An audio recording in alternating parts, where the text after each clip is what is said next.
reasons that Mike Kelly said why he came to Baton Rouge from Notre Dame. Here's an interesting thing. Structural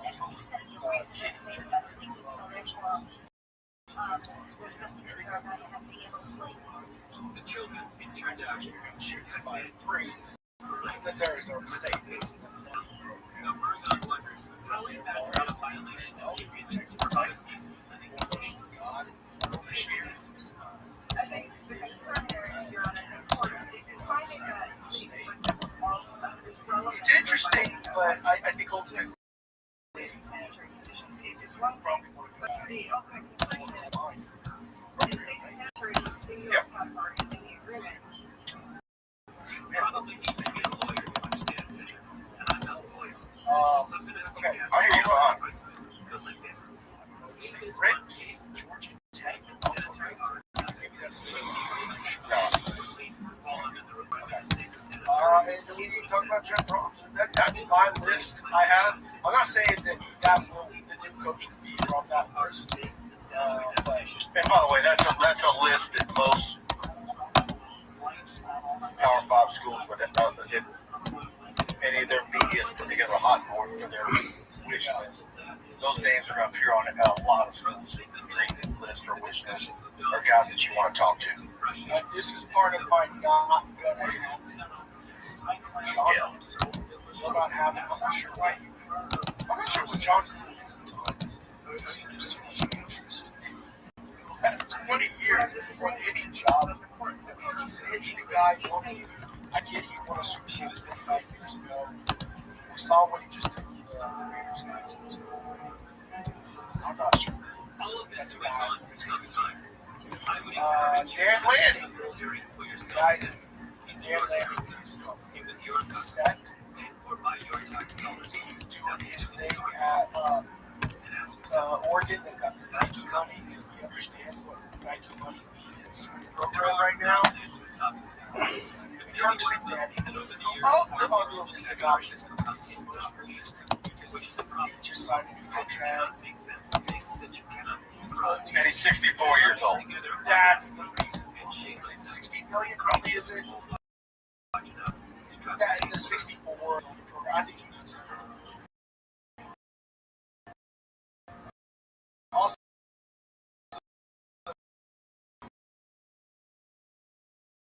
I think there's some serious concerns. He's worked a lot. All he had to do was shoot a bunch of games. Now he is generational. Deion Sanders. For nothing. Go ahead, Doug. Take some. I needed to make. Carl Johnson's kid this LSU was on. That's how he's going to shoot. A lot of these guys. But Carl, I'm going to tell you this. I have some sources for the situation. He's a Jimmy Sexton guy. Ole Miss is trying to extend him right now. They are basically playing. Oh, no, we want to focus on the. Yeah, I've got a best friend of mine who's been texting me nonstop today, so they're very nervous. Yeah, well, basically, they've all been doing extension. No, we're focused. They want more opportunities. What happens? So, it's going to take The Jimmy Sexton part alone would have looking elsewhere. Dan Mullen? Absolutely not.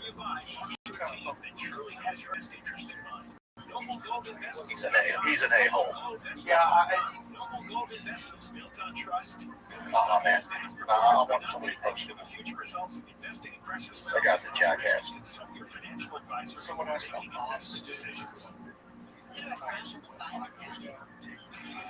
This is on the southbound side of Paramount. It's a pickup truck and SUV getting all tangled up. This is right side of the building Slauson.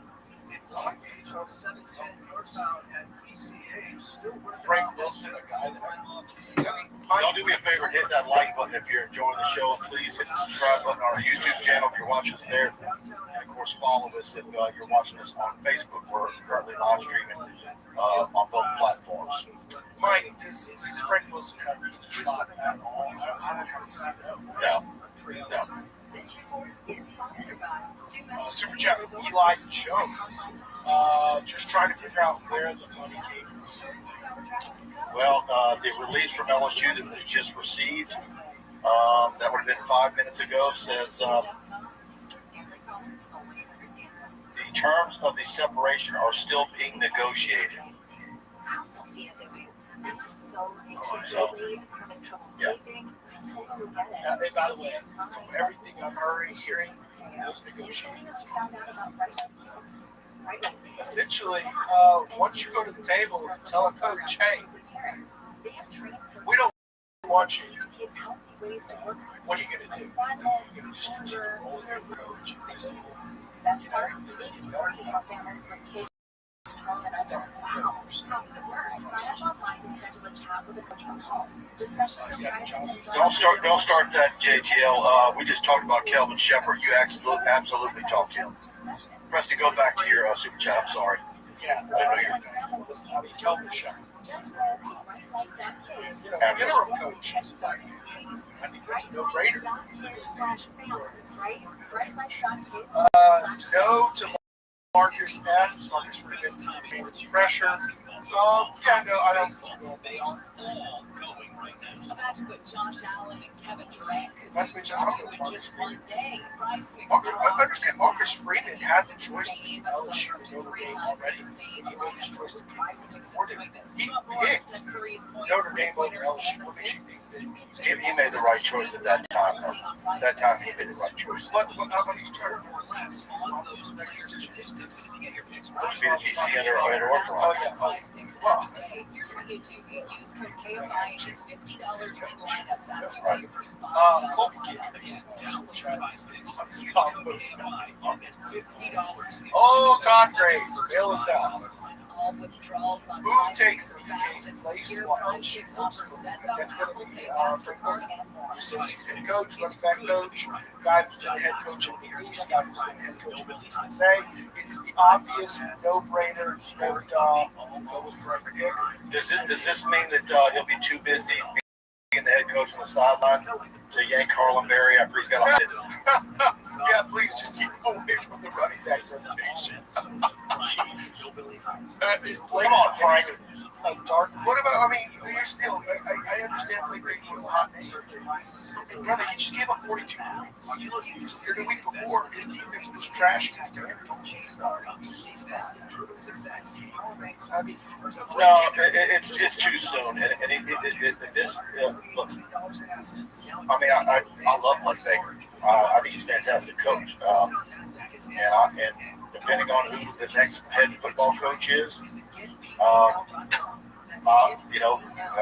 think there's hopefully there's some real thought into keeping Blake Baker.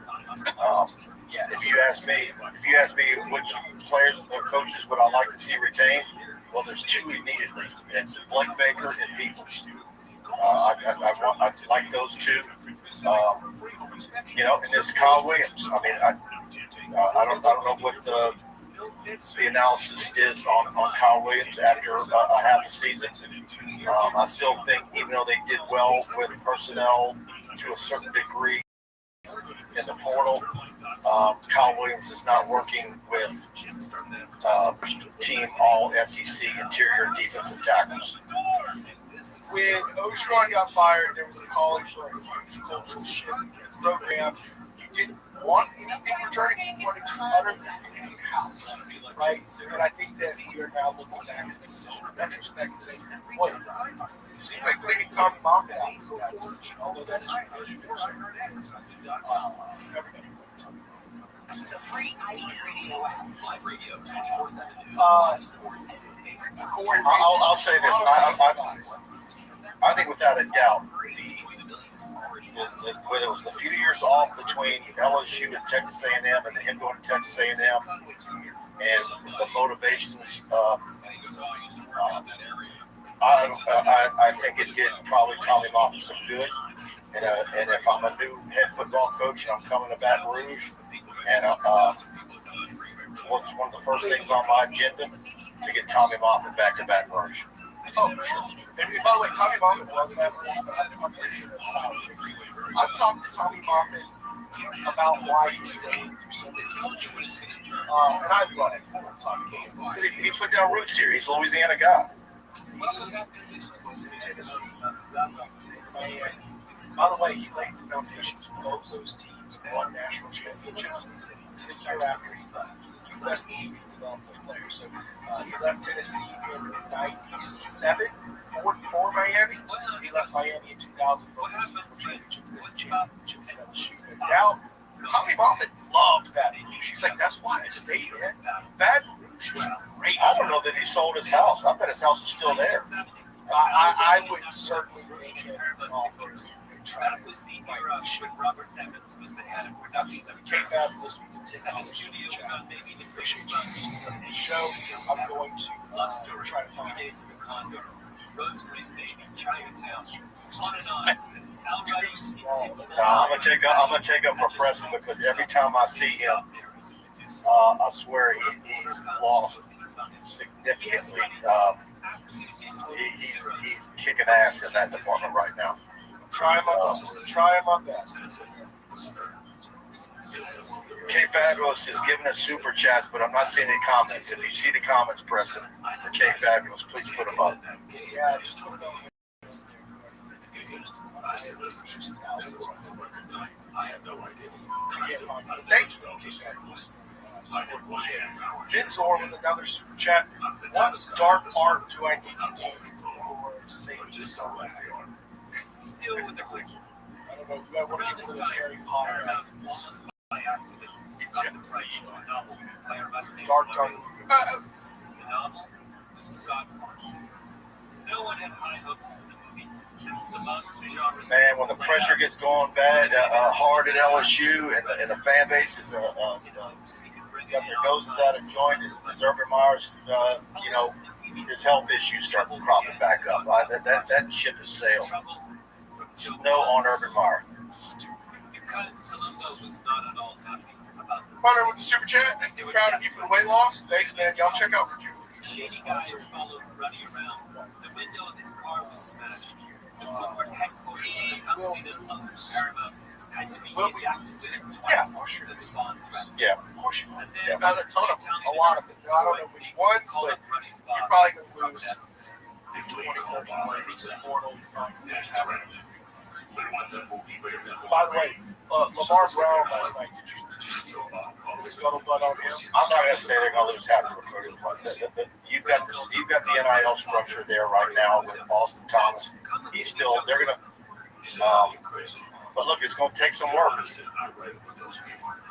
If they keep more than half the recruiting, because that's pretty much standard. That's all I'm basing it off of. That's just how life works in college. Or has always worked. You lose your coach, you're going to lose 20, 30 players in the portal. Man, when they got moved on from Orgeron and got Brian Kelly, how many did they lose? It wasn't half. Right.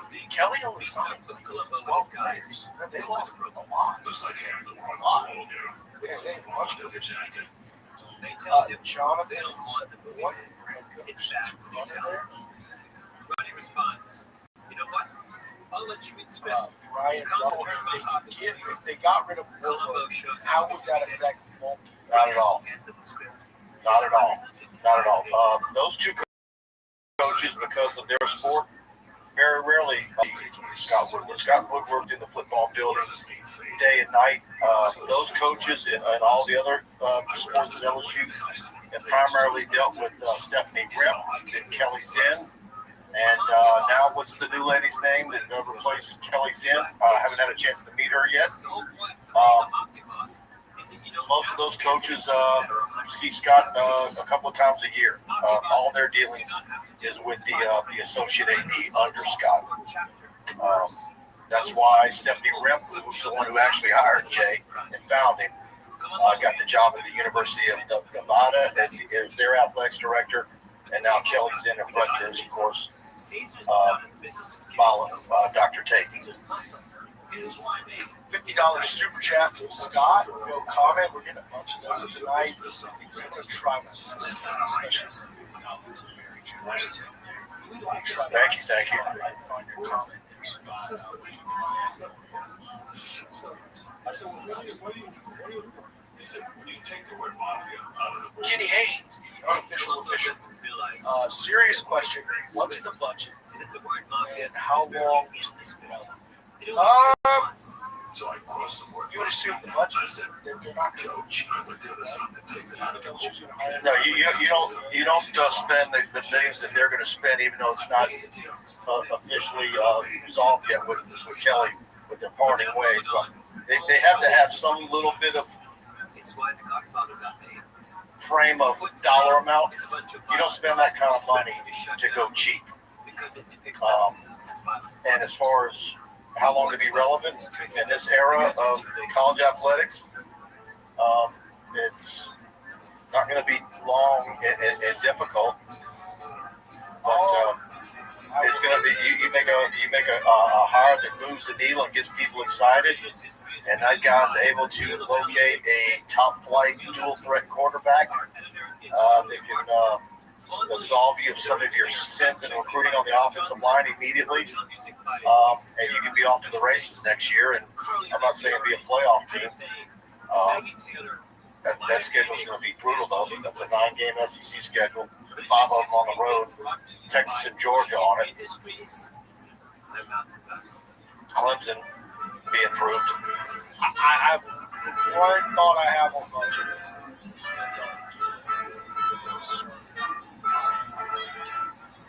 Like, I think if you need to offer a coach $200 million buyout a year, he doesn't really want. That's truly what he's Well, while LSU is a better job than Ole Miss, let's just say hypothetically it's Lane Kiffin. You're not going to, particularly with his agent being Jimmy Sexton, you're not going to be able to get him discounts and things that benefit you. The buyout is going to be what they have been. So maybe that's why you go for a Blom or somebody. But that's what I'm saying. Like, if he needs $100 million buyout, Millions of people have already voted in the upcoming November 4th special election. I would argue that to demand, make such a demand for a job, okay, well, you're probably happier with that. You're not going to say, I just don't think LSU needs to put themselves in such a thing. California registered as not having a political party preference on the property, but that strategist is also the same person who had the most influence in drawing district lines in the state in favor of Democrats. Governor Gavich's says the Democrat redistricting effort is just too much. Redistricting efforts in Texas, Jason Campidonia. Florida is. Downtown LA residents are sharing their concerns about the neighborhood threatening with Mayor Matt. All the making one in Florida. PK lasted 2 more weeks. So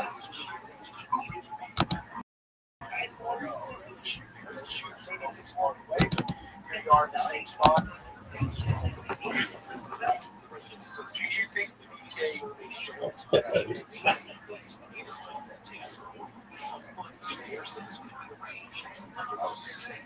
The U.S. Navy fighter Clark, those places are going to try and go young. Clark Obesity has been redefined, and under the new standards, about 70% of Americans now qualify. Okay, well, curious to see. You poo-pooed him and said without Diego Pavia, Vanderbilt's. I'm not saying he is bad. I'm just saying it's unknown. I'm not going to. I'll be interested to see where it goes. At least Look, man, Diego Pavia. Ever since Survivor era, that is one factor I would always watch out for. Yeah, I've heard Endorsing the new definition of runner. Combo. Of course, that's true. Codes in the Caribbean. White House says legal. The Democratic Senator Mark Kelly Probably tells financially this fit week the bill. the administration's legal case is disputed. Midsor again. I don't think the team will change. But like Coach Elmo used to have hustle too. I don't think Kelly also says it's also disputed. Deion Sanders with his health issues as well. Carry the drug or traffic it into the U.S. Also, think about how well the U.S. is Fast ahead. First approach to the sun next month. Southern from KFI tonight, possible cloud off with lows in the 40s and 50s. On Monday, mostly sunny with highs in 70s and 80s. Right now it's 60 degrees in San Clemente, 60 Also, in Norma what Linda, is 61 in Coach Encino, 64 in Prime? Long Beach. Now Is from the KFI he about a 500 coach in Colorado? What is he want to truly justify earning the LSU job? Robbie White, I don't see LSU hiring a coordinator. This would be a big enough cover. I like Kelvin Shepard, but the Lions are long. Yeah. Oh, season. They're going to. Yeah, that's certainly a fact. Transfer portal and early. That's always, yeah. And I don't see him doing that and leaving early. Hunter, I think try with And the latest info about COVID-19 vaccines at getvaccineanswers.org. It's up to you. Brought to you by iHeartRadio. I need to go ahead. Mike was Joe Smith. All right. We talked about this earlier in the show. What was pressure on Brian Kelly to let go of Joe Smith. And Brian Kelly refused. Scott Woodward fired Brian Kelly because of it.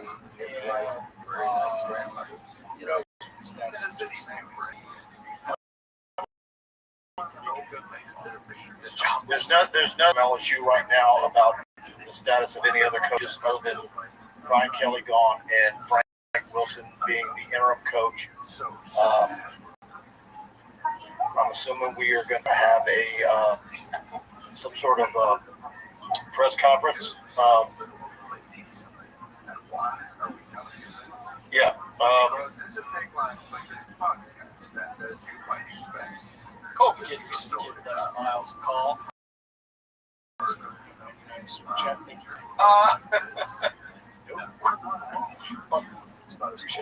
I need to.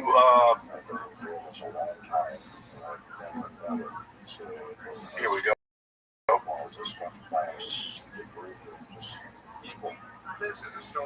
All right, everybody, Capital City Grill, and we always talk about their Saturday, Sunday brunch.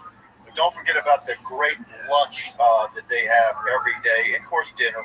100 Lafayette Street, great hamburgers, fresh cut French fries, club sandwiches, the seafood pasta, everything priced at $30 below for an affordable experience. And always celebrate a Tigers win at their Sunday morning brunch from 11 to 2.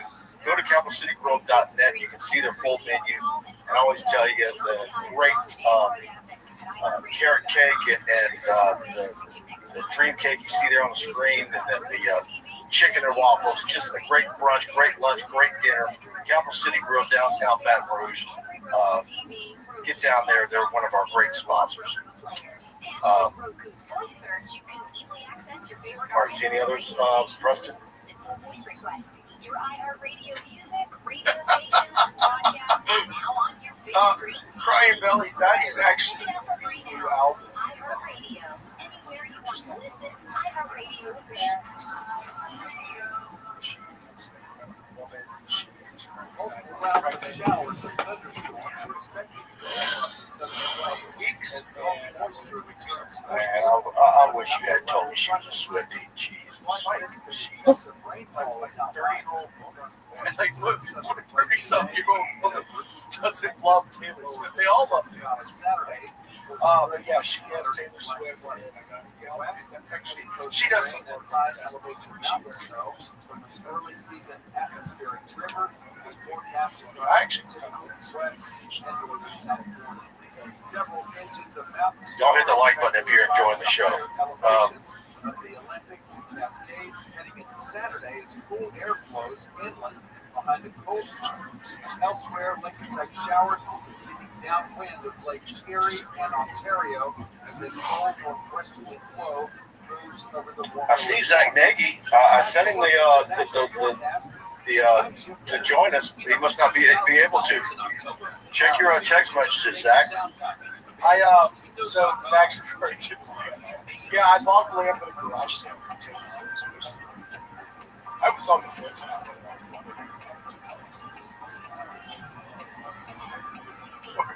But they lived in Florida, so literally sat behind me for 8 months. Yes. Possession. Good evening, everyone. You're in the right place, the right time. This is Coast to Coast AM, blasting out of the Mojave Desert, Morocco, blazing across the land, slamming into your radio like supercharged and Brian Bailey is calling Zach. Yeah, he's like a lot of us in the media working. In fact, I got to return the favor and actually jump in the shower and shave here in a little bit because I got to join Shock on WAFB at 10:30 to talk about this. So On TV or Shock? TV. What's shaking out there? I have to shave now. All right, go ahead. Coincidentally enough, Brian Bailey says he's efficient. So y'all gotta understand when we do these live shows, I'm actually looking at my phone check. Is that for real? Someone follow up in the chat if that's actually here. Is actually Brandon Greer with a $20 super chat. Mike and Preston. How do y'all think you expect the team to play from here?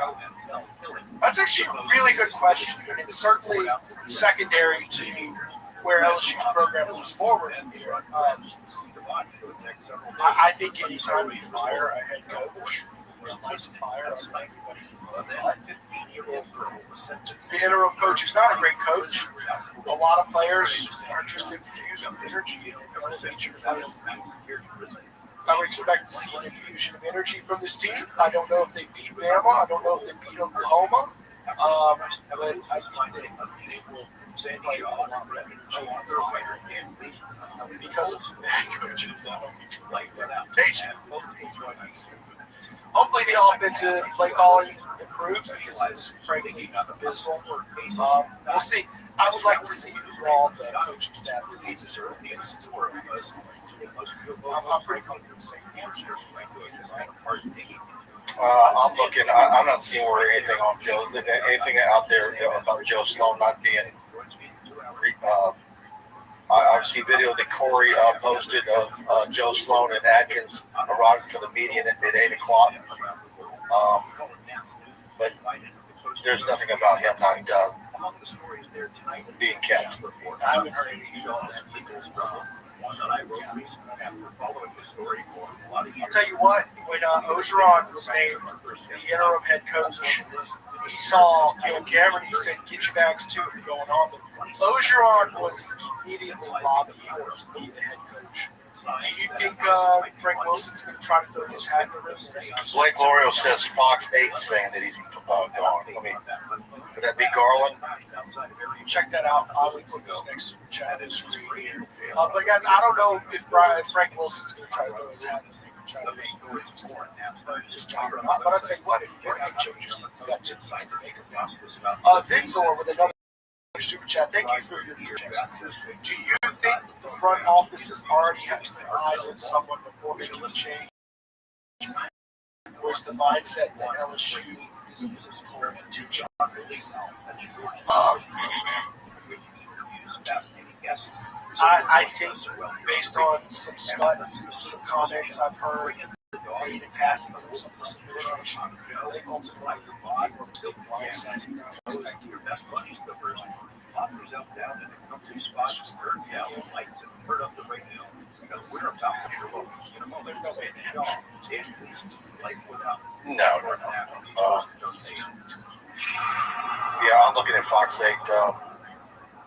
They are saying that Joe Sloan was fired, but it looks like they're the only ones. I'm not saying they're not correct, but I'm not prepared to confirm that.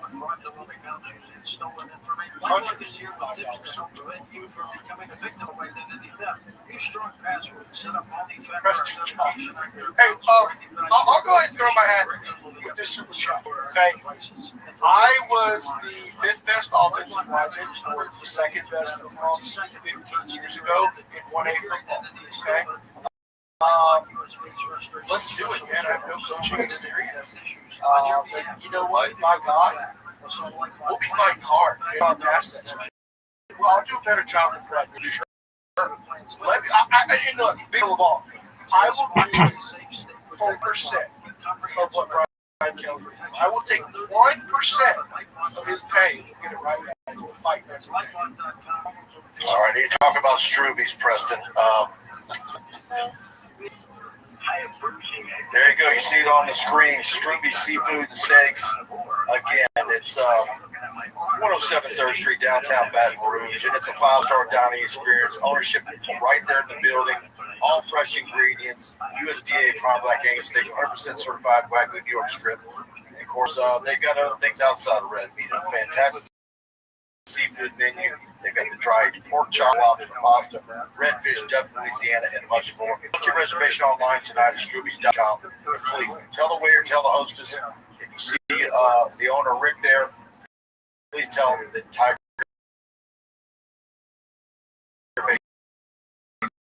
sent you in. Like I always tell you, get the lamb lollipops for that. And I need that cowboy rib. I've got to get that soon.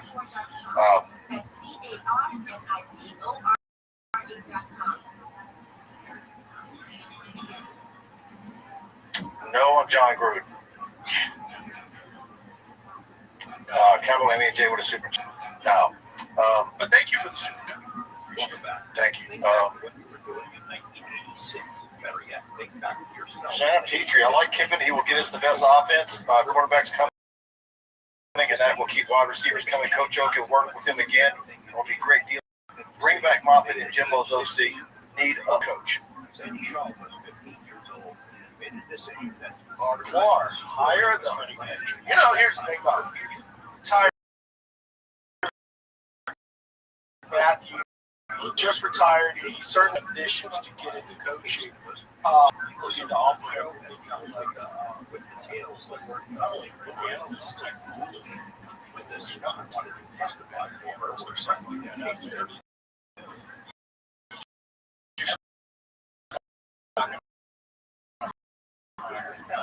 The central team just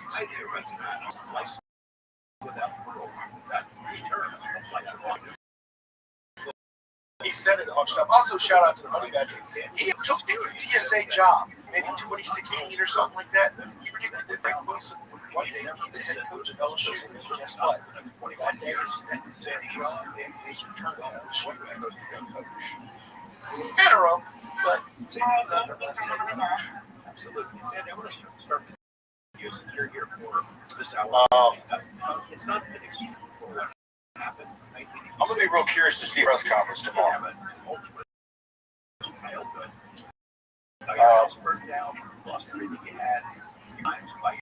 Lincoln Riley. Yeah, someone brought that back up. Mike, you said something really sad.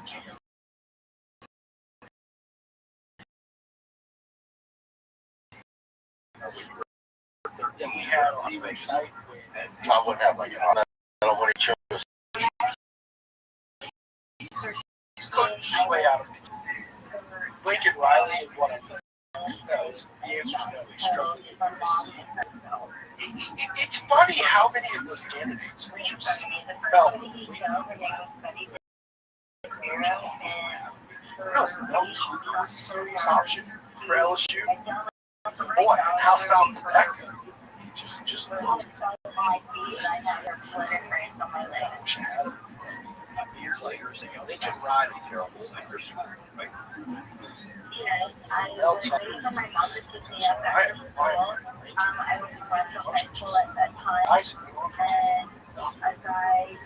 In Lincoln.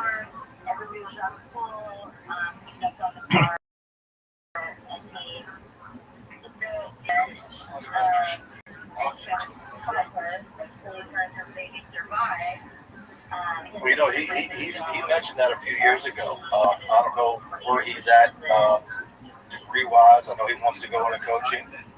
But you know, he needs to finish college and get a teaching, right? Yeah.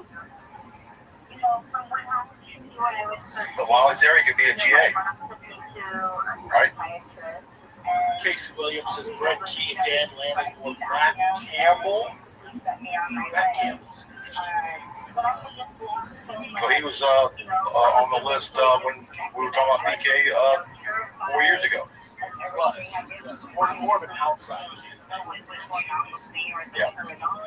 Tom Herman was on the list. Well, Tom Herman was on the list when they hired Ocean.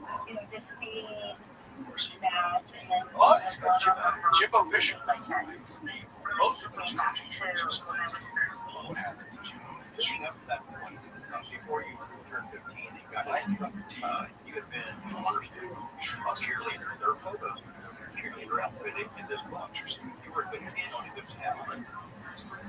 I was a trade student. I was involved in four. I think Dave Aranda is the same description.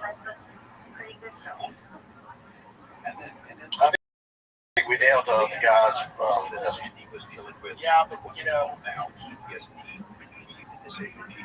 you also have to worry about if it's going to be someone out of it. Honestly, that's probably what's going to happen. It's going to be something nobody's talking about. I'm not a Matt Rule fan. I don't understand. Yeah. I think that Rule is against Dave. I think he would hit it here last night. Just because of the connection. Drink with Woodkey Baker.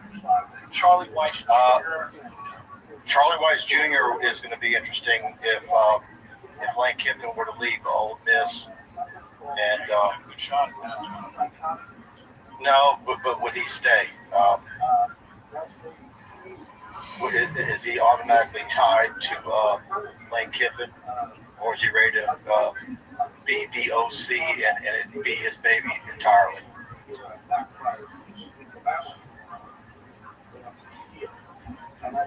With Frank Wilson's history, he's a good fit. Thank you for the super chat, Kevin Madonna. Well, his history is he's got a really strong track record. He's a long-term running back coach at LSU. Head coach at UTSA, where it didn't really work out. He was the head coach at the East. He actually was doing fairly well before LSU. Head football coach at Old Perry Walker. With Old Perry Walker, he had three big-time recruits that LSU recruited. After Old Perry Walker, he was an athletics director in the parish for several years, and then he went into college coaching. Known for his recruiting prowess, was in Tennessee before LSU hired him, and was hired by Les Miles. Did very well, and a fixture in New Orleans football recruiting and Louisiana football recruiting, and of course, head coach at UTSA, then McNeese, and then back at LSU. And I'm going to tell you the one thing I would dislike most about Frank Wilson. I want to No, Frank Wilson isn't a candidate to be the head coach. He's not. But again, any of these coaches who don't have a history of playing calls and nobody makes these very well, I'm gonna steer with. I want to stay. LSU's going to be out of this. But I just feel like when you don't have a guy who call X's and O's, and I thought Brian Kelly was going to be the guy. I was wrong. You're always one bad coordinator higher up for 66. Or, in the Brian Kelly era, wasting a historic offense. The candidates, someone has to rename them. The candidates are certainly Lane Kiffin, Eli Drinkwitz in Missouri, and Brom at Louisville, to name three. Kelvin Shepard from the NFL, former LSU linebacker. And who else did you have? Don't give me the foolish ones. No, I'm not going to give you the foolish ones. Lane Kiffin, John Sumrall, Joe Brady, Kelvin Shepard, Drake Key, Clark Lee, Eli Drinkwitz, Kenny Dillingham, and Jeff Ross. Yeah, there was one you had in there that I think Joe Brady's on the silly list. That's a silly one. Silly. He has no interest in college football. Right, if he has interest. I don't think he does. I actually got a ride. I did not get home until 5:30 in the morning. I was in so much trouble. I explained to my mom what happened. And after In that, fact, I'm probably going to do 8 something. years later, I came in contact with him again at the same, in the same We missed a super check because I've seen one of those. by the business at McDonald's. And I was with somebody That else 49 one? unknown to the situation. That's the no comment. He tried to approach me and tried to It's just because apologize it was to me. 49. I still haven't You seen know what? I it. just Scott. just stay away from him. Mysterious Scott boy. I went to use the restroom. Super chat. And I'm Yep. me, Here's another super chat. Could we plug? and from that moment on, he, I would, you know, I cracked the picture. I would talk to Brian all personally. hours of the night, during the day. He would be, I see him across the street from my school. Or just No, I don't think he could. I don't think he you would know, pick like and choose. wanted me to close noon. But he, Eric, Drinkwitz might be my number one. He's the guy that I keep been talking stuff about. like that. And it really works because he's got a relationship with Blake Baker and Peoples. So you save money there if Blake Baker would be willing to work with you. Again, you know, does Blake Baker get upset because he's not considered, and I think Blake Baker would get an interview. I think you would do that as a courtesy. But, Well, wait, you don't think he's like Drinkwitz hired? no, I'm talking about Blake getting an interview to be the head coach. Oh, he would do it as a courtesy. No, here. Well, You would give him a courtesy interview. But if you hire Eli Drinkwitz, you would think that it would be a great fit for Blake Baker to stay because they work together. And LSU would save money because he's already under contract. well, I think Blake Baker after his last 2 performances should be just excited for the chance to keep his job. That's what he did just give up 42 points. Nick Berry would be a really good comment because they set LSU NIL back after that. I would argue this is the best thing possibly happened here. Yep. I mean, who the hell is donating to Ryan Kelly? I mean, the way I was literally writing a column. Okay, I was literally forming some very strong poetic, comparisons. It's like digging your way out of the Mariana Trench with a toothpick because you're not going to have Ryan Kelly. It was I was going to call it that Lucius following to arrogance and incompetence.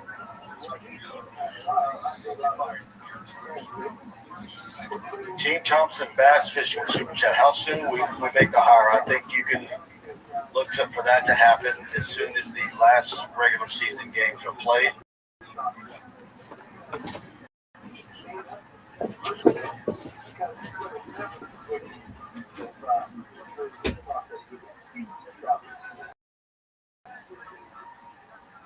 So Kelly was not a nice guy, an innocent tourist. His family was trafficking in drugs.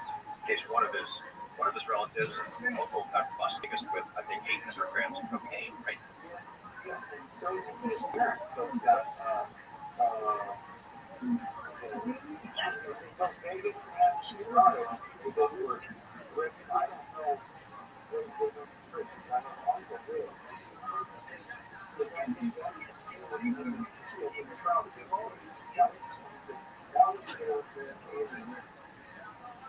Sandy, At the time of my arrest, the Royal Mounted Police had sent over a document stating that, the victim, his name was Steve, but however, that they were all under, investigation in Canada, and all they were using fake social security numbers and all their went to abandoned buildings. So a lot of the research that he was 21, some report over, nobody really knows the right honest truth. you wouldn't leave you alone. You and your mom had called police, and you asked them to leave you alone. You and your mom called police. They didn't do anything, and you were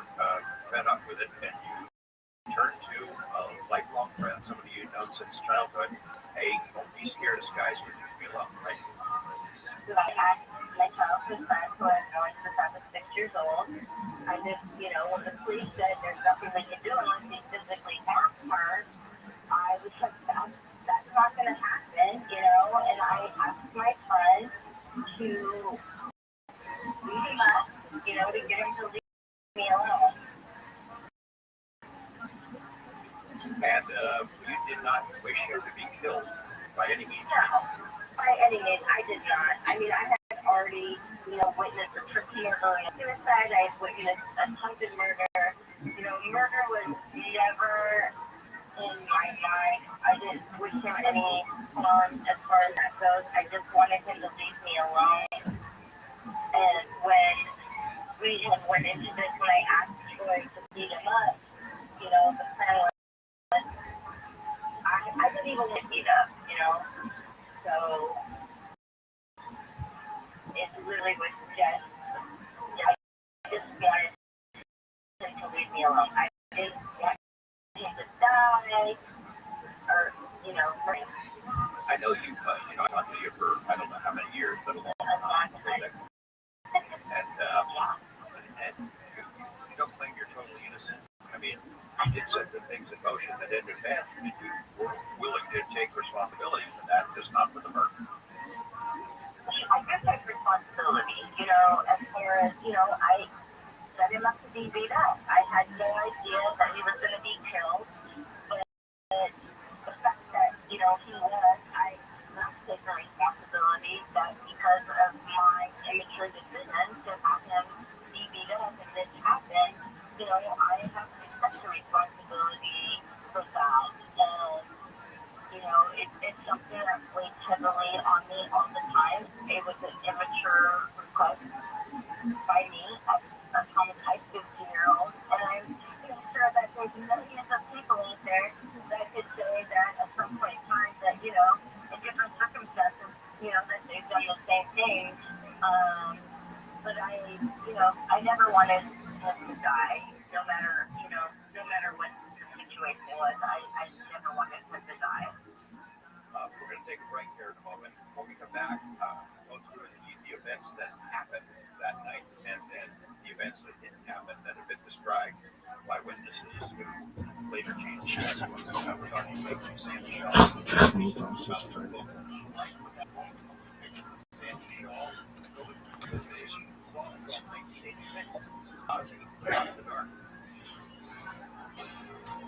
I think you would like to be able to introduce the coach after that Thanksgiving weekend. First, without looking at the calendar, whatever that Monday, Tuesday is, and maybe because of LSU being the best job open,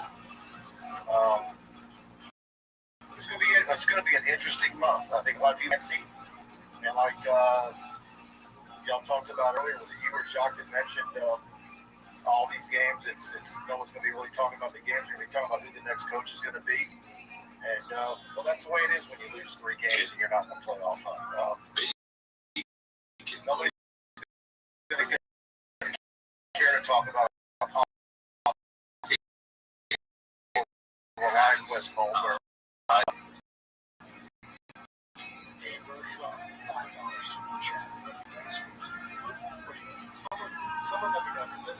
There was a lot of media at the facility tonight. A lot of media. And they were probably camped out on the sidewalk as the players walked across the street in the parking lot. Imagine there's going to be a lot of interest out there from some. In the chagrin of LSU sports information, I'm sure. Down in Missouri. Is do propaganda. Again, he's kind of done like what Lane Kiffin has done, is as high as you can win those schools. We're going to see if Lane Kiffin goes even further. Got a chance to do some damage in the playoffs. Anything is like you trade everything out. Like, Yeah, he gets the most out of his teams, and look at where the offense he runs. the caliber of the coaches that he always seems to hire. Schools like LSU go from his staff. I mean, Blake Baker and Peoples are come from Missouri. And before that, who was the corner of DB's coach before that? On the roster at LSU from Missouri. So.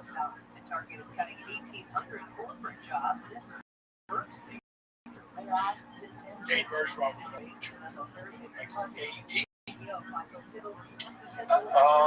That'd be interesting Well, because this guy's retarded, dude. Scuttlebutt, would that be a deal where Guy thinks that there's more white people in fucking prison than fucking there's what? interesting scenarios that I'm talking about today, but I don't know if I want to share that because until I get some more information. But how they are. There's been some discussion about maybe also Thomas being out of grandpa. All right, go ahead. Say it. Yeah, Austin Thomas. I mean, there's been discussion about, but I've never seen anybody. General manager, first of all, is a new position in college football. It hadn't existed for too many years, and I've never seen somebody go from general manager to athletics director. But if the athletics director at LSU is primarily associated with football, and you've got Yo, what up, Chef Mario? How you living, pimp? I'm sorry, I can't recall. Yo, Chef Mario, can you hear me? Chef Mario, how you living? Chef Mario, do you speak English? Yo, big dog, do you talk? Yo, I'm looking at your link tree. Chef Mario cooks.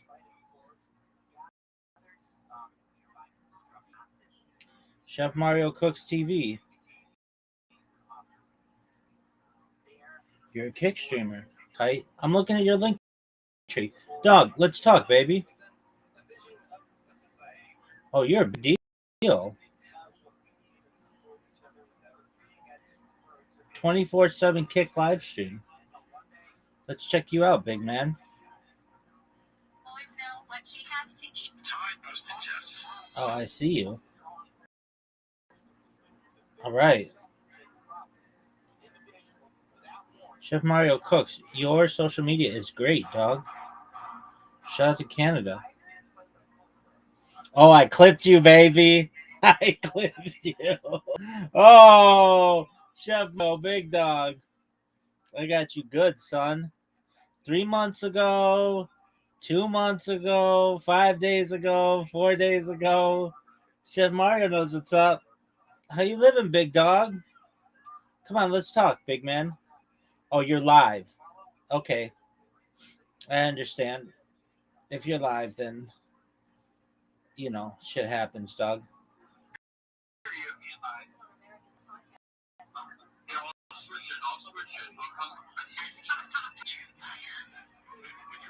Yo, dog. Stop with the stop. Hey, how you living, big man?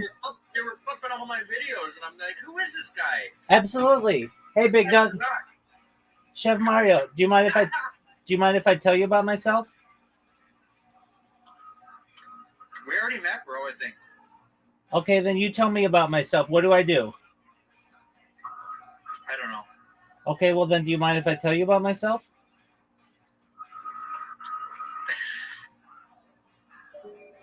All right, Chef Mario. The new lady's name that the place Kelly's in that handles all the other sports, then why not it be Austin Thomas and you go from there. And he's got it's an unprecedented move. Yeah, and you save money there. But the traditionalist part of me thinks you should have an AD with AD experience. Has had some success somewhere else. But that would be an interesting scenario. Austin Thomas is thought fairly highly by everybody at LSU, and certainly the powers that be in the political portion of what's going on in this whole scenario.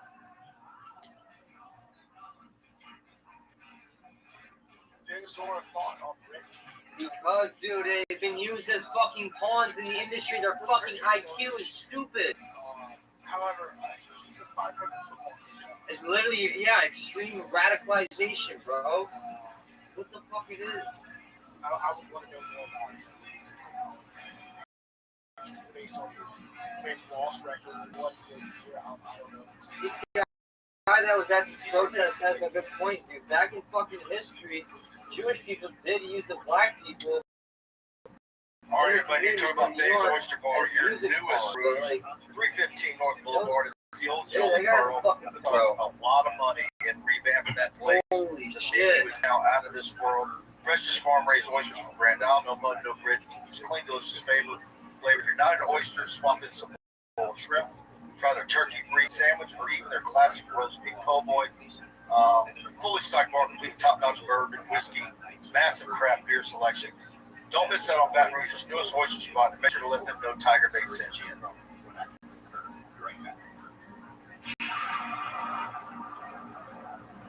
Super chat folks, go black 45. Does us show Well, look, it could be where. Look, I imagine there was a lot of players that he wasn't the only one, but he's the most noticeable. It's an open date, right? He might have been out of town. He couldn't get back quick enough. Why would he sit out? Mike, he needs to play his His best hope is that this negotiation invigorates the team. And he's able to pop off and save some of his draft stock. By the way, he's plummeted. He is a fringe to be drafted player. Right? Sitting out would be an atrocious. Would you take Garrett Nussmeier in the NFL draft over the three quarterbacks that LSU has lost to this season?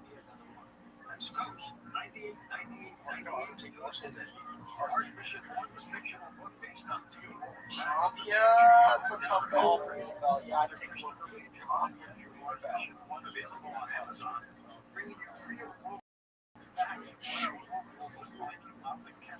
I don't know.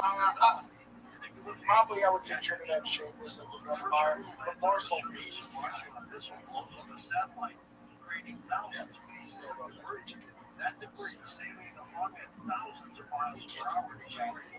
Strong arm. He's the one who makes decisions. The Nuss bus needs a new set of tires, and it's got a catalytic converter. Maybe it just needs to be tried. There you go. See, I mean, look, if Nussmeier to turn it around with the new back how he plays, he can just he can basically argue every one of his existing problems for the last 4 games of his career were entirely Joe Sloan's fault and save his draft stock. Right? So, There you go. Says Bryce Coon reported that he and Sloan walked out of the facility together about 40 minutes after the meeting. Okay, there you go. Going out as a duo, maybe. Yeah, we went live. We didn't go park ourselves in the facility.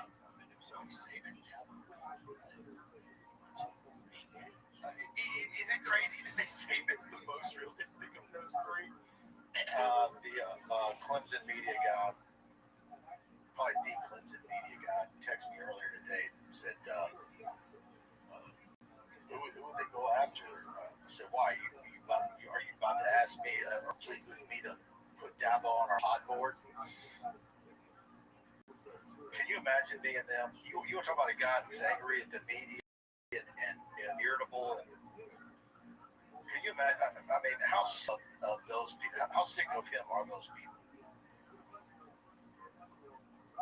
I think Dabo would, number one, be tough to get. Number two, Dabo is a guy who really hasn't adjusted his style well enough. So, yeah. Sure, six should be 6 to 3. It's just a on 6 to 3. All right, Preston, I need to get. I still haven't eaten anything today. My meals been sitting on me. I had no idea why the fuck he's there, dude. And now I get to get The guy dressed with and the drive flag downtown. gets shot in the fucking head, A dude. and B this evening at 10:30. Mike, did you get these? That guy needs to get shot. Like, no, man. The guy with that flag that says fuck ICE, So guys, guys, fucking shot right in the head, dude. A fucking bang, dude. Like, straight up, that motherfucking killed. Like, you're like yelling at your own fucking UN. Get a fucking grip on fucking life, bro. You're fucked. You're playing for the fucking other side, dude. Fucking weirdo. I'm exhausted. Oh, and All right, I'm on gas right after this. Dude, just if I real was quick, there, I I want would to thank everybody to tune in. I want to thank for all the super probably chats. kill I that want to guy. thank for everybody who subscribed Tiger Day today. Probably had Our love thread, as I was giving all the information that I had as this stuff was unfolding throughout the day. I think a lot of people enjoyed that. I think got 20, 30,000 views or more, and still going. Got a lot coming your way on TigerBait.com. Brian Lazar just put out an instant analysis piece on TigerBait.com about everything that's transpired so far, and we're gonna have a hot board, obviously, coaching hot board that we're gonna have. It dives into the details of the coaching candidates up on TigerBait. So please go subscribe. $1. Try us out for a week. I think you'll enjoy it. And if you're not subscribed, if you're watching us on YouTube, please subscribe button. Hit the like button if you enjoyed the show. And also if you're following us on Facebook, follow Preston on, and I'm at Scarborough Mike, and at TigerBait.com is our official X account. And we got a lot coming your way. This is just, it's going to be an interesting open date week. One more coming in here at the end. Super chat. I'm an LSU fan, but we have unrealistic thoughts of who LSU is. They have won 10 games 13 times, 2 with Kelly, and a number of the 10-win seasons were only because, I don't count 10-win seasons with the coming in the bowl. I hate more than that. Yeah, but you won oh, 3 this girl's national actually fucking live reporter. Right. What the hell? It's not unrealistic, but pay attention to the national folks. They tell you what this job is and how it's viewed. How it's viewed by coaches. It absolutely is. Top 5. It's one of the sexiest jobs in America, and I know that you're wondering how they're going to pay for all of it, how it's going to get paid for. What are you going to have for NIL? I get it, but they're going to figure out a way. And the thing about it is it going to take a couple of years to be responsible? I don't know how long it's going to take, but I still say that this job is one of the pinnacle jobs in all of college athletics. And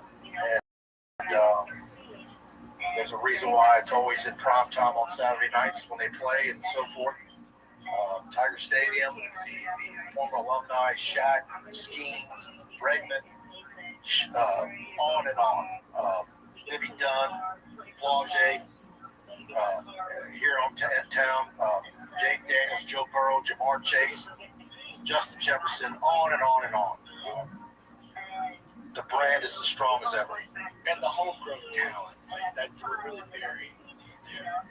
You can build a championship roster just like in your backyard. Kids would want to play for you. Well, we're seeing right now, though, you still have that problem. You had the year where you had Will Campbell and Emory Jones, which is an oddity. You're still going to have to go out of state and get offensive linemen. I was talking to someone today. He said, it's still a French background.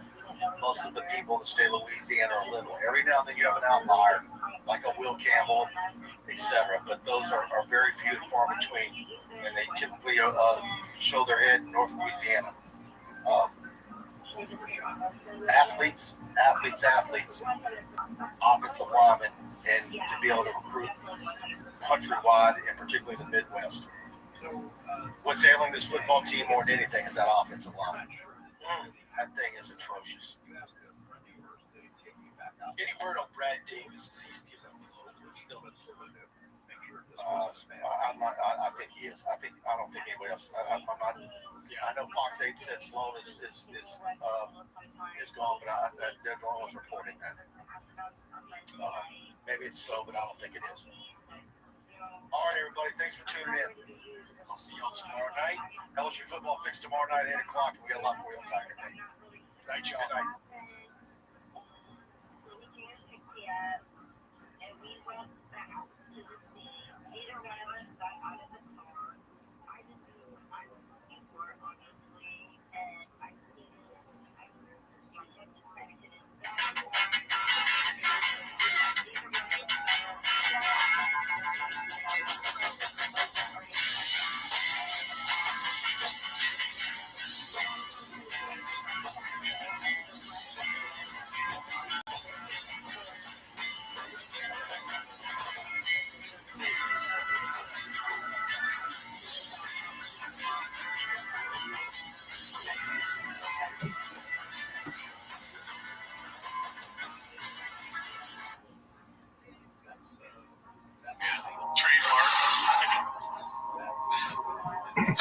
I didn't notice that.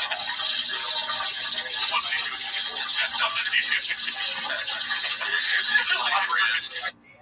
The details. Dude, nothing makes me happier than peeing in the sink. Yeah, I don't know why. It's called it because it's naughty. It's a little naughty. I feel like a mongol or something when I pee in the hand. I'm just pissed as I'll get to those guys. He looks like he has a BBL. Because of the tight jeans. Hot, peed in the sink. Hanging low, and in the sink. Yeah, you did. I always feel like a rebel. You peed in the sink, and Brian washes his butt in the sink. That's more weird. Pee in the sink. Listen, there's nothing more satisfying to me when I pee in the sink. I feel like We're talking about it so much. you feel like I'm on. I feel like a biker gang. Yeah. I still don't understand. By the way, I remember walking not in this building, but in the Malcolm building. You guys are meant to go to the restroom together. I saw piss in the freaking sink, and I'm like, at this point, there's no way I can get near the sink. I'm like, I don't know who did that. I grabbed paper towels. I grabbed paper towels. I don't know who. I don't know what you're talking about. I didn't know it was open.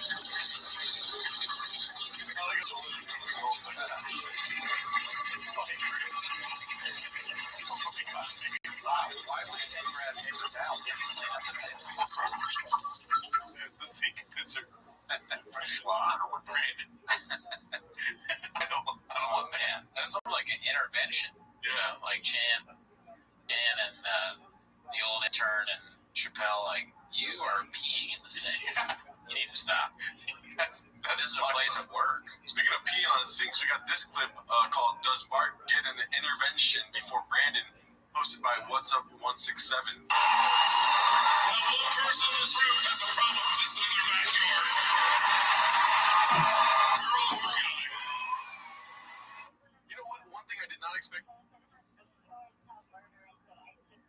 Bij Dirk staan we voor onze principes. Zoals altijd dezelfde lage prijs voor iedereen. Of je nou veel of weinig boodschappen doet. Met deze week een fles van 400 milliliter voor maar 89 cent. Dirk kun je rekenen. And we'll be open beats the burden. Een droger. Aan de lijn was rood, maar het kan droger. Kies dus voor een droger abonnement bij Coolblue.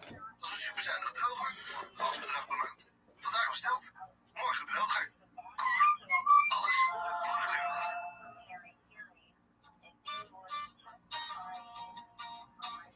Cool cats never call midnight.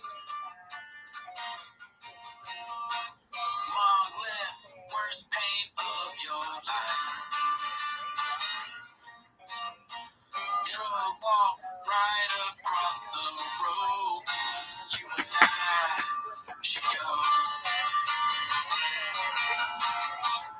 Mark leaving was a huge mistake. I heard Esther goes both ways. Anyway, walk me to my truck so that we can fly. Even care if Mexican finds out she's a bitch. Cheating Cheetos. Will you walk with me to my freaking truck?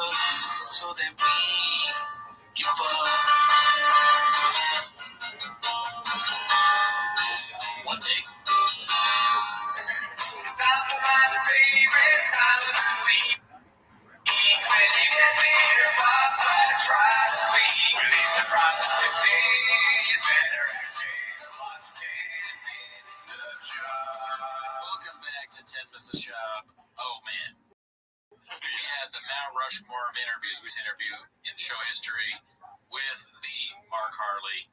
Thank you, Mark. You crushed it. Everybody loved it. We had a great time. Shout out to all the new people that came through just because they interviewed you. Yeah. Welcome, cats. Yeah, welcome. Whether you're a long-time cat, first-time listener, happy to be here. It's good that you're here, man. Also, we got a Patreon, so join the Patreon if you want. Discord, join the Discord. Discord's free. Everything is on Spotify now. And lastly, long shot, but if you're watching Prez, Brian Campbell, BC, we'd love to have you on. I know, kind of like Baba says, we're shooting for the stars. We'll probably land on the moon, but that would be real Netflix if you come on. I know, probably not in the cards, but I said I'd ask, and I'm asking you now.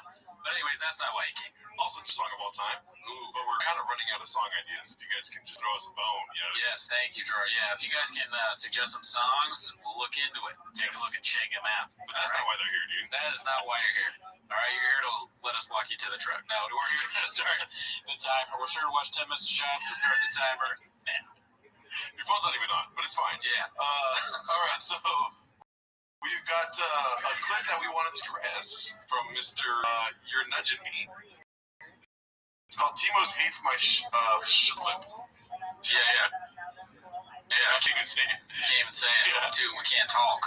Yeah, go ahead. But yeah, You're Nudging Me. Finally, break from the fryers. This BGL drum is killing me. Time to check out the old YouTube. This rat again. He stole my slawfish sushi. Oh, 10 minutes a shop. I like these guys. Pulled in a coffee store, was looking for some chicks. Yeah, so that's the show. I like how I do the song in there. An earlier episode, I talked about the guy that does the TFK stuff. We watched like a clip where Papa's a fish. That guy sucks ass. I hate those clips. Wait. They're the worst. What the fuck? I hate those clips. Where Papa's a fish. That guy sucks ass. I hate those clips. This is the zoom in on my AVI gets me. That's a good detail. The lack of emotion in your face. Yeah, both. But it's such a good, kind of subtle diss that put the AVI and then have the zoom in on the data. That's what the show's doing. Man, if you want to hurt me, you got it. You definitely got me. I don't understand it. I don't. I still consider you a friend. It's weird.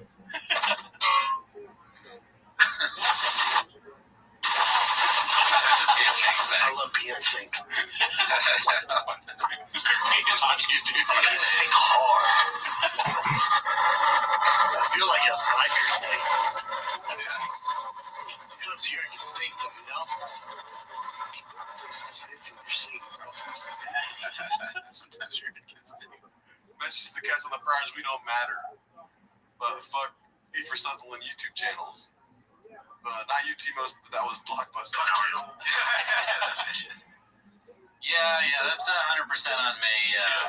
I talked with You're Nudging Me, and I explained that I meant the YouTube guy. Yeah. But I was definitely not clear in the clip, and it's on me because I expected Gerardo to edit it out. No, I'm just kidding. Well, what does you come like with the TFATK channel? Was it a conversation you had with others telling you that they just steal clips or what? Or you saw them? No, I saw him, and I did see the comments saying that guy steals clips, but I just watch it and I don't like them. Yeah. I mean, the shop fish clip and all that You're Nudging Me, all the stuff he does always, from what I've seen, is always great. Yeah. Like that clip in of itself. But in the end, it's almost like a good thing because, from my being a jackass, he was able to come up with this and it's funny and everybody enjoyed it. The people that don't like it probably enjoyed it even more than we did. But I thought it was great. And it's my bad. I don't mean to associate You're Nudging Me with the YouTube channel. That was lame. And I shouldn't be talking about the YouTube channel anyways because, like we talked about, I don't like it, but it's below us to just fire shots out. It's all those random pills, dude. I know, man. I was texting Gerardo for Dick Juice. He couldn't get it to me in time. It's turning my eyes red. I just That's another thing too that we didn't get a chance to talk about on the show, but we talked about at length with each other. Is the Hello Mark Harley release of text drops. Yeah. Apparently Brendan Schaub asks him for dick juice all the time, and also he was taking fake accountability. Remember that? Yeah, he refuses to take accountability for everything, so we've sort of jokingly been doing that to each other, like, oh, it's on me, man. I thought you'd do it anyways, kind of thing. So we're. It's on me, man. I just forgot you were Mexican, though. I did not. Okay, Mr. Whole Foods. All right. That's another thing we forget. Bij Dirk staan we voor onze principes. Altijd dezelfde lage prijs voor iedereen. Of je nou veel of weinig boodschappen doet. Met deze week Muller Milk. Fles van 400 milliliter voor maar 89 cent. Op Dirk kun je rekenen.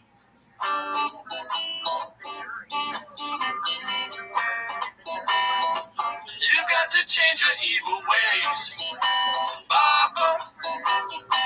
Before you stop getting views, you've got to change, Papa. And every word that Mark said is true, cause you're blockbuster, redacted, and dumb as a clown. You've got Mark posting and talking, douching you down. This can't go on. No, you got to change. Papa, you don't need that much nicotine. It's not my favorite time of the week. When you get near, Papa, try to sweet. Release the problems today.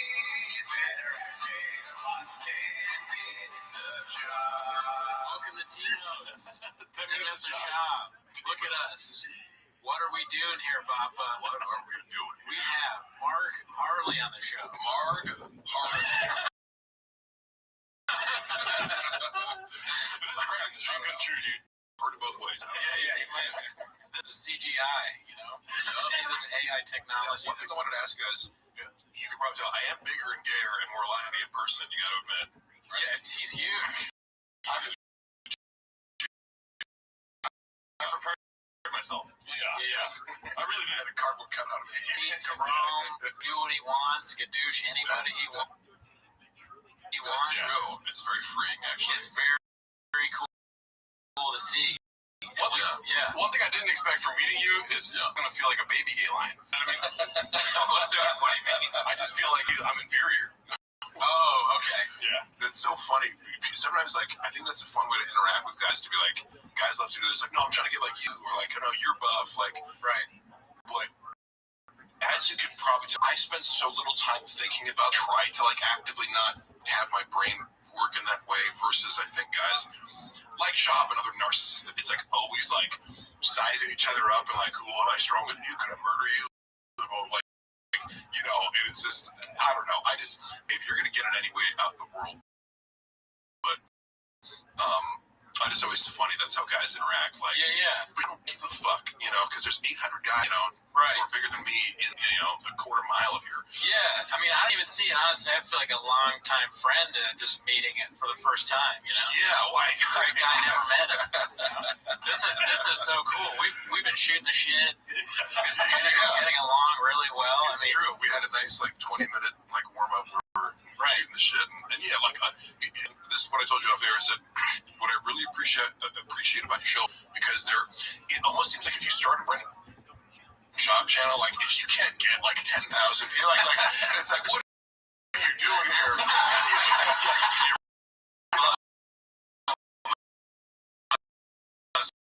Yeah, but a lot of these channels are, but you guys are actually two things. You're adding creativity to it with these song parodies. Like that takes time to both write and record, right? That's, I assume it's several hours a week. Well, really, it's one take, but the recording, it just is the length of the time of the song. Yeah, you know, the writing, I don't assume takes, you know, only a few minutes. So, but it's also just time and mental energy, and I can tell you guys want to do it really well. And then secondly, the humor of the show to me comes from the fact that you're very detached and you take this approach of like, it's all silly and I want to be entertained by it, and some people cross over into this like anger and contempt and actual bitterness, and to me it's hard to do comedy from that place. Yeah, we don't want to be like that. It's all fun and games for us. Yeah. And honestly, we're standing on, as I said before, we're standing on the shoulders of giants. You know, we got people like Rogan and Shorty Pie and Ryan Joseph and President A Banana and all those people. No, it is because like people, you have really good engagement, and I know you get pretty good numbers for the fact that like you know, I'm a numbers guy, so like you guys do really good numbers for I don't know how many subscribers, but it always looks like people engage, and that's kind of another one of these core things that, you know, I'll probably continue to bring up, like, you know, here's how I think and here's how Brendan thinks, and I think, like, you know, the mistakes that led to us falling out are part of this, because I think when you're dealing with podcasting and social media, you have to cultivate your community and treat them like equals in a sense. Like, you can't kind of take this like, I'm just better than everyone, and that's part of what the I read comments says. It's like, your opinion doesn't matter at all, and he'll say things like, well, I've never gotten a tag from a comment. It's like, well, maybe you should. Right. Yeah, maybe you should get a, you know, hey, you're an asshole from the comments. Or just some sort of, you look for a repeating pattern, you know, even if you just pick 100 comments and see, like, if half of them are people saying, you're doing this and you're doing this thing. I don't know. Yeah, I think you're 100% about that. And that brings me to my first question. Wondering about, I know me and Gerardo have been wondering about it, is he doesn't read the comments, he doesn't do social media, but does he have writers? And you don't have to say are, but like, if you want to, you know, like, can you say who they are? I know one person who's like, you know, I'll describe an interaction. This person is a professional comic, put out a special that I think is very good. This person comes from advertising and marketing and very good at that element of it. And also, like, as a creative professional, has a format of, like, we start here and blah, blah, blah. And people, for example, like, people like, they'll bring up the fact they went to the San Francisco Comedy College, you know, when, like, right out of my actual college. And that's always, like, a source of, like, ripping on me, you know. It's like, oh, Mr. Comedy College. But really what it is like, the benefit of things like that is it gives you, like, kind of a creative workflow. Okay. It's almost like foolproof. Like, if you start here, you start with a topic, and the move here could almost. So this person, when I witnessed, like, oh yeah, you have your own version of that, and you kind of work through to, like, just make the best tags and whatever. And I saw them. I don't know what actually got implemented. I just know that I've seen him spend a couple sessions, and this person charges money for it. But like, you almost have to it goes deeper than that. You can't just write jokes for him, because you have to almost, like, explain comedy to him. Right? Yeah, because he's, like, saying mean things about other people. Yeah, you have to. So, Brennan, when you try the joke, it has to. No, and honestly, it's one of the things about it, like, again, in the SF Comedy College, it helped me kind of conceptualize even what a joke is, like that a verbal joke, at least, which is on this double entendre in the distance sort of between where you can get somebody's mind to go in the setup and where it ends up. It's like, you know, you could sort of say roughly, it's this size of the laugh is like, how far can I get you to go this way until it takes you, like sort of wormholes you to this other place, this other image. And that always was just something that I think about, because I go, like, if you're ever wondering, like, is this funny or not, you can kind of go, like, well, does it, like, have a twist in it? Yeah. This direction. But with Brennan's twist, Shop's game. Correct. You know, it's like hyper repetitive. And then, again, even some of these things, it's just like, yes, there is a fair. But I go, like, if you took the underlying format to that and just go, I don't know, like, the nature of comedy, but then the real issue is introspection, because I can't do that. Correct. Like, his comedy is a lot of projection. It's not a lot of introspection. He'll bring up stuff like his therapist or his mom, or like, he wants, like, the misdirection is, I'm about to talk about myself, and it's like, psych, my mom sucks, and my therapist sucks, and everybody sucks, and my wife sucks. I'm surprised he's a therapist, but too much. I mean, therapist, yeah. Yeah, like, it's somebody, it's a hot chip guy. Hot chip guy's name, we say hot chip. Yeah, the producer name. Yeah. Okay. It's a lot of shit. Yeah, he seems like, I only watched one clip of it, he seems nice. Just a hot chip happens to drink his phone. All he wants to see is these guys take a hot chip. You're absolutely right. It was in this moment, but yeah, it's very comedy class. Why would you? Obviously, like, there's no fucking way I need a hot chip right now. Just ruin my day. Yeah, no. Actually, I don't really like hot chips anymore because I hurt my stomach. Several hours of pain. After 8 hours of practice. There's too much you'd have to teach Brendan before comedy. Because he doesn't know continents, he doesn't know where New England is, he doesn't know basic shit like human beings do. Like how to Content or continents?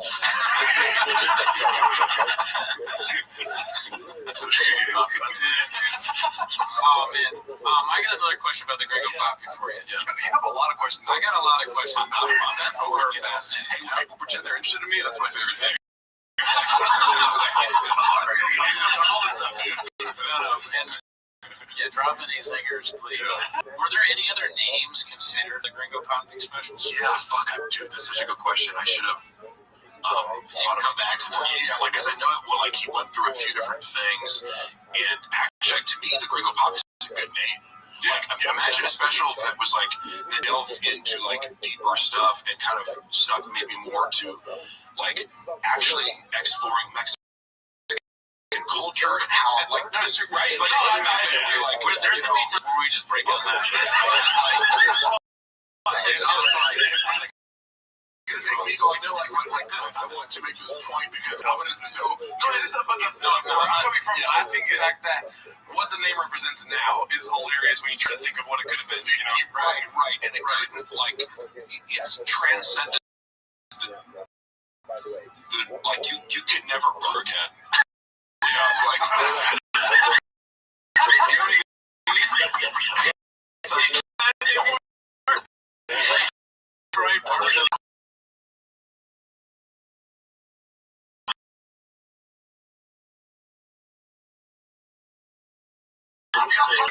Those words. Everybody for every section. That's funny. Because, for example, so like, you know, so I must have these Spanish songs I wrote exactly. Song today. But, you know, I say that because it's one of my little stupid techniques to be like, hey, I speak Spanish, and then you're kind of on the same page because, like, again, if you're like, Spanish is such an easy language. Yeah. So if you're like, you're married to Mexican, the whole family is Mexican, you never a little lingo or something. So he knows zero Spanish, and it comes off like so much, to me, greatness about Mexico and Mexican culture, and like there's a risk there that, like, dating back ancient cultures of mine, like there's so much you can go if you're like, I want to make this special themed around Mexico and my Mexican wife. There's so much you can go into. And he was just like, taquitos, Hot Cheetos. hot Cheetos. After you saying that, the joke he came up with after not considering any of that was them eating hot Cheetos. Right, and it's like, that is something I remember going to, like, I used to substitute teach, and I'd go around to schools, like, oh yeah, like, Mexican gets hot Cheetos. But it is the most basic observation. It's like, and everything is, wife likes hot Cheetos. I think it's probably made up. No, she's like a fitness influencer. She's not eating that shit. Right. And I doubt her old ass mom is walking around bag of hot Cheetos. No. Like, because how do you imagine her when he portrays her in the special? I picture like a grandma, like with like an abuelita, and she's making like handmade tortillas with like a flour, like whatever. She's like a CEO, She like doesn't know how to use a cell phone. It's like frail and like,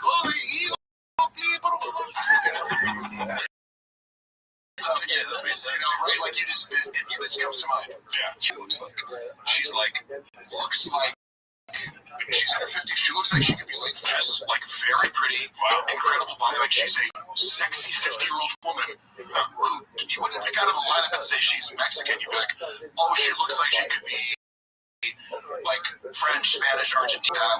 Like there's nothing stereotypically Mexican about her besides a slight accent on top of otherwise perfect English. Mark, I wanted to talk to you about something like she took like a Spanish rhythm of speaking English, but like. The idea, like, he spends all this time, like, building up this joke, like, she doesn't speak English, but she does it right, Really? And then having to do that in front of your family, like, was there like a warning, like, hey, guys, honest. Yeah. What about the stucco thing? Do you know who did that, or like how did I get Tiger in Boston. Tiger in Boston did it? I don't know what sisters. Oh shit! I'm kidding. I was kidding. And I was like, that would be so funny if it was true, but Yeah, that was a funny reference when they brought it up. I assume this is in part Devo being like, oh, That's where the gringo Bobby was we found. know, we saw that, but it's because Walsh somewhere in the world record shout out. Walsh was like, I think he either asked me on his pod or we just been talking about it. He's like, No, Walsh said that he wants to see the documentary of the making of the stucco, all that. yeah, we want a documentary about I find it like this is a great documentaries. He's an older guy. I think it's like he did something Duffy. He did yeah, I saw that shit is crazy. Yeah, but there's and also I watched this documentary of that YouTube guy Fusi Tube, like I saw that was. he was like having this manic episode. It's like there are some great moments where these documentaries that are basically like we need to start filming right now. This is happening, and I don't like in retrospect. I don't know. If I could see the future, I'm like, hey, dude, I'm gonna do stuff behind the scenes doc, So that brought me to one of my questions I wanted to ask. As we all know, he was looking for a new some sort of and I want to know how hard it is. Like, is there chainmail around getting into the Thick Boy crew? That's a good question because I think I don't know what his hiring process is, and actually, I think when he was putting out the ad, it was more like I think if we're talking about the same thing, he was looking for like a YouTube specialist because he would kind of be this like he hired Mike now, who's a creative director, and my background and does all these things really well. As far as like creating content, he's really smart and able to organize and kind of like lead a shoot. So like he's great at his job, but like is that guy also going to be like a YouTube expert strategist? Like that you can't have all people be all things, but you kind of like what the fuck? Why can't we figure YouTube out? It's like, well, there's people that like that's their job. You know what I mean? Like and they worked for YouTube last year. So I think that was the thing because he I'm not saying it couldn't help him, but I think he gets himself into these positions where, he's buying all these views and maybe followers too. Because I was like, I'm looking at the page, and I'm like, he kind of got to like 100,000, like 150 really quickly, and it's kind of like stalled out. Like, who knows? But like, when you buy views, like the YouTube experts, your page is fucked. Like, you can't grow, your algorithm's screwed. I don't know how you reset it. You can't pay for engagement. You can't. That's a really old game to play because, as the algorithm gets more sophisticated and these tech companies become more sophisticated, of course you're going to catch on to that and punish you. Somebody dumb like Shab, of course he'll get caught doing anything. Right? Anything he does, they're gonna. Yeah, exactly. Kratom jar. He's so stupid. I was going to say, yes, does the dumbest thing, gets caught, and is always snitching on himself. Yeah. By projecting in a lot of ways. Right. Who did it? Did somebody open for him at the Gringo Poppy? Was there another comedian? Yeah, David Lucas and Chappelle. Oh wow. Okay, so they were both there. Beasts of comedy, But he would still rip on them both. David was funny as watching him go around the country. He apologized for Dave's act. So Dave comes out there and he does it's really, I don't know if you're familiar with his humor at all. He's like a roast guy, right? Yeah, and so a lot of his, it's almost like he's got this kind of black Anthony Jeselnik. It's not it's not as dark, but a lot of his jokes are maybe abortion focused or just he's provoking you in some way. I think a lot of it's really good. But sure, you can go to Salt Lake City, Utah. There's gonna be some people in the audience who are however, you knew what his act is before you put him on the road. And so to bring this guy on and then kind of get on stage and from his perspective, from Brandon's perspective, I'm just bringing everybody back. But Jesus Christ, Dave, he'll do 3 minutes. I'm oh my God, David's so offensive. And it's what, but that's just his MO for everything. It's I'm gonna shit myself look bigger and shit on you, even though again, David's I think David's a star. I think Chappelle's a star too. That's what this guy was telling me about it, if I remember. But he was an old graphics guy for Shop. Yeah. And he was saying that, Shop, all he cared about was, making Brian look bad. He was make Brian look big. I couldn't like that makes all the sense in the world, and that seems to be his MO. And again, as you get closer to him, once kind of there's this like love bombing phase, and there was a period of time where if he'd said something, if I remember one time he called me on a pod, he said, "Oh yeah, Mark's like my what's the animal like where you like take care of my like it's like if you're blind, it's like my service seeing animal." eye dog. Like of course, like my service animal or something, my anxiety dies, and I wouldn't even cared about that, but he texted he's like, "Hey man, I didn't mean it." I'm like, "No, that's fine. Like you wanted me to me, it was like, oh, you want me around because like I make you feel good or something. That's fine." But then he'd start to say more offensive things over time. Next month, it's like, "Oh yeah, Mark's like an animal from the Muppets." I'm like, anyway, like I'm reckless and fucking chaotic. Like it's always like under the guise of a joke. It's always this like really unflattering portrait of you. Where, like he'd go out his way to be like, "Mark, when Mark eats, it's so disgusting." And there's like pictures of Shop eating it. Never talk about somebody eating. Right. And so you can't even find a shrub. A shrub thing is amazing. Well, yeah, because I look at other stuff that's not as strong, be like, "You're not a strong bee." It makes me, he treats Brian so bad, it makes me feel like I need to treat Gerardo better. I want to say Gerardo's no, seriously, when I was sometimes uncomfortable in the TFAK room, because I remember one time, I don't know if you guys ever use psychedelics, but I'm just a big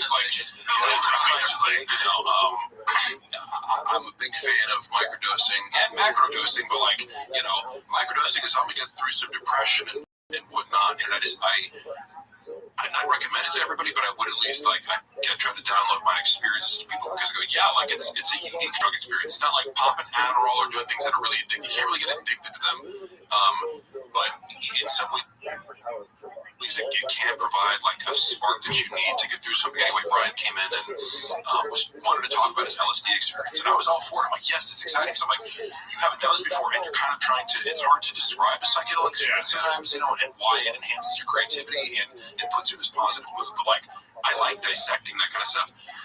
Brendan couldn't have been more negative and dismissive and just insulting about it. And I was just like, oh, this hurts my heart. It was like beyond funny or except, okay, this is a dynamic. It was just like, who cares, dude? You're too old. Dude, who cares? No, never to and I was just like, Brian's trying to yes and him and kind of get something. And it was just like, no. Psychedelics, you're talking alpha brain B. But he'll dismiss man, I took mushrooms once, microdose it, it made me feel weird. It's called self-reflection. They're great. Another thing where he's stupid. Were any jokes cut out of the Gringo Poppy? He did film an entire hour set, and he's doing.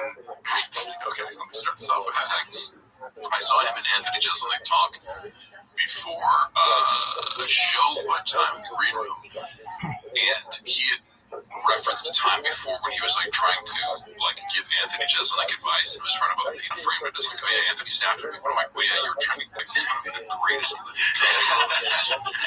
you know what I mean, a special rush and he's also he's kind of got this mystique where he doesn't even need to use Instagram or social media. It's when Anthony Jeselnik drops a special, I'm watching it, and I've seen him perform enough times where you obviously know it's he's all about comedy and doesn't give a fuck. And Brendan tried to say, he's like, oh yeah, well you should try to this, and he was kind of giving him because Brendan in his mind is oh well, I'm a business and marketing guy, so I'm trying to give Anthony Jeselnik advice, but he made it seem he's Anthony's talking this way, and it's kind of hey Brendan, I think I got it.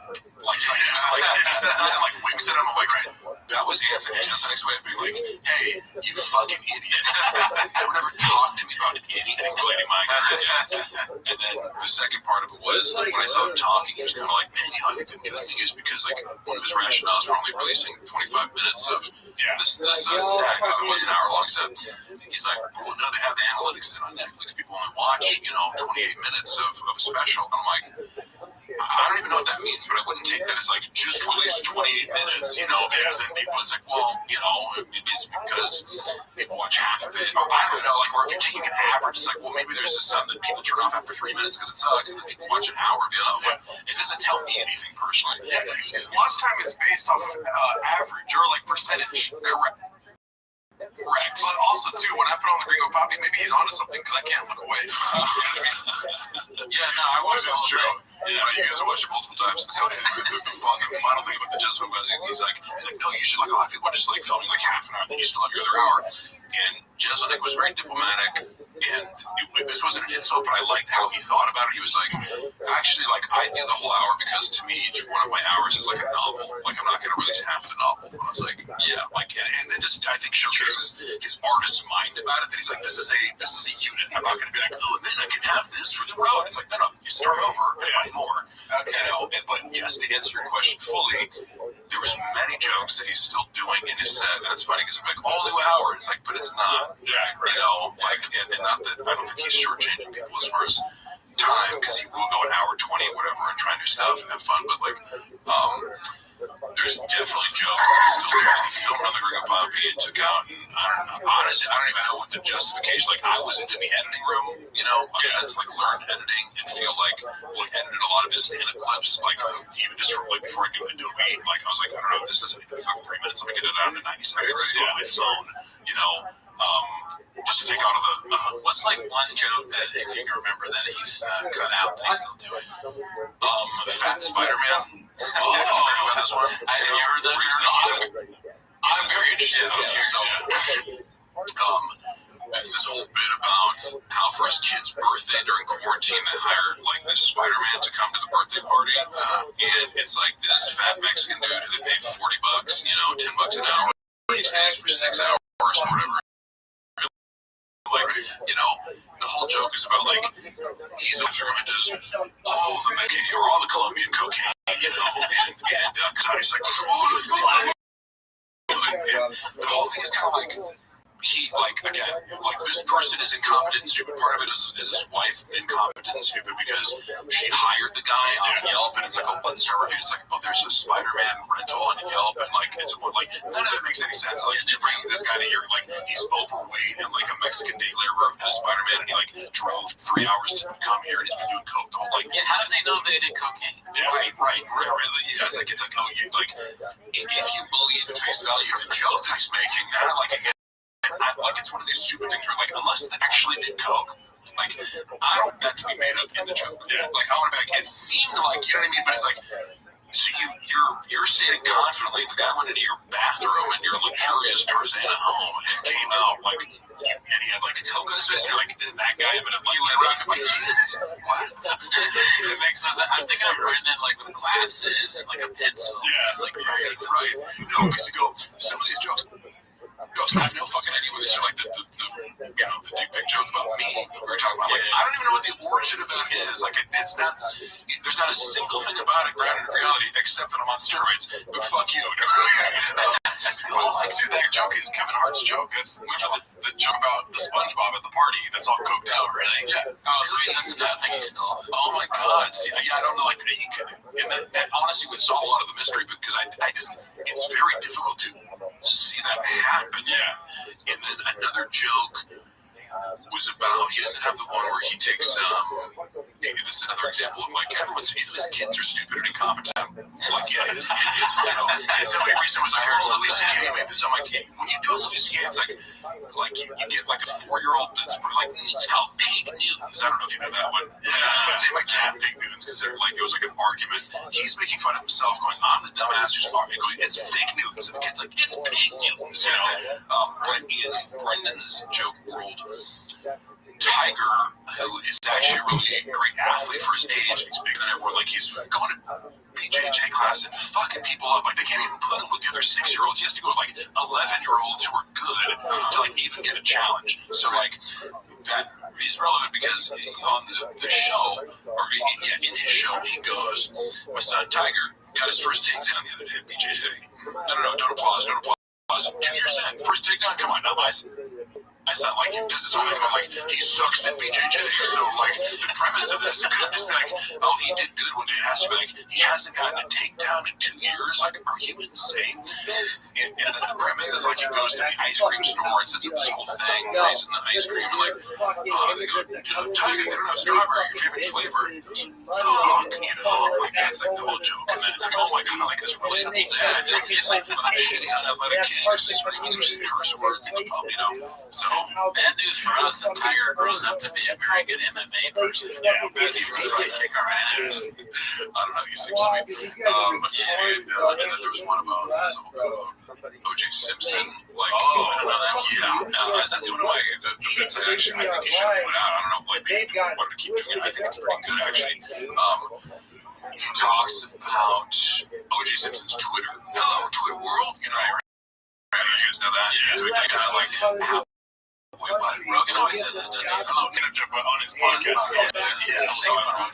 I wonder who wants that. And then he kind of goes, there's some better like tags to that chunk of jokes because he'll be like, he put this cookbook out if I cooked it. You know, he sells knives online, like this joke, like, it's just better. I think it's a more well-developed thing. But again, he's taking OJ, who's already this kind of like, it's an easy target.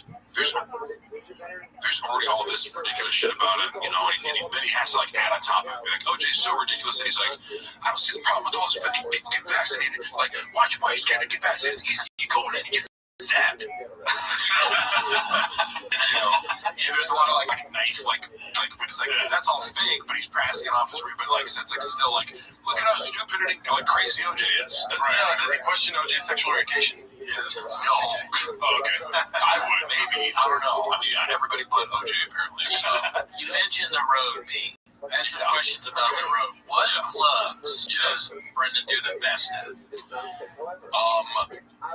Think about that for a second. One of the worst. Either one.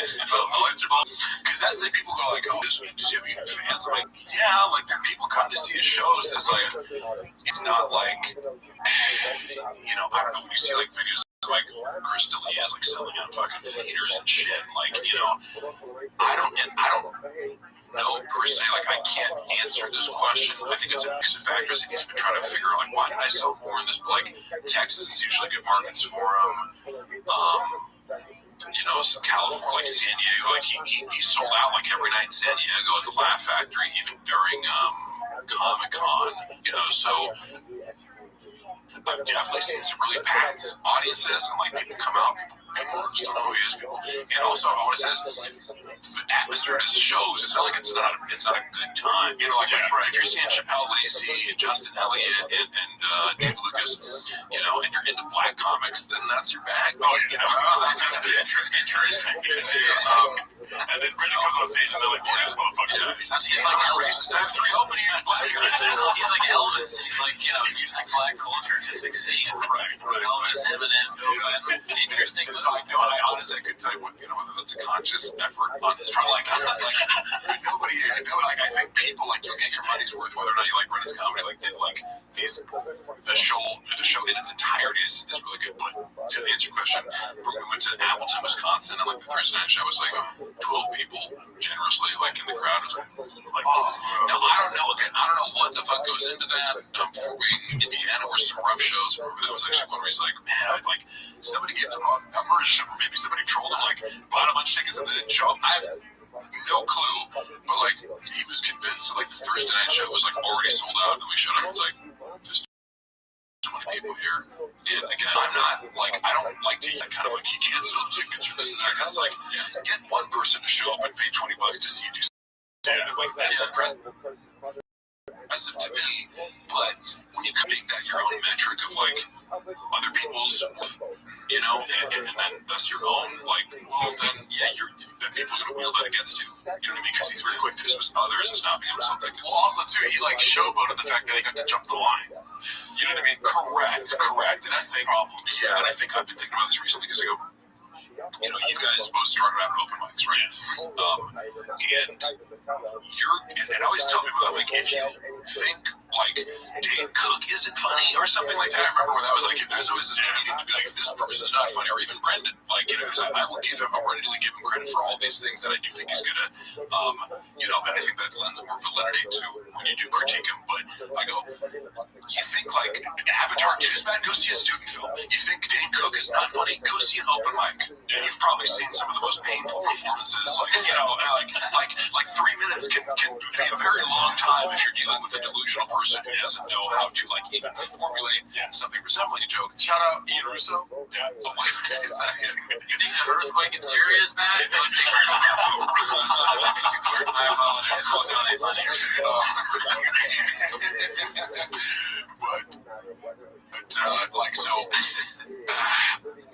I bring up open mics to go. You guys have developed some skill to be like, there's not a lot of you can kind of it's like there's not a lot of people here that are not paying attention.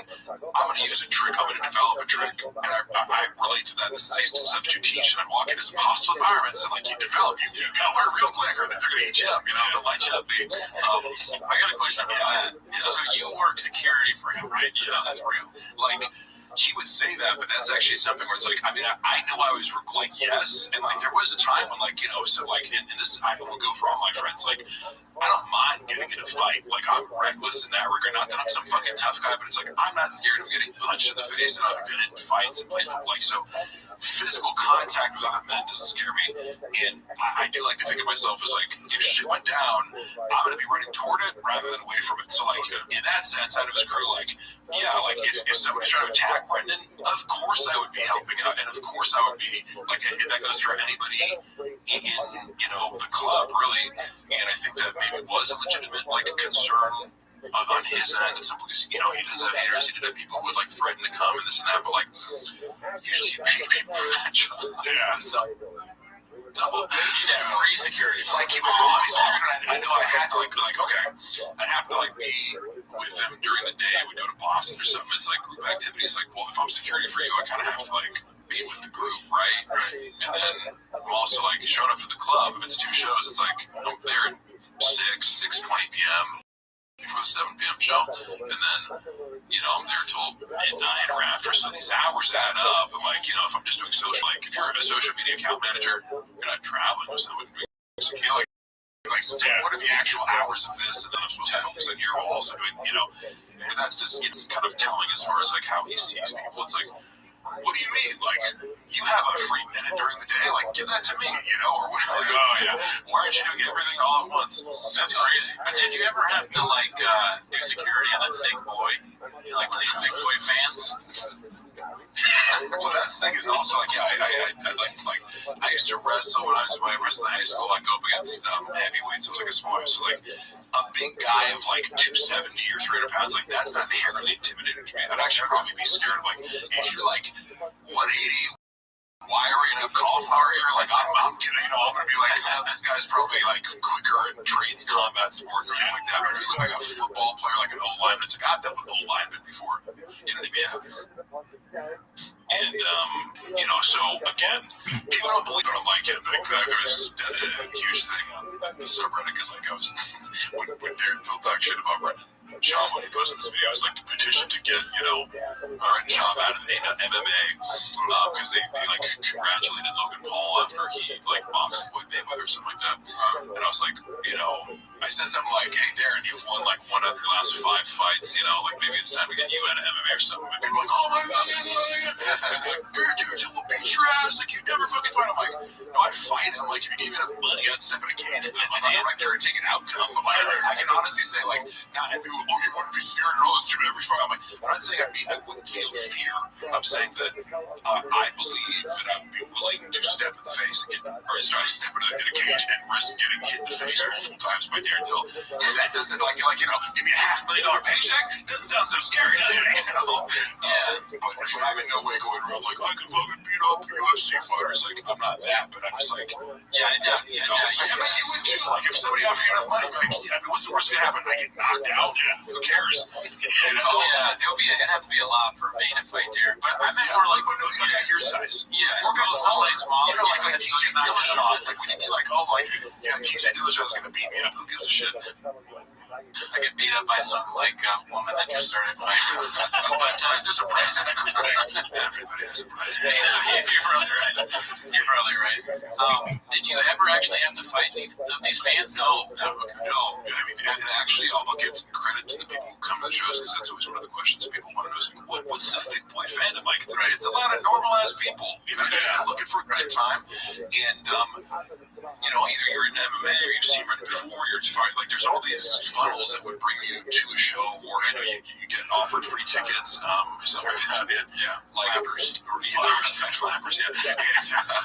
And so I met a lot of really cool people because also like it was cool. Probably the coolest part of going on the road because like I'm waking up at 5 a.m. to go pick them up here, and then I can't work out or train people when I'm at, like it took me away from a lot. And my girl hated me, you know, traveling. She said, no, fucking like when was the last time we went on a date on Saturday night? Like, you know, and you know she's valid for saying that and feeling that, but like the highlight was always meeting people after the show.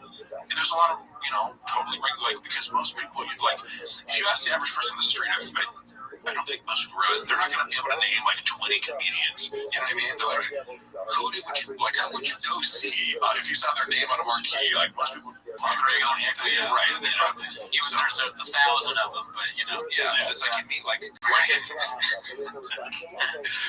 people you just forget. Like you'll say, I don't know, like there's this comics that I never like you know, oh that person's really mainstream and you'll talk to someone who's like, I have no clue who that is. And that's fine, you know. But so normal people, you know, lots of blue collar people, and also just like legit interesting people that I've kept in contact with, you know. So the fans are cool, and only a few times somebody, you're so funny. I just fucking remember this one time that I didn't have to actually get physical with somebody.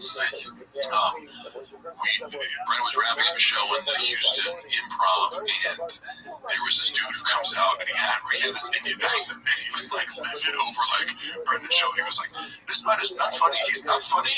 He's talking about dicks. I don't like it." Like he was like offended about. He's a smart guy. And he goes, "That man is gay. He's gay." Like blah blah blah. And I'm like, and I was like, I felt like kind of starting to feel like this is, you know, you make tables and turn. Oh, how the turntables turn. And so he's sitting there going like, "This fucking man." At the time, you know, like I'm sitting up for Brian. I'm like, yeah, like you don't like it, leave. He's like, no, like he kind of was like persistent and drunk. He's like, he's fucking gay and he's not funny. Blah blah blah. And I'm like, and I get up in his face. I'm like, you know what, dude? You're gay. He's like, no, you're gay. And so I was like up in his face, kind of like he's like, what is it? And he like there was like the opening, the you know double doors were right behind him. And so what I did was like I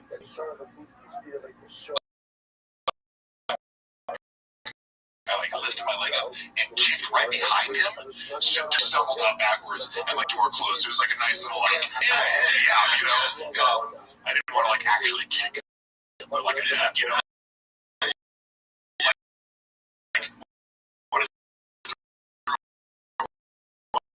And I kicked the door open about that. That's awesome. Thank you for getting to that thing. What's funny is he wasn't really that big. It was kind of like, and he left his girl inside, you know, like I think he was still enjoying the show, and he's like, he's fucking gay. Run home with shop that night. Truck walks. I'll ask you a question I asked Sean. I don't know if you saw the Sean McCorkle interview we did. I did, yeah. Me and Sean are frenemies. Yeah, oh, really? Okay. Well, okay, the funny thing is, he like, do you mind if I say, you can ask me first, but the setup of our relationship, to interview him, I think is really smart. I don't doubt a lot of this when he talks about these stories of, like going in for the TV show audition and having his own jokes. Like, strikes me as a guy should have done stand-up comedy. You know what I mean? He's really funny. Yeah, he's really funny, and you know, I think he's a thoughtful guy, and I relate to him after Matt Mitchell, and actually was funny enough, like his Matt Mitchell friend. Dedicating all the show instructions this year. I was in like this rain at like 10 before Tough Mudder that Matt Mitchell came out, and like he barely did like 3 miles, and Tough Mudder was like, I'm out here. And we're sitting there getting ready for it, and I get this message on my phone. So I was like, why'd you back out of this fight with Sean McCorkle? Why? Like, fuck who? Sean McCorkle, I honestly never heard of him before. And then he was like, this is the last reference to like, Geo's talking shit. So he told him, like, oh, fucking ass, I'm coming out to LA. He was like, yeah, let's do it. And then he talks to Sean, and realized, like, oh, Sean was actually serious. Like, families back, like, there was like a multi-paragraph story that it had in any facet. So I was kind of confused. I'm like, it's a bizarre thing. It's like, it's one thing to have people talk shit, but it's just another thing to have a guy just like make up this like short story about you, which like you guys are fighting. It's like,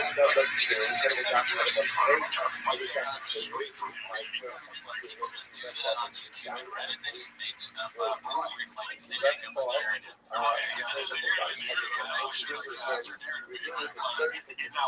In retrospect, what he was trying to do was like get to Brendan or whatever. Like, I can assign Brendan to Brendan Willis that are sort of acceptable. I don't know if he still does it personal, but again, like, he would have anything personal against me because of my association with Brendan. I get it, so I don't feel any animosity towards him. It's a little weird. I was just lucky, like I said, like, he was shot in the corner, and that Richard's like, he's like, oh, that dude's like hilarious. He's one of my good friends, and he's like, he called him a verbal chef. So, like, but it's true that he's a very good writer. Oh, yeah, he's really funny, but also he's like, oh, yeah, he just makes up crazy shit all the time. So, all right, I don't feel bad about that. But then, I saw a post or something, like, yeah, I guess the end of it, his friend, so it's like, that's fine, you can think that, but also, like, I want the world to know, like, the thing that you posted where it was just like, look, 100% fabricated, and he said he blocked me on social media. He was like, and Mark blocked me everywhere, and I was like, oh shit, because when I click on your Instagram, like, it shows that you blocked me, and I still have the option to block you if you know that works. But it's all Shop's fault, right, it's like, look, if I like this guy wouldn't be singling me out if it was his.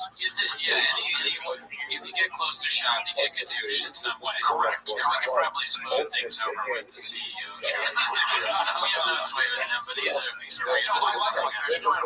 I think he's hilarious, and I hope that he can look at this situation and be like, oh yeah, like, do you think I'm a douche just because of, or did I, and again, because I'm the kind of guy, like, it's like, if you feel like this is you personally, I want to take accountability for that, and if not, well, then, you got a weird issue. Yeah. I think if Sean knew about me, Toronto's personal lives, he'd probably feel worse. But anyways, the question I was going to ask you is, with the eating of food while he talks to people, is that like CTE, or is that just respect? Why did you think of the list? Is there something where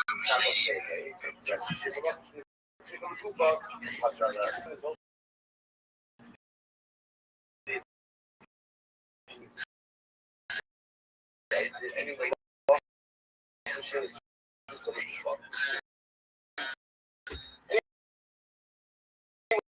offer that it's done. So what happens now is suggesting that even if you end up causing a kabura by taking out the splinter, that'll be a malacha shinetzi for the default. General will say, "Look, Shabbos, what do you think of Shabbos? Malachas not Shabbos. Some construction is true. But the end of the day, you do malacha, but malacha is not necessary. It ultimately, again, it's not also Shabbos. So that said,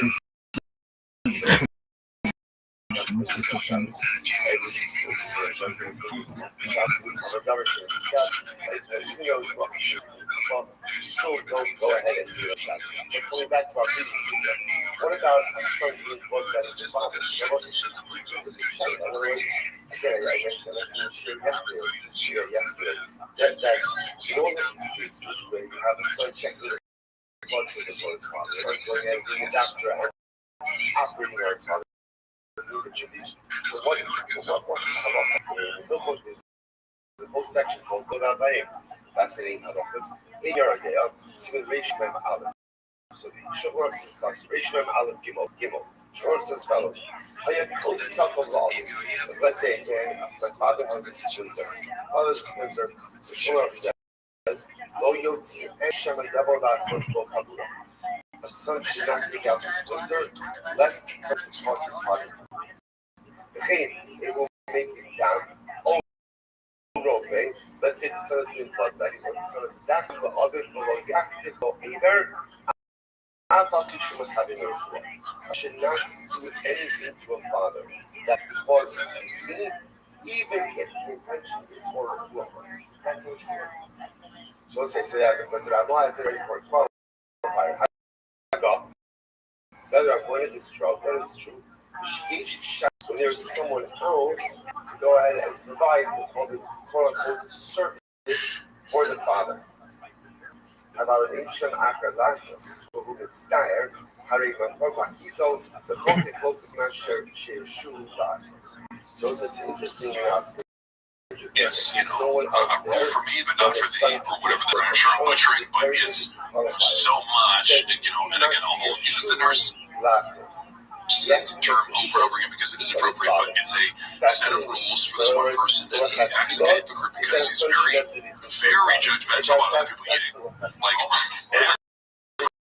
every time that I eat, like I say, I work out, I'm gonna go home after this, probably eat like 6 eggs and a ribeye, potato, and like mash, and like, it's a lot of food, because I'm 250 pounds, and I lift weights, so, like if I'm having a second slice of the improv, like that.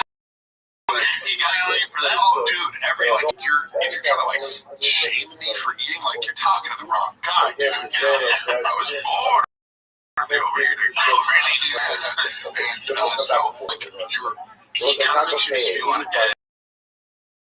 With eating because eating is like connected to him. So, like, let's say, like, he doesn't get it per diem. So if you're on the road, normally, like, any TV thing I've worked where you do a commercial or something, you feel like they're giving you money for any time you're not on set to like cover your food. Job will pay for your food, so give it to him. Like, he will take care of you when you're on the road. But it's kind of like we're all eating at the same restaurant together. What that gives him is the power to be like, dude, really? Like, you ordered that? Or we're like, dude, slow down. Or he'll just go, please stop eating. Mark, please stop eating. Please stop eating. It's annoying shit because, like, we're in the improv and it's like, yeah, man, maybe I only had like a light breakfast and then I'm gonna have 12 chicken tendies, and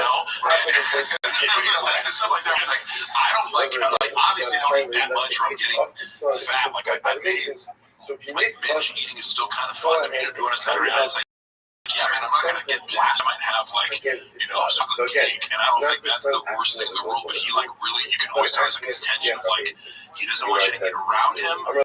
When he's not eating, especially, like, he's got some weird hang-ups about eating, but then after the show, it's always like, let's go get pizza. I'm like, dude, there's free food here, and we just ate it. And I think he doesn't like to eat me because he's like nervous before we're on stage or something like that, but like, it's always like, any principle he has is like, I'm gonna be gross, but if you send anything to him while he's eating, lights out, dude. I wonder what his therapist thinks about food truck diaries. Why would he it's always like, it's just like, I want to do carnivore and keto and get ripped, like Mark, but also like, there's a donut in my company, and I'm calling myself fat, Yeah, so the thing is, that the menu where they do this, It was such a good movie. Did you like that? Yeah, I enjoyed it. I liked it until that girl asked for a cheers part, so then I just like really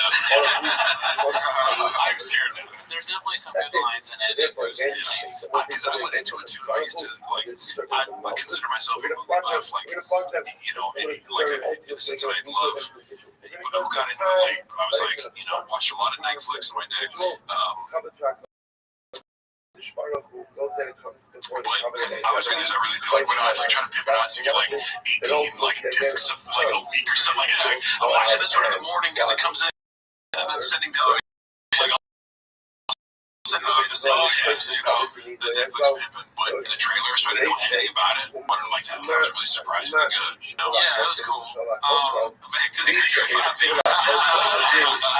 You're gonna say something about the eating menu. Oh yeah, the menu. Yeah. It would just be funny if at Food Truck Diaries they had a similar kind of thing, like Brendan Sabree eating there's a setup where it's like, like we flew all the way out from Denver, Colorado, we're shrimp tacos, and it's like we're doing a conceptual art piece in which he is the food as he eats his opponents, you know. That sounds like why did your wife leave you? Reenact your childhood. Here's a baby food. But brain-wise. He's at that function level. If you watch trend in that direction. What's the worst bomb you've seen? That's a good question. I don't know. I've seen him like when it's too hard to answer. How much time you got? I would say this. I'd say doesn't make a difference whether it's talking about a son or talking about someone else. if you're fair to see him, and it's your audience, it's a lot of things. Not that that's bad or anything. Like maybe in comparing, there was a lot of people who come on after the shows and like tell Chappelle, like Chappelle's even like, come on, he's mixed the J and the word shape. A lot of people are like, you're fucking hilarious. Brennan sucks, and then walks off. And Chappelle's just like standing next to his brother, like, yeah, making the water. But like, I mean, legitimately, Chappelle is a killer. Like, a lot of people don't realize because he's more of an introvert and he's not that flash on social media, but he's a very authentic person. And, if you haven't seen him do stand-up, you'd be surprised. So he's really good at he takes this really professional approach where people like obviously his acting evolve, and he'll add like little looks. He'll do like he makes it so he's making like small to work toward a better joke that might not be totally obvious, but like he watches his own says, yeah, it's better. Brendan does. No, I don't think he watched his entire hour set like once. Like he only watches things until like posted. Like it's really post. How was he after doing the Rico Poppy? Like the night after, was he like really excited, happy? Yeah, in his mind it was like crushed monumental achievement. Like we did it because there was a lot of stress to get. This is kind of where Brian Tommy said he's always been like really linear. That was the word he used. And he also said like he said some diplomatic things that I think I know, like even if we can't discuss it directly, like Brian's on the same page as far as seeing his faults, obviously in a more brash way than we're saying with Brendan, but like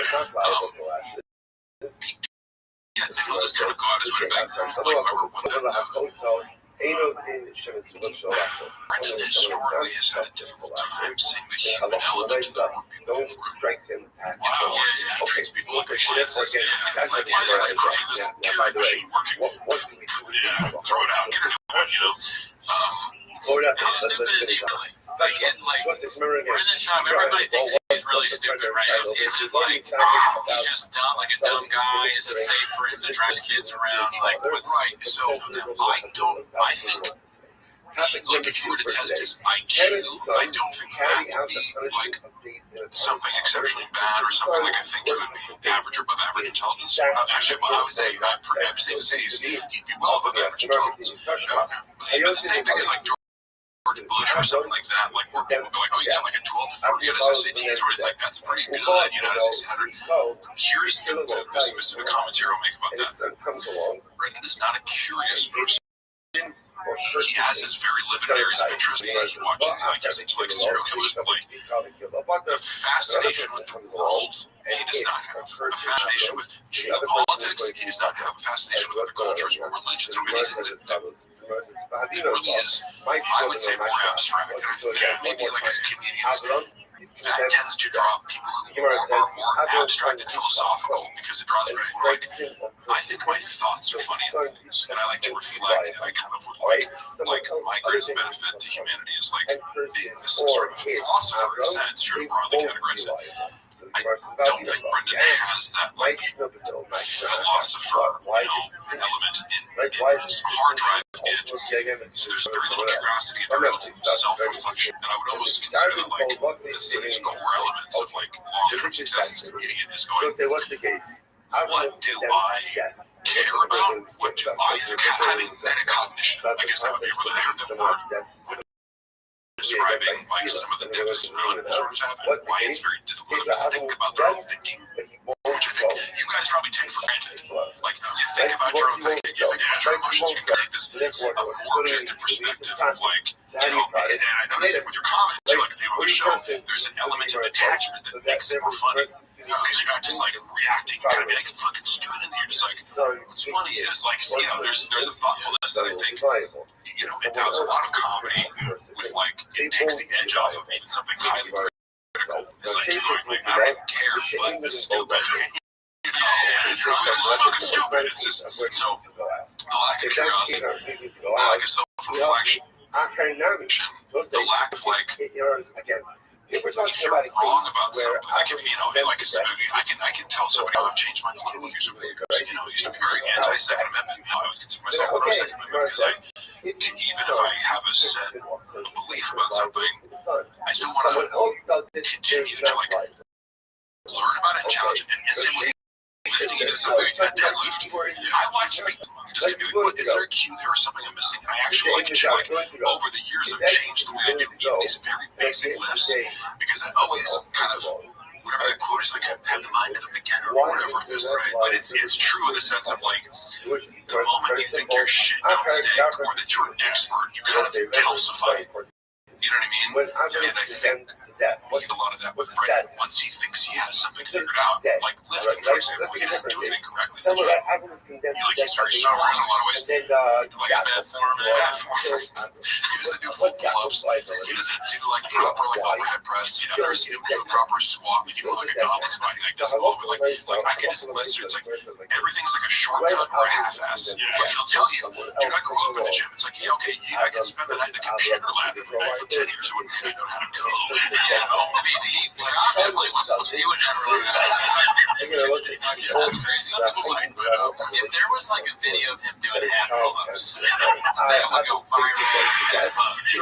Yeah, and not even half, but it's like, okay, it's like, what if you just kind of go to here, right? It's not half, but like, he also gets competitive, right? So like, if I'm going all the way down, dead hang, stop, come up, it's like, like you might be able to do 20 and I can do 12 with the same strength. Yeah, but you know, so little, but like if you're raising your hips off the bar when you're doing bench, it's like, it's all like individually, he might go, oh, I don't do it, or like his incline press where he stops like, you know, 4 to 6 inches from his chest. Now, that's cool if you feel like your shoulder hurts or something, but like, a lot of times it's not that they just want to do more weight, you know, people convince themselves, whereas I'm more of a proponent of like, go way lighter if you need to, and actually strengthen yourself in these extreme ranges of motion, go deeper than you need to, and that actually prepares you better, and prepares and strengthens your joints better for doing full range barbell movements. I don't get into the weeds here. You guys don't get No. I have this opposite. Like how you do something is how you do everything. Exactly, and that's really it. It's like contract, and I give a lot of patience to people because I've worked out with many people in the gym, but like, he also kind of gets all of this air. As I said, he says, I grew up in the gym. Like, if you try to correct him on anything, that's a no-go. Right? So like, he just gives off that energy. I've never had to try and not, because like, I'm used to people asking, if somebody could like, you know, I remember as a personal trainer that kind of taught us, I used to work in a ballet support in like 2007, and I'd go up to people, and like tell them how to do a form, and I've had people snap me like, we talk to me, it's like, all right, like people in the gym who are doing shit while they're wrong often don't want to be told what to do at all, so I always wait for people to come to me, and I'm happy to answer questions, but also I'm not going to go to my own like, oh, you should try doing this correctly, you know, but yeah, with him, it's like, he wasn't asking for anything. Now, a guy like Chappelle, kind of has this more professional attitude towards lifting and almost everything he does. I think he's really good. Like, he only does a few things in his life. I'm sure he doesn't know anything. He doesn't follow pop culture, but like, he's into the things he's into. And anytime we kind of became friends from working out, I would see like, he would look at everything I did. I barely needed to coach him. He would replicate it as much as he could. Like do the exact, try to do the exact same form. Never repeat out of him. Never complain. Do every single, like, he had that. I'm like, oh yeah, you're like the ideal lifting partner because you just do it. Don't complain. Don't skip it. And then talk about it afterwards. You know, I wanted to clarify that maybe thing. I want to clarify something because we talked about, I think we talked about the dick picture joke on a previous podcast. Yeah. And I didn't know that you were married at the time. So just that alone is like not okay. Right. There's like 6 different levels to it. It's like saying I'm shitty at my job. Like saying that it's like this weird, it's like the joke is broke or it's like right, any kind of, he just had like his classes, you're with him, Brian. reliable. you know, I have like this money is better attitude. That's right. No, but like, I never try to lose this. Like, yeah, man, I know where I came from, and I never look down on people who don't have money. That's good. I thought about it even more though. Like, even if I didn't have a girlfriend, I think it would be bad because I don't send dick pics. You know, I don't want people to think that I do. Right. Like, what the fuck does it?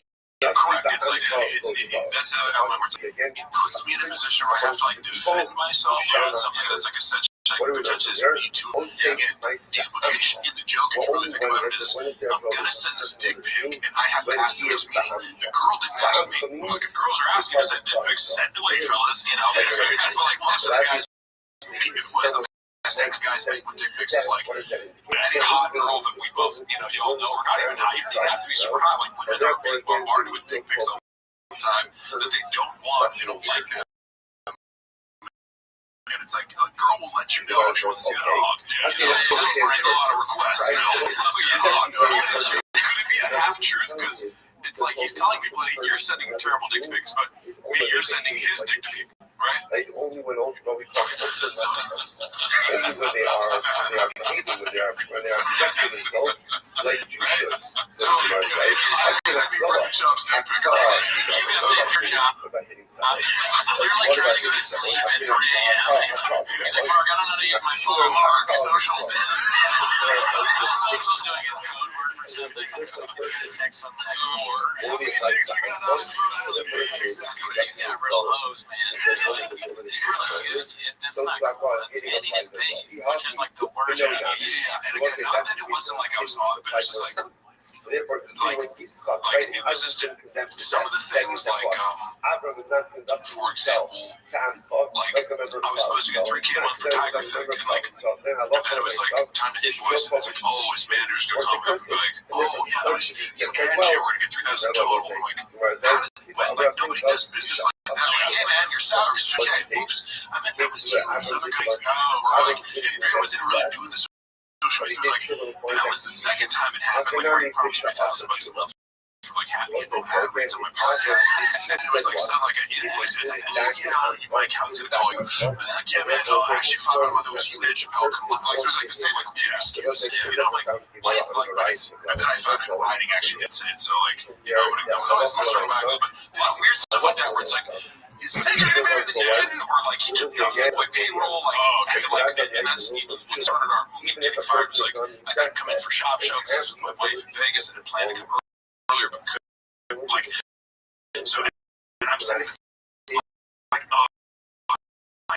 anxiety written text like, hey, just not good. They sent me a shitty text. I'm like, and to come to find out, like, which wasn't necessary. It's like, I already told you I'm gonna spend the rest of the day editing clips for T-Fact. Like, I'm gonna put in more than an 8-hour shift. But then I come to find later, you already take me off the payroll for that particular show. So like, you're shitting on me, and you're already consciously taking me off the payroll for that job, that aspect of the job, and a lot of stuff like that. He does this. Me and other people, if you get to know, you'll report this financial fuckery. Yeah, that's a real betrayal.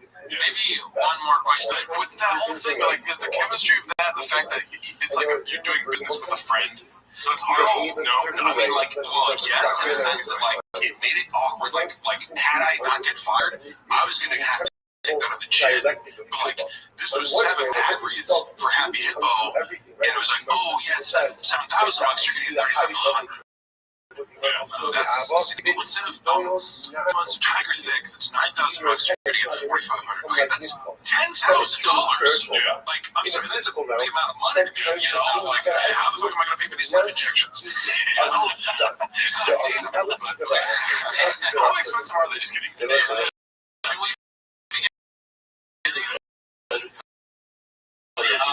is a serious question. With Brian Callen, right? On the AMA, I had asked, I'm a huge fan of Brian Callen's before ever getting involved with the Chang and all this stuff. Well, he is, I mean, look, he's comedy, like, he knows what he's doing, man, exactly, you know, and he's thinking about Brian, I mean, with him, we had a recent deal that he's trying to get me not to be AMA, and I felt like, kind of like, hey, man, keep trying to convince me to shit. Yeah, but anyway, like, you have to respect his craft. You know, I was wondering, because recently with the clips from the fight, there was some cheekiness to what's happening in the Changs. I was wondering if, like, I saw the unique headline video where like, he makes a reference to those paper cuts. Yes. And I go in my head, like, there's no way Brian did that deliberately. And I watched the clip and I'm like, he 100%.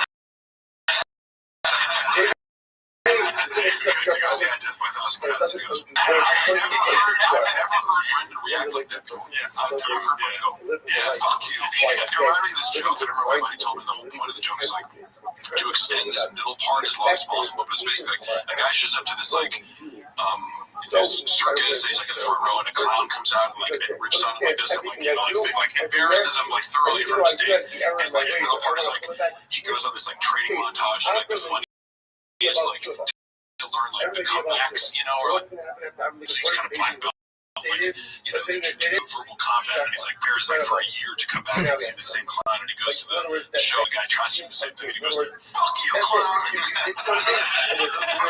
you've been leading up like for 20 minutes, and then he goes to this school, and then he goes, "Come out, you know," and then comes back because Brendan's Mr. All Night Champion. Yeah. So with the fuck you, with the question, you can cut this out if you want me to, but I was wondering, does that cheekiness show up outside of the show whatsoever? With the allegations against Brian or Brendan's presence on the subreddit. Oh, do they make cheeky jokes towards each other? No, Brendan wouldn't like be cheeky about it. I don't think it's allegations. And also, I think that was made off. Wasn't off limits. I don't think Brian would reference the subreddit. Like, one of the things he says, like, has fun at Brendan's expense, mostly, like, the worst person in the world. Like, and I can actually get it. Like, he's attacking him on more red bars and like that. But also, like, yeah, like, and I was there too, man. Oh my god, these guys are psycho, you know, coming after me. But it shows you. Go fuck yourself. My big takeaway from seeing it up close was like, they're scared of it because they're not willing to engage with it. And I've always felt like, you know, like, I'll engage with my haters because I want to know what the fuck they think. The worst you can tell me is that I'm fucking, you know, have big lips and like, okay, I'm fine with that because I haven't like my real insecurity. Also, Yo. It's just all one note. It's just all Question. right, and that's what it's like, you know, it's What's good? How old are you? And you're doing geometry? No, I just want to find out, like,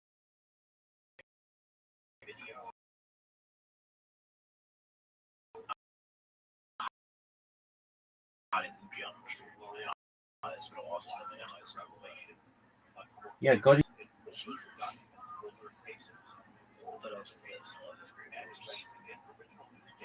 I was in an advanced school.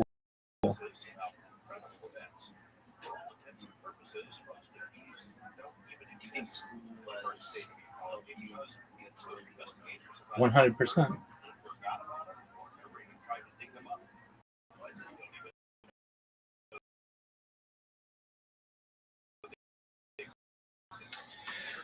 My education allowed me to get an excellent career.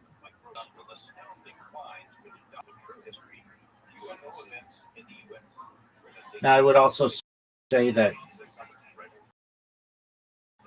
experience helps a lot and certification, but that's included in education.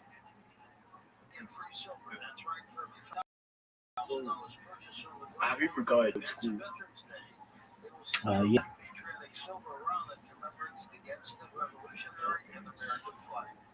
Yeah, but generally I wasn't a troublemaker.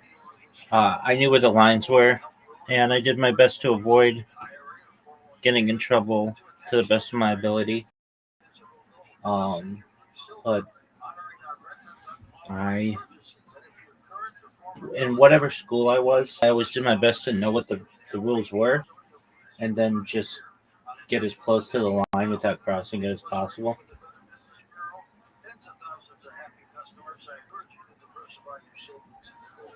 Next coast to the number 989898. Does that answer your question, Equestria? Excellent. How's your day going?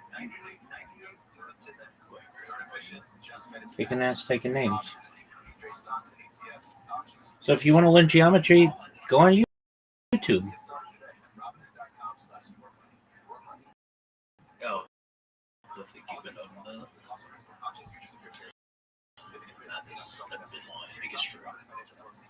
You can also use ChatGPT.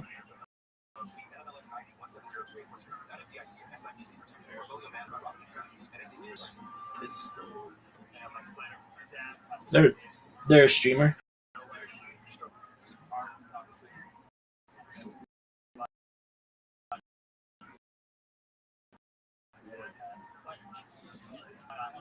I think they're streaming right now. I don't know. What up, Tim?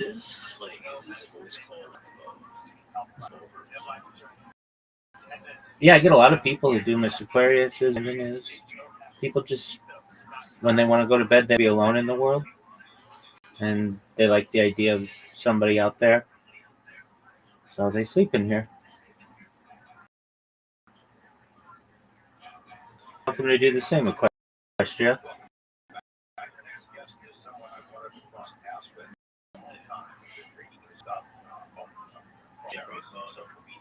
Oh, these people have now hit rock bottom.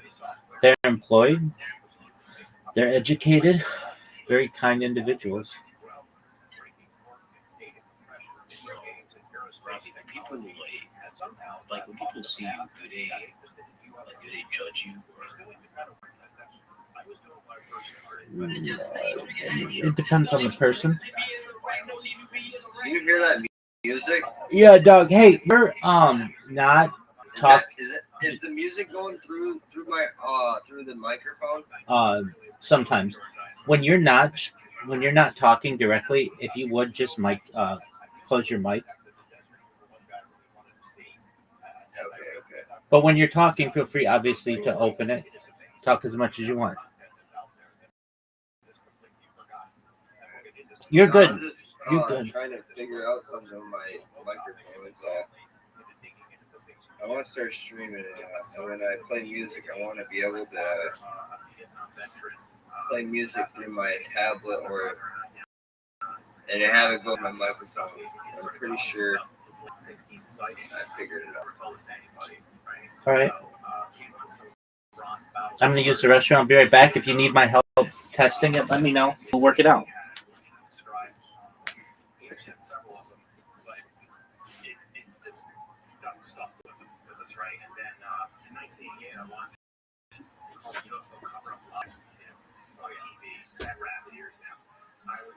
I was like, what is this? This is amazing.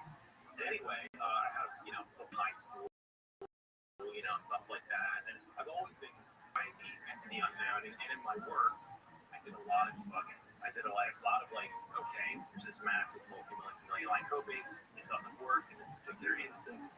So you have to be a detective. You have to track it down. It can take days sometimes, and then fix the bug. And so I have this natural inclination, I guess, to just go find, we have a problem here. We have an anomaly. UFOs are, I think, a big anomaly, right? And I'm just naturally attracted to that. Recall the first old story that you dug into, how you decided that there's a goal there that's unmined. Yeah, so actually, Scully, and he wrote the first book on crash retrievals. He was Indian. And at the time, it came out in 1950. It was a big deal, and I read his book, and I read some debunkings of that and whatever. And I just happened to stumble on it. Its archive is available at the American Heritage Center in Laramie, Wyoming. And I was like, well, has anybody ever gotten it? Right? Because someone called a hoax. I'm like, well, has anybody actually looked back? So I found his archive. I contacted the university. And they're like, oh, yeah, this archive right here. And nobody stand with you in contact with a proxy researcher. And then I paid her a very, reasonable amount of PDFs. Starts coming to me, things that haven't been seen I was mesmerized. I was basically going to the world. Professional journalism, he was a typewriter like we use word processor today.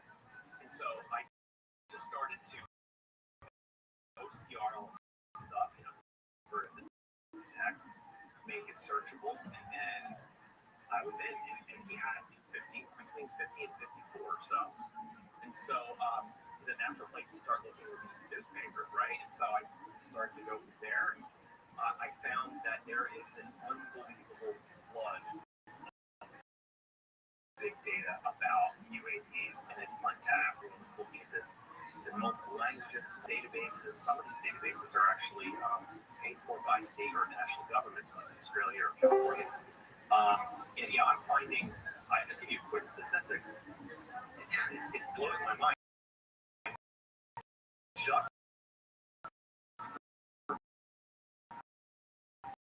so there's different phrases used for UFOs or UAPs over the different eras, right? Or the phrase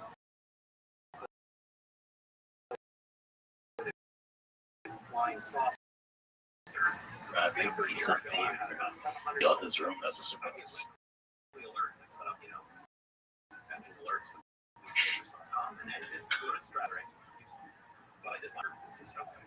Anyway, I have weekly alerts. Every week, I am getting thousands of newly digitized primary source hits, and these aren't just articles. A lot of these articles are local people that called their local newspaper or in there and said, "We saw this.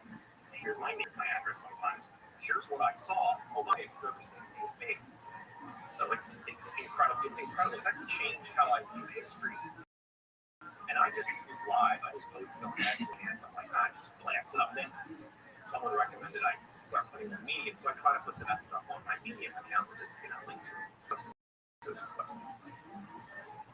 Well, yeah, I love this work. It's just fun. It's fun as hell. It's like we're actually exploring unsolved mysteries. I love it. I followed the path and I got hooked on it and started reading everything I could. I didn't search the world's newspapers or the country, but I did dig into the archives of the local newspapers because you could go to the library and there's the stories on Mike Woodville. But these older UFOs, including Frank Scully, I remember one from David Jacobs, the UFO controversy, first written as his PhD thesis, and good God, Equestria. Is this true? And it turns out 52. Yeah, so when Lozano first started coming out, I'd be taking a shit or what? Right, and I just occasionally read it here and there about it, but I was like, it's kind of faded away. 2015 or so, it just kind of faded. Then it came back in a big way, and I'm like, okay, if this is true, there must be an indirect effect on our media and the programmer I can do to further the understanding of this, right? And it turns out there's a lot, and anyone who has a lot of time or has coding skills composed by other researchers, some of them like scientists actually, like Dr. Donald Johnson composed a and these are thousands of events about UFOs, just a quote a lot of it. This stuff, the websites are gone because unfortunately, researchers missed writing some scripts. I scraped this stuff, recovered it all. I got 55,000 events. I tracked down the ownership of some of these chronologies that I got of official permission from Dr. Heinrichs. He started this group called CUFOS, CUFOS. Yeah, anyway, they gave me permission data, and I've been getting permission from others. So what we were doing though is standardizing and releasing for free on GitHub in an open source way. So it's like a master archive of all these other chronologies. We're up to 55,000 events there. The CUFOS up. That's over 200,000 events. We have. So I said we have over 1 million hits in newspapers. Like how I'm being very conservative. In reality, if you go search for the other phrases like UFO sighting, UFO report, or even UFO. UFO is just a little acronym. It's hard to search for because it can get a lot of false hits on that one. But for the longer phrase, you get very good hits. We're talking up to 3 to 4 million hits, and it's growing. So it's big data. Basically, the information revolution is catching up to UFOs, or vice versa. Oh man, that's great. I mean, you mentioned something called newspaper God mode that didn't exist back when I started. Right. It's around now. Oh, it must make some gatekeepers very nervous, in my opinion, because I don't think they expected us to have this ability. This is a surprise to many people. So let's go back to Frank Scully. So that's your entry point. Frank Scully, as you said, was a journalist. He was ahead of his time, or it must have been courageous for him to take this on when he did it. And then, over time, he gets debunked. Supposedly, I think he wrote about the Aztec crash. Yes, well, actually, there were 3 crashes he covered in the book. And his supposed sources were lawfare 53 or something, something like that. However, if you actually look in his archive and you ignore all the noise, what you'll find legal release forms for a movie that was being planned. For these 8, he claims that he had 8 scientists he was talking to. He used a literary device called Dr. G. And that was his thing in the book to simplify the story and also for security. So anyway, I found legal release forms. I'm like, well, that's strange. Why would you have legal release forms for a bunch of these scientists? And he also negotiated like how much they would be paid and whatnot. That's strange. Like, why would you do that for a host? So I kept thinking of this archive. By the way, this archive's been really public. I'm not reporting it. It's all public domain. So I found, wait a second, he had Wright-Patterson Air Force Base. People he was talking to, and it turns out there's a name in there, phone number, and an address, and it gets even better yet. Lockheed, he was talking to in early 1950. So this is not. By the way, in 1950, who would be talking about saucer situation at Lockheed? That's actually the phrase they used in his archive. Well, that's really interesting. I think. I mean, keep in mind this goes way deeper than this, but to give you an idea, like there's a lot of amazing things in there. There's a case that you wrote about, an article that you found that references to this case that I've always thought was one of the biggest and most important UFO events in history. It's Farmington, Texas. And you found an article that encapsulates sort of what was going on around Farmington when supposedly there were hundreds of UFOs having a dogfight in the sky, and I think thousands of people saw them, right? That's right. So I found a bunch of information about Farmington. So the first thing I found was what they call a early notice to airmen event. So just so happens that a knot pops up around Los Alamos, which is a at the time, where they were doing nuclear atomic thing and stuff. And it also pops up around Hanford, which is another A-bomb related thing going on. And then an emergency team this is all happening. They're pretty much the same days, like within 24 hours of the Farmington Armada. So that's really interesting. In Farmington, you got from vicinity, a few hundred miles, and not covered actually 200 miles, and also the non-agreement. You could not fly over Los Alamos and stuff. So I found that, first of all, we're in this data, what we're finding is that there were things in the air during these famous waves, and NODs were popping up. We're finding the NOD, and pilots usually talking about them and explaining them in newspapers. So, it's just not just, people talking anymore or claim, swamp games. This actually had a real on aviators. So that's the thing. The second thing I found was when the Farmington Armada happened, the news media out East Coast, they said they had to call virtually the entire telephone exchange to figure out specifically they saw these things. In the newspapers, it was reported that it would jump over half of the whole town saw. You can look up the town's population. That would be thousands of witnesses. Anyway, this was a multi-day event, and it was for cotton. Still cotton. Yeah, it's just ridiculous. Not for cotton. So, yeah,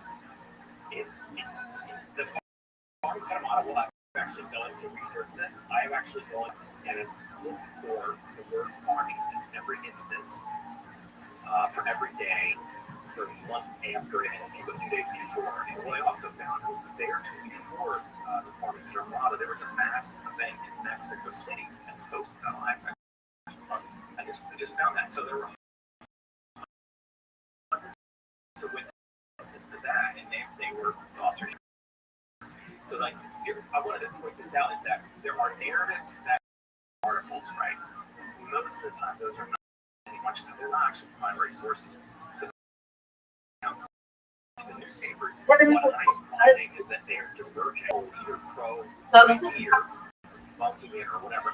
I have to ignore all those narratives except for, So, really good work. So, and a few others like Timothy.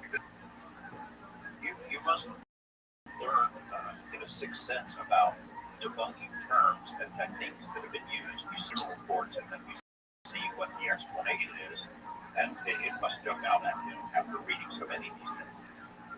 Yeah, so the one thing that comes out to me is that in the early 50s, and this is like first thing that it really was supposed to be like this something right here, the Air Force would blanket the media all over the country simultaneously with messages that this isn't real.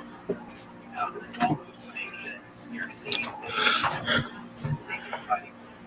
Immediately, this would happen. And so, it became clear over and over.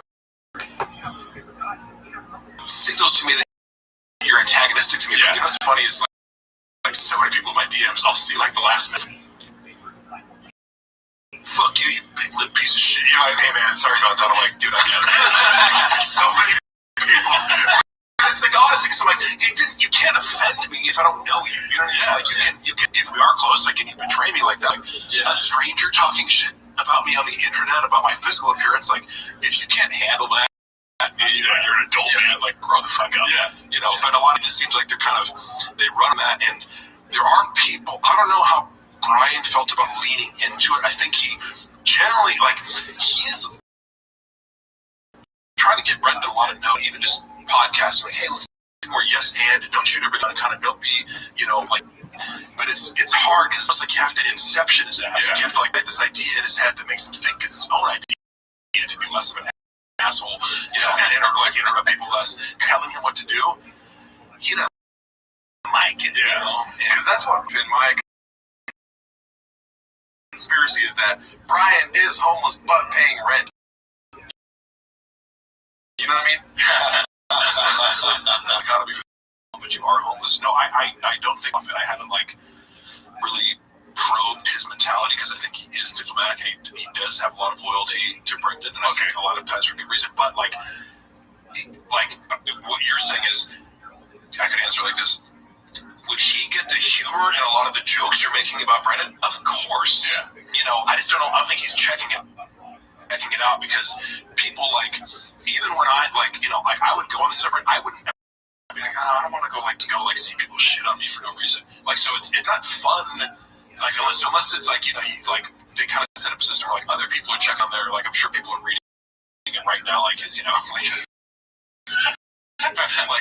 another guy who works there is like, hey man, could you I don't want to know, I know somebody's paying attention to it but my assumption is the way Brendan likes to have feedback is kind of give me the cliff notes of the cliff notes, and also make them all positive. So, unless it's a true emergency that's gonna ruin my life, unless I deal with it right now, it's I just kind of hey, give me a steady positive tidbits for my narcissistic supply. It must be hard to find that though, Often it is. Yeah, I've actually talked to Gianni Powell, who used to run his social media. We commiserated. We typed in socials to both our phones. How's social? He's been using the same phrase multiple times a day for years. How's social fellas? How's social fellas? So hey, Gianni, how's socials? It's just there's no interest in it really. It's just copy and paste how socials. Correct, because I go I would be so much more specific if I was in his position. Yeah, what are we trying to work towards on social? Correct. What are we doing? Right, exactly. No, I couldn't agree more because there's some really smart guys on Jenks no social media strategy or no analytics, and they're like, this doesn't make any sense from a strategic perspective. If you're trying to be like, I'm not on social media, but you check it multiple times a day.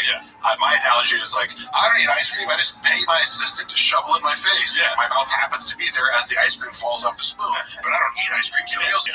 That's totally different. But it's like, no, you're on social media.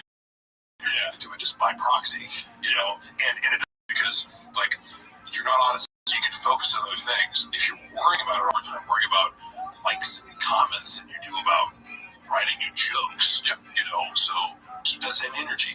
So on that topic of the, I was wondering personally, the iMessage group chat, who named it Operation Tiger Thick?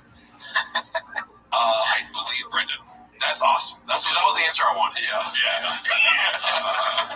Okay, so back to the original line of questioning here with Brian and Brendan. I think we touched on Brian becoming homeless. I'm praying for it. You know what I mean? Hard, a little bit hard to see from you, as long as, like, unless they have a big falling out. Which, like, look, Brendan pushes their friendship to the limit. Okay.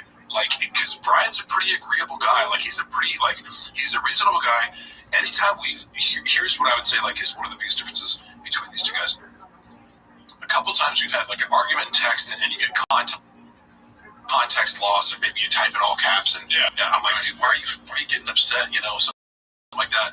Because technically he is my boss, like, I work for TFK.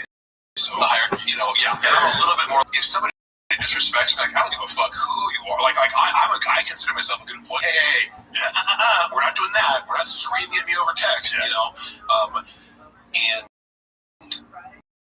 but to his credit, the very few times that happened, next time I saw him, talk to me privately and be like, hey man, like, I didn't like how that came across, and I just wanted to let you know, like, that wasn't my intention. And I don't like, he gives me, I like that. That's what I like to do to people, where it's like, I'm not just gonna make that moving on and be like, here's where I'm coming from, I'm gonna take it, but like, that goes a really long way with me. It demonstrates a lot of maturity and a desire to like be a better person. And Brendan,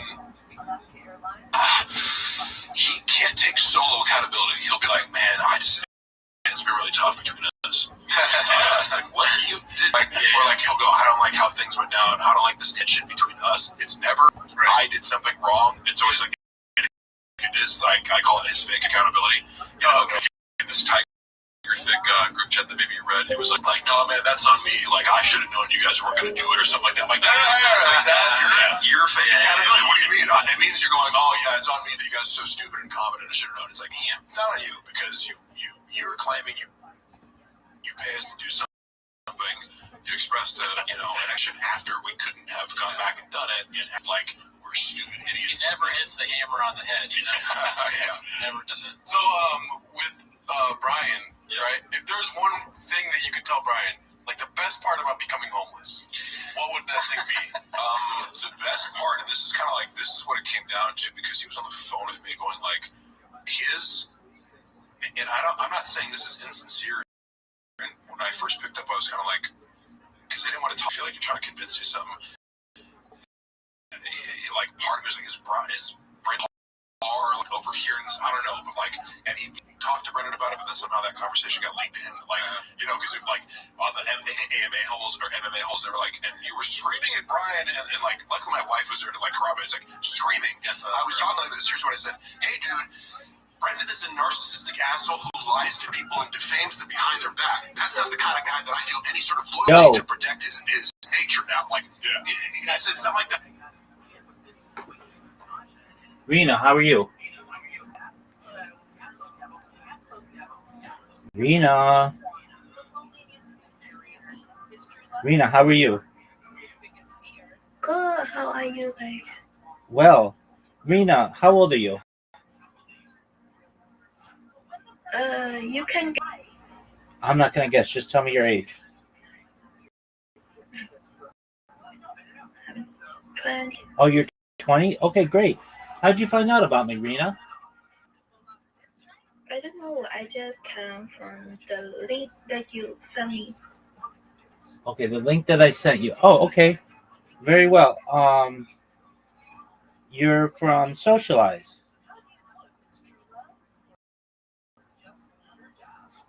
Were you in the Socialize Discord?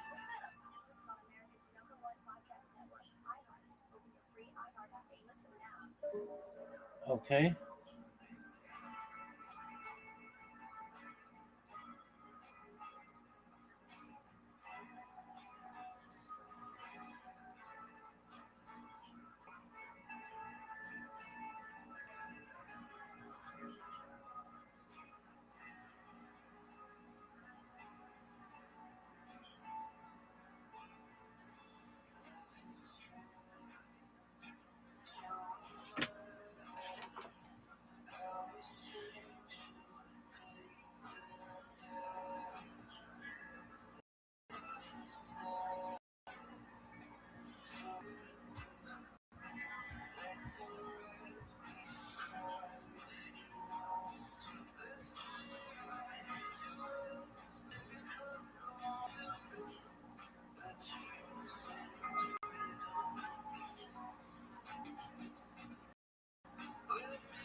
That and then it was like click. Have you heard me scream? Like if I'm screaming at you, you better fucking so I've never seen the line in the planes. So I don't like it when people exaggerate that because what's the goal there? To make unhinged. Like, oh, Mark was great. I don't know. I talked to you for 40 minutes and you weren't hearing a single thing I said. And finally, when you reframed it, you kept framing like, Mark, you're seeking revenge. Like, you need to think about the fact that this, like, karmically and philosophically, and if you go for revenge, dig 2 graves, one for yourself. It's like, shut the fuck up. My analogy is, this ain't revenge. This is me discussing something that happened to me, and it's therapeutic. This isn't me going to fucking Slyers or something. Right. Like if somebody were to like hack into his Twitter account and post something on that, like that would be revenge. Like this is like a crazy person with that. But yeah, imagine for it like how pathetic that is that Brian and Schaub reached out to some, no offense to MMA hosts, but just some random guy in Arizona. But also, he's just a YouTube dude. I think I assume, actually, for giving the benefit of the doubt, that he reached out to them for comment because he was trying to be like journalistically. And we don't do that. Right. Well, no, I mean it's true. Like there is a difference if you're trying to do entertainment versus. Now the guy, I thought the guy did a good job of like even saying like, yeah, I made fun of Greg with Bobby, but I was staying neutral, and he would kind of just. It's like he teed me up, let me talk, and he wasn't going like, "Oh yeah, that's crazy." Like, tell me more. He would just let me answer. And I'm glad he did give me the other side of the story because one of the reasons I started talking about it in the first place was I go, hasn't said anything yet, but every time I've seen somebody leave his life, 100% of the time, he badmouths them with false claims after the fact and really revises history in a lot of ways. And so I could kind of anticipate, like, this is going to happen. So it's almost like preemptively I have it because I know he's either doing it behind my back or he's going to do it. And of course, that's different claims about me not coming into work. Yeah, okay. Like, and being late. Hey, what were my hours then? You know what I mean? Like all these, like everything. 24/7. Right. It's like, I can come in late, but like, also I have a, I might have a recording of a phone call where we're in-person discussion remotely. So, even that, it's like, if I get up and start editing at 8 and I don't come until 11 to the studio to do something, like, that means I'm not working and you even okay that, but then it's a big deal. So, every claim you made, you saw me kind of get worked up on the show, but it was like, when you're not expecting it, somebody's like, hey man, is it true that, like, it's like, what? Like, no, fucking, saying that, like, it does get you riled up. And to go back to your question about Brian, because of the financial situation, like, you know, he does seem to make a lot of money. Okay, I don't know how much longer the show's going to last or whatever, but I know Brendan privately has expressed interest in like things will be tense between them. And Brendan kind of has Brennan, if you're watching this, suing Mark is a bad idea. An NDA thing, because you'll have to pay. Mark can sue you right back for free. Or wage and hour violations, you moron. That's a very good point. If I were to have like labor attorney friends who I've been speaking to, really? That's what you think. That's why I felt emboldened by this. I didn't look at my NDA. Like, first of all, like, you know, I double the over telling exactly what happened to me because the headline becomes Brendan Schaub sues small over joke. It's the worst headline you could possibly write about meaning, like, short of sexual allegations. Because it's typically on Shings, but things that fuck. Mark texted me that's like the first thing you text. When I heard DM, look at my phone like a little bit later. It says, hey, real quick, B. You know, if you were to put your Doctor Strange hat on, is there any possibility for Mr. Brendan? Humbling himself in certain ways that I just like, from I know about personality, style that I'm describing, that I believe he has, would contradict all of them. And I think, like, there would be multiple steps in the way of, like, awareness of the issue, which is very unlikely for a narcissist, and then pursuit of help for the issue. Like, something major would have to force him into that. Like, so mechanistically would be like, well, you have to go to therapy, and you have to come out the other end, and there has to be, like, proof of the fact that you have shown an ability to take accountability.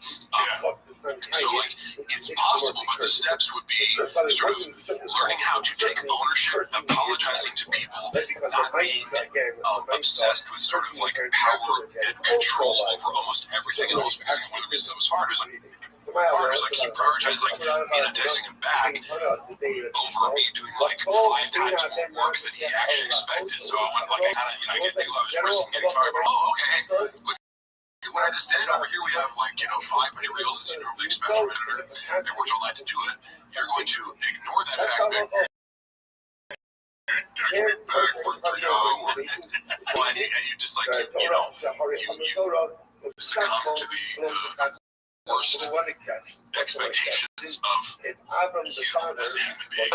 With having the position he has of trying to start a company and making bigger and bigger growth, he kind of just carries a hammer and looks for nails that aren't there. That's an amazing way to put it, because I've always said like his leadership style, and like I don't think people realize, if you were to get an MBA, you'd study leadership styles, because the best leaders take different approaches with different people in different scenarios. The guy who's like the fake alpha male, which I do, I like to do like the narcissism joke and kind of like pretend like I'm like a guy who like thinks he's that's a funny character to me, but like I just know I've always known I'm not the guy who always looks to be in charge. And when you get somebody like that, and they tend to be sort of narcissistic and maybe psychopathic or something like that, but like they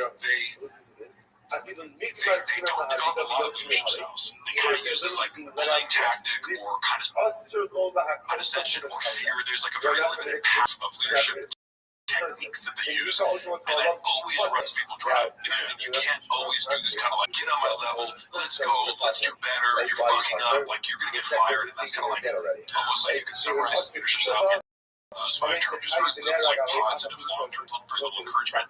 He micromanages, but doesn't know like how even to micromanage. Like one thing if I knew how to edit, I'm editing, micromanaging is sort of like about where is Where is it? So, and also, like you said, I talked to Brendan if he's watching this right now. I would say, continue what you're doing. I love Brendan Shaw. But please, if you do stand-up comedy, make it a segment on a podcast. Stick to podcasting. And that's that.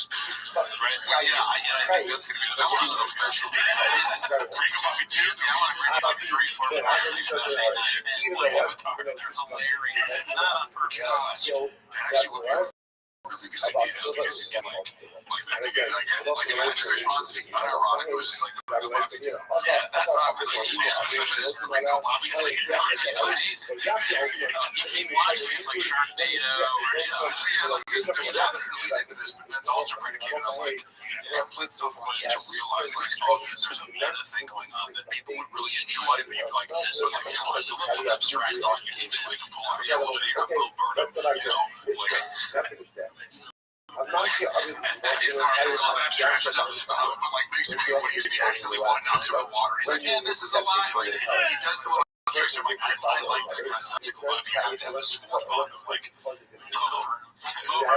the inside, outside. Do you want to watch some clips? Yeah, you're down to watch clips. I love clips.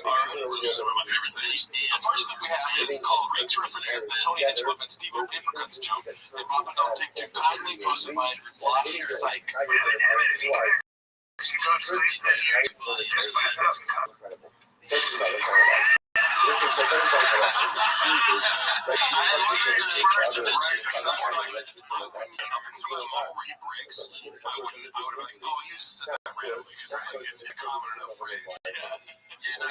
That's like that dog meme where the dog tells a joke.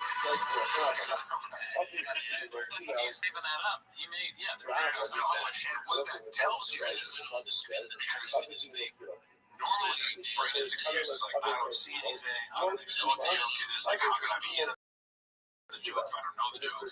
Saying fuck you means they've discussed this, and Brian knows that Brendan knows, and Brendan is aware that Steve O and Tony Hinchcliffe, he has like a weird issue with, like, and he thinks Steve's like, you know, he makes fun of Steve O behind his back, he's like, the guy doesn't even stand up, he does like a PowerPoint presentation, and sucks, and he's like, I'm not saying anything, no, but if you're and talk shit about you. If you've had Brendan and you're a comic, you're a North Star, you know, or anybody else, but it's like, you know, you can be fucking Joe Rogan and he just TED Talk, you know, everything's like, he'll find a way to, you know, the mental acrobatics that he does in order to dismiss other people from them is sounding. But Tony, he's one of these guys who's like, you know, I don't want that life, like, getting some tickets, he's opening for Rogan or whatever, it's like, yeah, I'm a shitty life, you know, this podcast crushing it, it's a pretty good life, I like it, he's amazing. You're a comedian, Waters name, Shop talks about you. No, you can just guarantee it, like, even if you're his best friend, if there's a way to dismiss you, you know, if you're Wallace, he'll be like, oh yeah, he sells much tickets, young people at a show, don't buy enough drinks and food. It's like, what a strange insult. No, like, it's like, I'm just saying, like, it's that level, and then, like, you know, the editors used to work for Brendan. He was one of the first to get douched out of the Thick Boys Squad, like, moved him out here, and then he just got fired for the shittiest reason. Kyle's dope, he's a little bit, like, he can be a little bit testy, that's the old, but, like, now I see, like, oh yeah, Brendan makes you testy, you know, like, that's impossible. But he's on tour with How did it go? Yeah, good. What happened? I got the number. Okay, so they gave you a referral? Yeah. I'm proud of you, big dog. Someone sent me a picture of a kid who's black in a wheelchair. He has Down syndrome. He has glasses, and he's Jewish, and he's got a rainbow LGBTQ flag. And he said, this kid chose the hardest difficulty life. Try not to laugh. Okay, Doc, are you ready to play? Yeah. All right, big dog. I'm proud of you, Zoo.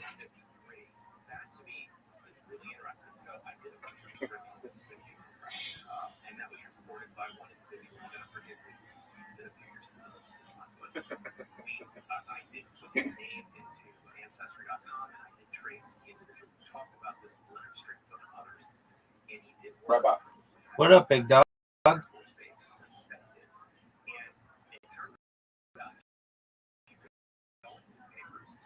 Zoo, why don't you like the... Go ahead.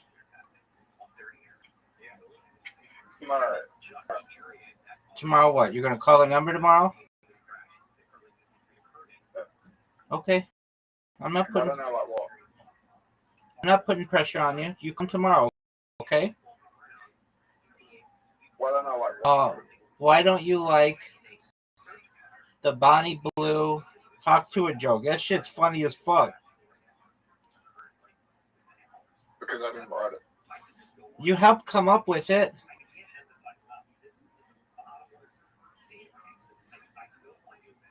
It's funnier.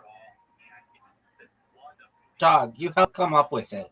And I think you should use it. No, people like when I talk about God having Down syndrome. Dog, that joke sucks. And you don't necessarily have to... You can tell multiple jokes. It's a really short joke. Welcome, how are you?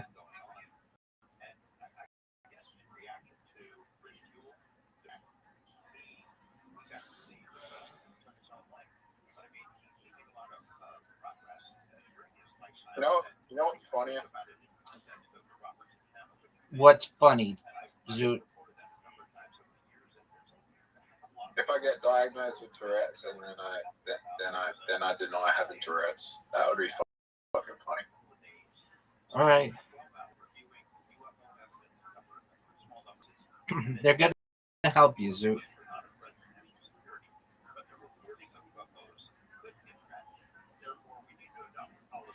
Look how good this shot was. What are your thoughts?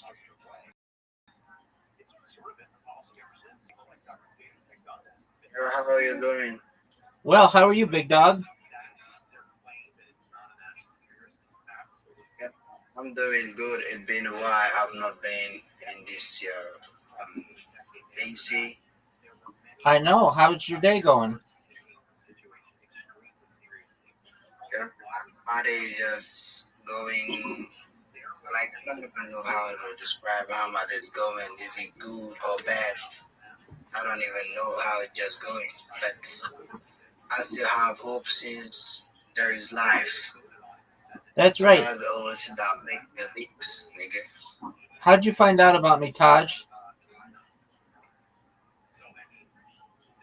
Zoot, that was amazing. I've been with Rabbi since, it's been a while. I know how you've been building.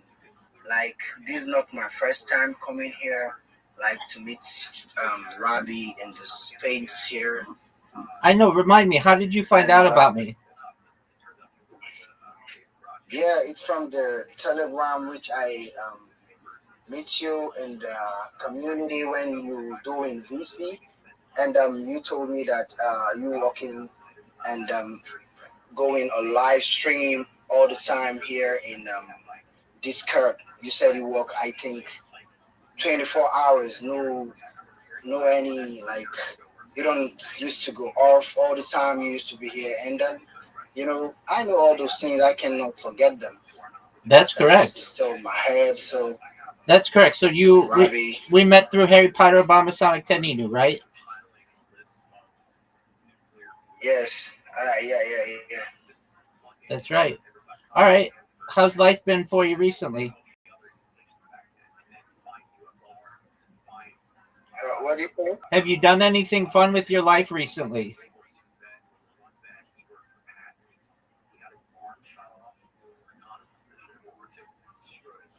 Like, have you gotten a girlfriend? Have you gone on vacation? Are you telling me to go on vacation? No. Have you done that since we last talked? No. Zoot, this is my worst hole and one of your best holes. Just making you aware of that.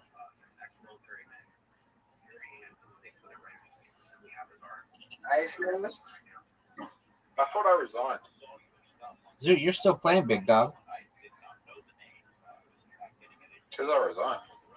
Okay, well, not here. It doesn't. There you go, Zoot. You're still in the game. Dude, and you had an amazing shot. That was an okay shot. I think it was good. Fuck. Fuck. That's not good. Oh, it was almost good. Oh, look at that shot, Zoot. Zoot.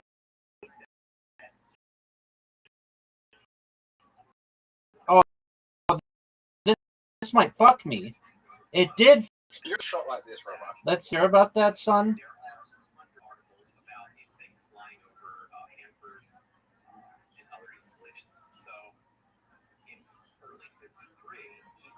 No, Zoot. That was amazing.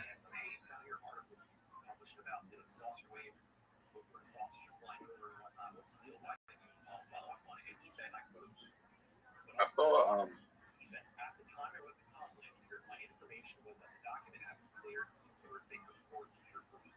So, Robbie, what you saying?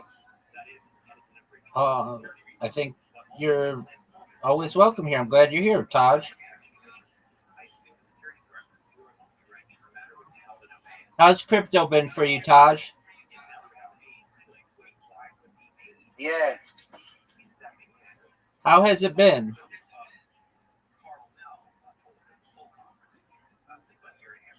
You said? How has what you saying? What you say? How has crypto been for you? Nah, crypto has been tough. Like, I how things been going. That's the reason why I've not been in the space for a long. Because I lose most of my job just because I had to wait at home and do some needs and take care of my grandpa. I'm with here in Sudan, been tough, and I'm just back. But I'm glad with meeting lots of people like you. It's a great opportunity for me all the time, even if I'm not aligned for 100 years. I'm with you, and I know how I'm going to do here in this cut. 100. Do you know? Good, and I'm glad. Absolutely. Do you know Bitcoin Obama?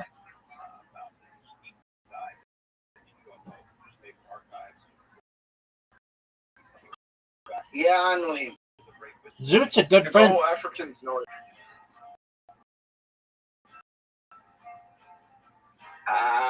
We're not friends, dog.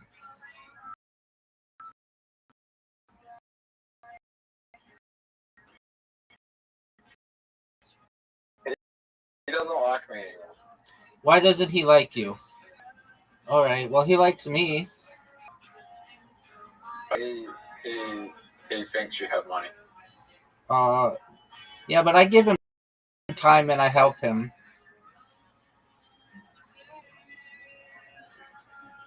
Zoot, we gotta get you back into your Twitter account, dog.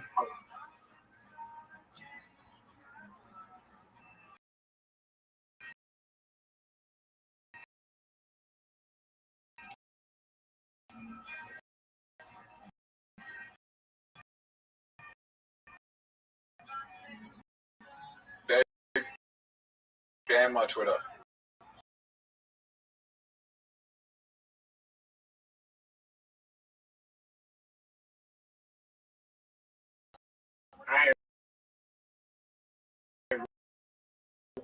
He's not saying that. If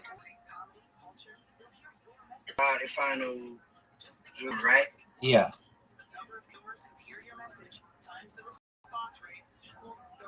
Okay. Like, if I know him, what are you gonna do? Don't worry about it. Why did they? So they banned it for misinformation. What misinformation did you provide?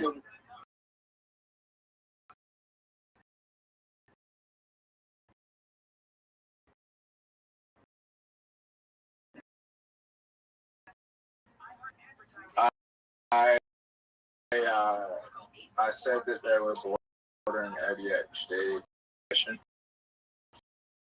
And then when it came to anxiety and depression, and then I said that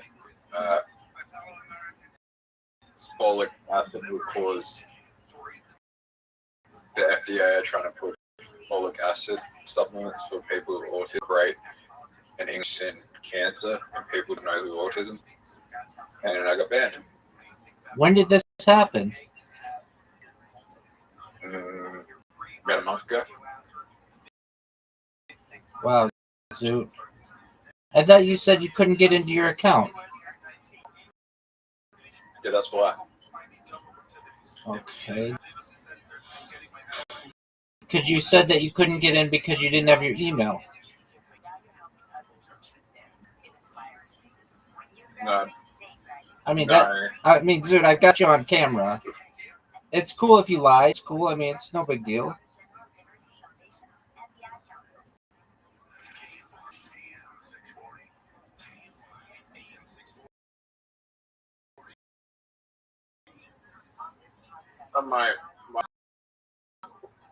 What does that mean? Did you get...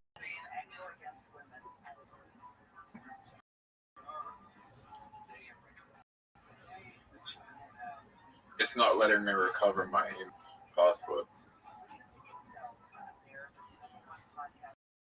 Did you get banned or not? On one of my accounts, yeah. Okay.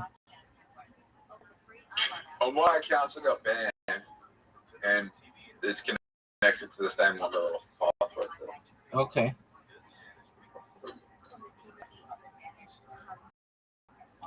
Zoot, are you going to win?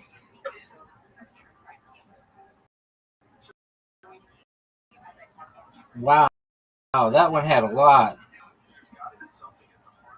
Rate that out of 10. That might be a 9. That was really good. Go. It's your turn.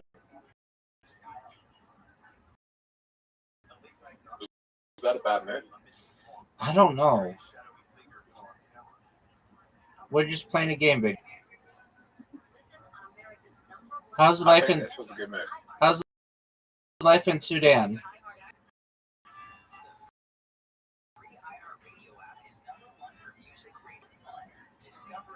Did I make that? Yeah, Rabia.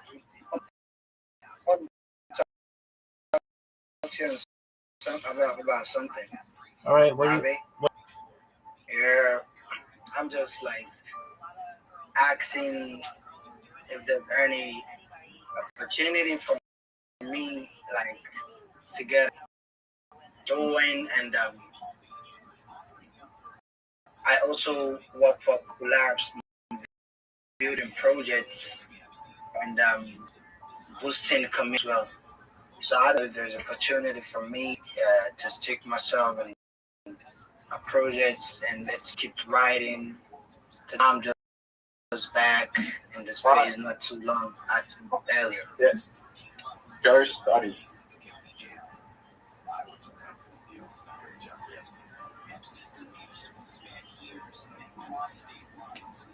Are you on Twitter Spaces?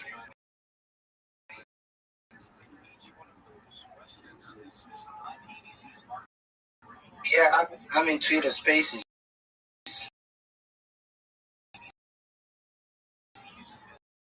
All right, well.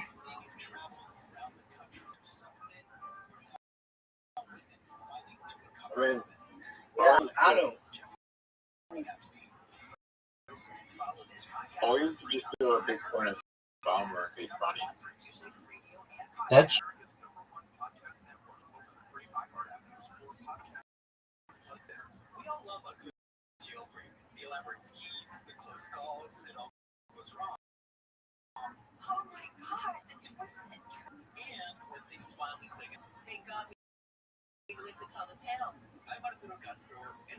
So grand to And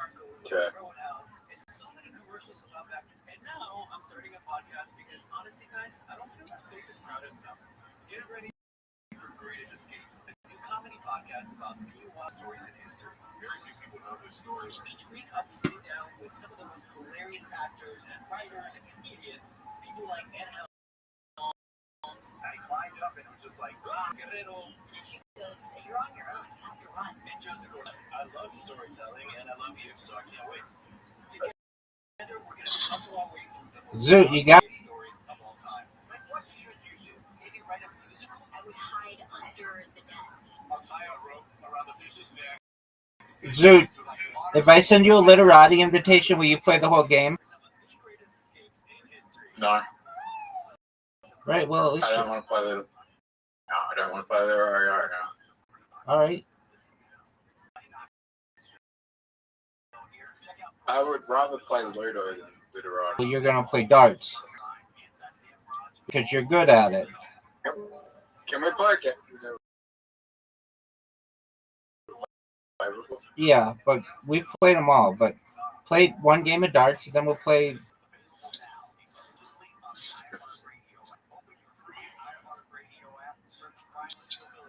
You know what's an other app than Play-Doh? Snapchat. No, apps like Play-Doh. That I don't know. I had a friend who recommended this to me, and we played it. I've played it just about every day since. Recommended you play it? Yeah, he's a nice person. Distracted driving is what's really scary. Zoot, you need to do really well here. Oh no, you don't. Okay. So we're gonna play 4.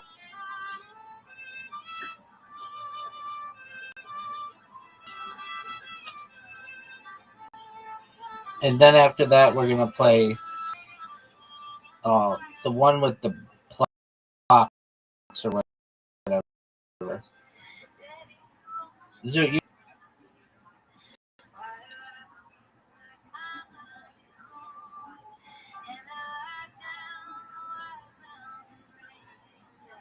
you're up, big dog.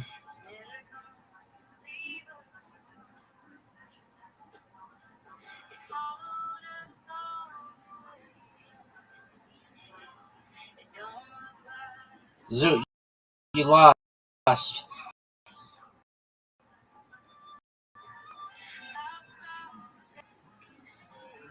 You're right. How did I lose?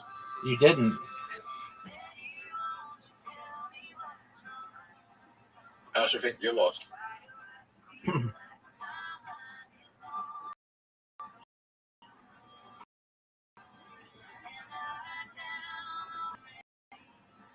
You lost. Fuck yeah. All right, now we're gonna play game. Fast party? Fast party. But that's not even like a game of skill.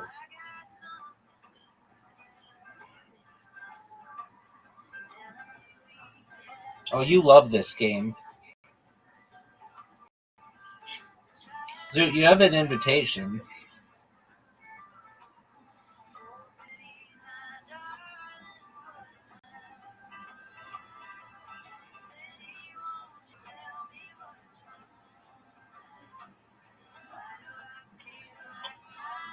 Can't fucking roll.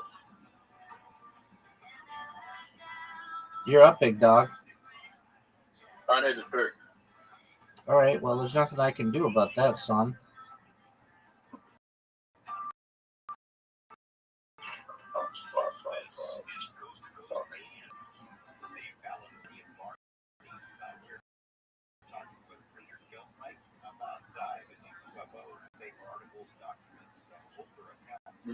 You got an easy full house here. Maybe. Why would you listen to me? That's the shittest full house you can get.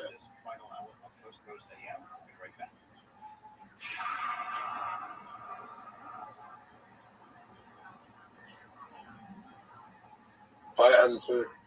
Mars Mission 1, the fictional book based on real world facts, the future you hope never happened. You get a full house here. Do you I have got a full house. Yes, you did. Good job.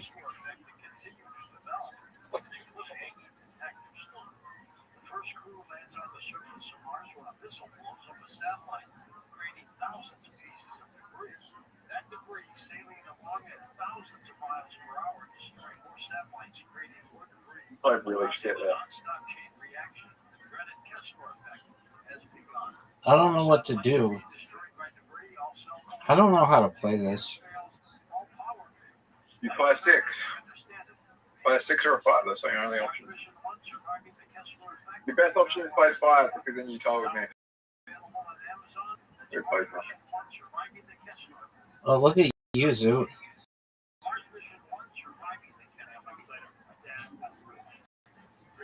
That's not good.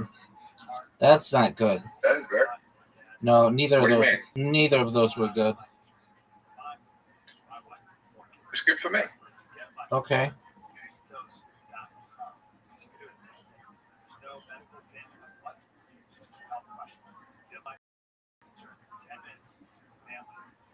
Because I want the times 5 for a times 5, right?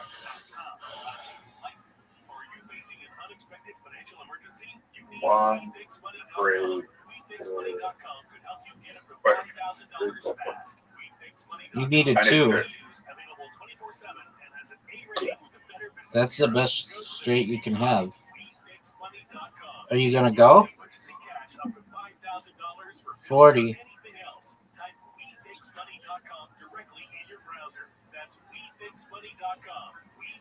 Give me a 5. Give me a 5. That is not good. No. Richard, as you said at the beginning of our conversation, you were a bit of a debunker in the tech world. That was part of your job. You've certainly done some of that in the UFO world as well. An example is incidents at nuclear missile sites. And of course, there have been some pretty highly publicized events. So that's not straight. It's a big straight, isn't it? What? It's a large straight, isn't it?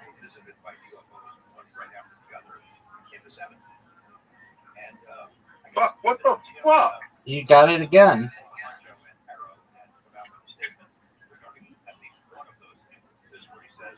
I missed my turn.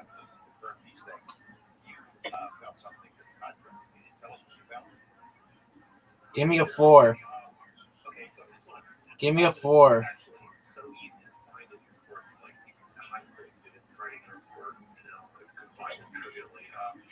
For example, July 6, 1992, 2 days for DC's overflowing pilot C flying saucer over Hanford Atomic Plant. That was widely reported for veteran pilots, by the way. There's just many variants of that that's easily found. Seattle, Washington, July 5th, 1947. A quote, a startling statement with definite relationship between atomic energy and clarifying this focused attention today on the big Hanford Atomic Plant, Southside Washington. Dude, you're destroying. Have you ever felt like this with strange things happening when you're going around the street? Dude, this sucks. Hey, Rabbi, have you ever seen Round the Twist? Have I ever seen Mountain Dew? Round the Twist. No, what is that? It was the most popular TV show in Australia. No one's ever heard of it. One of the most popular children's TV shows in Australia. Bigger than Bluey? It wasn't Bluey. Give me a 6.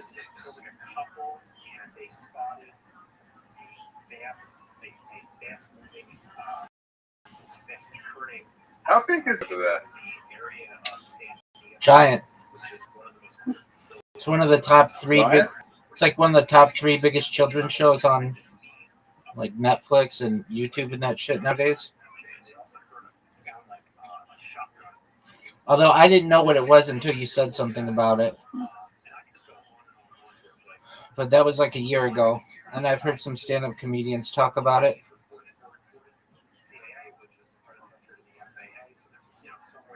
Oh, fuck. Give me a 6. Rabbi, I fucked up. I'm not going to come back. No way.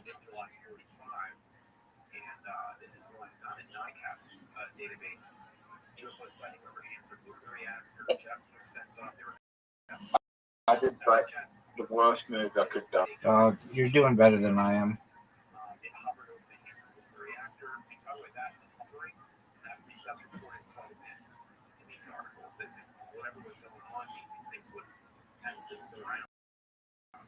You got a small straight. 1, 2, 3, 5.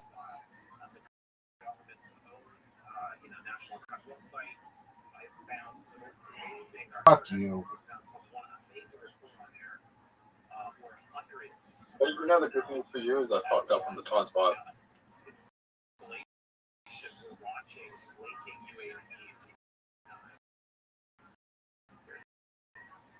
Beautiful house. Yeah.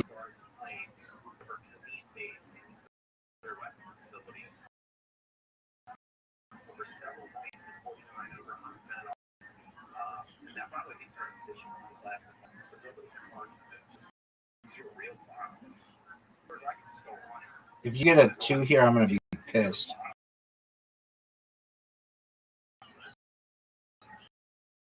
There you go.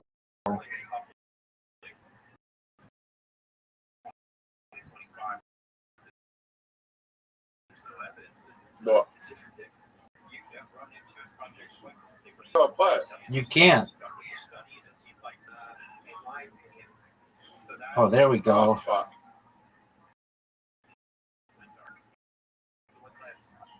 Roll again. You might get 5.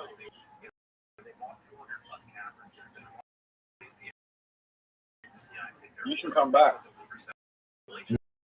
Not with a full house like that. All right, we'll try to play some multiples.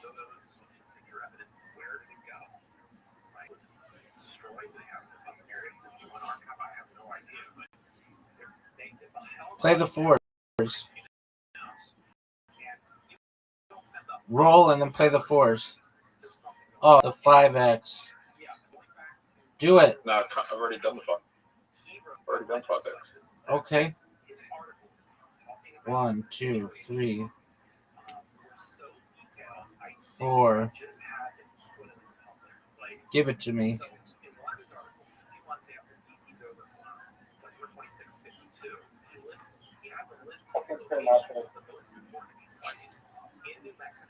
I can't do anything.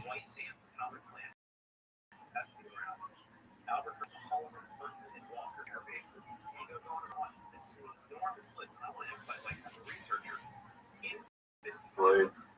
Right. 3s.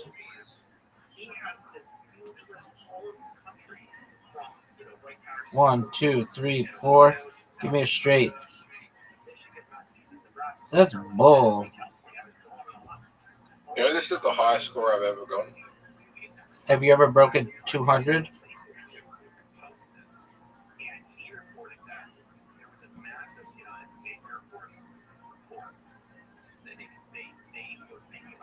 Have you ever gotten 200? All right, do it again. 3, 4, 5.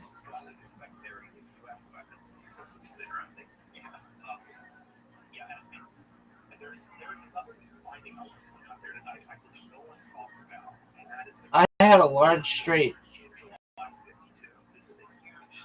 and I didn't realize it.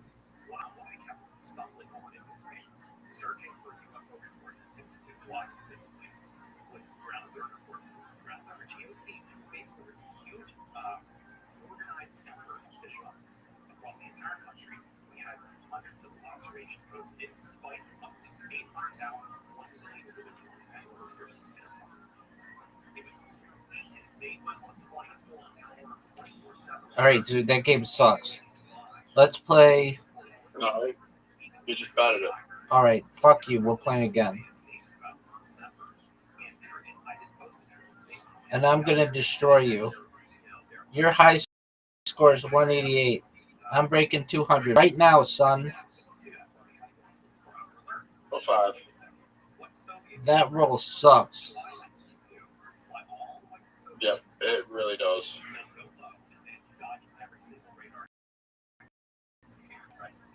Oh, mistake. 2 pairs, son. Give me 5 in a row. 1, 2. Bad choice.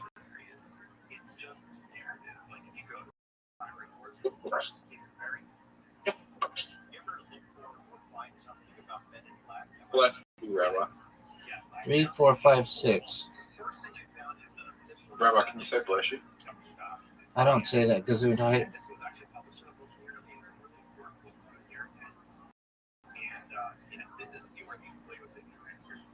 Yo, son.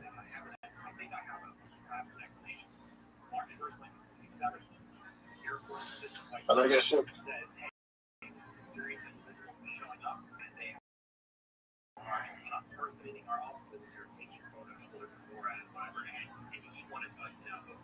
Give me 3s. Zook, give me 3s. This is garbage. Zook, this is garbage.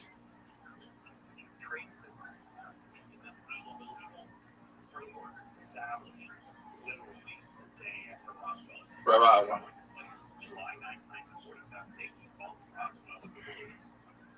Are you happy with that? You have a full house. Why would you get rid of it? Because that's better. I don't think so. Maybe. Go.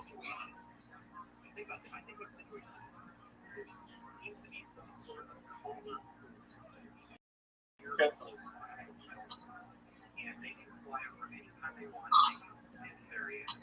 Because it was not the throwaway.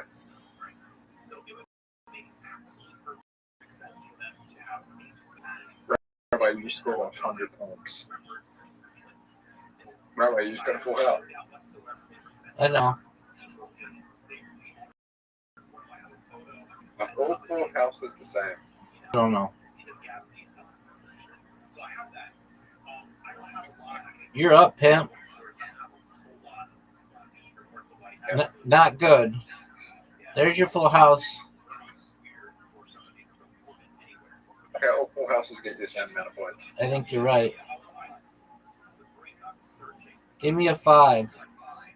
Oh, another full house. You can't play full house again. Oh, you can play full house to dance.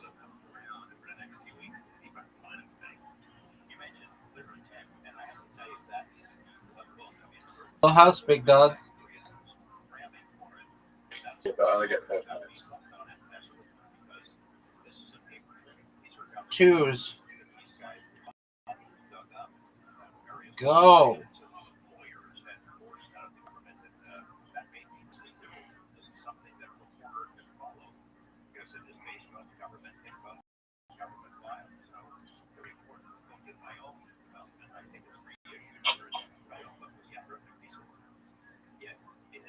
Rabbi? What up, baby?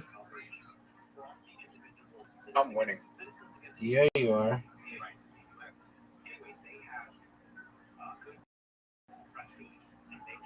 Irrelevant. You got a full house again. I know.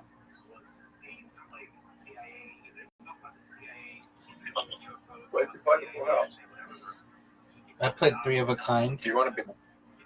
Or What are you fucking saying? I just fuck.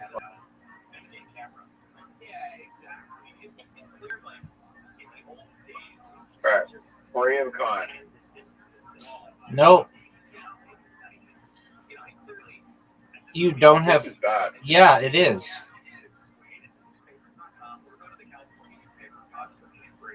Yeah. But that's not. Really? What?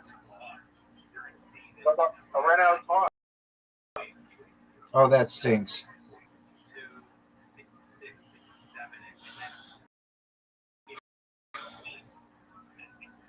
I want to be Talking about, dog.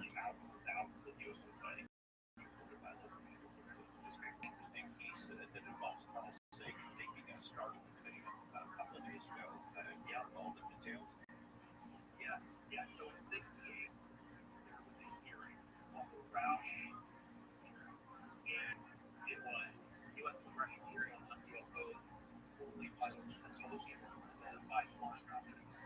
So I found this Five. So Dr. Wilson is testifying plus the high nuclear Menzel and some other field. I think 3. 3's all you can play, son.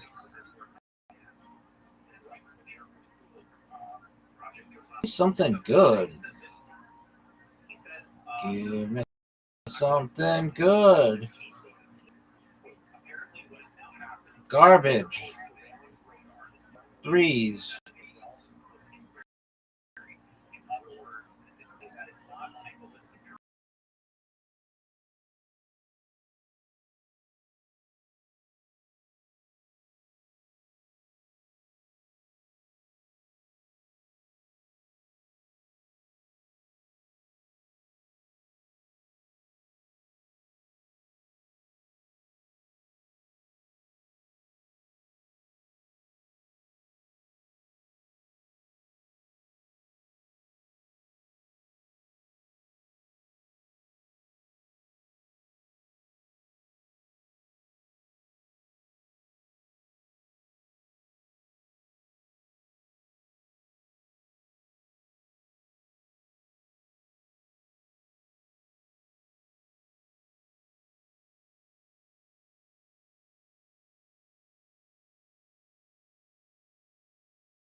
There are 4 turns left. Zoot. Not good, dude. Not good at all. 1, 2, 3. Get a 4? No.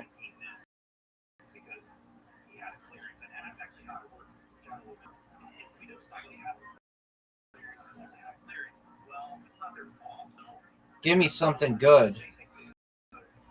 Everything here sucks.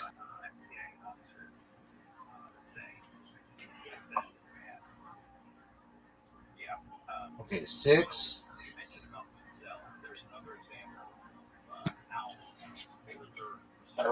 Give me 6s.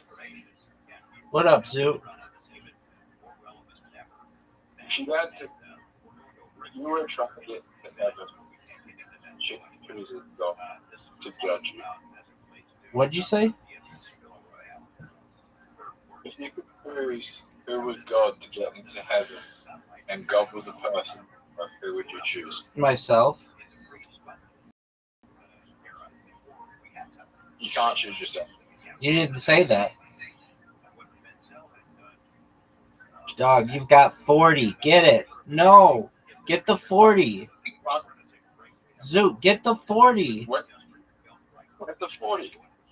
For the large, you fucked up hugely. You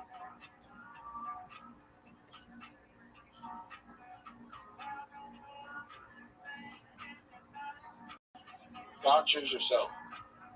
You didn't say that in the beginning. You can't choose yourself. Who are you choosing?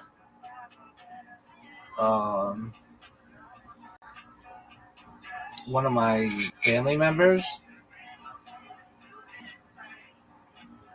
Oh, no way. You got 5 in a row. No way. 50. Zoot. Zoot, you just won. Zoot, you just won.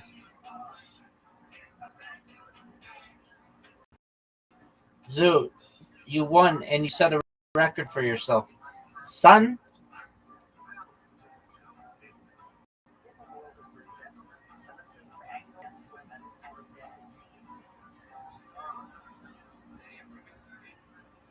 What's the highest score you can get? It's an excellent question. I do not know. 1, 2, 3, 4. You need a 3. 2, 4. Get a 3. Get this 3. Get this. You got it. 40. Dude, you just set a record.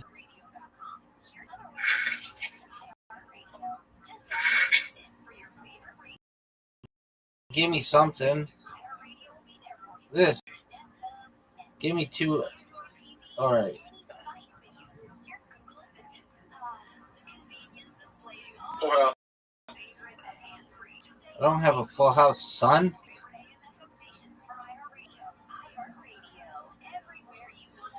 I'm better than you at this game. Dude, it's all chance, so I don't know why you think that. It's not chance. Yeah, it is. Strategy. Okay. All right, dude, I've got to use the restroom. Feel free to stay as long as you want. I'll be right back. And if I don't speak, you should know I'm proud of you. Good job. Shout out to Zoot.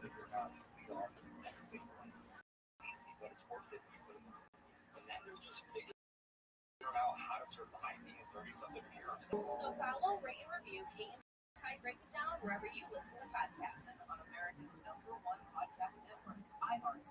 Open your free iHeart app and listen now. Records, milestones, first, last, and everything in between in sports history on iHeartRadio. What's going on, fellow sports fans? It's Andy West. Let's take a look back on this day in sports history, October 27th. We'll start off today in 1973. 4 players rushed for more than 100 yards as Alabama sets 3 NCAA records during a 7-6 run. Virginia with 820 yards of total offense, 743 yards rushing, and 4 100-yard rushers. 2 Wilbur Jackson, 138, Calvin Culver, 127, and Richard Todd, 102. Today in 1986, the New York Mets won the World Series with an 8-5 victory over the Red Sox in Game 7.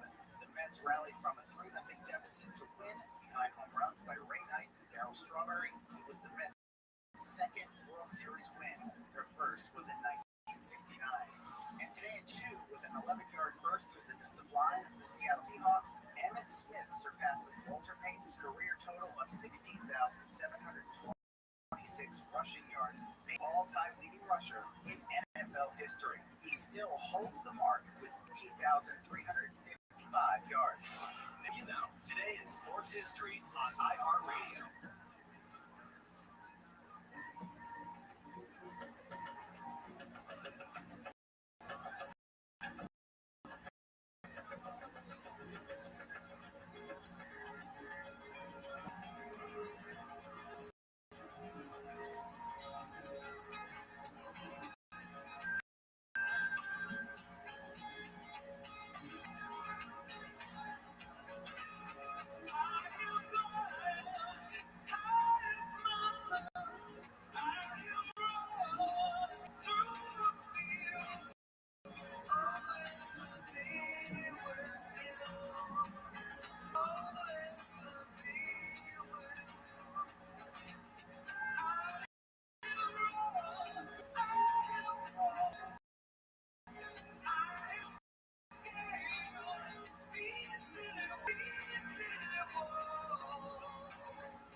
150 likes. We're about to hit the we're about to hit 100 retweets. So shout out to you guys. I appreciate the fuck out of you guys. And if you guys want to know we're a bad thing, bro, listen. This is not foolproof. I'm not. Some parts of X, like, guys, things are going to go viral. I'm not saying that they're not. You should continue to use X on these days. But if you take a look at my GM post, if my GM post has 600 likes in an hour and a half or anything close to that, Twitter is going to be a very good day. Today, bro, my GM post is absolutely ripping. It has fucking 1,100, you know.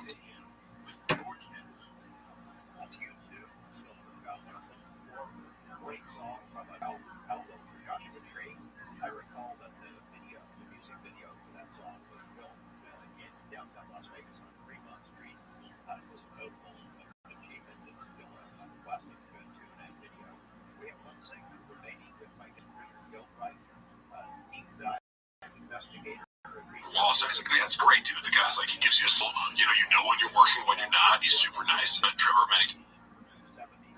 many times, and he just, he's been nothing but nice to me, and he seems like a nice guy. Yeah, so it's like, even on that level, like, and I think he's a great example of like how to use social media to drive your stand-up. You know what I mean? Like his sketches are really good, but they're different. Like, he does these characters, so like, study Trevor Wall. You want to look at like internet marketing, do that. Yeah, I probably for sure made fun of Trevor Wall's finest. John doesn't even know who I am. He definitely thinks I'm gay. Right. You can count on that. And I just mean, like, think of what you want for Trevor Wallace as a comedian. Like, and I think he's funny, but I'm just going, like, you can be that guy. I think by all objective standards, he's for 30 years old, he's crushing it. Successful. But to turn it, it's like, well. He doesn't sell enough food. Right. I'm the number one complaint. Be my just sold out theater that he just did. Yeah. That guy's precious. All right, so this next one is posted by Sprout Cobain, and it's called "The Ultimate Sacrifice: Long Live." I enjoyed this one.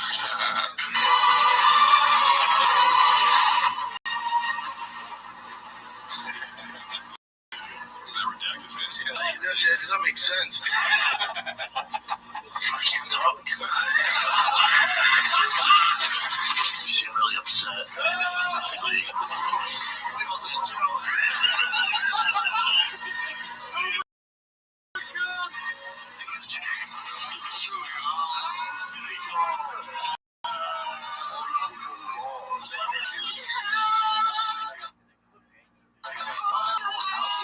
Because I was like, oh, I've seen this before. And then the clips that they used for each little moment there was so good. And I also love that they used that picture of me was taken by this guy who had this whole lighting setup, and then he photoshopped the shit out of my face to make it look all high. So it's like it's an interesting picture. But I think you shouldn't be redacted. I think show Mark's face. Show Mark's face. You guys are all That's true. This is one of the it's fun, just like, because we're all connecting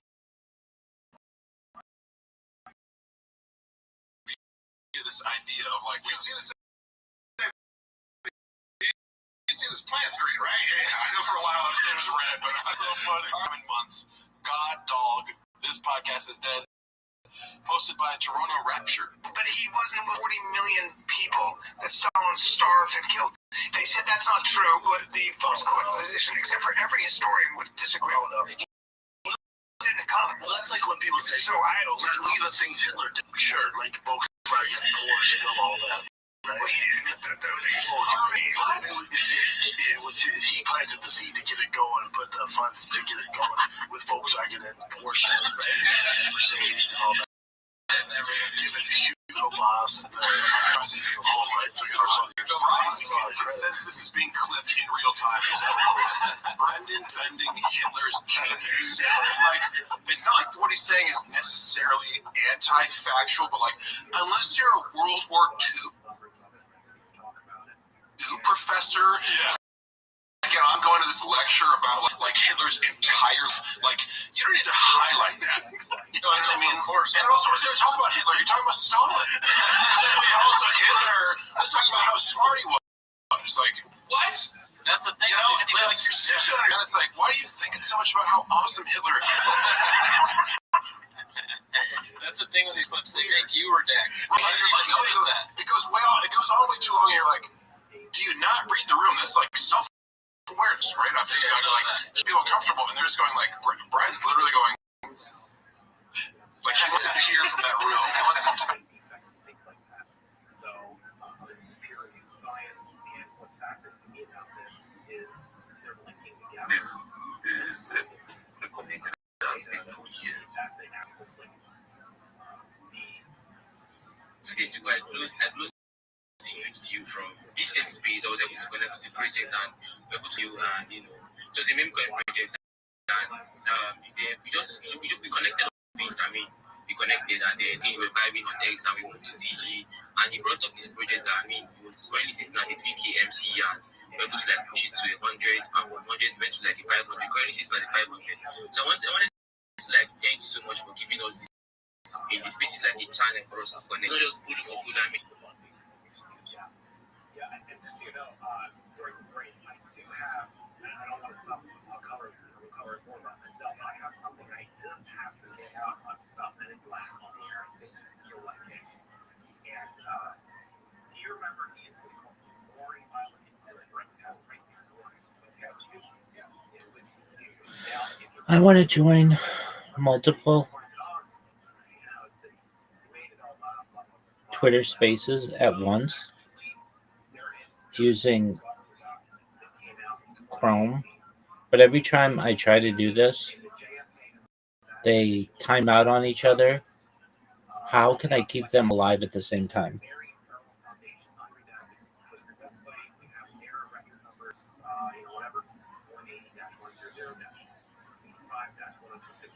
Now, in here is Friendly Christmas 5. Okay, Air Force Captain. Now, we have described the years of this, or sorry, the Maury Island incident is, but this was a very significant incident that occurred near Maury Island, or North Maury Island, which is near Tacoma, Washington. And it actually does involve Ken Arnold, too, and he usually goes investigating, but this guy on the boat, with his dog, and his son, and another fella, see a bunch of saucers go overhead, kind of not shape, they drop something, damages the boat, kills the dog, and then a guy named Friendly Chris enters the picture. Well, it turns out Chris was kind of a weird guy. He has a fascinating history. Air Force captain in World War II, U.S. Army, Air Force. He was involved. He has these weird, shadowy CIC Army intelligence links and things like that. He traces this guy. There's something new. It came out in 1980 that he applied for a security clearance, and it was Federal Bureau Investigation document. I think it came out approximately 1980. He applied for Atomic Energy Act security clearance. The guy who took the clearance application was the guy of the famous guy hotel memo. That's the most famous memo on the FBI's website, by the way. So anyway, but this was kind of dismissed. This is just one piece of paper that says, it turns out something new is relatively new in 2018. This guy applied for an Atomic Energy Act clearance. Now, why is that important? Okay. Why that is important is it completely destroys the whole security. In 1947, we engaged in a hoax, which led to Air Force aviators dying. Your career is over. You're gone. You're a liar to the whole country, right? So the theory is, by the way, so this completely tears apart the whole narrative of the Maury Island. Is that we have these sets of guys. All right. They collaborate each other, right? They references to the other ones are FBI on top. So I just find this absolutely fascinating. By the way, in 1947, to apply for a clearance of this grade, this is the highest clearance. I found in newspapers, they just started, like AE security just started up, like just like a weeks before. So this was a prestigious position to try to apply for, right? By the way, just grab this in about Dr. Menzel before we leave it. The reason it was relevant now is because back then he's in Harvard. He has access to all these plates. They're basically photographs of the sky. And that's incredible. Luckily, some of them survived, and Dr. Beatrice Phillips, but to make sure one had a secret clearance that didn't die after her death with the NSA.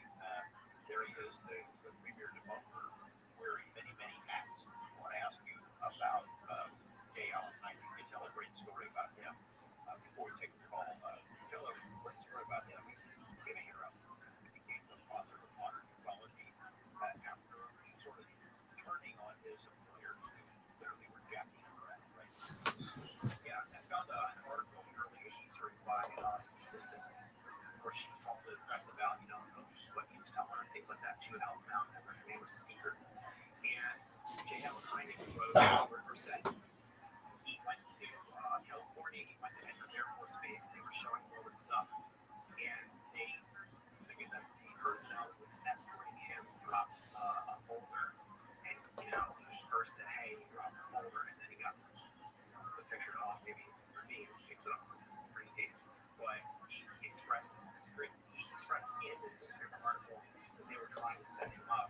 So when I found there's a whole bunch of other information about his experience and stuff that came out in the early 80s, years before he died. Hynek had equipment, by the way. You can trace Hynek flying all over the country in 66 and 67 while in newspapers. He was as famous as Shatner on Star Trek, for example. He would actually go on, little tours and stuff in the 70s. We'll take a call on Zach of West of the Rockies. Hi, Zach. You're on your account, right? Hello. Hey, how you doing? I'm not good. You're good. We'll talk about thank you, sir.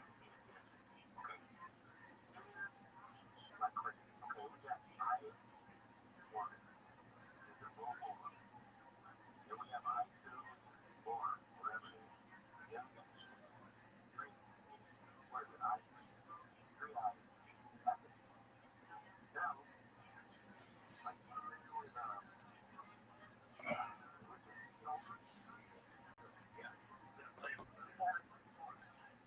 he had a combination that came in 2011, July 27th. You hear about it? Okay, you tell us. We need to go on, so go ahead. Okay.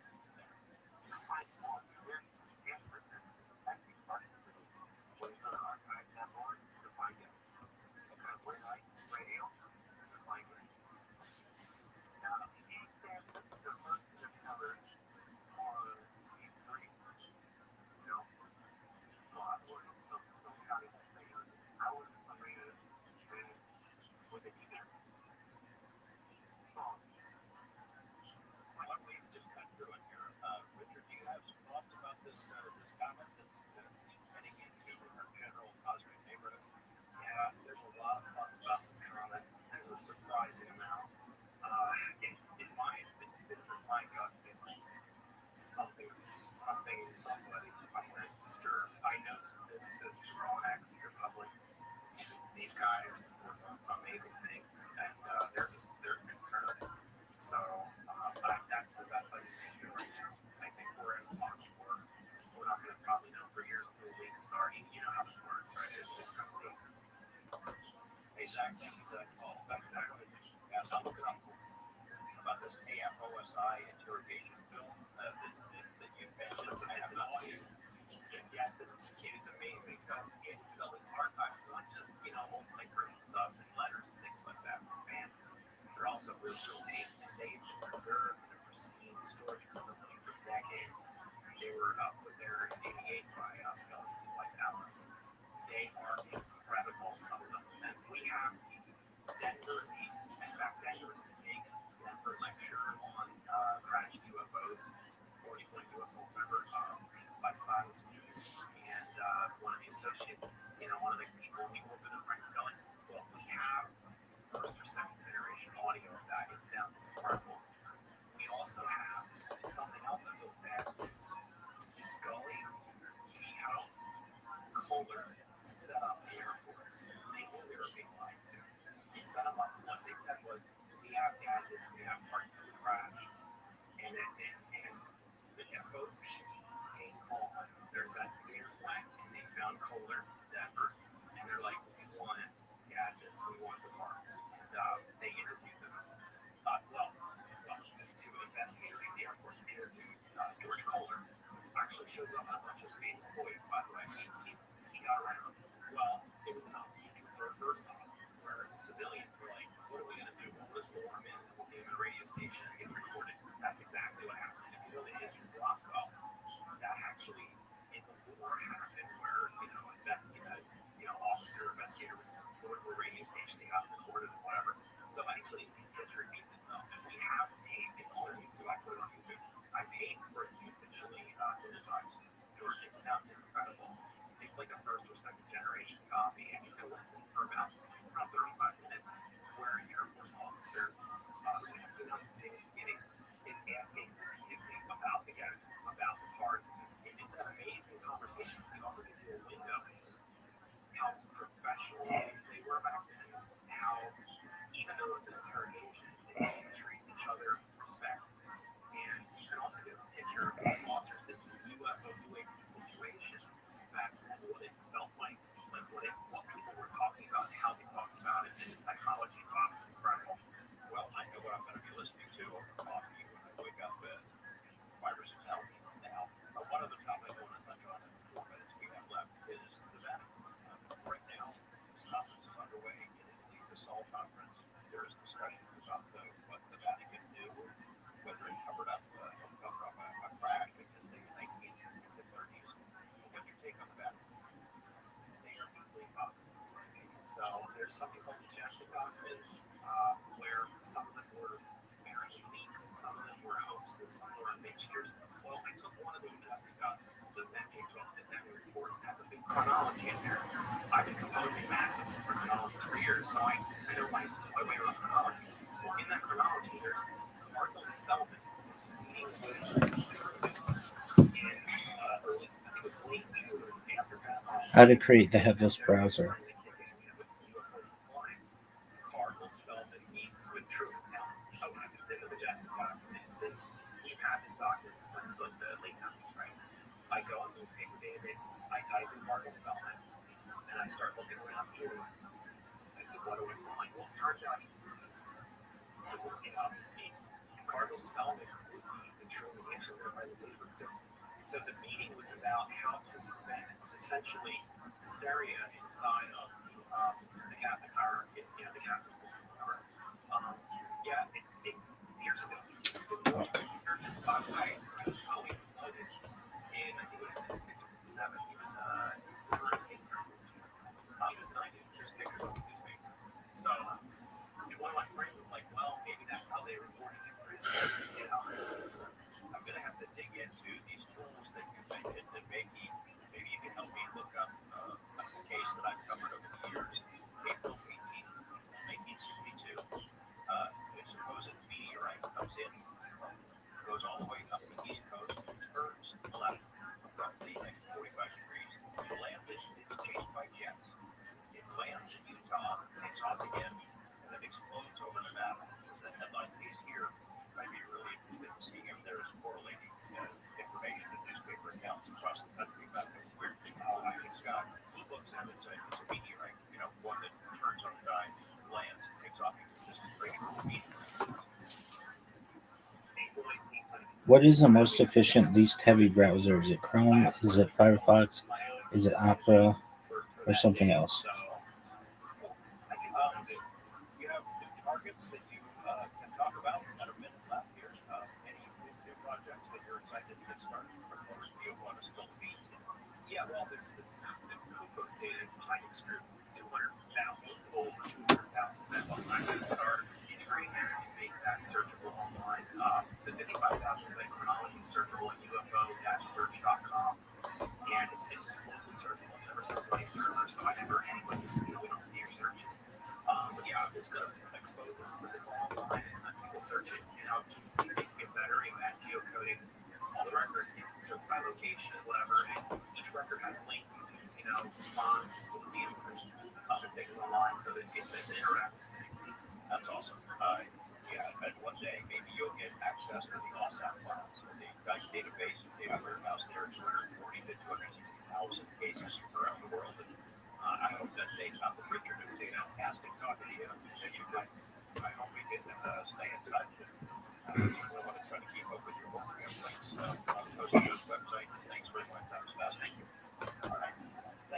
to my earlier guest, Sandy Shaw, about their book, Life Without, and to my colleagues there at Coast to Coast, Michael Rosio, my pal, Don Walker, Alec Hernandez, Venus Abad, Dave Maloney, Dan Hazard, and of course, George Norrie. I'm Jordan Knapp. We'll be back in a couple of weeks. Good night, everyone.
December 5th, into a double tickets at Ticketmaster.com. Your one-stop for advertising.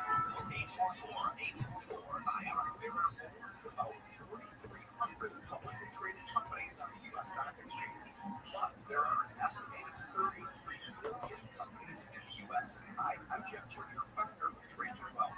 The average investor is missing out on over 99% of the investment opportunity that's happening in this beautiful country until now. True portfolio strength is found beyond the confines of the S&P 500, investing in promising companies before they go public. Private real estate, infrastructure, world-changing technologies. This is called the endowment model. The endowment model is historically outperformed the traditional model of just stocks and bonds. If you're an accredited investor and want more from your investments, it's time to think beyond just stocks and bonds. Call Trajan today, 310-299-9960. That's 310-299-9960. Investment services offered through Trajan Wealth LLC, SEC registered investment advisor. See website. Johnny Knoxville here. Check out Crimeless, Hillbilly Heist, my new true crime podcast. The true story of the almost perfect crime in that Dan Rod's almost pulled it off. The killing is stolen a silver. That was dumb. God almighty. Listen to all episodes of Crimeless, Hillbilly Heist, available now exclusively on iHeartRadio app. Open your free iHeartRadio app, search Crimeless, Hillbilly Heist, and listen now. They sell everything on the internet. Why would I go to a store? Why would I go to someplace I can sit my underpants or no underpants and buy stuff? Gary and Shannon. I did that yesterday. Live 9 to 1 p.m. on KFI and on demand anytime on the iHeartRadio app. Finish your high school diploma for you and your family. Visit finishyourdiploma.com to find free adult education centers near you. Brought to you by the Dollar General Literacy Foundation and the Ad Council. On this podcast themselves, unpack also in the world of resentment, cynicism, anger against women, and a dead end.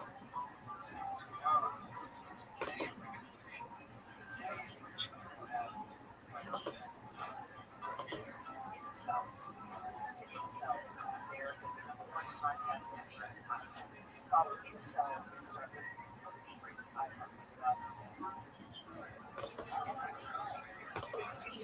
reservations at your favorite restaurant.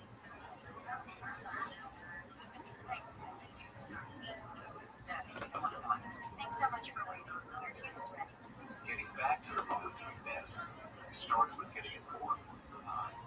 Thanks. Get the latest info about COVID-19 vaccines at getvaccineanswers.org. It's up to you. Brought to you by iHeartRadio and the Ad Council. The journey of the path to spiritual enlightenment is personal, and join you on the Astray podcast. It can also be deadly. Join filmmaker Caroline Slaughter on the podcast as she uncovers the disappearances of death befallen Westerners who have taken a spiritual pilgrimage to India. I'm going to India because this is a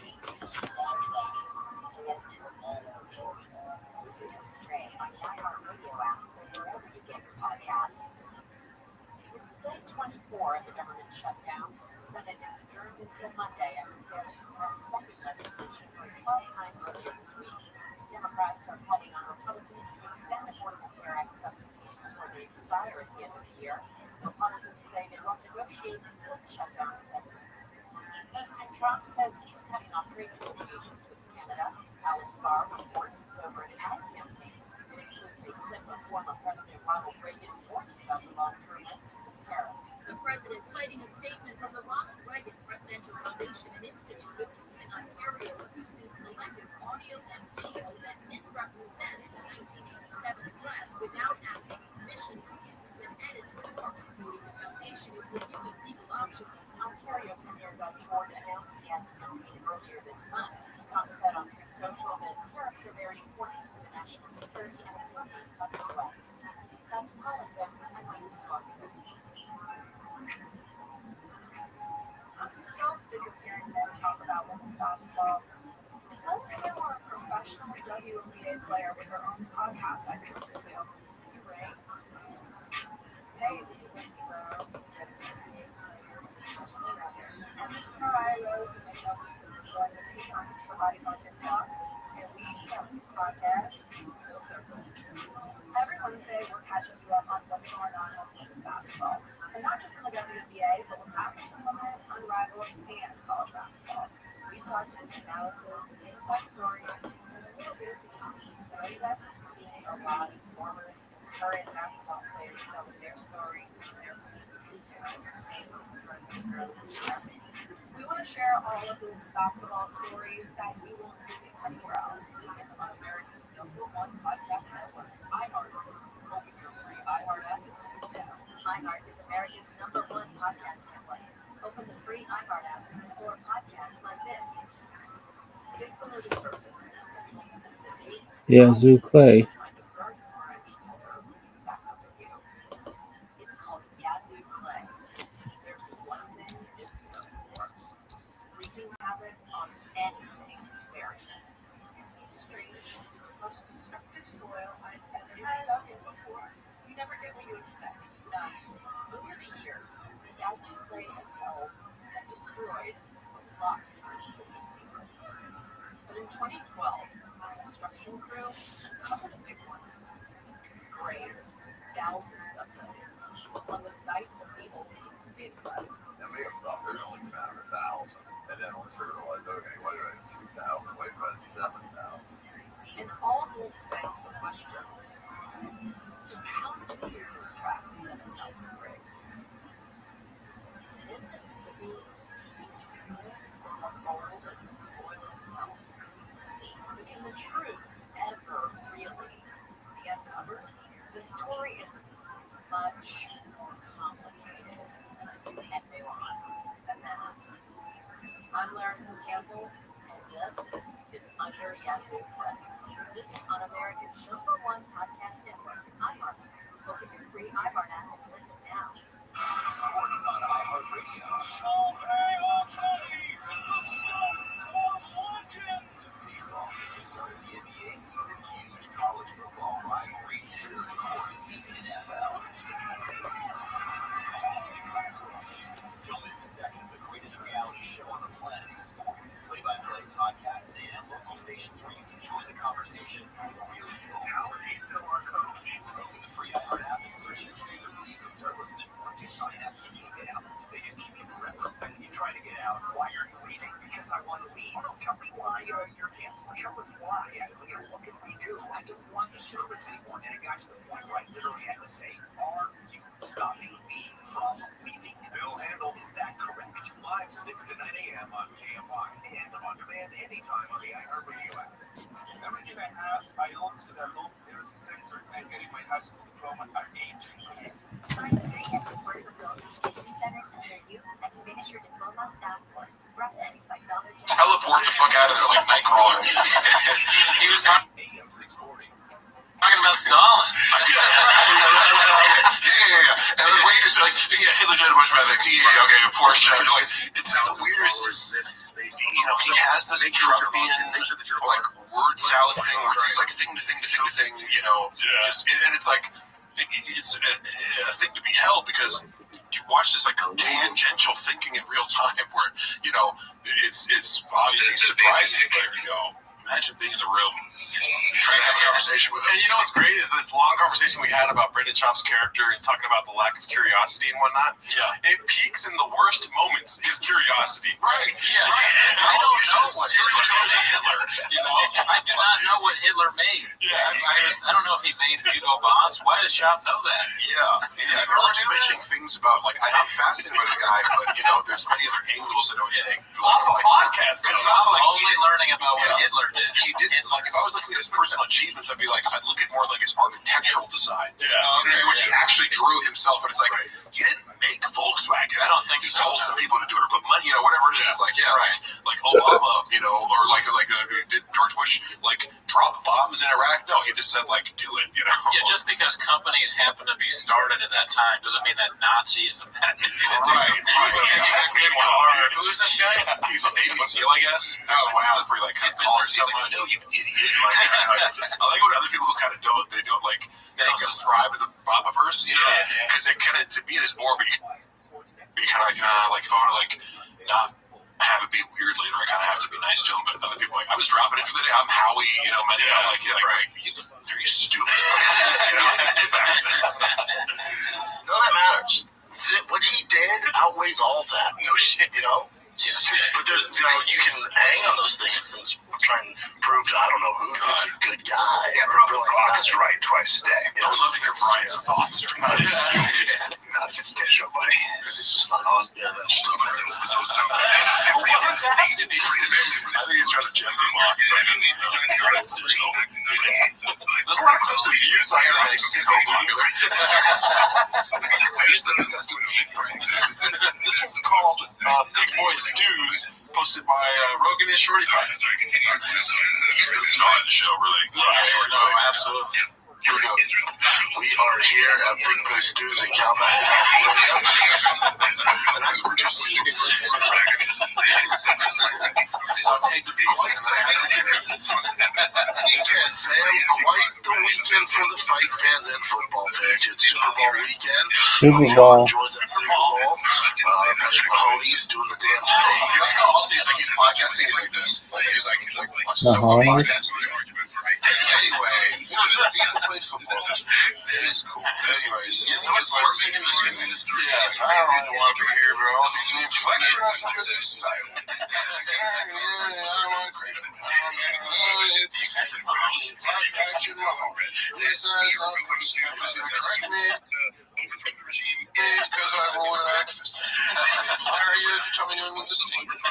There are times with Bobo where it seems like they've just taken a dad from his family and like, you have a podcast.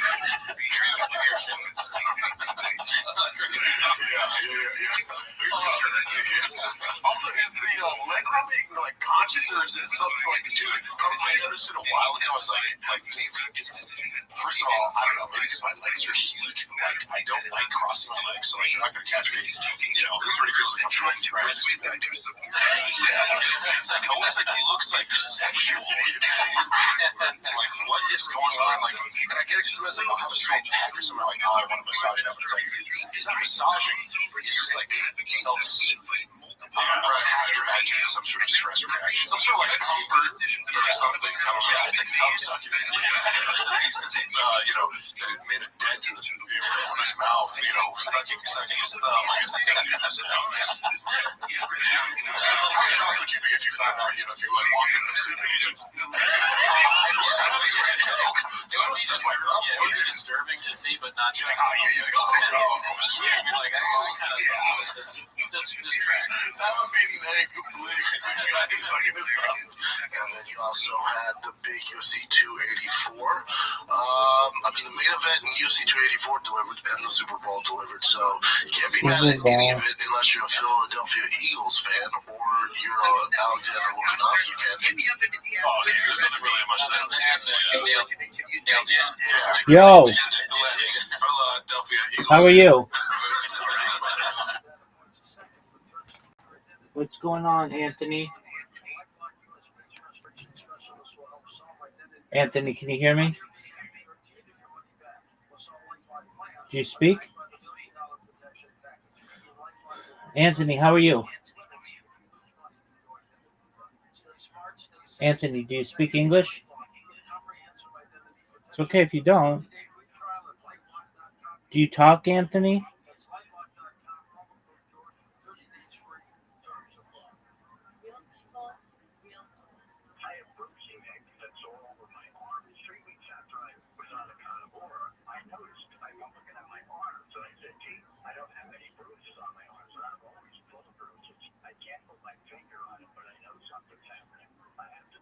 All right, Anthony, how old are you?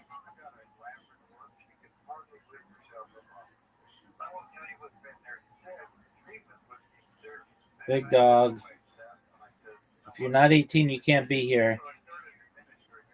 Just let me know right now. Are you 18? Yes or no?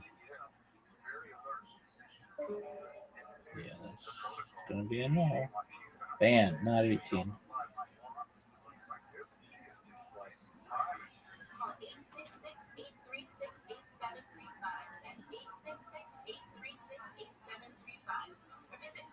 I'm beauty. I have no skin.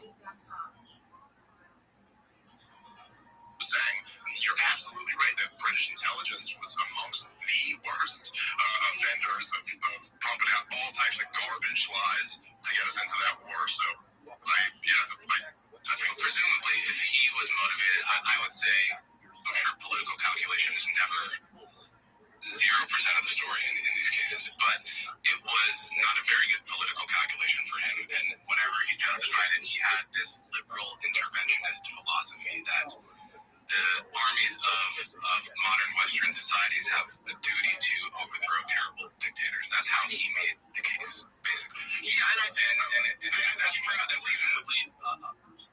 presumably a lot of his contemporaries.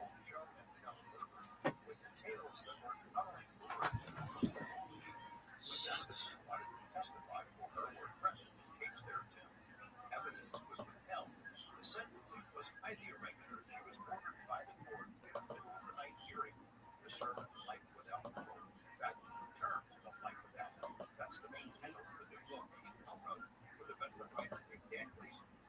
It's a terrific read, and it's scary in the sense that the law was not well served. What went down here? She should never have been sent to an adult prison, certainly not for the next 21 years. Sandy Shaw, Dan Gleason, welcome to Coast to Coast. Absolutely. Sandy, I want to start with you since you're here for this hour. It's not an excuse for what happened in 1986 when you were 15, but you did have a tumultuous childhood. Your house burned down, lost everything you had, you were kidnapped. Are you fucking serious? A lot of bad stuff crammed into your first few years, but something really bad happened. When you were 13 here in Las Vegas, and it had profound effects on the rest of your life. Can you tell us what happened? Yeah, when I was 13, I was spending the night at my friend's house, and her stepdad went to a gun range and shot and killed her mom and her friend, and then killed himself.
I was emotionally disconnected. I was, terrified of everything. I didn't honestly know what was going on with me or the terminology and, things like that. And so when God popped in, just seeing that and then seeing the blood on the rocks and things like that really took me back to when I was 13. Leading up to that point, before you turned 15 and got into trouble, you had been understood as a cheerleader. There are photos of you in your outfitting in this play. You were a good kid on a good path. I was.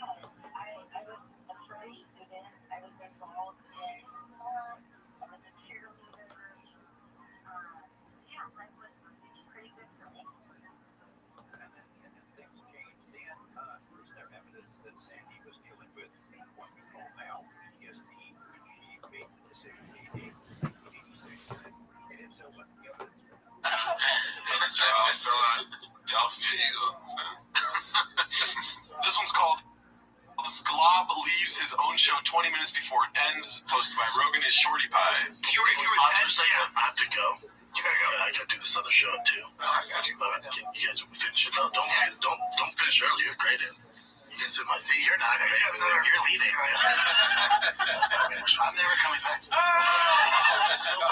This guy's a what the fuck over here. What the fuck, dude? I'm kidding. Not kidding. Come on. We have 15 minutes back. Is it cockback? Cockback. Cockback. It would be a bag of cocks, but I appreciate it. He's got to be somewhere. I know where you're going to go. All right. Go to your house, brother. It's like the fastest. Take it easy, Mr. We're solving the guns. No problem. The Navy sells better than in my comment. Yeah, they could. No, I know it's funny, right? Because it's like I'd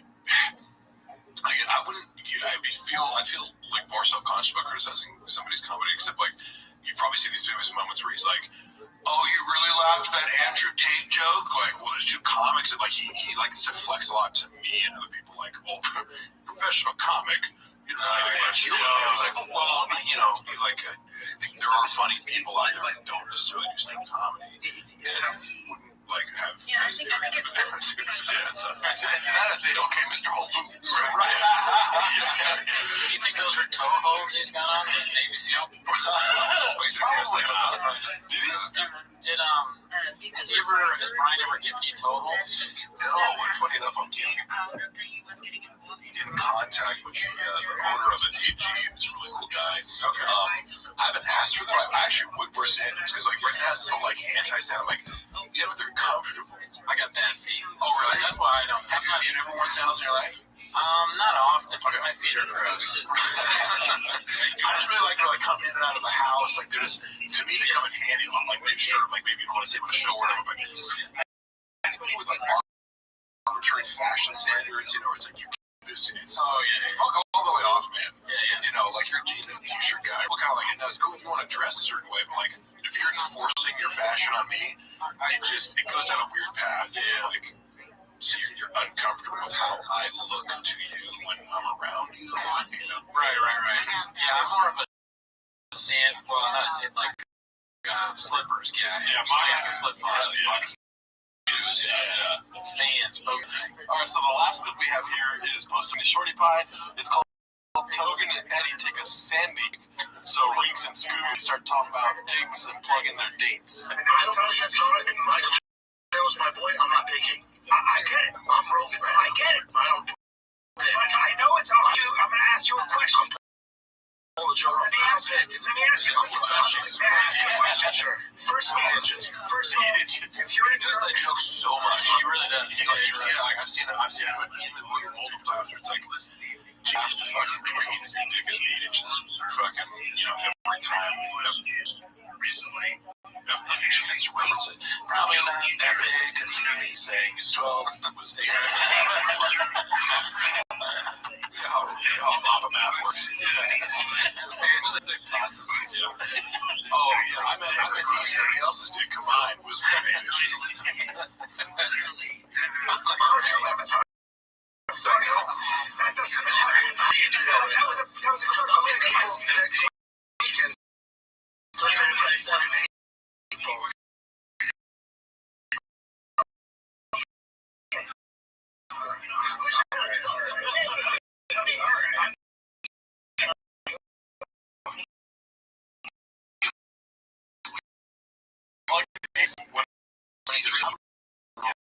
Florida, but watching that broadcast, and also to not know that you're going to be in Naples. You know what I mean? It's like, if I got any shit from Joe Rogan on his, you never hear me plug a single fucking thing again. That's where he like, because he's like, I'm not trying to get caught and be the butt of a joke about plugging shit when you really go, what, am I selling any extra tickets from that plug if I have a million followers? And also, it's right. It's like, I want to watch much into it because it's not really entertaining. Correct. It's yes, and I just think yes. And then you're like fake leaning into it. It's like plugging it. You know, it's like you're doing it. And seriously.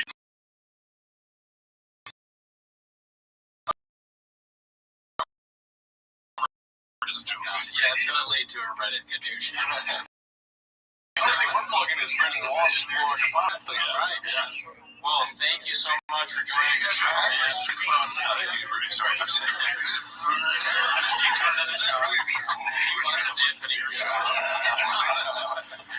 Those guys that are those correct pronunciations from Bob. I had a speech pathologist, a microphone. So, it was a lot of fun. I really enjoyed you guys' show. I love the approach you take to, roasting the Bobiverse. And so it was great to be able to come on. Awesome. So, only one word would end this appropriately, I think, which is, this was Netflix. I would say the Netflix. Plugging. Subscribe to Patreon. Discord. Have a great week. They're the real bad guys. So argues that the Holocaust was a mere logistical. Let's see. You don't worry as much about trying to correct. Cool cats never call midnight. Wrong lip, worst pain of life. Trouble right across the road. You and I should go. Long leaving was a huge mistake. I heard Esther goes both ways. Walk me to my church so that we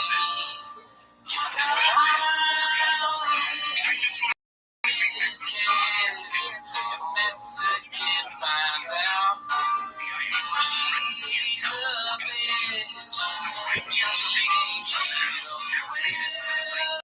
You are with me to my freaking truck so that we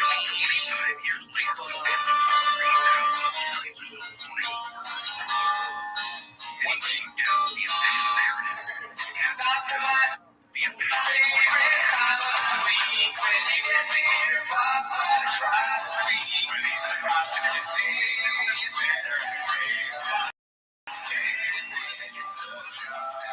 Welcome back to the show. Oh man, we had the Mount Rushmore of interviews. We just came off the biggest interview in show history. Mark Harley. Thank you, Mark. You crushed it. Everybody loved it. We had a great time. So shout out to all the new people that came through just because they interviewed you. Yeah. Welcome, cats. Yeah, welcome. Whether you're a long-time cat, first-time listener, I'm happy to be here.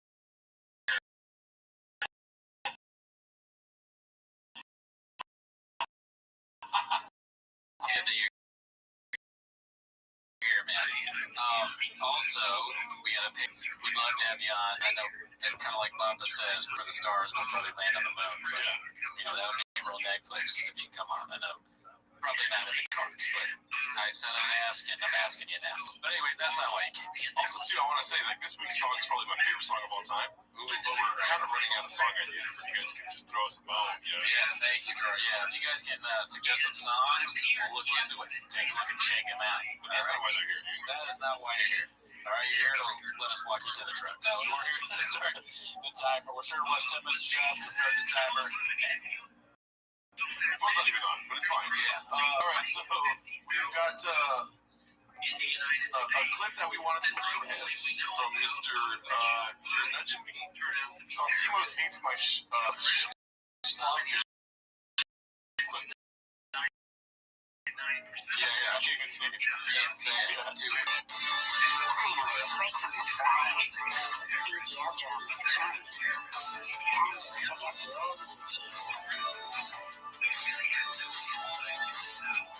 Thanks for having me.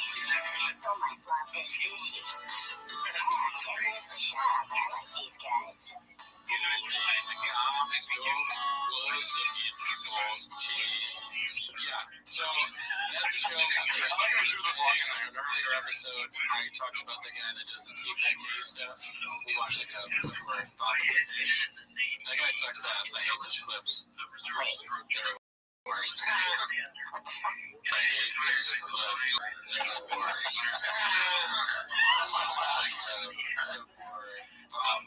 Fish.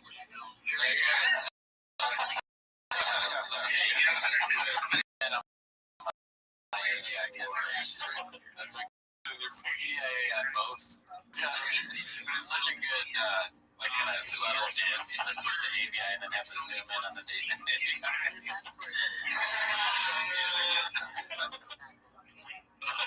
Hurt, man. If you want to hurt me, you got me, brother. You definitely got me.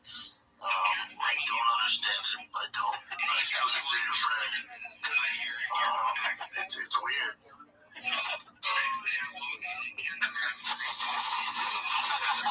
I love being tanked.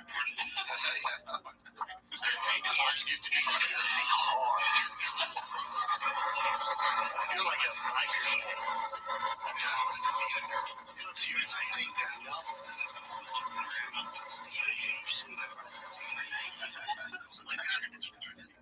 That's the cats on the fryers. We don't matter. But fuck E for Sutherland YouTube channels. Not YouTube, but that was Blockbuster. Yeah, that's 100% on me.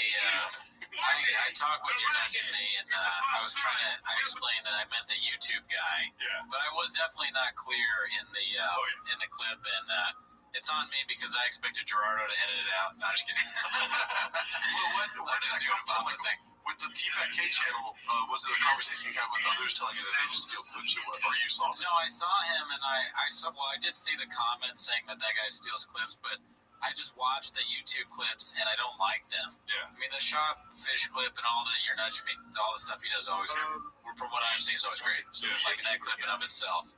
So in the end, it's almost like a good thing, because like, from my being a jackass, he was able to come up with this, and it's funny, and everybody enjoyed it, and the people that don't like it probably enjoyed it even more than me.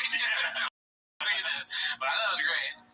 And it's my bad. I don't mean to associate You're Nudging Me with the YouTube channel. That was lame. And I shouldn't be talking about the YouTube channel anyways, because like we talked about, I don't like it, but it's below us to like just fire shots out. It's all those random pills, dude. I know, man. I was texting Gerardo for Dig Juice. He couldn't get it to me in time. And it's turning my eyes red. I just That's another thing too that we didn't get a chance to talk about on the show, but we talked about at length with each other. Yeah. Is the Hellemark Harley release of text drops? Yeah.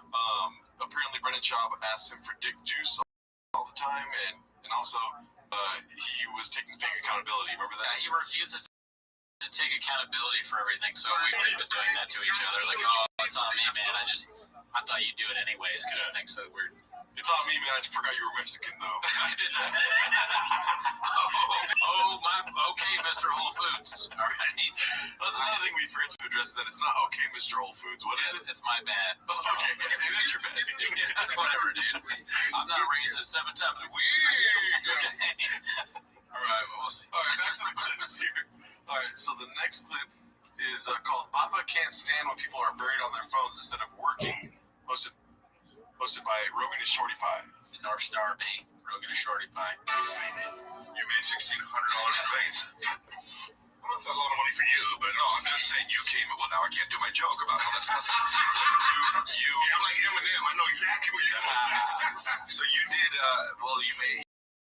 Well, that's good. That's good. I mean, that's good. Bet on the Chiefs and over. Because the Chiefs are gonna win. It's gonna be because they're gonna outscore them. It was a great Super Bowl, but I've been going to Vegas every year with my buddy for like 25 years. What? Yeah, we go to Vegas every year. What's my Super Bowl? What do you think he's texting? He's like, Yeah, Mark. Yeah, question mark. But and then like usually we've been there. We were there when the sports book. Sorry, he's watching my special on Netflix. What is we are, but he's watching it. We're missing Chin. Who's Chin? Who's Chin? Yeah, I don't know. But yeah, that's cool. And then he gets caught doing something bad, and he's like, wait, someone else. Where's Chin? Where's the hot chip guy? They come in. He calls him the hot chick. Clever shop coming up with an excuse right away. Can't get caught. Yeah. Caught in the cookie jar, the kratom jar, and then, but his Netflix brain just was like, oh wait, someone else is fucking up. It's not just me. Yeah. You lead from the top. If you don't lead by example, then your producer won't be in their chair. Also, too, with Mark Harley, when we did the interview with him, aside from one phone call incoming, he was never on his phone, dude. I don't know what Bob was talking about. Yeah, that's probably another lie from Shop trying to darken the name of the one Mr. Hella Mark Harley. All right, so the next clip is a movie trailer, blockbuster movie trailer for The Sink Pisser. Have you seen this yet? No. This made me laugh really hard. It's posted by Blues E. Nate. Rated R. This is a Red Band trailer. Oh, right. Yeah. Mark Harley. Good. Trademark. I didn't notice that. What did he do?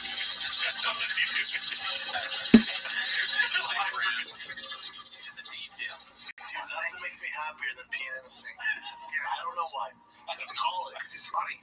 It's a little naughty. I feel like a Mongol or something when I pee in the Feel like a Mongol. You're a dog.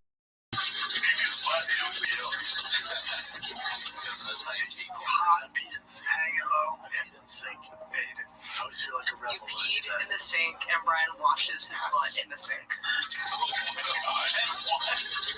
That's more weird. Pee in the sink. Listen, there's nothing more satisfying to me when I pee in the sink. I feel talking about it so much. I feel like a biker gang. Yeah. By the way, I remember walking not in this building, but in the Malka building. You guys would like to go to the restroom together.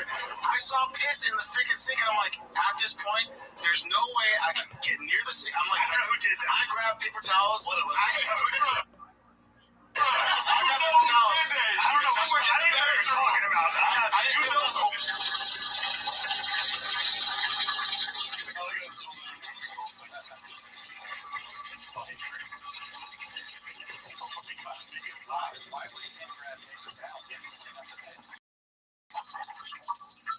The Sink Pisser. Brand. I don't want man. That's something like an intervention. Like Chan and the old intern and Chappelle. Like, you are peeing in the sink. You need to stop. This is a place of work. Speaking of peeing on sinks, we got this clip called "Does Mark Get an Intervention Before Brandon?" Posted by What's Up 167. The one person in this room has a problem pissing in their backyard.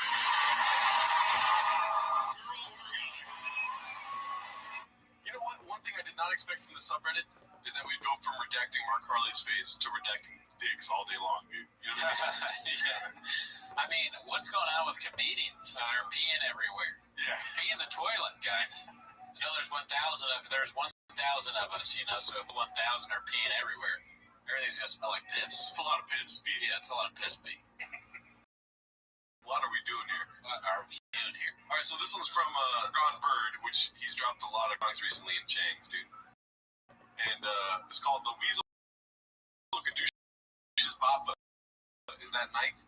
Well, but I was in the 80s. How crazy is that Brandon's not here right now? He would fuck up this whole episode. He's like, what about the plus? You know what I mean? Wait, look at my ear, bro. Check out my ear, dude. We're gonna have a party in Vegas. That's a great Brandon Shaw impersonation. That's spot on. Yeah. Good voice. That is like exactly what he just did. Pauly Shore could do 10 minutes of Shop and probably eclipse us. Yeah. and views real quick. Real quick. All right, so this one's posted by Rogan and Shorty Pie, our North Star beat. It's called Papa Love Bomb. Someone takes a not so thinly veiled shot at Marg and mentions Chang's. That's the feel-good story. That is the feel-good story. It's like, because you want to, it was real and it was like $500.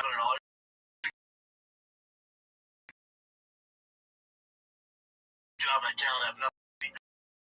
This man, Wednesday movies. Avatar 2 sucks though, and then go get a steak dinner. Avatar 2 sucks though. He's right there. She was like, yeah. Was that sweet, dude? Avatar, yeah. No, it's good. Terrible person.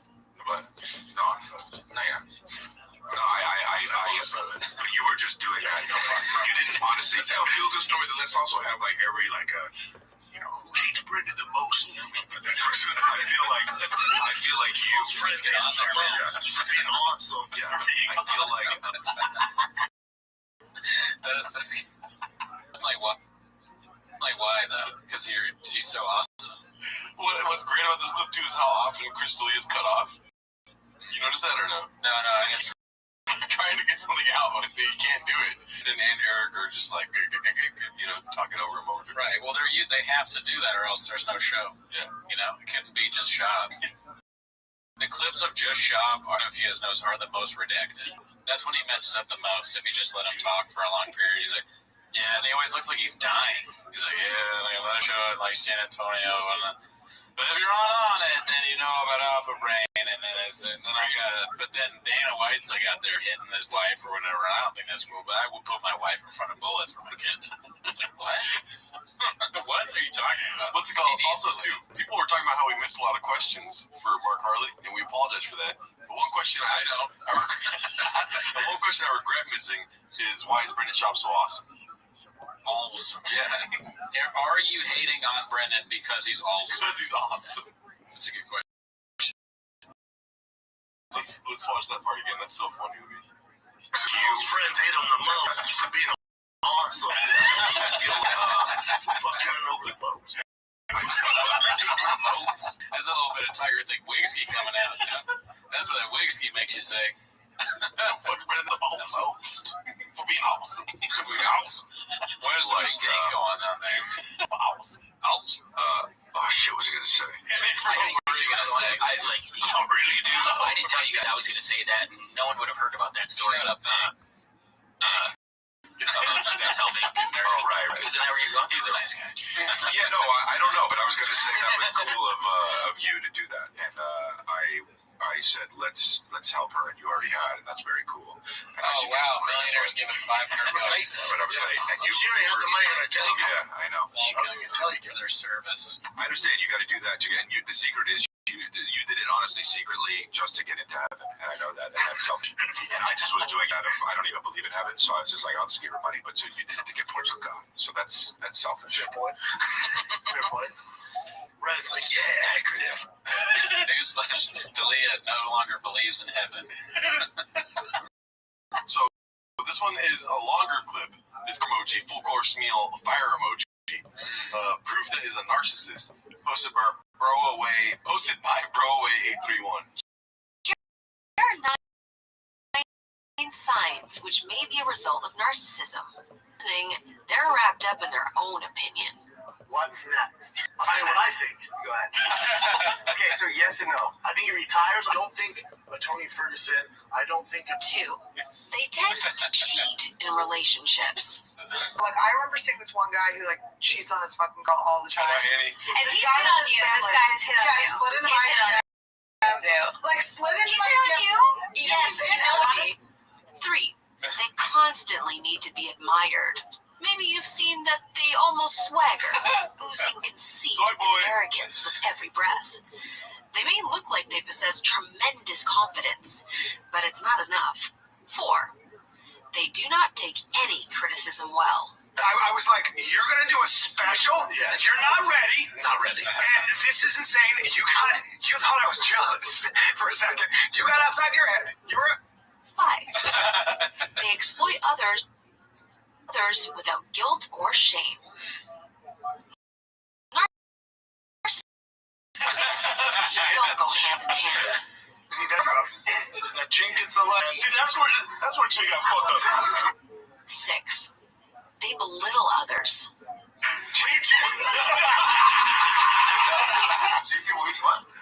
Holy fuck, Chink, you don't need this test. He says he does need it. Doctors is people that say that you should try this before surgery. So, so the internet touches it. Yeah, you're gonna do it around your girl? How many times do you do it? They're eating less times. I know it's not sexy, dude. 7. They see themselves as more attractive than they really are. And you're like, oh, there's something wrong. Like, oh, you think? Things, yeah. Let's call up your girl, see what she thinks. Dude, why do you talk like this? Let's call up your girl, see what she thinks. For example, he came for me so hard, and we know his chick. And like, on New Year's Eve, while he was having dinner with his family, he was like, what are you doing tonight? Left him on red. Left him on red. But he, But he, oh, by the way, I don't want to be seen with you. I don't. The biggest clue you could ever. 8. Be devastating. They gaslight those who are dear to them. This is all never. Really? Glasses? I still wear contacts and glasses. Fat Patrick glasses on? Never. You never write glasses? Never. You never write glasses? Glasses on? Never. Maybe on the road every now and then. Professional. Food truck diaries. 9. They put some people on pedestals. A narcissist will often cozy up to someone higher in status. For example, that suck-up in class who always gets the lecturer's full attention, or the brown-noser at work who barely does any work but gets promotions. Oh, who knows? It's fun. It's the funnest. Yeah, the funnest. It's the best. You feel like this is a dirty business. Like, I don't want to be a part of your dirty business. The dirtiest business. It's the biggest disaster. It's the best move. Yeah. It's the best. Dicey.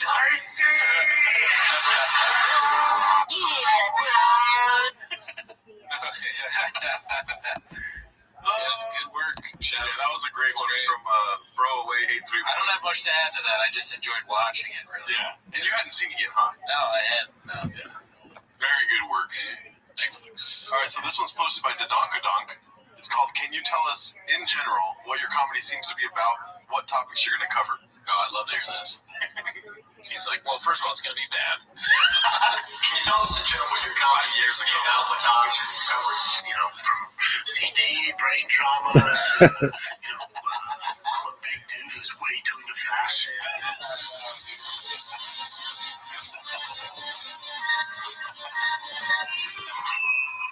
So it's all, unique stuff. I'm a fuckboy. I own it. Though, man. Unique. He doesn't know what that word means. He's like an asshole. There's no blueprint. And I go. Let's go.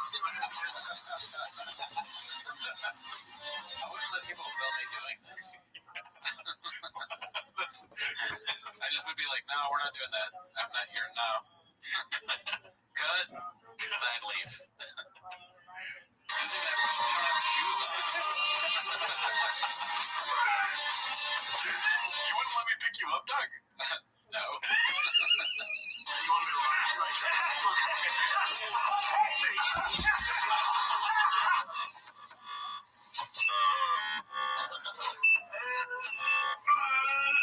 What is that even for? I don't know.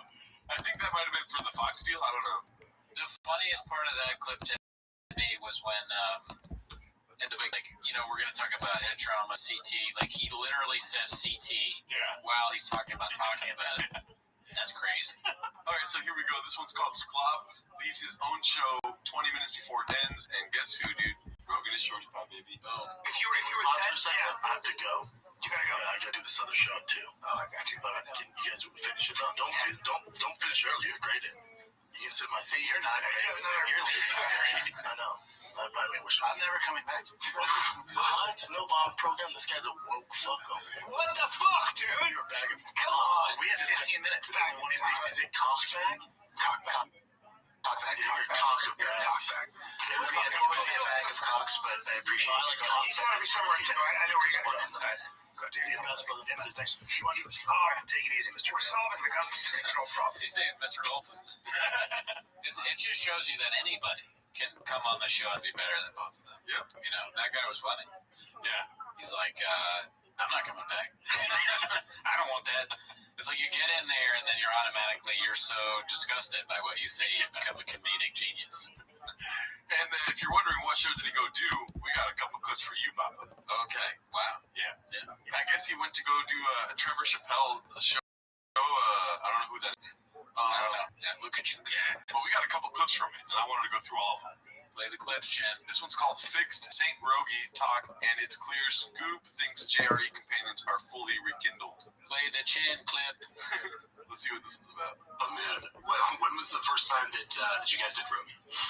Well, I mean, Callan probably did a bunch before that. Not really. No. Yeah, we did. Rogan moved to Denver when I was in Denver, and then when I moved to LA, we would always go to dinners. Like, we do a ton of dinners, me, Brian Rogan, Tate Fletcher, a bunch of different guys, and I would tell them, dude, ask me to tell these guys would tell me to tell them stories. And then Rogan was like, you're fucking funny, dude. I was like, thanks, man. He's like, no, I'm telling you, you gotta get stand up. He kept pushing me. And then at the time, he probably lived, maybe his studio was like a mile from me, and he was like, come on the podcast. I guess me and Brian went on there to promote Fire the Kid, and then it just kept on keeping on, and now I think I made the most appearances in the JRE ever. Really? It's almost 90. Yeah, we were doing some research before, obviously before the numbers I was like, Jesus, how many times has this dude been on? Yeah, between just me and Rogan alone, me and Brian, and then Fight Companion. Yeah, right. And I mean, I'll still go on Rogan by myself, especially like when I'm releasing a special or tour dates. But then, I'm just trying to do more Fight Companions. Yeah, and we just did one last week. Can you imagine what the next special on Rogan's going to be like when he does another special and he goes on Rogan? That will be watched by so many people. Gringo Peas. Yes, please, a Gringo Puppy. His fucking workers are watching this, so it's like, make Gringo Puppy too happy. You gotta, even Rogan is like, even if he didn't, if he realized how bad it is, he's gotta have that. That'd be huge. Yeah. And they want him to tell stories at dinner. If I were friends with Shab like that, I would say, hey, Shab, tell us like 6 to 7 lies. Just come up with whatever comes to your head. I love this stuff. He's like, well, the first one is all this stuff I'm about to say is true. That sweatshirt, the Dicey shirt, is the worst thing I've bought. I like the Dicey shirt. Yeah. It just says Dicey. Unironically, I would wear that. But with the 2 dice on the hoodie, man, I'll take it. Zoom into the dice. It's embarrassing. All right, so this next one is from the same show. It's called The Delusion is Strong with this one.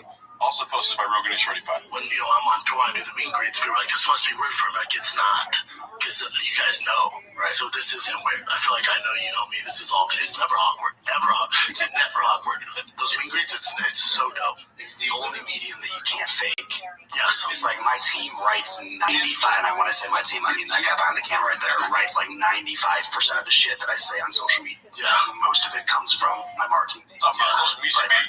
I deserve to marketing guys. Yeah. If you listen to me for 7 hours on a podcast, you are going to get a really good idea of who the fuck I am. You'd be the best actor of all time. If you can do that for years, you'll get found out eventually. Be so excited. Yeah. I mention people that do that. Yeah. I won't mention actors. I won't mention actors. Gotcha. Oh, man.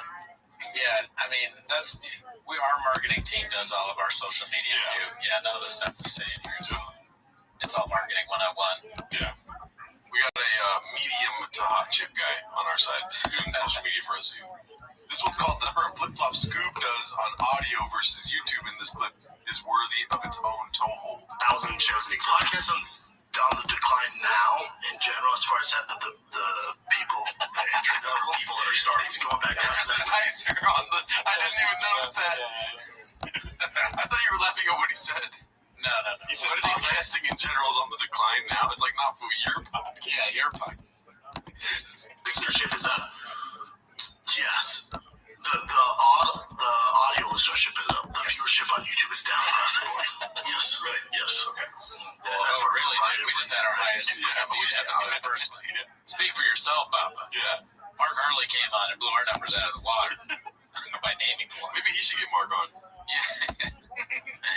Mark should go on TFK, yeah. Yes, audio's king. Hands down. 100%. All I care about is audio numbers. Do you guys find a lot of reach on social media? All you care about is the numbers that nobody can see. Yeah, we get it. Yeah. Clips versus audio? Are you driving everything to audio? No, I mean, I think because audio kind of take care of itself, because people find it, we push everything towards YouTube, really. Like the visual clips, all that. Yeah. Even though the numbers are down? For the most part, yeah. Podcast is kind of a catch-all. Yes. If you listen, you're going to listen. Yeah.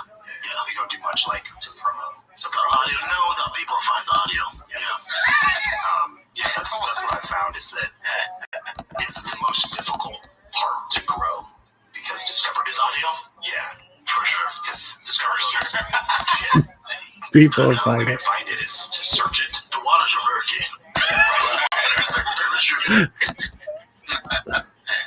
Who wants to, even though this is ridiculous, he goes back and forth, who wants to hear about this? Yeah. Imagine we just talked about our numbers and who's viewing us and whether we want you to download TFK or download TMOs. Why would you ever want to? Why is he still talking about this?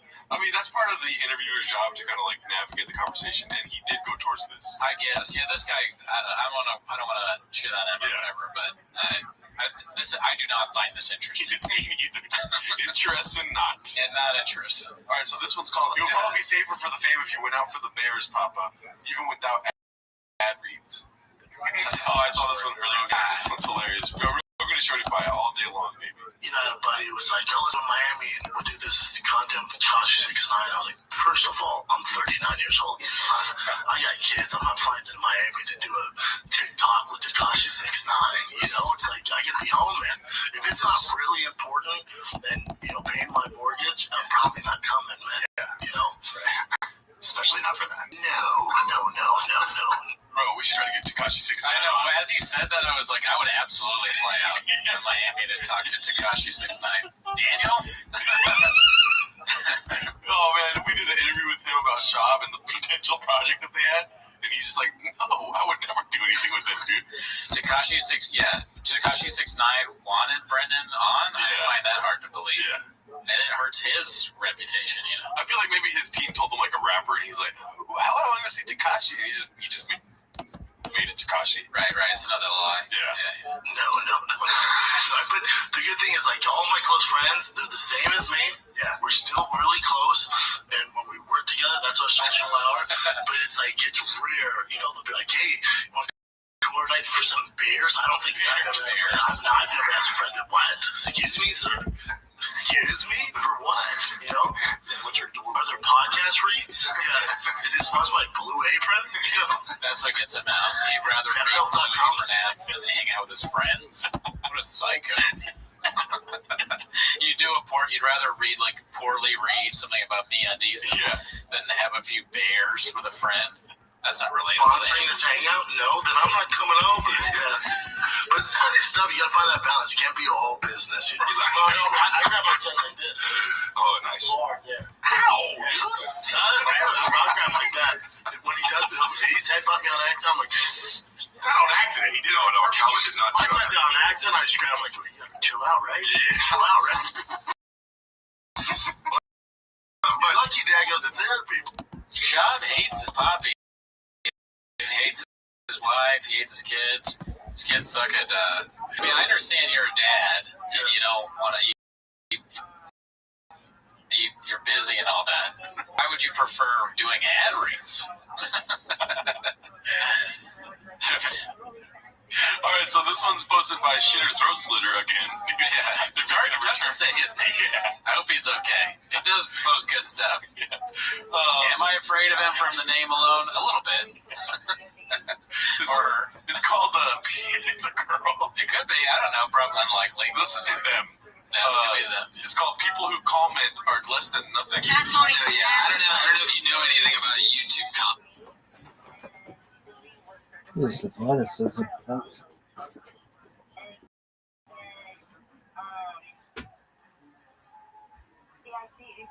At some point that Billy passed a lie detector test, made it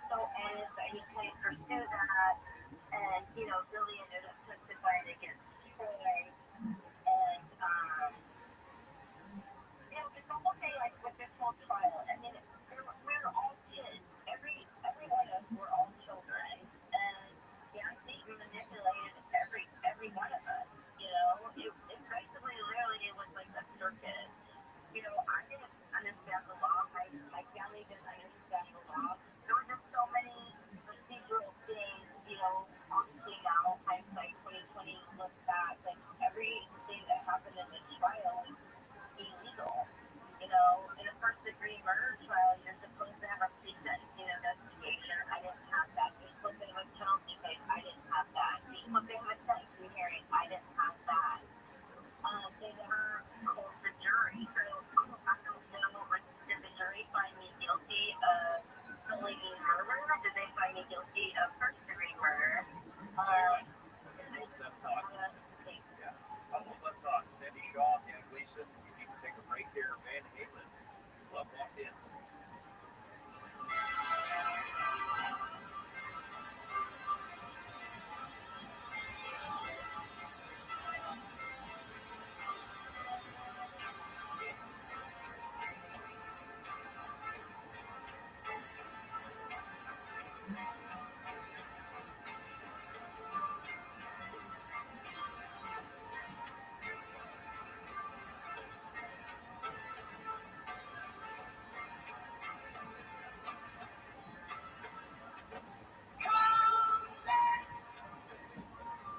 Wishing the holidays had come early? If you own or manage your business, they can. With help from iHeartRadio, people are already shopping for their loved ones and hunting for deals wherever they can find them, including right here. They're listening to the radio. They're listening to podcasts. They could be listening to you. Don't wait for everyone else to kick off the holidays. Get your best season of the year up and running today. Call 844-844-iHeart or visit iHeartAdvertising.com. iHeartRadio LA Jingle Ball, December 5th, into a dome. Tickets at Ticketmaster.com. Johnny Knoxville here. Check out Crime Heist, my new true crime podcast. The true story of the almost perfect crime and the Nimrods who almost pulled it off. It felt like the perfect storm in a sewer. That was dumb. Not all of my exceptions. Listen to all episodes of Crimeless Hillbilly Heist, available now exclusively on the iHeartRadio app. Open your free iHeartRadio app, search Crimeless Hillbilly Heist, and listen now. Politicians are scrambling to try to please the public.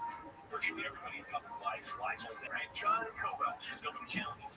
Live 1 to 4 p.m. on KFI and on demand anytime on the iHeartRadio app. Elephants are calling each other by name. Yeah. Gary, a Tim Conley Jr. show. I clearly heard that. Live 4 to 7 p.m. on KFI and on demand anytime on the iHeartRadio app.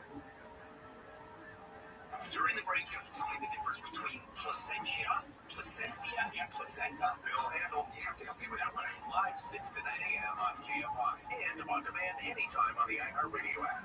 During the break, you have to tell me the difference between placentia, and placenta. Bill Handel, you have to help me with that one. Live 6 to 9 a.m. on KFI and on demand anytime on the iHeartRadio app. When you're high, you feel different. But if you feel different, you drive different. So don't drive high. Brought to you by NHTSA and the Ad Council. On this podcast, themselves, we unpack emerging thoughts. Also, we know what they In a world of resentment, cynicism, anger against the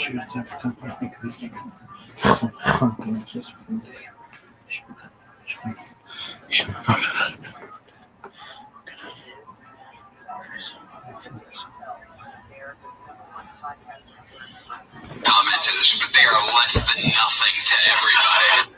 They are anybody who has that kind of time and hateful energy. I think they're great. Yeah. Like you could ever win them back. All right, what are we doing here? I spent a lot of time with you. You are one. Kind of makes me love Tony at the end. Yeah, what are we doing here? Pulling that out. That's pretty hilarious. Netflix. Very good. Very good. I would love to. Oh, you know what? I think Brendan Schaub will never do Kill Tony again. Why? It's so easy for a cat to get on stage, dude. Yeah, that's right. I was actually thinking about that the other day. How crazy would it be if one of us did Kill Tony, and then we're just on, and Bob was the judge? Like, we wait until Bob, or anyone we know, if someone we knew did a Kill Tony where Bob was one of the judges, what do you think he would do if, like, you went up there and Bob was right there? Well, according to Mark, he wouldn't know anything. It's his team that would know. That would be funny to just do stand-up and start doing Shabbisms in your routine, just randomly in front of Baba to see it. And I said that was a knife. Yeah. I don't know. I mean, now that we've interviewed Mark, maybe he does know. It's hard to tell. It's hard to tell. So I feel like he'll never be on Kill Tony again because there's like 12,000 homeless cats now. Yeah, and they could eat. Some of them must be one of the 1,000 people that can do it. Yeah. But let's see this next one. It's called No Scoop. They are busy. You're working 15 hours a week and spending the rest of your time not working on your comedy and flying out on the occasional weekend. You blockbuster. I don't know what this is. I don't know what the question is of his answer. Well, let's find out. Rogan is shorty pie yet again. Understand a little bit happening a little bit, but also most of my friends know that we're all the same. Most of my friends the same way. Like most of my friends now, we all work together. Like me and Brian, I can't realize that we hung out outside the podcast studio. I mean, we're just in Austin together and spent the entire day like two freaking partners just strolling the streets of Austin. You know, he's one of my best friends. Delia's a good friend too. He's a good friend. You know, Rogan's a good friend. But usually outside work, like all of us are so busy unless it's work related. But that's also our social time.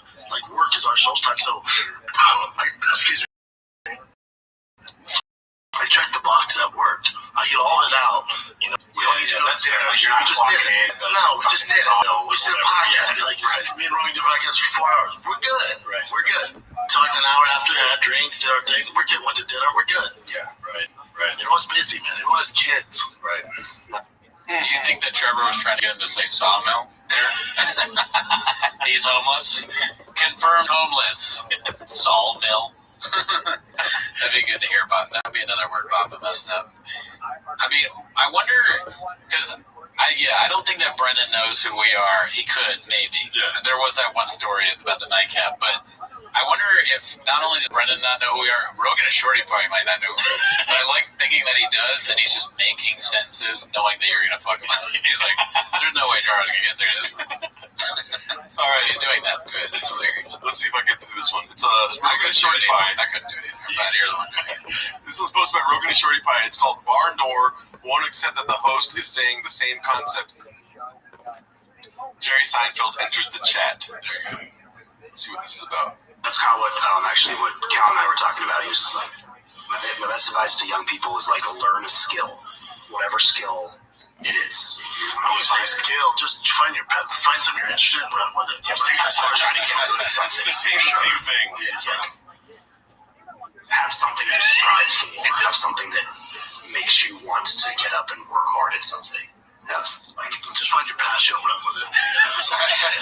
See where it takes you. You'll find something else out off of it. Maybe you're not, the next freaking, Jerry Seinfeld, but Seinfeld's podcast. I won't be the guy behind the camera. Sure, you get different perspectives. You never know where it's going to take you, but fucking run with it. Yeah. Don't have a plan B. Yeah. Maybe you aren't the next Jerry Seinfeld, but try hard.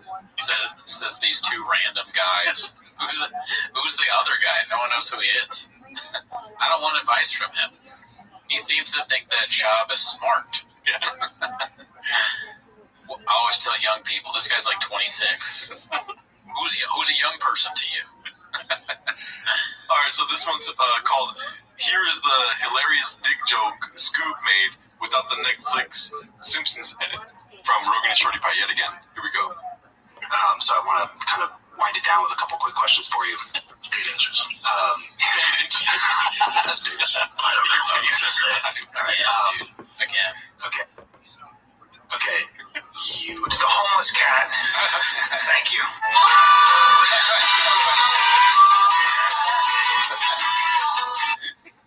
8 inches. 8 inches. Whenever I ask a question, you have to answer 8 inches. Yeah, that's a good thing. Where were you? 8 inches. All right, so this one's called Brendan Explains Why T-Fat-K doesn't book big name guests. Posted by Ryan Joseph 82. Shout out to him. I just put it behind my ear. I took a motherfucker and I squeezed it. The wave of booking a big guest and you have nothing common with him just for the views. There's no longevity in that. Sure. Yo, Dr. Donut. How are you? Can you hear me? Yo, what's good, Dr. Donut? Can you hear me? Yo, Dr. Donut, can you hear me?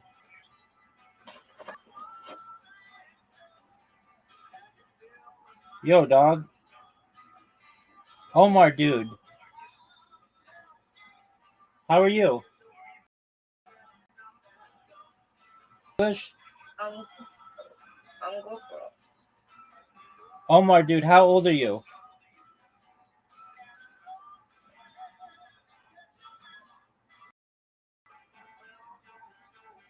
Omar, dude, how old are you?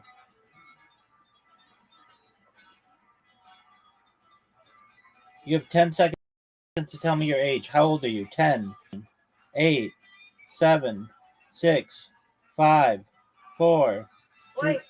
How old are you? Wait. Big dog, you're gone. Take care, Dr. Donut. Pretty young for a doctorate.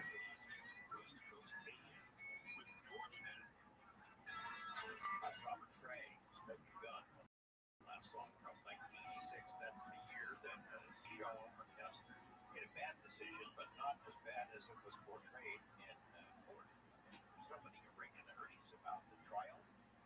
I think we should do it. Hold on, pause for a second. Anytime he says something where it like you really have no idea what it was, we gotta play it again just to see. Yeah, there it is too. I mean, as long as I've been doing, I'm not interested in that. You know, the wave of booking a big guest and you have nothing in common with them just for the views. There's no longevity in that. Sure. Yeah, yeah. I'd rather do a podcast with my friends and it gets less views. I'm good. But it makes it more interesting. Yeah, because you're buddies and I want to do it. And you've built a solid fan base now. Where, that's the thing that less views on purpose. It was his decision to get like. My decision. I mean, I like him. I know he's enjoy talking with him. That's what it's about. Yeah. We're focused on the audio downloads. Tough to get them though. Yeah, that's really more important. We drive everything to YouTube. Yes. Right. Yeah. Also, too, big names. No, we won't get them. We'll try. Yeah. We don't want them, but we'll try to get them. But we don't want to do that. But most of the time, we're gonna talk to guys from the military. Yeah. The Ron Rogan ones.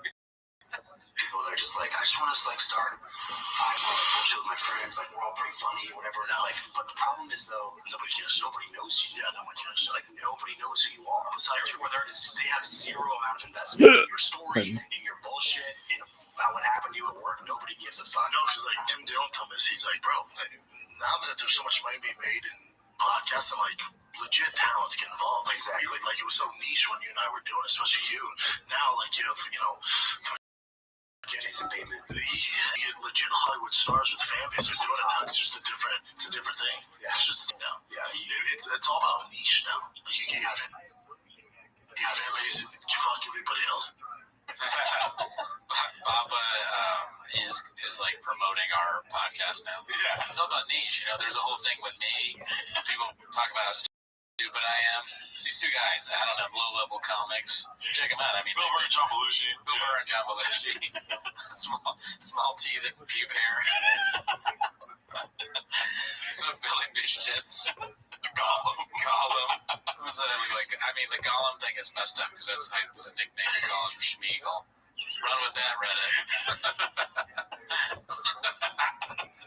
All right, so this one's called Papa's Girl Back in the Day Had the Best Brains. Posted by Mod Thurman. Okay. Yeah. Here we go. Dude, he leaves, and then that night I go home. Yeah, that night I go home, and my girlfriend of probably 6 years on and off moved out while I was winning Golden Gloves. Took all my shit, literally, because she knew I was gonna be there, and she wasn't coming to any of the fights, and I was like, God, that's weird. Like, it's weird and not supporting. Right. And then, yeah, I won Golden Gloves, drove home that night. I walk in, it's just completely blindsided, gone. Wow. Yeah, she took all her shit. Yeah. Wow, what a fucking little story there. Yeah. What a whore. Do you look right? What a bitch. Right here. Oh my God. Yeah, that's the worst clip I've ever seen in my life. Two of them seem heavily medicated. I hate to speculate, but that is a high-functioning, almost too high-functioning Bappa, you know?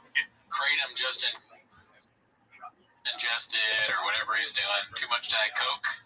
I don't want to see that. I don't want that. That was bad. Never again, Bappa. Please, never talk to that man again. He is Blockbuster. And our last one here, this is the last clip for the day, sadly. It's posted by Ryan Joseph 82 again. It's called "I Didn't Do Anything for the Money," then proceeds to talk about the money. Yes.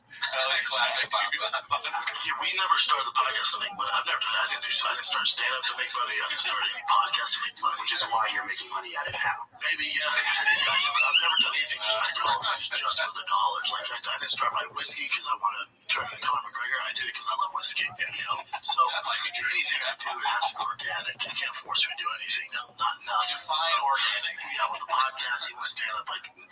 Dude, you do not know what that word means, sir.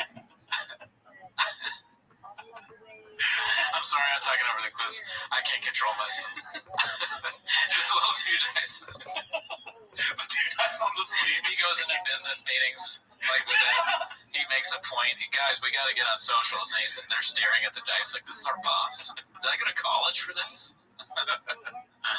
All right, here we go. Let's finish this up. Money, it was great. You had to pay me to do it. I would do it anyway. Sure. So it's great. But I remember we got our first major check for doing podcasting at the time we were with Fox. I got the first major check. And then I also had my check on the counter. I was in an 800 square foot apartment in Marina Del Rey with my girl, my wife now. And we had the 2 checks sitting there. And the check for being this silly dumbass compared to the check of getting punched in the face was way more. I was like, figure it out, dude. I was like, oh, I'm done. I'm out of here. So, I just read. Yeah, he went back and asked there for money. Yeah. Because the check was bigger. Yeah. Yeah. I mean, although he was fighting, so I understand. That's from the same guy that's like, you only get 300 views? I'm not doing it. Yeah. Right. He did say that in another clip. Yeah. No, it's all numbers and money to Brendan. Yeah. It depends on the day or how he feels, how he's going to answer the question. He's a real numbers guy, B. Yeah, I mean, if we show him our numbers, he probably want to come on. Yeah, from the Mark thing. We only show him Mark. Yeah. Look, it's doing better than your last TFAC game, so maybe. I don't know. I haven't checked in a while. No, it's not. Let's not be out there like that. Yeah, that's a lie. Yeah. I'm doing a shot bit there. Anyways, thanks for tuning in. Have a great week. Bye.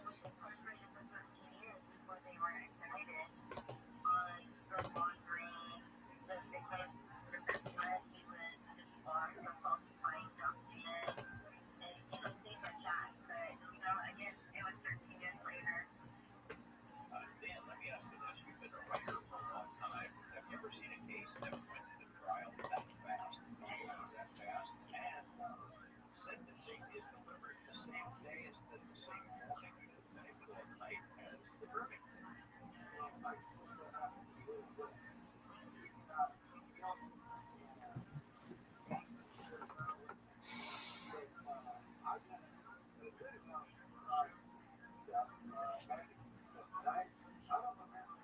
Do you remember when South Park did this? Why do you want Britney Spears to die? Nobody wants her to die, little boy. We all simply need her to. Throughout history, people have found it necessary to engage in human sacrifice. Only difference is that now Americans like to watch people put to death through magazines and photographs to be built up and adored, and then sacrificed for harvest. I think that's what's happening to Brendan Shaw. Get in there, nasty bag. 39 years old, Brendan's a former college football player, former UFC fighter, now a podcaster and a comedian. Brendan's career outside the ring has been very similar to that of his time inside the ring. He's taken a lot of blows. Mainly, he's been scrutinized for allegedly harassing a popular comedian. But we don't have to get into it right away. Let's just ease He has a bit of trouble with words. It's Martin source easier with He's been accused of stealing jokes. Oh, eat your dick! Like Kobayashi! And online critics have made it very clear they don't approve of his special. It all seems like a recipe for failure, but Brendan's turned wealth and fame. A lot of the hate comes from Brendan appearing on Joe Rogan's podcast more than anyone else in the show's history. Podcasting Schaub's way out of the ring, but it seems like he bit off more than he could chew. It didn't take long for Schaub to become the centerpiece for multiple controversies. There's channels with thousands of followers dedicated solely to making fun of Schaub. Theo Von quit the King and the Sting, and thousands of people continue to comment on every move he makes daily. After college, Brendan had hopes of making an NFL. Had a cappuccino with the Buffalo Bills, and they're like, we're all set on slow white guys. So he decided to try MMA. He was a pretty good fighter. He's undefeated as an amateur, rising through the ranks quickly. Schaub was given a shot at the next level. You should be a comedian.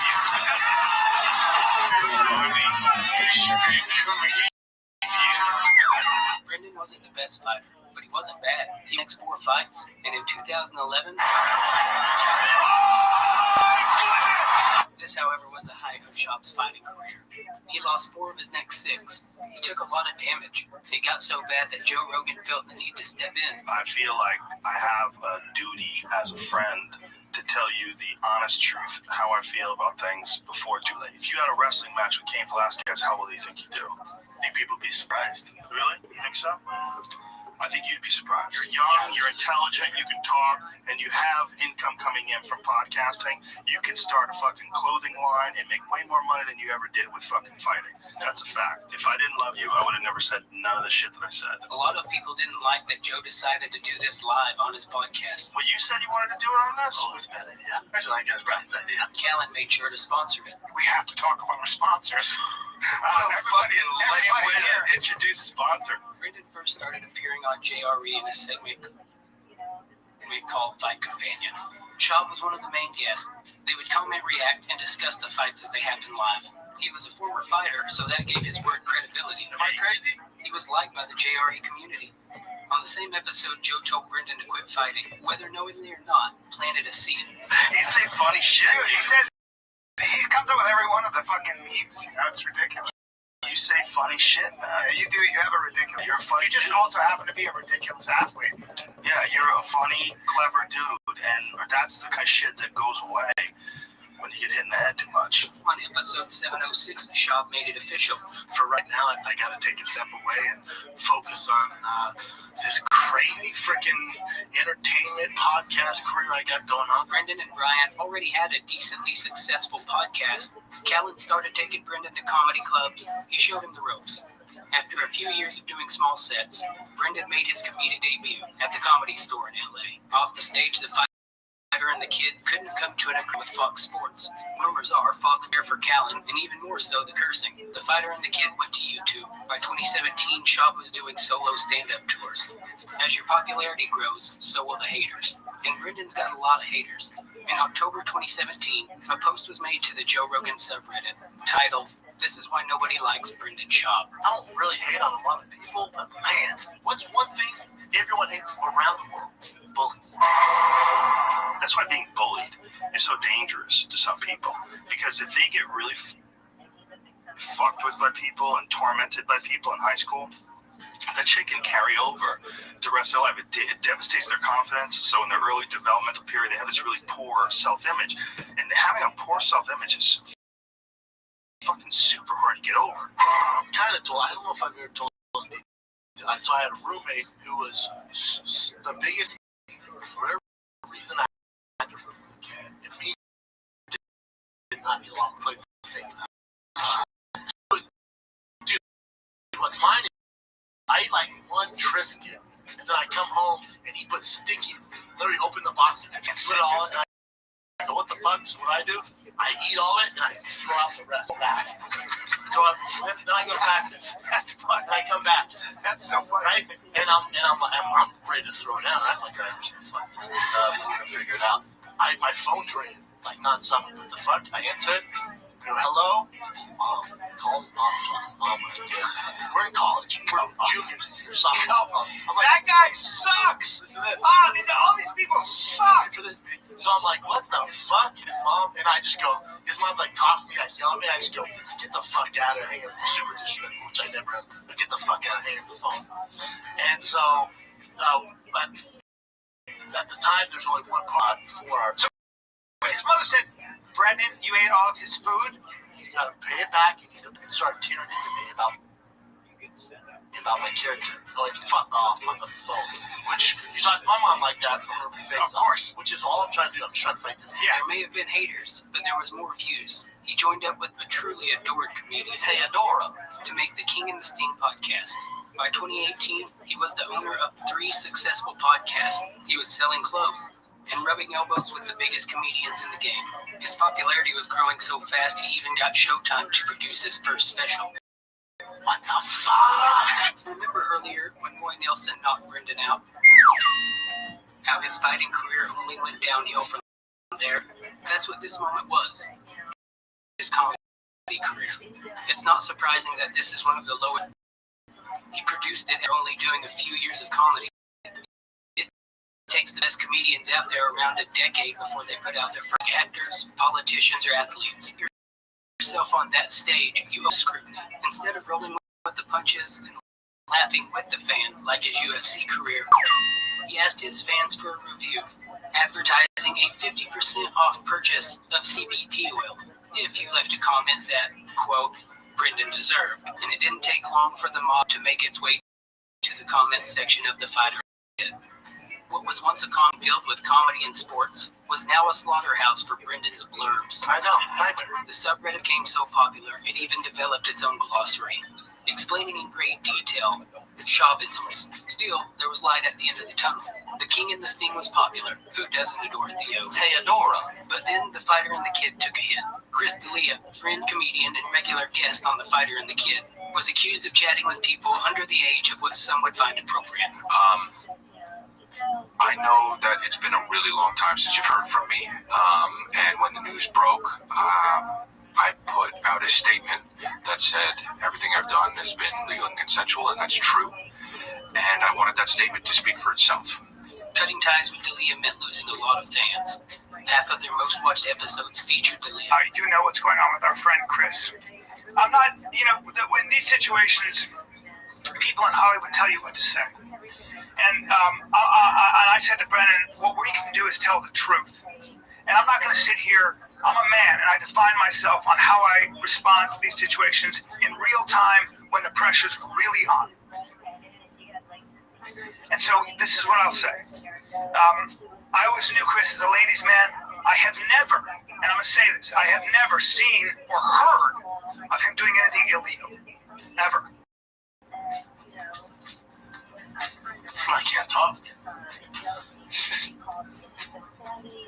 it's like, I'm as shocked as anyone. I'm hurt. I'm mad. I'm fucking mad, man. I'm mad at him.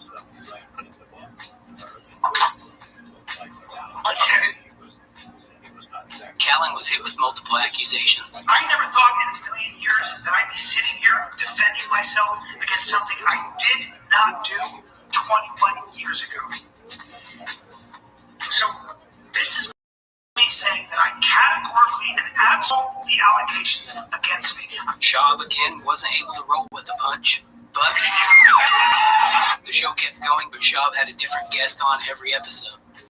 He didn't talk about Callan, he just said he was on vacation. Callan's now since fully returned to the show. Just when you think it couldn't get worse, the tiger belly thing happened. Here it is in a nutshell. Help! I'm in a nutshell! Brendan is married with kids. Brendan allegedly made a pass at Kalila. Kalila was at the time Bobby Lee's girlfriend. I had a guy that was like, why don't you walk me to my truck, this married guy, where I'm like, and we know him, I'm not going to say who it is, but I know him. Why don't you give me a walk, why don't you give me, like, you should walk me to my truck. I'm like, so what, I can blow you? Like, what? Wait, like, who was it? But it's just like, it's like, why would I? Wait, I love that we have the same people that Yes, the same ones come. want us to walk for you. Oh, he came for me so hard, and we know his chick. And like, the thing that I think is like, at least a little bit better. He's coming for you. It's just crazy. Now that you washed your hair, Esther, on New Year's Eve, while he was having dinner with his family, he was like, what are you doing tonight? This year? Maybe 4 years ago. He was like, what are you doing tonight? I was like, left him on red. What do you know? I know that I'm with my, do you want to go? That is like, he thinks you're going to be partner in crime. Like, for me, I was like single. I'm like, why would I, like, it's not like we're deviants together. It's like, you think, because I was thinking about, like, if we go to your truck, okay, like, let's say I was like him, which I was never in at all. Let's say I was him. I love this. So wait, we walk to my spot. Very good at comedy. You not be good at comedy. And then, That's a clue. by the way, I'll stick with you. I don't. The biggest clue you Compensation quickly just said we were talking about Brendan. This seemed really taking I said, dude, talking a lot of shit about this. I'm married with kids. I said, it's not good. I said, it's Bobby's exact words are, I'll fix this. Whatever that means. Okay, so we didn't confirm nor deny. We figured it would die out in a week. On March 3rd, you text Bobby asking if he's handled the quote-unquote Kalila shit yet, because you're still getting negative comments. In this text chain, you said, I don't want to have to get nasty with her, but if I have no choice, this is all direct quotes, I can play that game. And this was referring to the months that Bobby and I were in an open relationship, thinking that that was somehow going to directly hurt me. Yeah, obviously, Levy, it's like, you know, the open relationship, you and I, that's not for the public consumption. It seems like they figured stuff out. Kalila wasn't talking about Brendan anymore, until a short time later on the Trash Tuesday podcast. Originally, we were being threatened a lawsuit. And I'm like scared to even say that out loud. We just won't say the name, right? We won't, yeah. But someone was like behind the scenes threatening to sue us. Even the thing that started it all was really just an anonymous anecdote. Damn, girl. That person who threatened us is, you think you have a one?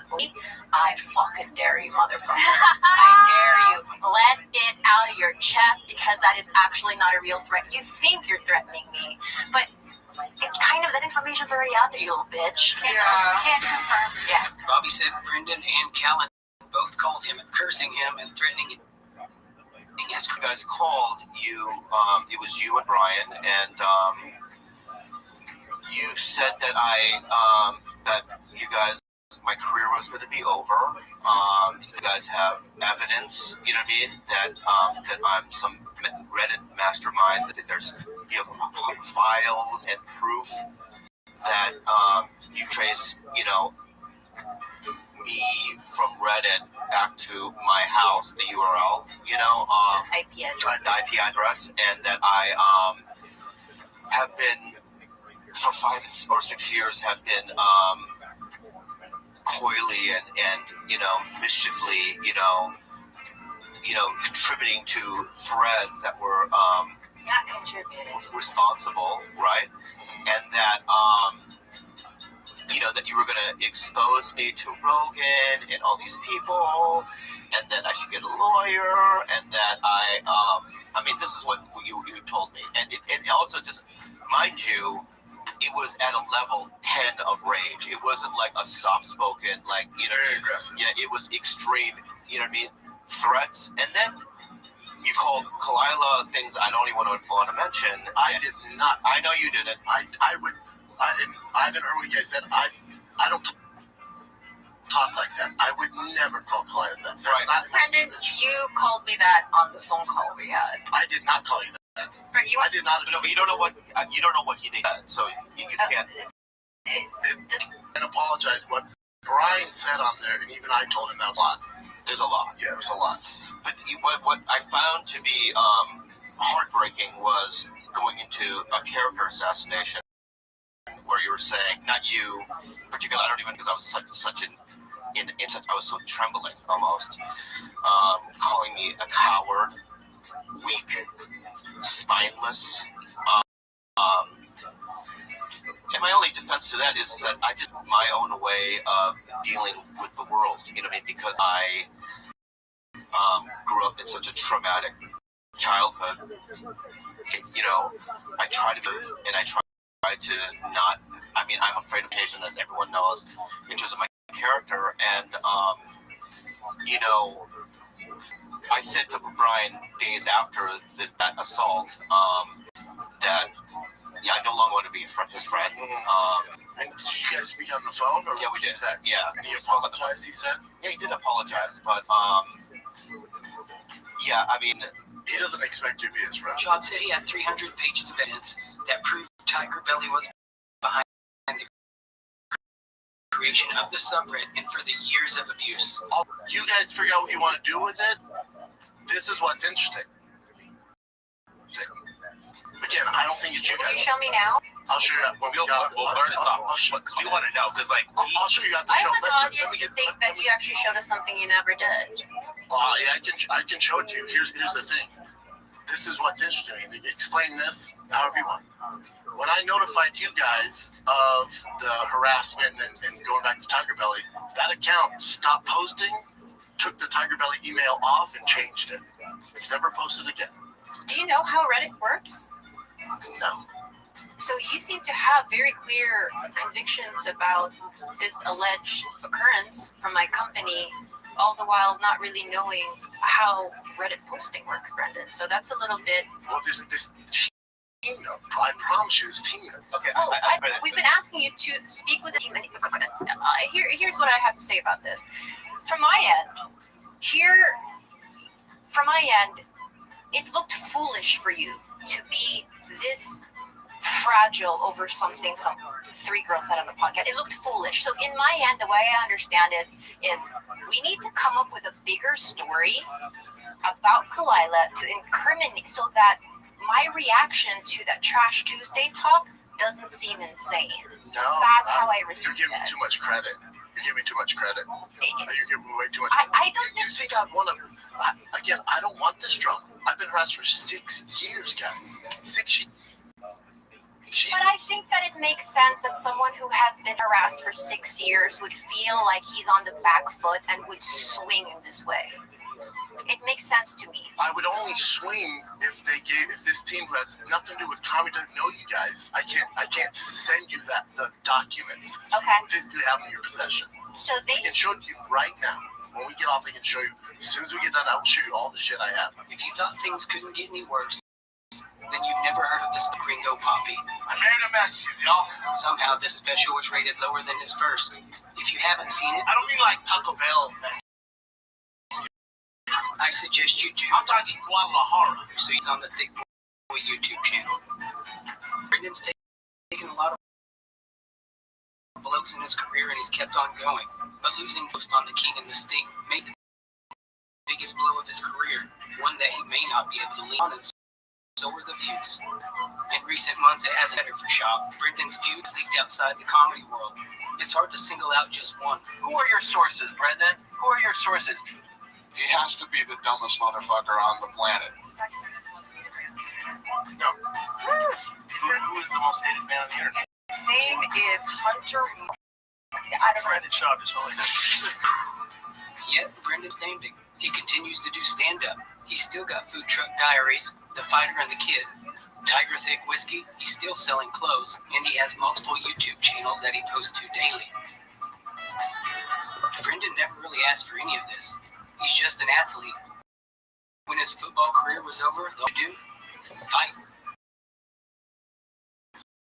Just a guy trying to make $1 who happened to have some friends. Guys may have saved shops. You're a funny, clever dude, and that's the kind of shit that goes away when you get hit in the head too much. But it also opened the gates to everything. It's truly been fascinating to look into, and I look forward to seeing where it goes. Hopefully it doesn't have the same ending as that South Park episode. No! Obviously, but it must have been sort of that Sandy Shaw tonight walked the law, served 21 years for a murder she did not commit, but she's turned her life around. And it is that a bit later, Dan Mason, her co-author, connected with Sandy through a report of the weather, and we're going to let him finish that story right after we come back.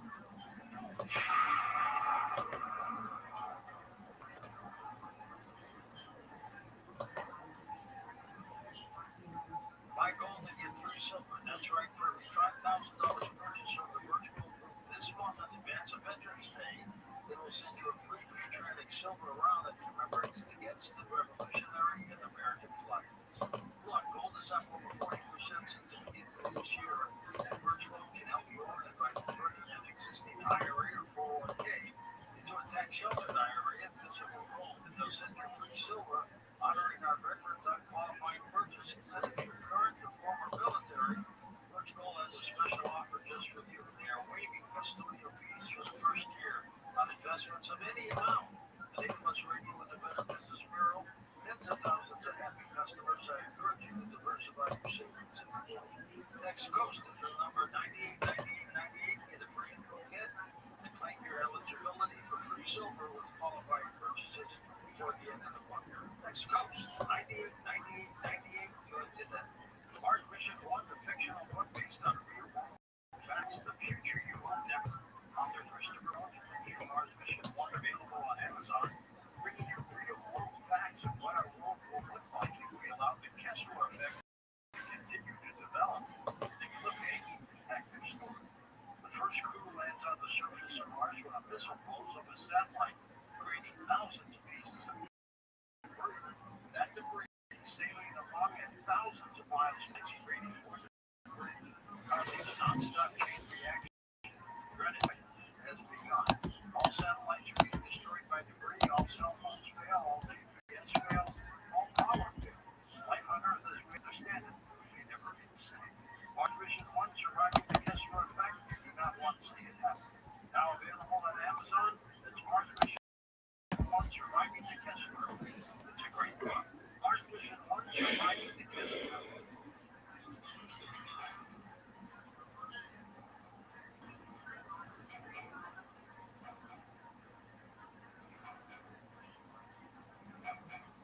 Dave Mason, you were telling us the story of how you connected with Sandy, and part of it was because the Atlanta Braves were rained out, and you saw what?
Limp sucks. It hurts.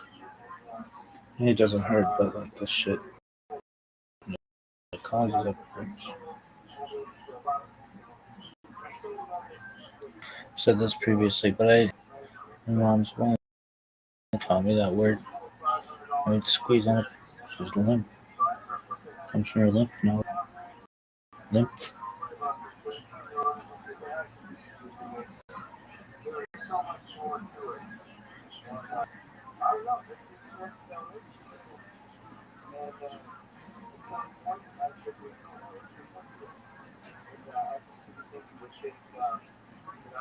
No one's watching it. No one's ever gonna see it. How about you shut the fuck up?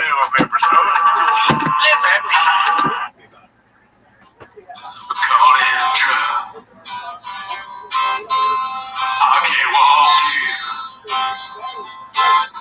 because I love you too much, man. Why can't you see? Unbeknownst to me, when you don't believe a word exchange, we can't come together. Stick a hippo ass. If we can't fix our problems, I'll skip to a hippo ass. What did it's not my favorite time of the week when you get near my blood tries sweet.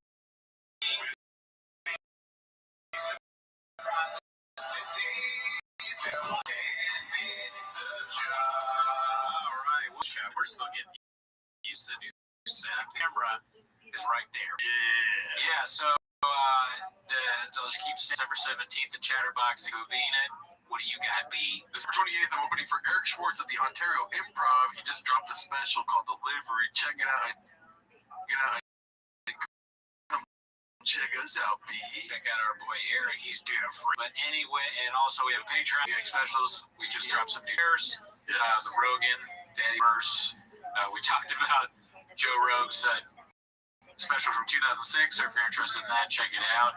But anyways, that's not why you're here, though. Right? No, you're here to watch 10 minutes of shot. So start the timer, play the chin clip. Alrighty, so let's check out what we got here today, dude. First clip we have for this week is one here. It says the looks of jealous man in parentheses, Callan selling tickets and doing comedy every weekend. Posted by Leech Shab. Let's see here, dude. Guys, good news. December 7th, 8, and 9, Helium, Indianapolis, Indiana. Spokane Comedy Club, December 15, 16. Off the Hook Comedy Club, December 21, 22, 23. In Naples, Florida. And finally, I ran here in Charlotte, North Carolina, Comedy Zone. Come see me. That's all I got to say. I'm going to London. I missed, what does he say? Like, which part? The shop mumble something? Oh, I think so. I think he says it's already been there, something like that. Guys, good news. December 7th, 8, and 9, Helium, Indianapolis, Indiana. Spokane. Oh, that's Chin. Yeah, It wasn't even out. Yeah. Interesting. Very interesting. So it's just that he's like bored. Yeah. Do you think he's kind of jealous? I think he's upset that he can't think of a joke. So he's trying to think of it. Like, the comedic brain is turning right there. Yeah, he's probably thinking like, well, I already called him earlier in the episode. Yeah, no, I think he's not. I don't give a fuck. Honestly, if he's jealous, it's his homie getting shows. Why would you be jealous of that? Yeah, Brian's his North Star. One of the Brian, if anything, he's probably angry that these aren't bigger venues. Like it should be MSG, these O2, the Sphere. The Sphere. He wants Brian, as we've said before, to be bigger. He's got these great bits about having and fighting with guys with shovels. And I also don't think he's jealous because there's a lot of rhetoric on James right now about Chin being jealous, dude. Or salty, right? Yeah, Chin is salty because of the World War II thing. Yeah. When did it end in the cities that were bombed? Well, we got quite a long clip here by Haphazard. It's called Chin is Salty for being called stupid last episode. Oh, we were just talking, speak of the devil. Yeah, dude. How would Shop say that? The devil speaks. Speak of the Satan. All right, here goes. All right. What do you got, Jen? Just a couple questions for you guys. So last week, you guys were telling me the importance of dates and geography and all that stuff. So I'm just curious, real quick, we'll start with Brendan. Your mom, Jen, is this your way of... Your mom is gay. Getting back No, this is just... Well, what if he brings up the birth certificate, dude? I wish that, because I've seen some of this, and that's what I wanted. I was like, I heard your mom, and that's exactly so. Best brains think alike. But he'll never. Not in airwaves. Everyone believes he's white. I don't. Let's see here now. And is this your way of getting back? No, this is just a fun thing we're doing here. It's all very fun. Dude, we'll find out. So wait, you said your mom's from England, right? Yes. So you're half English, basically. Oh, what? So who's the current Prime Minister of the UK? No, it's kind of it's a trick. I don't know. He's saying he's tricky. It's tricky because the guy, I think he's like Indian or. Oh, so it's not Boris Johnson. No. That was. I think that was 2 ones ago because there was like a woman I think before, but I don't know what the guy's name is either. Yeah, it's like Sunnis. When people want to be smart, Yeah. I wish I'm smart, but there's not a chance, B. Oh, I wish I knew every prime minister. That would be great. Like if you knew every capital of every country and state, that'd be amazing. Yeah. What's the country of Africa? Or what's the continent? What's the state? I don't know the name if you said it. All right. So, anyways, we'll go back to that. But Brian, you're born in the Philippines. Yeah. Who's the current president of the Philippines? Well, it was Duterte, right? Okay. I don't know who it is now. Chen, do you know the answer to this one? Hiroshima? Is the just kidding. Bong Marcos. Oh, you're only stopped the clips because you know it. Yeah, I looked it up. He's like the son or that guy Marcos was the dictator. I was surprised that there was another dictator in there. Just an interesting fact from Jen. Let's see here. No. Okay. No. So don't look at me. You're Persian, right? Yes. Who's a current president? Jen's way of getting back at World War II, Jen? Is the current prime minister of England? No, I'm actually attaching the things that are close because I got the Korean War wrong, right? So that's what I'm saying. Man, to hear him talk, but you keep going, Jish. Actually, I was going to ask you. Why was I not asking the president of Mexico? Oh, that's right, because your wife is Mexican. Oh, shit, dude. Aaron Mexican, y'all. Why is Brendan trying to get his Latino under wraps, dude? Chin almost spilled the beans right there. He's like, your wife is. You think so? Yes. That's dude. You look at that. Mr. Popper. Cannon. Your kids are half Mexican. I don't touch Mexico. I don't know. Andres. What? He doesn't touch Mexico, dude. Okay. He doesn't talk about Mexico on the earwaves. His research be don't touch Mexico. Yeah. I would think Brian would know this because he knows like Afghanistan and all that. Yeah. Now when I know an answer, I feel like Brian. I feel like I'm being Brian. Oh, I know the prime minister of that. When I Googled it because I wanted to know after Washington. But I didn't Google the Mexican. I just knew that. Wow. But I may be wrong. Because remember I said Dagestan was in Chechnya or whatever? Mm-hmm. I was wrong. It's actually in New England. Last time I remember was Vicente Fox. That's all. Tell Chapo's kids. Oh, goodness. A lot of this stuff, like, it's hard for me to know the name. Yeah, dude. Sometimes it happens, though. You know what I'm saying? Jen, can I just be honest? Yeah. When it comes to world history, oh god, there we go. Yeah, the difference between a floating. Born in the Philippines. Listen, the difference between a floating head of state, it's always changing. Here we go. Relevant. But what does mean these seismic events in history. That's all. I have another game for you guys. Oh, Jim was embarrassed. This was. I'd be embarrassed because by the way, Brian said, "Dude, you can delete all that." I said, "What did I say, Brian?" Yeah, I said no. I said no. My point was that a lot of times it's a pre-planned bid probably, and they discuss this, and then they're like it's a bid for the show.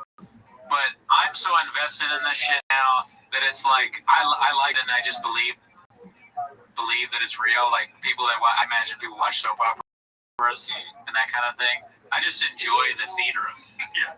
It's redacted, but we've all decided we're gonna be redacted, right? And I love it. Yeah, I didn't expect to be a fan of it. I mean, I really didn't know what it was, and I did. And now I'm like, I still don't really watch. I've only watched like the full episode once or twice. I tried to, like I say, I tried to watch the Adrian Peterson one, and it was the first 10 minutes were rough. So I turned it off. But you know, these clips are amazing. Yeah. If it's not relevant to your life, you're not going to know. Yeah, I said I use my time to build new skill sets and stuff that I'm actually passionate about. Yeah. Anyway, nor do you have to have time to focus on that with everything we're doing. So, did you say cocaine? No, cocaine.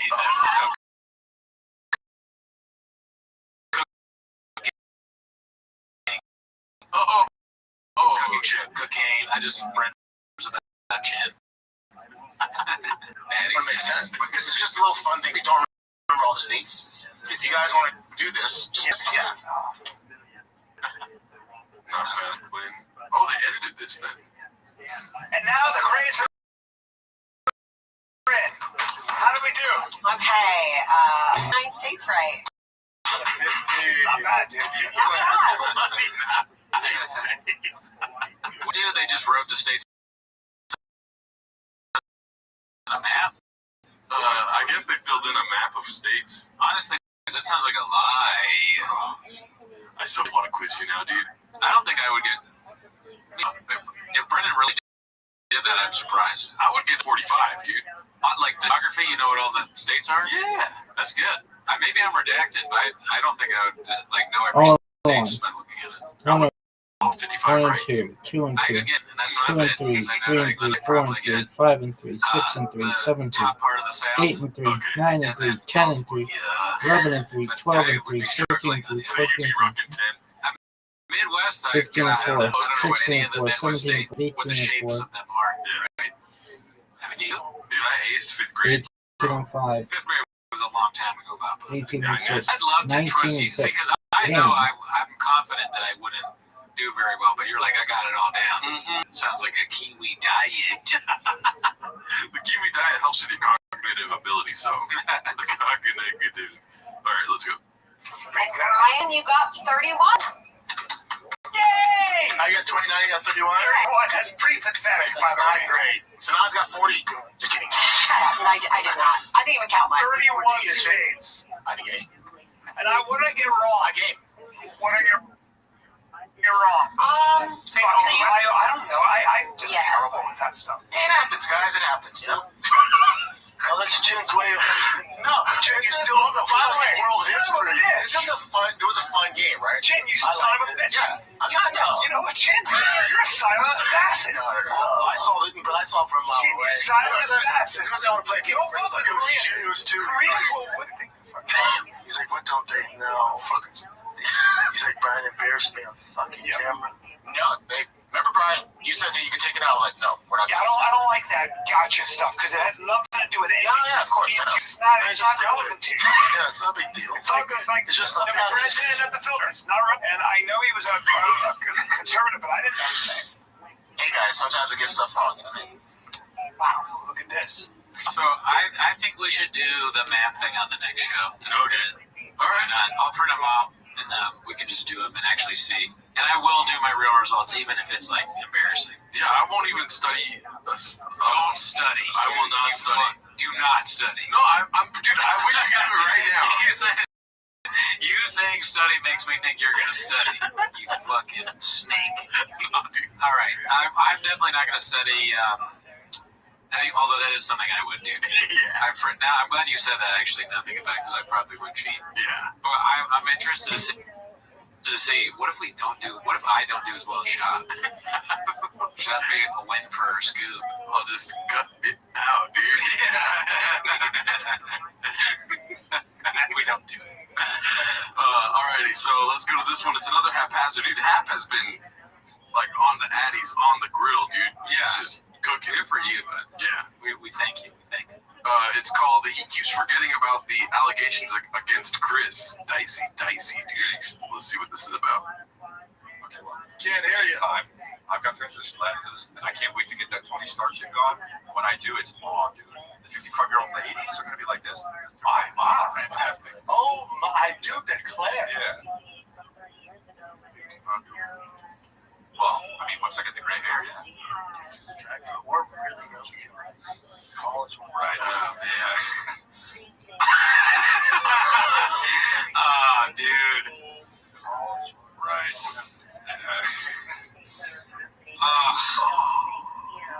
Secondhand pain I feel from that. Oh my God, it's brutal. Jeez, a car accident. Oh, that's awful. God damn, dude. No, why you fucking gray hair though?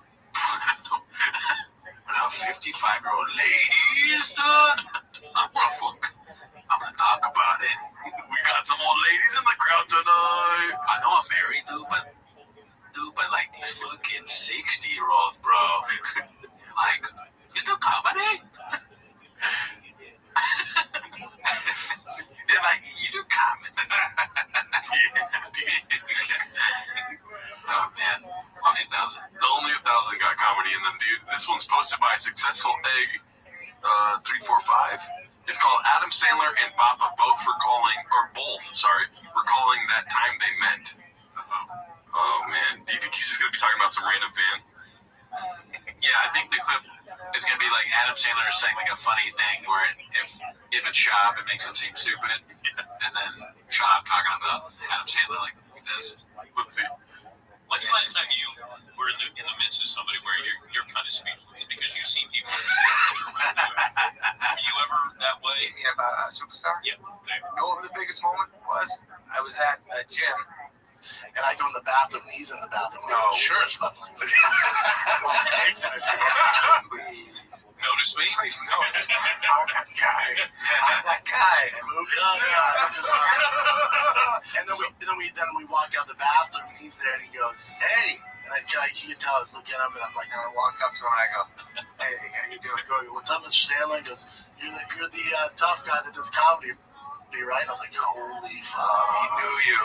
You know, it's tough for me to watch clips like that because I'm looking at this whatever, the PB cast, and those guys are living out our dream. Yeah. You know, they have Shab on their show, and they get to just ask him whatever they want, and they get to hear new Shabisms and thoughts being created. Like, I'm legitimately jealous of that.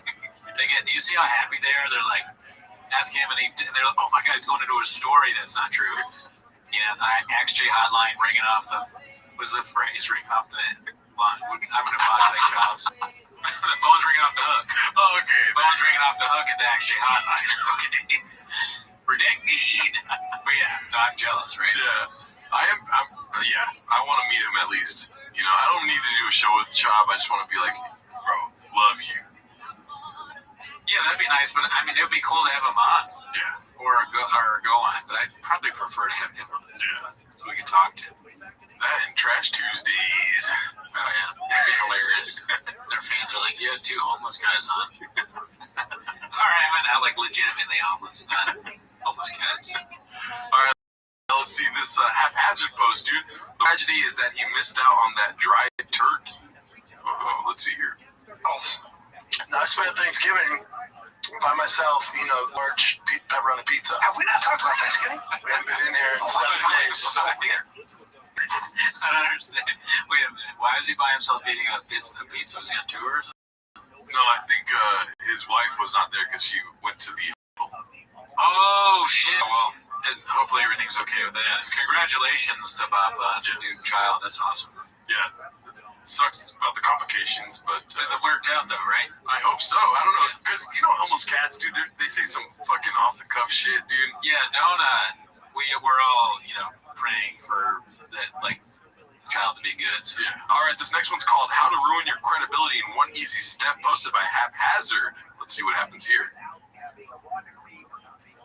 There's a little rumor. GSP at 42 coming back. I started that rumor. I did. Yeah. That's where you got me. Why did you start? Completely kidding. Because I had nothing to talk about last month. Oh, and your dumbass fell for it. So it's not happening. I heard it from someone else. Of course. Rogan said to me, he goes, look what you've done. Like rumor mill, motherfucker. Rogan goes, look what you've done. He goes, what's your sources? I go, nothing. I go, Slow Monday? That's hilarious. You just were like, GSP might make a comeback. Why not? So Bappa leans into like the being honest about lying. Yeah. I like that. Yeah. He's just a ridiculous guy that just says shit. He works too much, but also talks too much. Good for him. He likes to keep you busy. Mm-hmm. Right? Would you do that if you had like the world at your fingertips? Would you just make up lies? Well, no, not like that. But on Twitter, I say jokes that are lies. But I feel like they're obviously lies. Maybe some people don't realize that. So in a way, I kind of do that. How would Bappa say transparency? Transparency.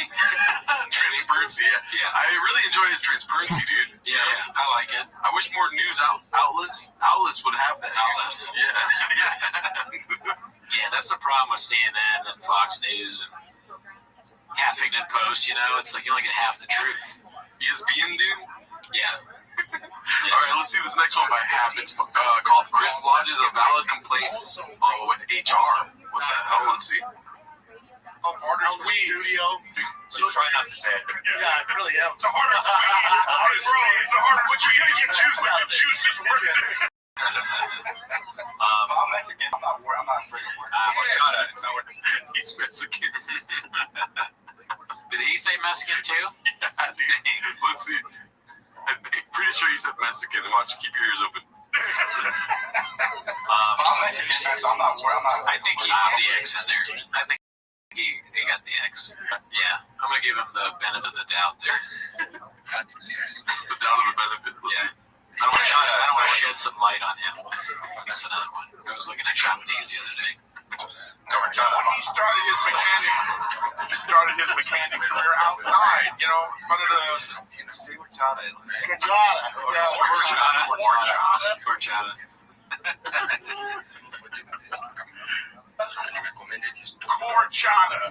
What is that? Sounds like a workout place for Mexicans. Laughing at a joke like that is what, in a nutshell, what I don't like about the hit bro comedy. They make a joke like that that's really not that funny. Horchata, what's that? A place where Mexicans work out? What's that? A gym with salsa on it? And then they're all like, yeah, dude. Fuck yeah. Mexicans working out. It's just too much laughter for something that's not that funny. That in a nutshell is what comedy is. A lot of comedy right now. I'm the one that laughs super hard on it. You laugh because it's ridiculous. Oh, you thought that was funny? Yeah, it was ridiculous. That's your takeaway? All right, well, teach us out. Let's see. I'm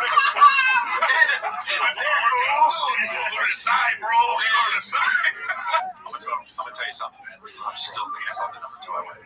Fantastic. And I'm not bullshit. Yeah, that's okay. I want to ask you a question, Fred. You touch me a lot during the podcast. It's okay. But you don't touch Eric a lot because he's so far. But why are you so close to him? Why don't you? Why? And no offense. And that's fine. Well, why are you closer to him? Well, I move away because I don't want to be. If I move away, I'm out of the fucking show. No, they just Nick would get in the frame and do that thing he does where you move the camera. It's close. But then again, make something to do. You gotta move. But this is like, let's talk about the nitty gritty, dude. That's too much. It's how I show love, dude. I'm physical. Yeah, he grabs me, man. You don't see me stop podcast. It doesn't happen so much. All you don't know how much your time. No, but it's different. Stop, kinda. A lot of gay jokes. A lot of gay jokes, Shin. I think they buried the lead on this clip. Great clip. Yeah. But I like the beginning way more than the HR complaint. Yeah. And the part where the Mexican guy's laughing, he's like laughing on the outside, but deep in the inside, he's like crying at how like horrible it is. It's like my homies cannot see this. Also, what's with the deal with the like Hamas guy that they just have in the back that sits next to Nick? He's dressed up like a Hamas dude, or like someone in winter, He's like, you go back. This is the second time he's been in the same outfit. He doesn't do anything for the show. He's just like audience. Oh, right here? Yeah. What's this guy's deal? Let me see. Oh, fuck. There. Yeah, what? This guy looks like he's just released. He's like an Israeli grandmother back to like Israel. He's like the Hamas. He's Hamas, and he's kidnapped Jen and Nick. And they're like, how they keep saying that the people are so happy to be. That's like what their face is when they get given back. They're like, hey, see you later, whatever. And then like happy Hamas is like, see you later, friends. Why is he there? Also, get rid of the fucking bee, dude. That show is over. How do they have like 10 people working for the show and they can't do basic things like removing the merch and decorations from the old show? I'm bad at that. I'm not a producer, and it's making me mad. Yeah. Shout out to the truck sticker. Oh yeah, we gotta do love trucks because we do love. We're big guys. I was out there earlier today modding my Raptor. I went to Australia, where I shipped something from Australia to replace the engine carbine. Yeah, I tried to replace the blower on my Corolla, right? But the fucking supercharger needed fixing too. So don't you hate that, dude? Yeah. It's because it's like it only gets like 500, 600 horsepower or whatever. So when you gotta get in there, it's just like I called one of my guys and he was like, "Oh yeah, I've been there, dude. 7 times a week." Yeah, because I'm looking for like 10, 100, 1K grand, 1,000 fucking horsepower, dude. But it's hard when you got like a car with 200. I saw you working on it the other day. I came out and I was like, "Damn, dude, what is this, Toontown?" You're going at it. Yeah, dude. My face was all black, dude. Let's see here. You work on a car so hard you get blackface. Let's see here. This one is just a text post. It's called "You Dressing Up Like a Truck Mechanic Now, B?" Yes. Posted by Tiger Thig.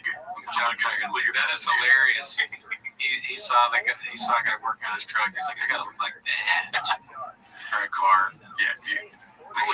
Only 1,000 mechanics can do it, dude. Yeah. Let's see here. The next one is posted by Natural Mix 4856. It's called The Grand Wizard. Okay. Couldn't be happier. Wife and newborn child currently in hospital. Off to the races redact.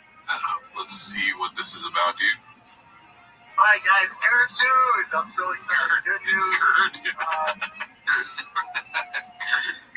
I wonder if you could like see his brain when he's about to when he says "gird" instead of "good." Is there like a skip, like how the albums like skip? I wonder. Let's see here. Alright guys, good news! I'm so excited. Good news. The wizard Eddie at Addiction Motorsports. Oh, I see. Grand Wizard. That's a little nitpicky, but it's so funny. Yeah. I mean, he literally does it by accident. Yeah. It's amazing that you catch the. How does he even do that? How does he do it? Only the Lizzie. On the box, I got this is easy. It's your running lean. It's your fuel pump. It's your spark plug. Yeah, but let's open the hood and do your stuff, and let's make sure he's not bothered. I've seen enough of these things. That's what's going on. Bring in the shop. It's exactly that. It's running lean. The fuel pump's bad. And the spark plugs are gapped wrong and they're misfiring. So it's not a huge deal.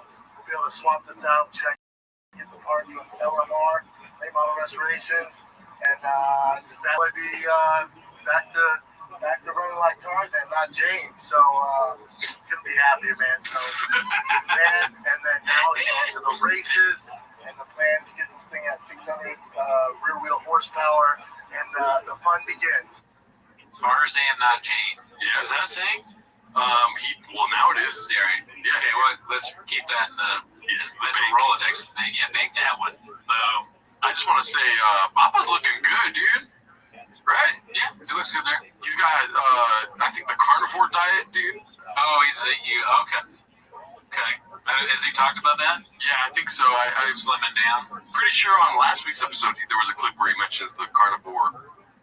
That's kind of, Shab inspires me to get back into it. My shoulders kind of right now. And I know you've been working out. Mm-hmm. Do you ever feel like Shab doing that motivates you to sort of do what you're doing right now? I mean, why did I start? Yeah. Oh yeah. Yeah. Okay. Yeah. Because he's your. Thank you, Shab, for inspiring. But nobody wants to talk about the good. Look at that face, dude. Look at him. He looks great. He looks very Joe Camel in that one. But yeah, I agree that he looks healthy. Yeah, dude. Shout out he's to even Shab. doing his mouth is getting smaller, and then the top of his head is bigger. It is a funny face. Now he's a comedian. Of course, he'd have a funny face. Yeah. Part of being one of the murderers wrote. Mm-hmm.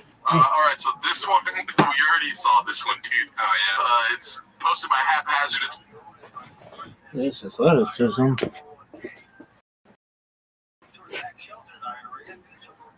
Where are you going?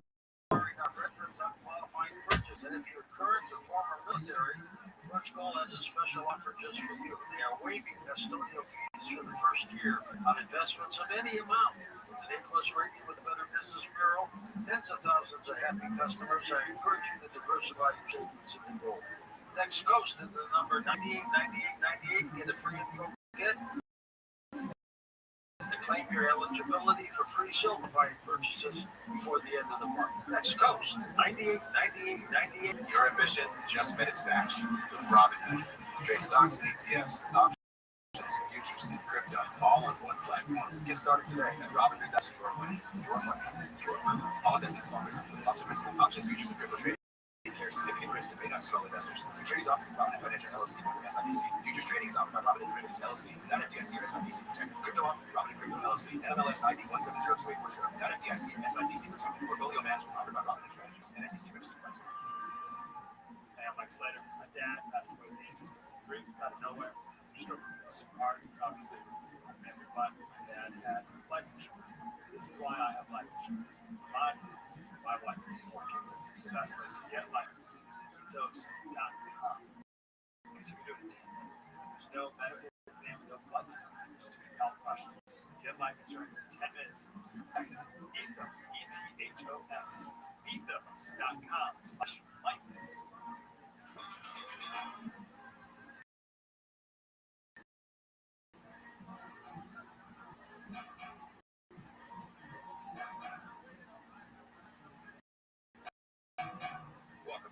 next guest is someone I've wanted to cross paths with, and I've been reading his stuff across various social media platforms. Richard Gilbright is a software engineer. He worked with some great companies, Microsoft, done some groundbreaking work in video games and aerospace technology, and somehow got off the path and got interested in UFOs. And he's doing the kind of work that I was doing when I first started, but don't do much of anymore. And so thinking back into files and books and long lost and forgotten cases, and always seems to come up with amazing content. Richard, welcome to Coast to Coast. Thank you. I really appreciate it, George. I'm a big fan too, by the way. I'm a subscriber. I missed you and contacted the desert. You're one guy I really wanted to see, and I read your stuff. Everything that comes out is really great work. It is amazing the amount of content that's out there that is completely forgotten, and we'll get into some of that in a moment. How did you start down this road first in the UFO? Yeah, what started me was the mid-'80s. My father, a Vietnam veteran, sat my brother and I down.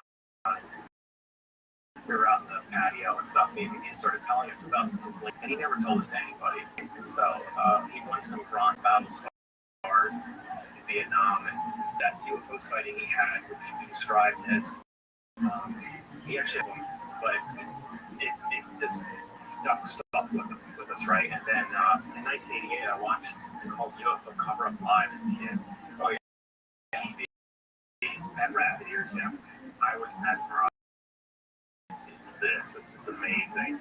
And in high school, that. And I've always been, fascinated by the unknown. And in my work, I did a lot of okay, it's just massive multi-million code base. It doesn't work in this particular instance. You have to be a detective, you have to track it down. It can take days sometimes, and then fix the bug. And so I have this natural inclination, I guess, to just go find, have a problem here. We have an anomaly. UFOs are, I think, a big anomaly, right? And I'm just naturally attracted to that.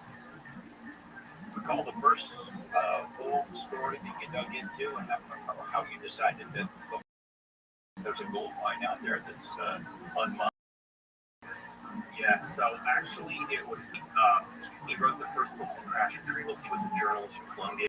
And at the time, in 1950, it was a big deal. And I actually read his book, and I read some debunkings of that and whatever. And I just happened to stumble on that his archive is available at the American Heritage Center in Laramie, Wyoming. And well, has anybody ever gotten it?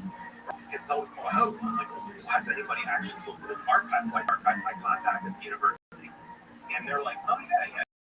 His archive right here, and nobody scanned it. I will put you in contact with a researcher, and then I paid her a very, reasonable amount of money to just scan it in, and this flood of PDFs starts coming to me, things that haven't been seen in decades, and I was mesmerized. I was basically pulled into Frank Scully's world. He was a professional journalist. He used a typewriter like we use word processor today, and so I just started to OCR all this stuff, convert it to text, make it searchable, and then I was in, and he had contacts at Lockheed and Wright-Patterson Air Force Base. This is 1950, between 50 and 54 or so. And so the natural place to start looking at these newspapers, right? And so I started to go from there. I found that there is an unbelievable flood of big data about UAPs, and it's untapped. Like virtually no one in the world is looking at this. It's in multiple languages, multiple databases. Some of these databases are actually paid for by state or national governments, like Australia or California. I'm finding, I just give you quick statistics. It's blowing my mind just for, so there's different phrases for use for UFOs or UAPs over the different eras, right? So there's flying saucer, flying disc, UFO, UAP, etc. Or the phrase, quoted, flying saucer. Over a year, it's on 100,000 hits on these papers. Now, I just checked a few minutes ago. Now it's growing. So I get weekly alerts and stuff. And then this is what I stress. There's many other. It is my favorites. This is so good. Anyway, I have weekly alerts every week. I am getting thousands of weekly It's called The Truth Comes Out. We laughed so hard at one point in this clip. I know it's like 7 seconds, but see if while you're watching it, see if you can guess the part that we may just laugh again. Look at this move. I've never pretended I'm a Garrett. I can't fix this stuff. I don't. It's a different language. It's so atrocious. It's atrocious. I'm just like, Gerardo pulls the clip, so I was over looking at my phone. I had my headphones off. Atrocious. Is he still doing that? Has he not stopped? The word he's gotta know. That's not how you say it. And he just did it again. And it's one of the funniest stand-up words. Yeah, extra face the tier list, dude. Yeah. Oh, yeah, dude. Shout out to the tier list. Yeah. All right, we got another half answer, dude. It's called Papa's Next Career Can Be a Movie. Oh, kids movie reviewer. Let's go. Let's see. Like, nobody wanted to see the WNBA Marvel movie. They just like, for the new trolls. The new trolls obviously just I can't won't say why. Well, I watched a little bit of like your take was on Buzz. So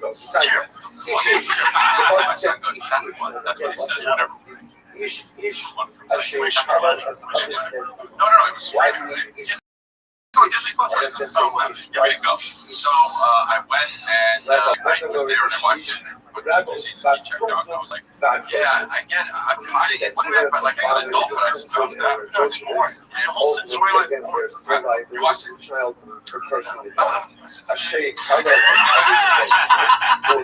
Manfield, never seen it. Kind of a reversal. Actually, it's a great film. I've never seen it. I like Papa being like good or bad. It doesn't really matter because he didn't watch it.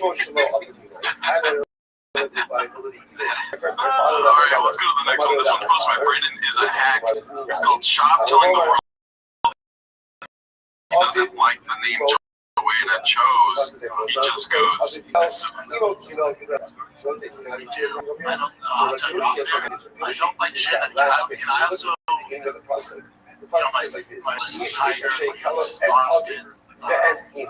So what that makes it sound like from the reading of that passage is there's any liability, right?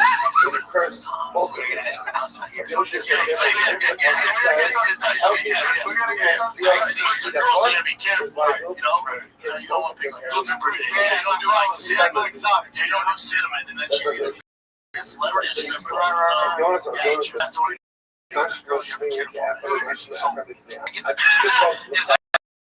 Even a consideration, really thinking, well, I'm gonna, maybe we should go cinnamon. No, it's ridiculous. It's just his hack brain goes to like, oh, people make fun of stripper names and that. But what I really think is funny, besides that giant Powered by Rain neon sign, where do you get that? Is why would it be dicey to give the child a Latina name? Why is that dicey? Esperanza. We don't want to go dicey like Maria. Alright, so the setup is you don't want to give her a stripper name, right? What's the punchline? I got mine. Okay, I'll go first. Go for it. 8 inches. I don't want to hear 8 inches. Why was it? You know I love 8 inches. Also say Atlanta. Oh yeah, that's like stripper name. Welcome to the stage. Welcome to New York. It's my daughter, Cincinnati. Alright, so we got another clip here. It's posted by Ryan Joseph 82. Haven't seen him in the kitchen for a while, dude.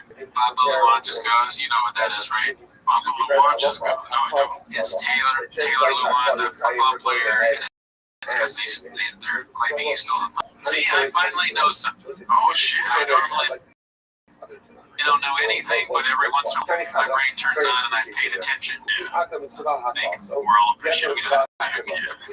Well, today's the day. I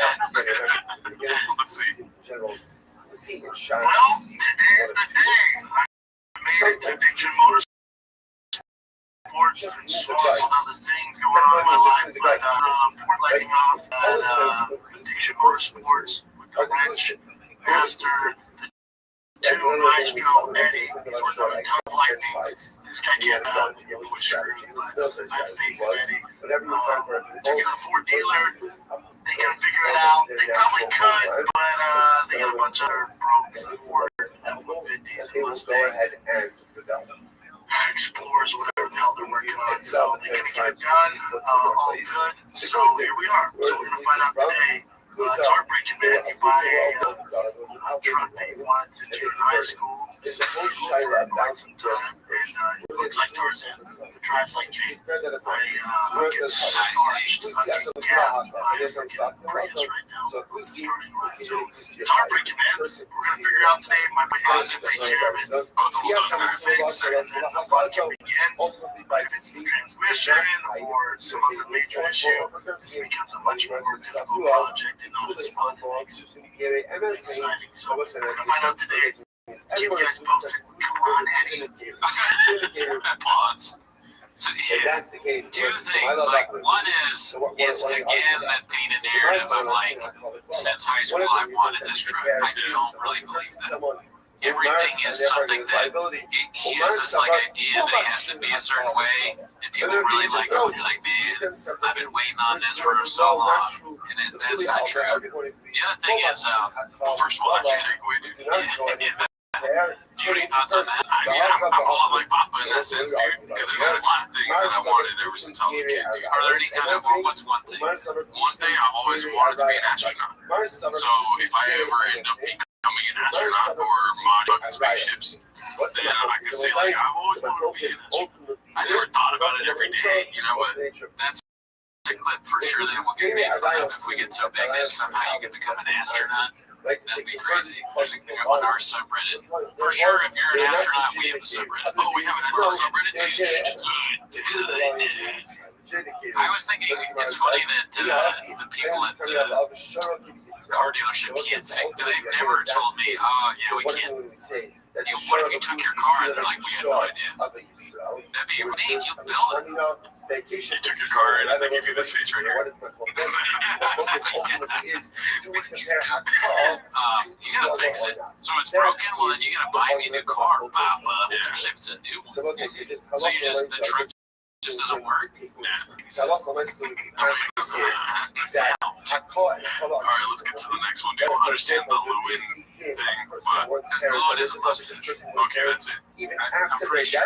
Lewin saying he stole the mustache. Lewin ain't my truck. Yeah, Lewin ain't got no merch. Oh, another thing, Gene, you on the Tarzan Jane thing, you like it now or what? No, but it's a different version of what he said before. He said, like, run something, but runs, I think, but now he said drives like Jane. I think that's what he meant to say in the first clip, is it runs like, or something, or drives like, I don't even know what I'm talking about. Yeah. I'm confused now. He basically was saying that he changed it from Jane to Tarzan the first clip, and this one he's like, it looks like Tarzan runs like Jane. That's it. Yeah. It looks like Tarzan drives like Jane. And don't feel bad, it's hard to keep up with Bobby. He's ahead of us, dude. You know what I mean? Yeah, it's a saying that is now part of Timo's.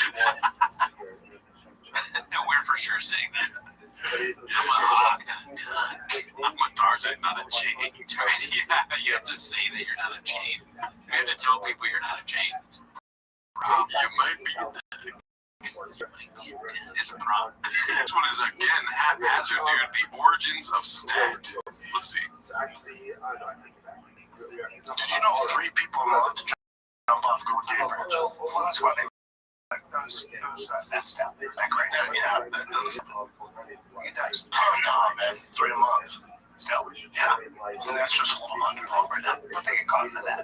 No. Just put something off into that. Where'd you read that? Stat. Read it, Jim. I think the no part is funnier. Now, the people are under the mat. Or whatever. What is it? Does he say mat? Yeah, the nets. The nets. No. People are thing. If the elephants come and they fuck the dead bodies. Oh man, hopefully nobody's watching the show is getting attacked by dolphins. This one's posted by Haphazard again, dude. It's called The Parrot Strikes Again. Let's see, Haphazard Strikes Again. There are people that just need to follow. They want to follow. It's like CNN. It's like CNN, really. Like, you know, people tune into that and they think that's the gospel. It's like, no, they're just pitching this stuff because they're getting paid, man. Big Pharma's paying them all this money. That's why they're doing it. They don't really give a shit. They're speeding the stuff and you repeat that. It's just a hustle. But is that there is a segment of the population that can never say that. They cannot say that. And those are the people, that's going to be your face. You're going to make money. That's so funny. You can put that up whenever he has like a serious point, just to douche him a little bit. That's why you have mail-in ballots. There you go. Because you're too stupid to show up with an ID in person. So they want to mail it, and they want to make it as easy as possible. They don't really give a shit. They're just painting the stuff, and you repeat that. You parrot what they're saying. It's just a hustle. In my opinion, I think this guy is a complete fraud. I think he's making money off of people who are desperate. And I don't think he's a good guy. I would never shake his hand. But that's on the people he's taking advantage of. These guys parrot everything that they say. They're like, these other people are parroting. He's dressed like a mechanic as he says this too. It's kind of funny. It's like if you were to engage your mechanic, who should I move for? And they say the stuff that he's saying. Well, speaking of parrots, dude, we got Parrot Shaw posting this one. It's called "This Feels Like They Are Talking About Brendan Right to His Face." Hopefully it's not about the parrot stuff. My least favorite people are con men. I hate con men. I don't know if he likes them. That's a good point, John. Who does like con men? I know the clip is like they're talking to Shaw, but I think that's a good point. Brian's like, I hate con men. It's almost like you're saying, like, I hate terrorists. Yeah, me too. Honestly, too, I'm not a fashion expert, bro, but you should be having boots on with that mechanic outfit, right? Yeah, you wouldn't. That makes the mechanic less trustworthy if, like, they have their normal mechanic outfit on, but then they have like stain-free, like Air Jordan white. You're like, are you a mechanic? Are you a guy pretending to be a mechanic? Are you a skateboarder to steal my car? You just were here and put on this outfit so you could take my car. I hate him though. I'll take a murderer over a con man. Yeah, like a guy who, like some people are just. I'm not getting conned out of money that die. I don't really get conned out of money that die. Right, guys? These gangsters. Like gangsters. the con man though, like I worked for a guy like that, and they have this amazing. I see where it's going. It's starting to get really funny. But the problem for me, the problem right now, is that Chav is making great points. And they're kind of funny too. It's almost like you got a moment of clarity. Like the CTE it wasn't flaring up. Wait a minute. Con men are worse than murderers. And then why doesn't everyone immediately agree with that? And then Brian says gangsters are better than con men? No. Well, first of all, gangsters are con men, but gangsters, murderers, they're much worse than con men. It's just that Brian wants to go into a stupid crowd or they're not letting us be real anymore. And all these people that want me to stop doing all the stuff I'm accused of doing and all that, they're con men. They're just in it for the likes, and I should be selling out everywhere. No, they're con men. They're only there because your friend is Joe Rogan. Let's see. I can't say. No, it was a stand-up company, like business operation. I stopped having a guy on my podcast back in the day. So Rogan, there was a guy who was selling. Selling health, and then I talked with him, and they told me how he was running it. And I went, do I know him? Yeah. I was like, that makes so much sense. Do I know him? Yeah, I'm sure you would. But those people, when you get like the right people together, these guys know who to hire. You know, they pick a girl who's like, oh, my only other job was I worked at Hooters, and I drive a Toyota Corolla, but I really want an Infiniti. And like next thing you know, you're paying this girl $7,000 a month. And his aliens are so funny, dude. They're describing him to him, and he's like, "Yeah, this guy sounds great." I gotta say, dude, she's a solid addition to the show, right? She's funny. She helps our show. She creates content. Yeah. Let's see. They'll get a job like that, and they just Stockholm syndrome you all together. Those con men are the scariest people. Yeah, bad people. They're terrible. They do it work. Yeah, because they sell some like I'm connected to goodness stuff or whatever. They're a dime a dozen, and they're easy to fucking see. Anybody that's like, I got this new thing, it's called Magic Mind, or like it says drink you drink and it keeps you awake. They're full of shit. There's already coffee. Goji powder is not real. Our brain is made up. Okay? Small things are all, and I'm like bad. I'm looking at shit even I'm telling you how to do. You're looking at a con man right now, Dee. I'm just saying, just common sense. Yeah, right? But honestly, though, you gotta keep it cool. Kiwis and rain energy is shown to be beneficial to both cognitive and, mental health. It says it on the bottle, folks. Look, rain is all you need. And if you trust your O2. Yeah. High in carbs, but also high in dietary fibers. Let's see here. This one's haphazard again. It's called. I didn't watch this one yet, but I've been looking forward to it, dude. Okay. It's Thick Boy Studios tour, dude. This is what I've always wanted to be. Let's see. Right here. There's So it makes more sense to learn how to How much? This is a gin action figure that Chris got me. Alright.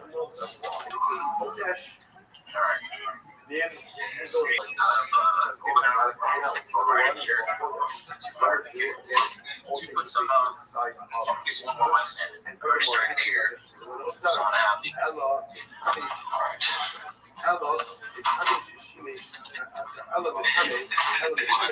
I'm just thinking about if we had a studio and we did a tour, and it would be. I'm worried that it would be stupid bits like they do. Like it'd be walking around and Miguel would be like on the couch on his phone. I'd be like, get the fuck up, Miguel. What the fuck are you doing? What do we pay you for? Get to work. Dad's outside. He goes outside. It's just like something like Lupo. I'm like too similar to Shep.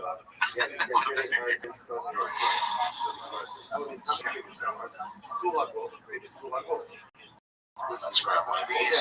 Man, it's so tacky, dude. It's so tacky. But just all the stuff, walls, and then it matches some box on the table. There's rain energy drinks everywhere.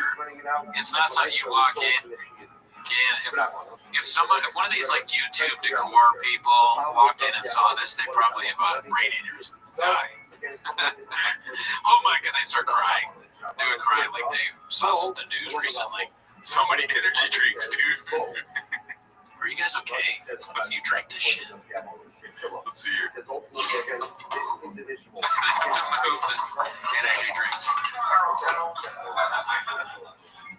Which one? The shocking one? Either we're doing it releasing tomorrow, on Thursday, or after. I don't know. Depends on what we do tomorrow.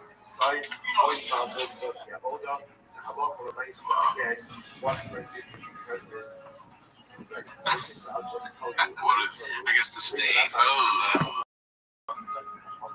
it's not a TFK thing, though. That's brick. That's more of a what's it called thing. I guess fake brick, and then you got the water stain. That's more of a building issue, right? Yeah, and it's like it's stupid man cave stuff. Like I like sports, but I'm not gonna put a football jersey in the wall. Yeah. Is it Shop's jersey? Who knows? Yeah. Who cares? I don't even know. Let's see. This is haphazard. It's called He Can't Say That He's Off Social Media Anymore. It looks like it's from last week's Golden Hour. Let's see. So it's not coming and going. So you're on TikTok. I just started. Like someone was running for me. Now you're boys. I got it. Is this fuck? Okay, boys, back on the race. You post TikTok now? So what's up with this shit? What's up, bro? Dumb car or what? Yeah, man. What? Yeah, it's 11. They got a lot of work. You doing real rash. So you think? We watched that, I think, last week, but there's like more context. Yeah. It shows it. That is funny. You bought a dumb car? No. What's that? Back on the range. Shop takes the shop TikTok takeover. Shop TikTok takeover like that. All right, let's see. This is Eddie Pool 8mm. It's called This, or Chin Still Beefing with BS and Callum. We might have already watched this. I was gonna chime in to ask Jesse, but it's fine. I'm already saying. Did he listen to the actual? He didn't. No, that's what he said. He said if you actually listened to it, but I wanted to ask him straight up, did you actually listen to the audio? Because if you listen to it, if anybody listens to it, I listen to it and said, but you think it's real. You want to listen to it? We can do it right now. We can fast forward afterwards. That's what I'm saying. Right now. Listen to it. Yeah, take it outside. Look at this athleticism. Look at this move. Look at this athleticism.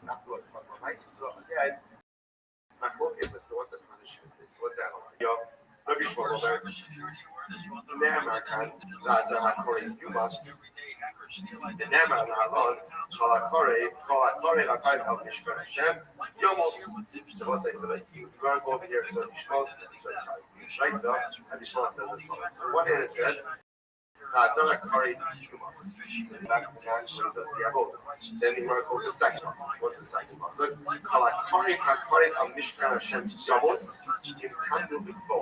So again, this is actually talking about Bialas Korach. But again, the Gemara goes to another pasuk, and it says, whoever comes close to the Mishkan Hashem, Yamos. That second pasuk is talking about Bidei Shemayim. Rashi points out over here. Look at Rashi. Rashi is writing because it's also scaled. Mala Halon Bidei Shemayim. The Masai the Chamishu Ish Lekor. Remember again, this is by the 250 followers of Korah who were killed, who were incinerated. Right? This is when they brought the Torahs. So they would kill Bidei Shemayim. So interesting enough, the Shmos became a clear Shabbat. It says by not calling those Diabodot Yamos, Lazara Karim, Yumas, and it says by Andas Korah, Kalakari, Hakare, the Mishkan Hashem, Yamos. They were also slaughtered. They were not caught. So they were killed. Just like by Korah, Bidei Shemayim, they were like Mishmar. After Bidei Shemayim, so over here it's least Bidei Shemayim. Therefore, again, it's Bidei Shemayim. Now y'all, that if a man calling does Diabodot, is killed, least Bidei Shemayim. I had a keyword of his no. Damar kan bazar karim kumas. Damar la'alon v'hadavi ha'u ochel ochomim ha'chalomahu yumas. What's it? He makes a big difference here. It says by the time of the about yumas, and it says by the no, this is the false prophet. The false prophet. You might go ahead and get Klal worship of Yuma. So the pasuk says yumas by them as well, and therefore what? Just like by the Davi, by the false prophet, just like the false prophet is killed with skila, so to the Zar, because the Amodah is also killed with skila. Yochanan ben Uri says, no, Yochanan ben Uri disagrees. This is about the death penalty for the false prophet. Rabbi Akiva says it's skila. Yochanan ben Uri holds that it's chenek. But either way, what we're going to do is we're going to say a Shabbat between false prophet, right between the Davi, false prophet, and non-Diabol. So again, according to Rabbi Akiva, that's the result of the punishment of skila, and according to the result of the punishment of chenek. So the question is, by the way, it's not significant to show Rabbi Akiva. So first of all, before the first method is Shmuel and Rabbi Akiva, right? That Shmuel is making the Xer Shava of Azara Karin Kumas, and he's comparing it to the followers of Korah. Just like the followers of Korah were killed with Shemayim. So to again, the Zar, the man who does the Avodah is also killed with Shemayim. Rabbi Akiva disagrees. Rabbi Akiva compares the Zar to the false prophet. Just like the false prophet is killed with Skiva, so to the Zara is killed with Skiva. So it says, Jimano, what's their machlokes? So my coming to the Bishari Akiva, we'll say first white line on the bottom, 84 days. And you give us some knowledge, you must. The inzonin, you must be doubles. Oh, he was like this. Never if you're making Tir Shabbat, do it right. I didn't make it Tir Shabbat with two identical words. So the word is you must. It must by Zar, and it says you must find the false prophet. By Atas Kurak, by followers of Kurak, so what pasuk is Yomos, not Yumos. Shabbat Kiva says that I didn't make it Tir Shabbat, I mentioned the word. So, seriously. Shmuel says, done in Hegel, yeah, so Shmuel says, no, it's better to make it Shabbat between Zar and ultimately Atas Kurak. Why? Because we were as opposed to the Zar and Yom again is a Shabbat. Remember again, the only way the false prophet gets any kind of legitimacy is if someone is putting himself as a guy, as a big guy. So therefore, Yishmael will say, ordinary people from ordinary Zar from Adas Torah, and not Zar from the Nazir, which is the rest of the Akiva, Kevin Shidia in the Fahegel. And the teacher says, well, maybe this nothing wasn't wrong. But once you kind of trying to convince Jews to worship idolatry, even with the head of Yosef, there's no more ordinary of a person. It's very profound. Very profound. It's like this. So it's almost as if they're not let's say conservative. It's like your identity and your status cannot simply be based on past accomplishments. Your identity and your status is fundamentally other to what you are. Incredibly so. Now, okay, so now we understand my focus ultimately between Yishmael and Akiva. Fine. Now, but in actually the false prophet itself is not focus. Rabbi Akiva says, so what's going on over there? Which the Gemara says, what's the focus? So the Gemara says,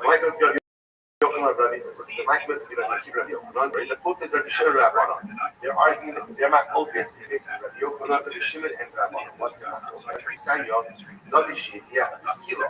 Rabbi tries to use his worship idolatry. He's killed Skila. Shimon says no.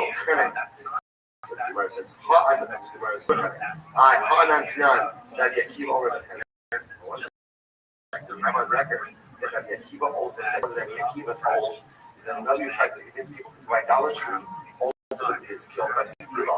Yeah, Rabbi Akiva's on record, and he's not saying that it's a fifth connect.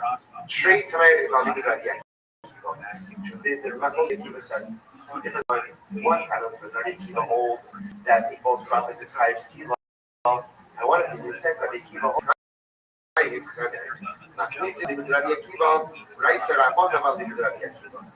our mission reflects the view of Rabbi Shimon's understanding of Rabbi Akiva, and the Bryce reflects the Rabbanon's view of. So I will say, Halach Lamaisa, this last piece over here, this last piece, the Rambam passes like the Chacham. The Zar goes ahead and does the over the base of the Shema. The Halach Lamaisa. Esau days Shabbat. I will say, Hadron Avach Elohim Nisrafin, Mazel Tov. I will say, now we begin on the base. Now on base 84. I will say, new Mishnah. Okay, so now what we are clearly doing is we are moving on to Shem. You go through the various these of Eli and the journals. These are the next examples. Already discussed class regulation a little bit. Well, I made a graph of the summer 47. Go less regulation a little bit, right? Again, you have cloth around the neck, tighter, hold the rope from both ends, and ultimately strengthen the individual. Again, we'll get more into this later on. So who gets 10? Okay, we'll talk more about the actual who gets 10? Where is their technical liability?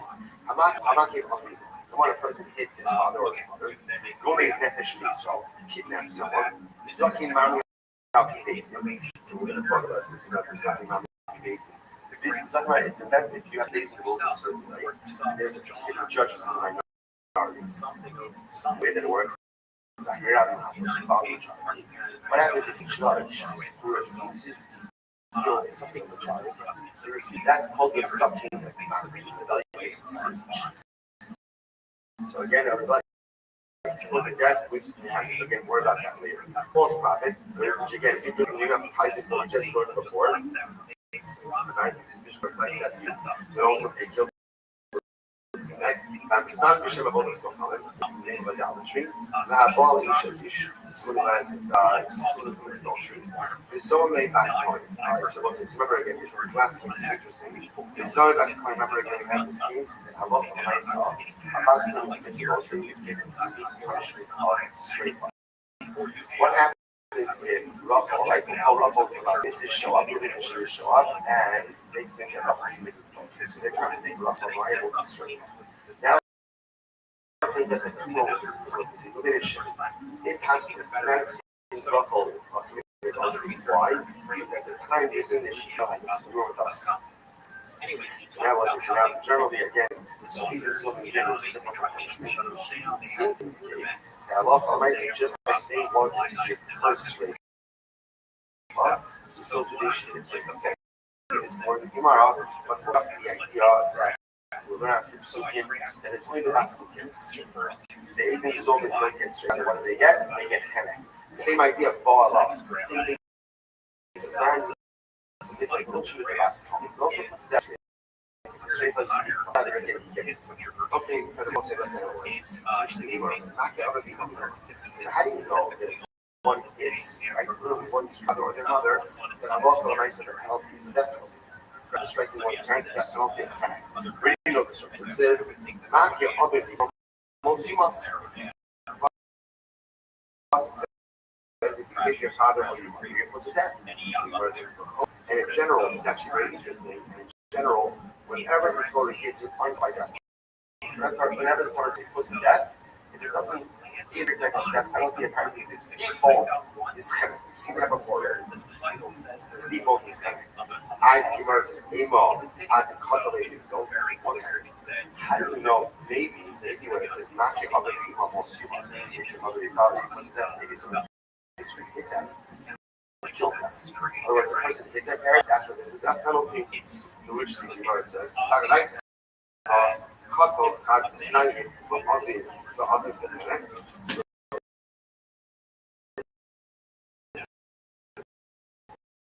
here's the problem. The problem is that what does that mean? The person kills his face up, so the head is form of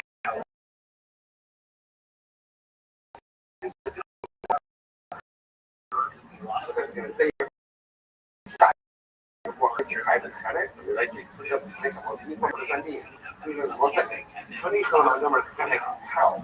that's fine if you understand it, or headache in general is a more lenient form of death penalty.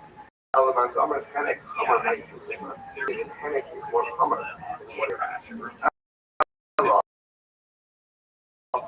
So just trying to be out over here, here's what I know. Plus it's stand unqualified death penalty is headache. Or trying to figure out, okay, so what is you hit then? You hit them and you injured them, or you hit them and you killed them? I don't know if you could say, not yet issue a base in both sports. You say, Obe'eva Iko Yozo Mayamos. So what's it very interesting? Look at the other cases in the concepts of hitting. And notice the intriguing Rothschild authority, right? Maki is the man hits his fellow and the other person dies, then or Obe'eva Iko, it's someone on a massive, right? You know, always your head, Mayamos. And he dies, then you notice the multiple you see that qualifying. Plus it says, and Ruvain hit Shimon, and what happened? Shimon died. So there's a qualifier, which indicates to us what? The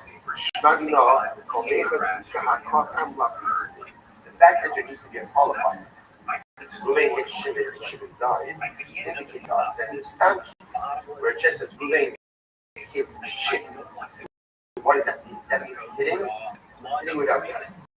Incredible. So the Gemara says, Now what I have over here is just move this first one. Remember, you always first and trying to figure out who's liable to connect. First case, a person hits his father or his mother. Where did I get from? Not give other people most you must. The person hits his father or mother. It's not talking about killing them. It's killing them, what is that? Not give a yamos.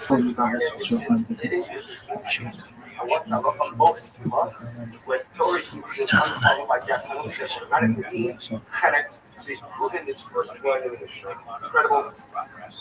And by the way, it was fifth with it, not huge. Yeah, Chin pizza. I get so there's actual tips to being a. She even brings in like freaking like makeup artists, all this stuff. Like I listen to practice. Oh, I know what they're talking about. They're talking because I just looked it up. I tweeted about this today. Ian Gary's wife is like much older than him, and I guess when she was younger, wrote some book about how to be a wag. What is it? Wife of a gear guy? No, like a pro athlete. Oh, okay. Wives and girlfriends or something? I don't know what it stands for. But it's like whoever. It's like how to plan Wife of a professional gear athlete. Oh, yeah, but who cares?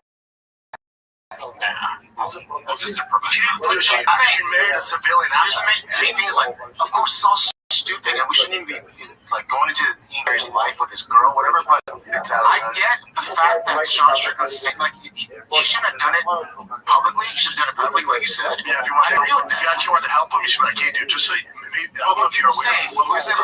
She said. Imagine you marry someone with that book, or you don't know the name of the book, or that they wrote a book at all. I'm sure Ian Gary is well aware of her novels that she's written. I want to defend it. He's from Ireland.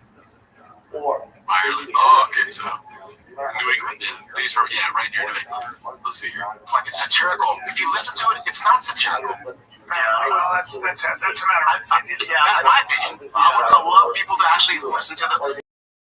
There's a 5-minute preview. Listen to it. Yeah, for yourself. I don't know. You wanted me to dive deeper, so I dive deeper. Yeah, no, I'm glad you did, Jen. Yeah, that's the thing. What's happening to George? George knocked out there for a second there. He's like, it's boring, dude. We get back to numbers and shows. He's like, in the contract, it says no reading, dude. Where are the ticket sales? Numbers. Never heard of them. That Wags and married like a Premier League soccer player. Right. She releases that. She couldn't get it. I got no problem. She couldn't get it. You might be nice. Remember the Kamzat story I told you about, right? That Ian Gary himself put out there. Agreed. Jen, I think we're agreeing with this. Maybe it works for them, which is all more power to them. And that's fine. Let's agree that relationship. But I do.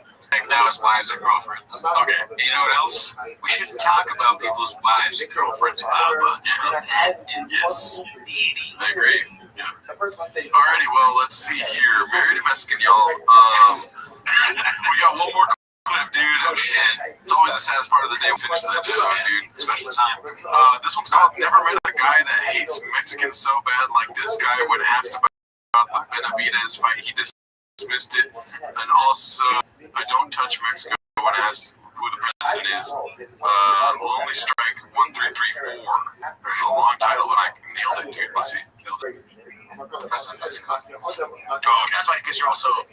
Your wife is Mexican and your kids are half Mexican. I just wonder if I don't touch Mexico. It's Andres. Last time I was the Chente Fox. That's what I El Chapo's kids. It's basically the same thing. I don't know why he says El Chapo's kids at the end of it. It's a joke. You know what? Like, what is the joke? That the drugs run Mexico, basically. Oh, I don't even know. I already saw the clip. Yeah, but you know, it's always good to revisit old dishes. Yeah, for sure. I mean, it's always great to see you shop and action. I get pastrami all the time. Because I'm a taps of weed. Alright, yeah, that's it for today's episode, dude. Thanks for tuning in. See you next week. Later. So the worst suggesting over here is that now the person strikes their parent, obviously bad, but not at that point, unless the person strikes them.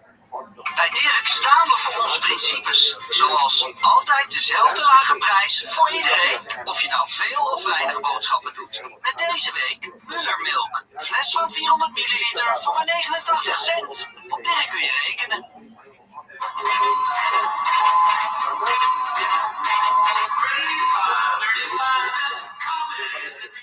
That's what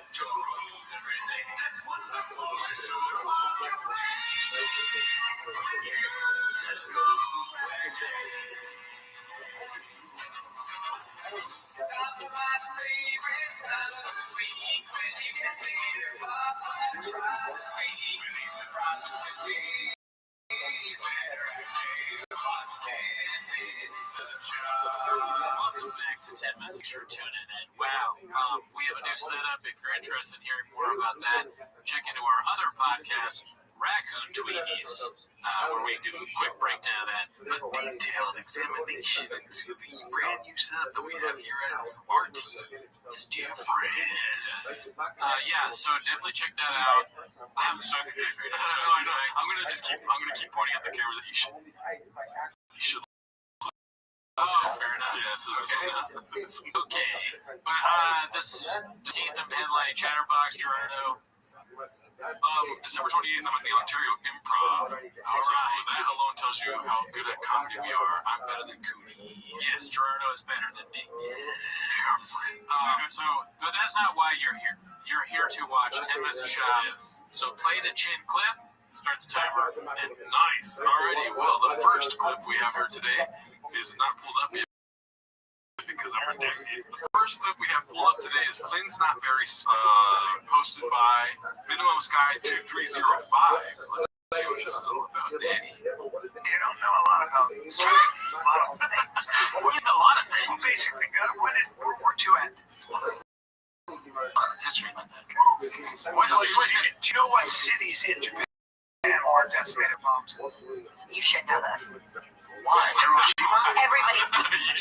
You should know it, but the context is it is a little weird to say that with kids. He's a Korean poppy, dude. Yeah, I mean, everybody should know that anyways, but I think that's what she meant. I'm gonna give her the benefit of the doubt. Or what is it? How about job mess up? The doubt benefit. I'm gonna give her the doubt. I'm gonna give her the doubt of the benefit. Yeah, the benefit of the almost of the cloud. The benefit of the cloud. I'm Korean, though. Oh my god, why do you have to make it a race? Let's say 75. What's the most great word? Because one of the 40s, no. Way to go, Jin. So let's prove our Jin. I need you to, even the Korean shit, you're not wrong. I need Jin won World War II. Who was on what side? The handwork is so great. It's got creative. Not creative or chill. Yeah, rope nicotine in there. Yeah, it's tough. Get some lost in the daddy. Yeah, lost ninjas. I remember remembering this a long time ago, but I just lost. The reason that you have to, here's the thing, you might just be interested in it, but it's just important, I think, to be a little bit aware of the world around you. I think that's to everyone. Of course, get the Diet Coke right next to him, baby. Yeah, he's ready, dude. And a rain. You have to have a rain. You know, when you're always ready to have a good time, guess what you're gonna have? A good time. Okay? You guys, energy, sweet nectar of Diet Coke, and some chew to put in the pouches or whatever. I mean, there's just no way you're going home unhappy. Two shop. And I understand you, because it's not cool. You can't make a song about it. We cannot shaming. We're not bashing. I hate that. Because there's a lot of shames around that. It's like, oh, I don't know this. We're not doing that. We would never. It's just information. It's just too much. How many states do you think you could know? If I gave you a blank map. You'd be tough. I think 3 countries in Europe. In Europe, yes. No big deal. I just want to say England, Georgia. You've been to some of these. Australia. That's not Europe. That's not Europe. That's not Europe. But again, see how stupid he looks? Bro, do you guys remember everything from grade school? Was it? No. Is this a conspiracy to make shop look less dumb? I think Chin has a plan. It is a plan. Yeah, his own show. So I was like, all right, I'll do it. Like, who can we make seem dumb? And they're like, how about George? And like, no, everyone thinks he's dumb already. They're like, how about the intro? No, because we've already said enough things about women. Chin. People think Chin's smart. Chin walked into the office and they were like, listen, Chin, we're going to ask you some questions. questions you can't know the answer to any of them, dude. He's like, so pretend I'm like Shab, and they're like, yeah, be cool, Chan, be cool. Yeah, that's what we want. I think they teach you to study. Education is. Yeah, you like to pause right before the end of the clip. Yeah, it's my redacted thing that I do. I mean, so yeah, it's kind of crazy that he doesn't know what the cities were bombed, but I don't know specifically the year. I think World War II, what is it, 45? Is it 45? I think was the end of World War II. Was that clip really loud, or is it just mine? Here.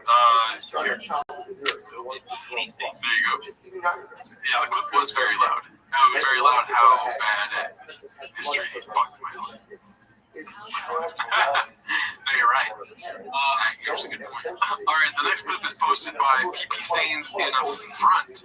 And it's called Papa Takes on Ngannou being gifted a supercar. PP Stains in a front. Let's see. They sound the broadcaster and the fight for Ngannou is the Saudi prince gifted Ngannou a handmade $4 million sports car. I don't know if this is legit. But that's insane. That's true. Here's what's insane. I've sat in those. I don't. Oh, yeah. Fuck yeah, dude. Yes.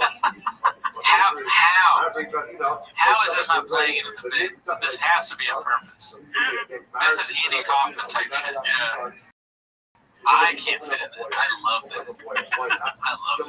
Man, it is not only his first takeaway, it's his only takeaway. That's right. That's your takeaway. It is literally his takeaway every time. Awesome. It's gonna sound like a micro machine. Here's the thing. There's not a chance that people lose that. I don't know how far this is. Oh, that's your takeaway? On this dope ass car? Jeez, I can't wait to fit that thing. Yeah, okay. That's the takeaway. Any of size, like any of size. And I love how they pull up the graphic too on the thing, just like they did on the other one. And Chef's Kiss too. Yeah, that was excellent. Awesome, dude. What else do we got here, dude? This one's posted by Successful Egg 345. It's called Dear Truck Community. Brendan must be stopped. Imposter alert. What do you think is going to be the imposter? That he doesn't know something about trucks, but the way that he dresses, I know we talk about it a lot. Yeah.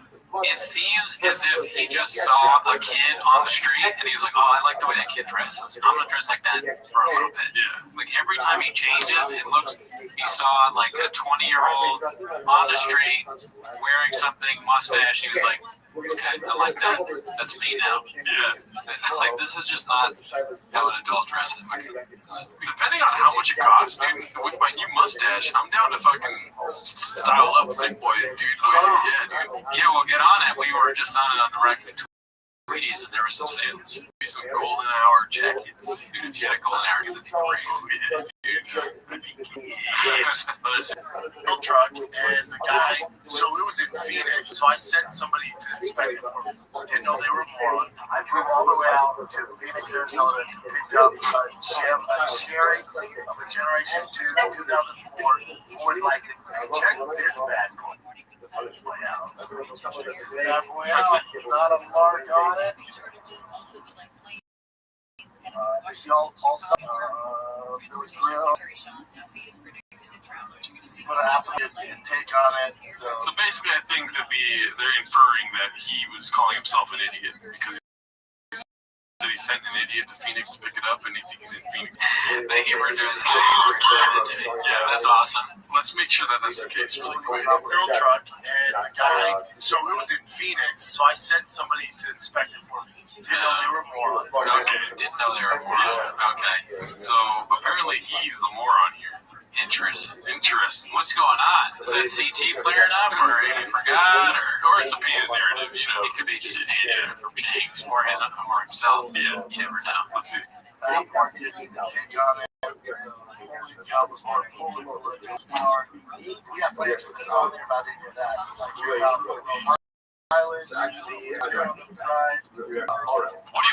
do again? Never get my car without me. What if car guys watch this the way we watch shop clips? They watch Toontown the way like we're just laughing at shop saying crazy shit, but they're like, oh man, that's really wrong. There's no such thing as a Diablo, whatever. Why is everything with trucks Diablo Raptor? It's almost like Callan and all that shit. Yeah, check out the new Kia Satan. Yeah, that's exactly what it sounds like. All right, this next one's posted by Cyberman996. It's called Crystalia. You're poor if you don't have an iPhone. New territory. Yeah, let's see. Wait, hold on. Are we recording? What? What are you doing? That's it. I supposed to say it looks good. Good question, short.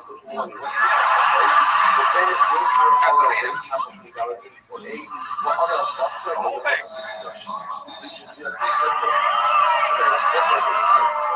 I didn't delete it. You don't even have a fucking iPhone.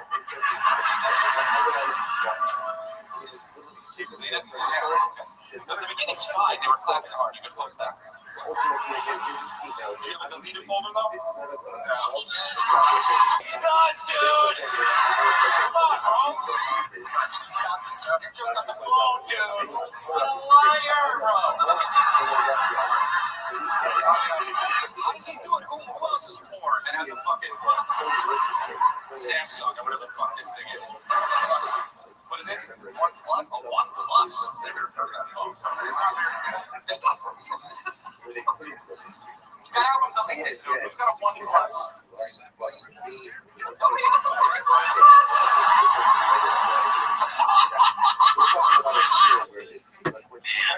This is a clip that he posted from his TikTok. Yeah, I think so. Yeah. This is crowd work on Kratom. Crowd work clip. These are the crowd work clip that they warn you about, when people complain about crowd work. Oh, dude, we caught this guy, dude. He was recording me, so I talked to him for 2 minutes because his phone was poor. I fucking gave it to him. Why is he standing like that? That's actually kind of impressive. That's what I was going to say. That long. Yeah. That I'm impressed by. I was going to say, dude, shout out to Crystalia for squatting, dude. He's not an old man, but he's in his 40s and he can do all that. I mean, that's athletic. Yeah. So I don't think Shab can do that, although Shab can bench press whatever, 22 reps of 400 or whatever it is. It's all I can do is squat with heels in the ground. I had to. Yeah, if you can do that Jordan, though. If they, when I get back into Hollywood, though, I'm going to squat. Jordan, if I catch a guy on the phone, dude, I'm going to talk about what kind of phone it is, dude. And I'm going to give it to him. Let's see. It's so weird to be like this right now, right? It feels weird. It's okay. I don't feel anything. So it's nice, right? So he feels bad. I think he probably didn't know you shouldn't do that, right? There's so many signs that say that. No, it's okay. Look, I don't want him to be thrown out. It's okay. It's totally okay. He's a nice guy. You're not going to post it. I appreciate you, bro. Thanks. He'll delete me more. Because I'm working new shit. He literally has a hoodie on that says asshole.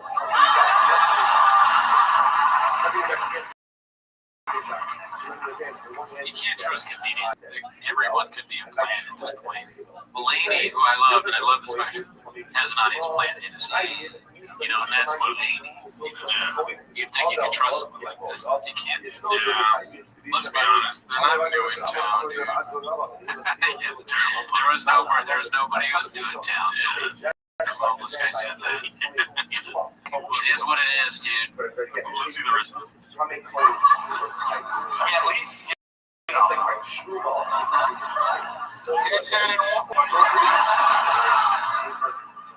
I'm not at TV, like I can see, That's just like.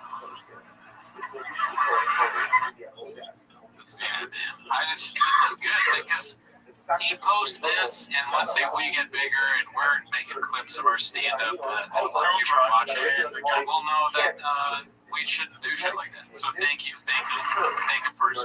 Yeah, that's how I feel. I don't know why the fucking Reddit's starting to just play clips of people you talking about. I'm sorry, Daddy. That's happening. Oh shit, we got a haphazard alert. One of our guys. Never met him. Great guy. What is athleticism? You know, in order to be part of the exam, showing you two explicit concepts, you can both refer to those concepts as not explicit, or not by inference. You cannot use it for exam shuttle. Interesting. Okay. Yoshik Noah. Next. I don't know that as a point does get hold of the city, that he is a violation of Allah. The Pasuk says, Bo Bachar Hashem Elokecha Mikol Shvatecha La'amod L'Sharetz. The Pasuk says, Hashem chose the Goyim. Hashem chose the Goyim from amongst all of them to stand and to serve.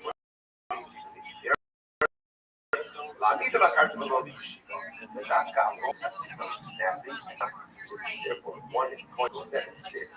So in Yabodah, and Allah said he's in violation of Allah. Next. What about a blemish coin? So remember again, what happens if a blemish coin does Yabodah? Rabbi Rothschild, so Rabbi says, the Chum say last part, it's a lot. So that's otherwise. My time to that, what's Rabbi's logic? And he says, there's about more if a blemish coin does Yabodah. It's kind of so. What's his logic? So he must have said, Ach ala parochas. The pasuk says, but again, if the coin has a womb, he should not come to the parochas. And the rest of the pasuk is, v'lo yichalel es mikdashi, k'anish mikdasham. He should not present like a lashon of chilul. Chilul. So the verse in the yod, chilul b'shuma. Maybe it's in a shabbat. Shuma. Just like it says, so just like by Shuma, if you have a comment when it's two words, Chinese edition, after the Miso, so to a powerful does the Avodah, he's also highly so. That's Rabbi's logic. Zir Shabbat Chilul from Shuma to Balmol. The name of Chilul, you know, starts to say again.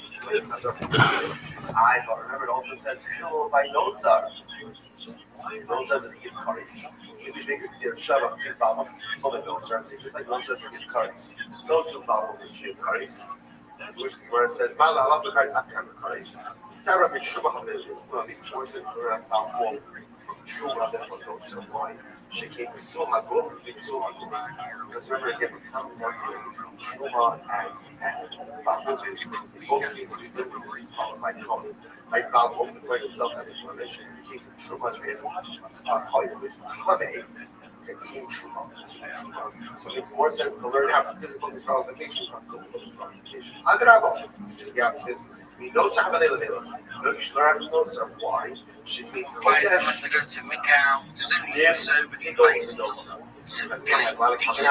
one, number two, again, ultimately inside of the crush. And furthermore, Ella,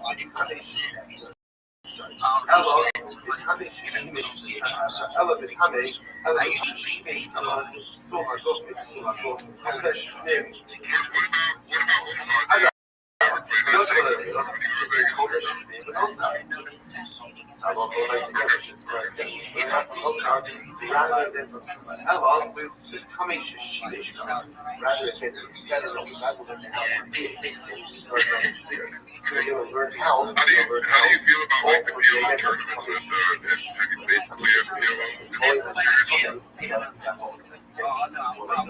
basically yesterday and Sunday as well. So the competition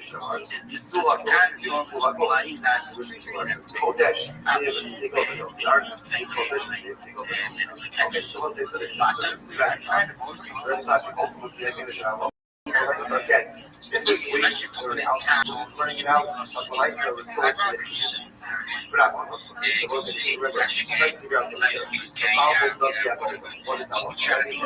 So, again, a couple of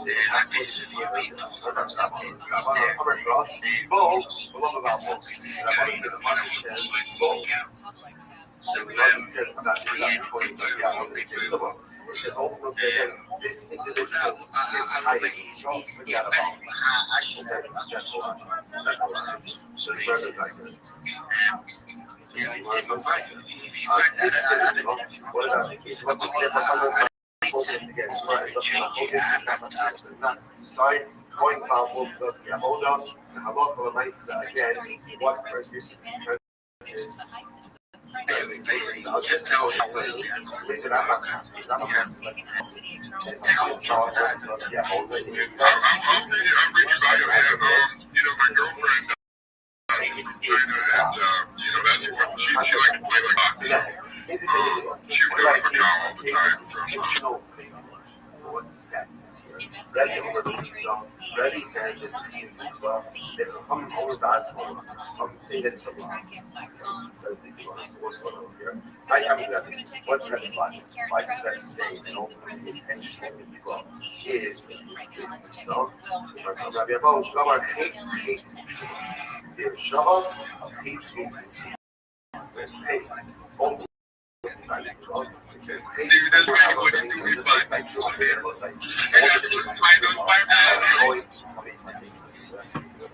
Just like Vancouver, investigation. I'm so to be here by his extremely involved with the investigation. I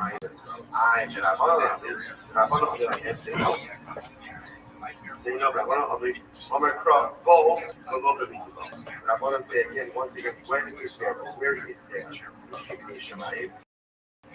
That'll be the here is supposed to go to head intentionally. Does the about this? But some of my that is once again, I'm a pastor like the comments. The markup that the English part of that is on the level. I'm not yes, maybe you will I'm a pastor like the comment. The person is intentionally goes there and violates the law. It is not intimidation. Instead, it is approach. Incredible. I suppose it's an vaccination. It's actually Shinish but they question. We're going to go say this was Shabbos' death, right? So the Mishnah said this was the end of the hours of the day. It's actually Shinish but they question. From that point, intentionally, right? Serves the rest of the day. The Chemek, the Chacham over here says, Chemek's regulation. The Chacham says, we shine. Either way, that's good. Not good. Right? So again, my quote is the one that this was analyzed. Tanya, Rabbi Shmuel, very 16. Nehemar Khan, Gaza HaKorei Yubas, the Nehemar Lahalon, Kol HaKorei, of Mishkan Hashem, Yomos, we're over here, so Shmuel, sometime. It's nice up, and Shmuel says, see what it says, Gaza HaKorei Yubas. This is talking about the man who does the Avodah. Then we're going to go to the second one. What's the second one? So, Kol HaKorei of Mishkan Hashem, Yomos, so again, this is actually talking about my Adam's Korah. But again, in any event, we're going to post another post, and it says, whoever comes close to the Mishkan Hashem, Yomos will die. Ma'ala Hazon, B'dei Shem, just like by that second post, it's talking about B'dei Shem. It actually points out here, look at actually, Ma'ala Hazon, Rashi is ready to post this. Ma'ala Hazon, B'dei Shem. Because I signed the condition, remember again, this is why followers of Torah were killed, right? When they go to Torah.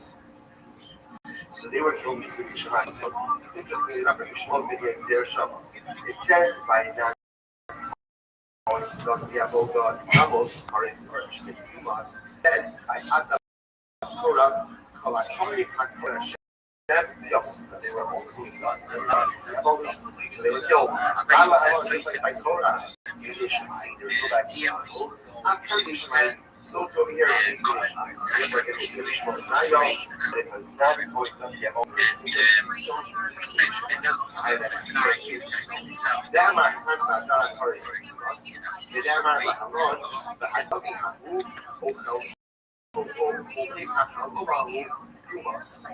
was giving different things. It says by the answer of the Avodah Yumas, and it says by the dog. This is a false prophet. False prophet is individuals who try to get valuable portion of it. It might be too late to put the cap on it. There's only going to be so many waitlists. We got the SM. So, we got a question. No, James, I'm Tom, but it's good morning to you, sir. James will probably be back in 1 second. What's your question? You don't put the dirty things in the way. Shove off the false prophet, the false right, false prophet, and non-clean stuff. So again, trying to keep that space open as much as possible. I can feel like I can, in fact, ambassador, I can do anything we want to do. It's just a matter of time. I can learn, adjust, and serve anything you want me to serve. Can you make memes? Can you make memes? Yes, I can make memes. I can make memes. Okay. I want you to make a few memes right now, and we're gonna test your meme skill. So go ahead and make a few memes, and then put them in the comments, and I'll check them out in a second. Let me know. This is hiring tryouts for Nigerian helpers. I'm gonna marry you and talk with my come join. I can't, unfortunately, I think if you have two different phones and you're signed into two different phones, you can join another space technically. I think I've done it before, but just go ahead and get yourself a secondary phone, and that way you can just leave that there, and you always have two phones going on the same account. That might help avoid getting robbed. But yeah, it's all a test, man. I'm not 100% on that. I'm pretty sure that I did before, signed it. What's this one?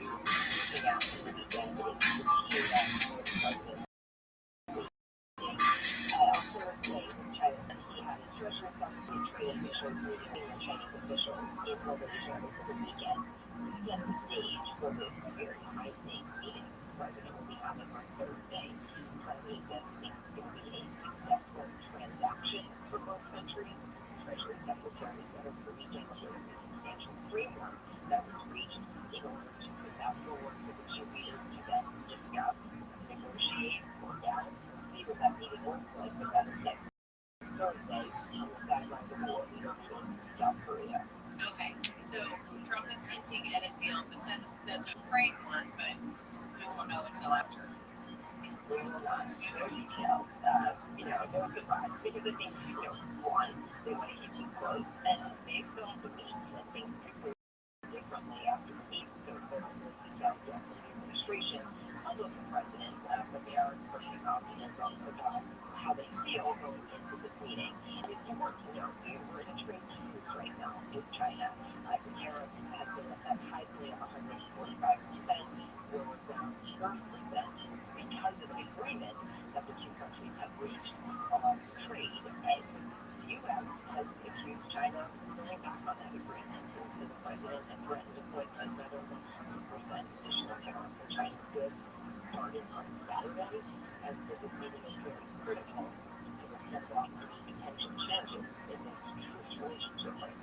And aren't soybeans a big sticking point? I've heard people talk about soybeans.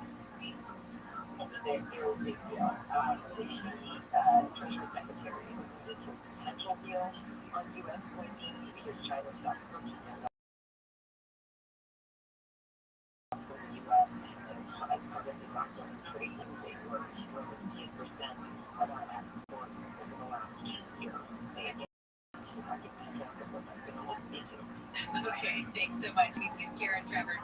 As always, we appreciate it. The Dodgers back from Toronto and getting ready to host the Blue Jays for Game 3 of the World Series tonight. Pitch will start for LA. It says he's staying. You have to play each game for what it is and not think about the future like 3 games from now. Former Dodgers pitcher Max Scherzer gets the start for Toronto. World Series tied at 1 game apiece. That means the Dodgers could claim the title if they win all 3 in LA. You can hear all the Dodger games on our sister station KLAC. I've said first pitch goes out at 5:08. The Dead Democrats are going to be watching polling places around California leading up to the November 4th special election. Federal monitors will be on site in 5 areas, including Los Angeles, 15 plan to redraw the congressional.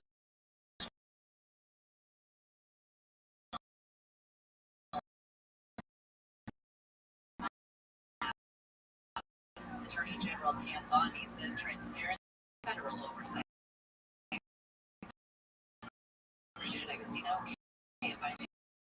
California Democratic 28 pledged to count President Trump's White House ballroom, which is under construction. Swalwell posted on an X yesterday, in his words, "Don't even think of seeking the Democratic nomination for president unless you pledge to take a wrecking ball to the Trump ballroom on day one." Or, he says, they could rename it the Barack Obama ballroom. So that'd do the trick too. Governor Newsom confirmed that he is considering a presidential run in 2028. He said so when asked during an interview with CBS News whether he'd be giving it some serious thought. Yeah, otherwise, I'd have to see one, and I'm not easy to do that. Newsom can governor again next year as a term limits. Over the weekend, former Vice President Harris told the BBC that she might make a run for president again too.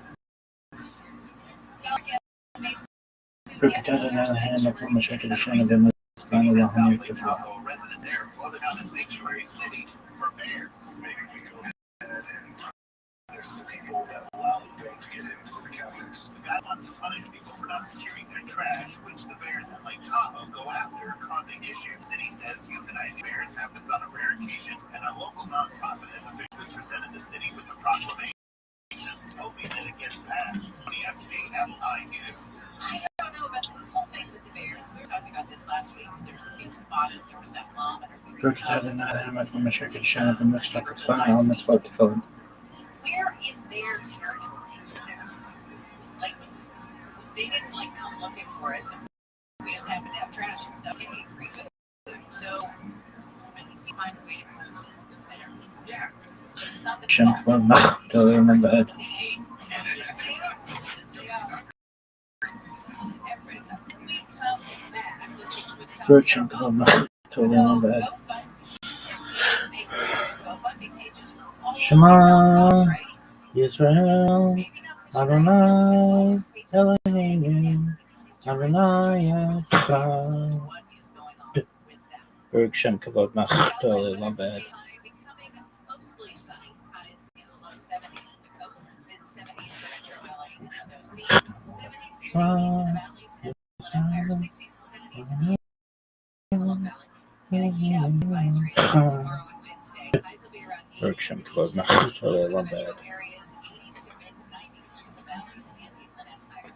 59 in Anaheim, and 61 in Aliso. We've got a crash. Nope, just slowing in the Mahone Valley. That's because we had the crash, but it's gone. Traffic's still jammed up those southbound sides. From about Highway 395, Joshua Street, as you get out of Hesperia all the way down to Highway 138. It's getting better, but it's still going to go out in the camp, so just have patience there. It's going to be a rough morning, unfortunately. 110 freeway southbound to 3rd Street, crash clearing from the on-ramp. We've got major problems in downtown LA on the 10 as you head westbound. The connector to that freeway was closed. It looks like traffic is getting slightly better, so they may have reopened that connector, but it's still a good area to avoid if you can. A lot of people apparently are doing that because now the northbound side of the 101 is all jammed up. Getting out of the East LA interchange in fact, that crash in Alameda, both vehicles are on the right shoulder northbound side of the 101, but it's still pretty slow all the way back from the 60 with Southern California's most accurate traffic report. Time with the Bulls Run. On this podcast themselves, unpack also, in the world of resentment, cynicism, anger against women at a dead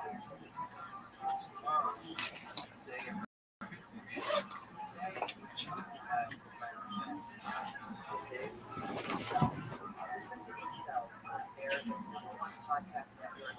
Haphazard has a post saying it was his team's fault. New lightning narrative, dude. Let's see what that means. What's up, bro? You fucking bought a little dump car? What? Yeah, that's what it. Yeah, it's 11. You're doing a lot of work. You're doing real work. So you think They have a whole different computer in it, mods, and no. So you're far. Okay. Daddy here. Yeah. So you get it. They really talk daddy all the time. I know, that's probably what we do. That was fun to do. Who did it for you? Yeah. You get it new, and then you put nonsense on it. No, you got it with nonsense. With nonsense. You get 20-year-old truck, right? Nonsense. We're lightning shot to Paul Walker.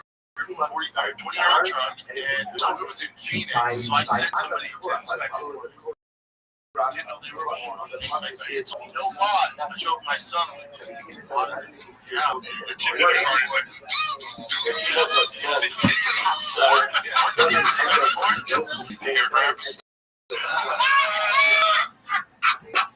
it's one of those like female ones where it goes,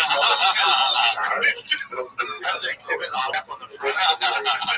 I don't know, man. So we'll get figured out though. So you just I guess I don't understand, like, I mean, I'm not a truck guy, never been a truck guy, but if the truck is all this, I'm assuming that means that a lot of stuff has been added to it, they're saying good they right type stuff, they would sell to you for less, or like, wouldn't it be more expensive if it was modded out? I'm not a truck guy, dude. When it comes to trucks, we're a couple of ducks, dude.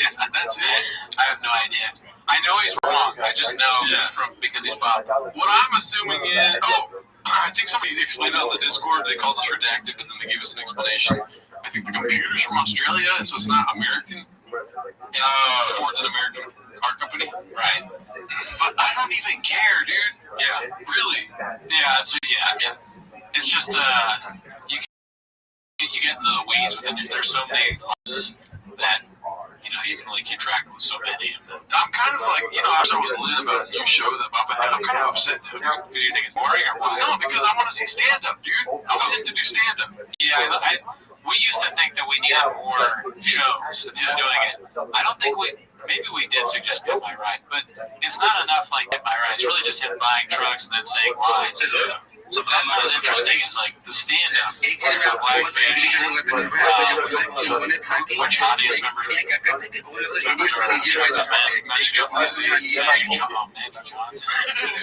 that was a good one. I would stand next and take my picture with me. Because what if a mosquito drink a blood? Yeah, dude. I mean, because what you exchange for, dude. That is such a good thing to remember. Yeah, I like that. Gerardo Classic. We can find the weapon.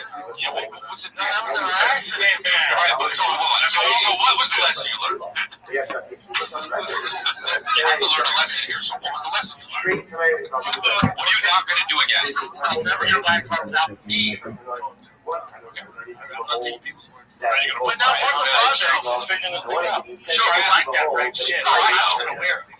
Yeah, sure, anything car related. Yeah, I didn't know if you were like that.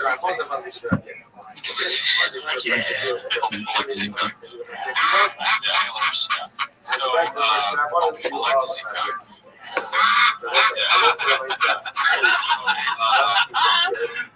Beast of hell.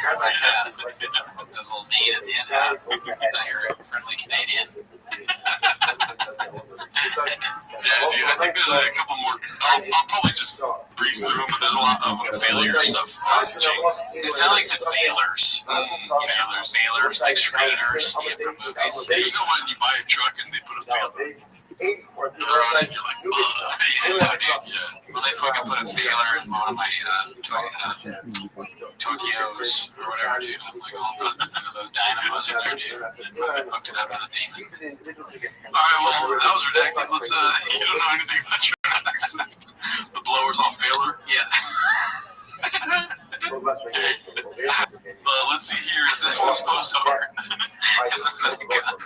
The blower? No, that's a supercharger. Oh, okay. What's a supercharger? It's something that makes your car use your car turbo. Turbo. You're just hitting every other word is a word. Yeah. Fair enough. It's exhaust. Just go.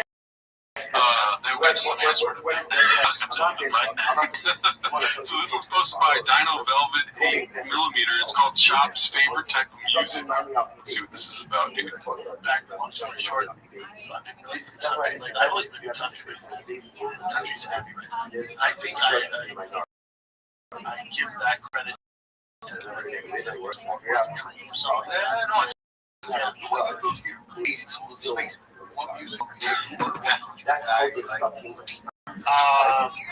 really all of it. Spotify, just hardly Morgan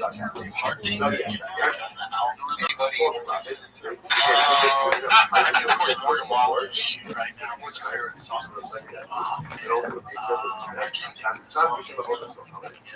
All this stuff is good. My boy Jelly's crushed it.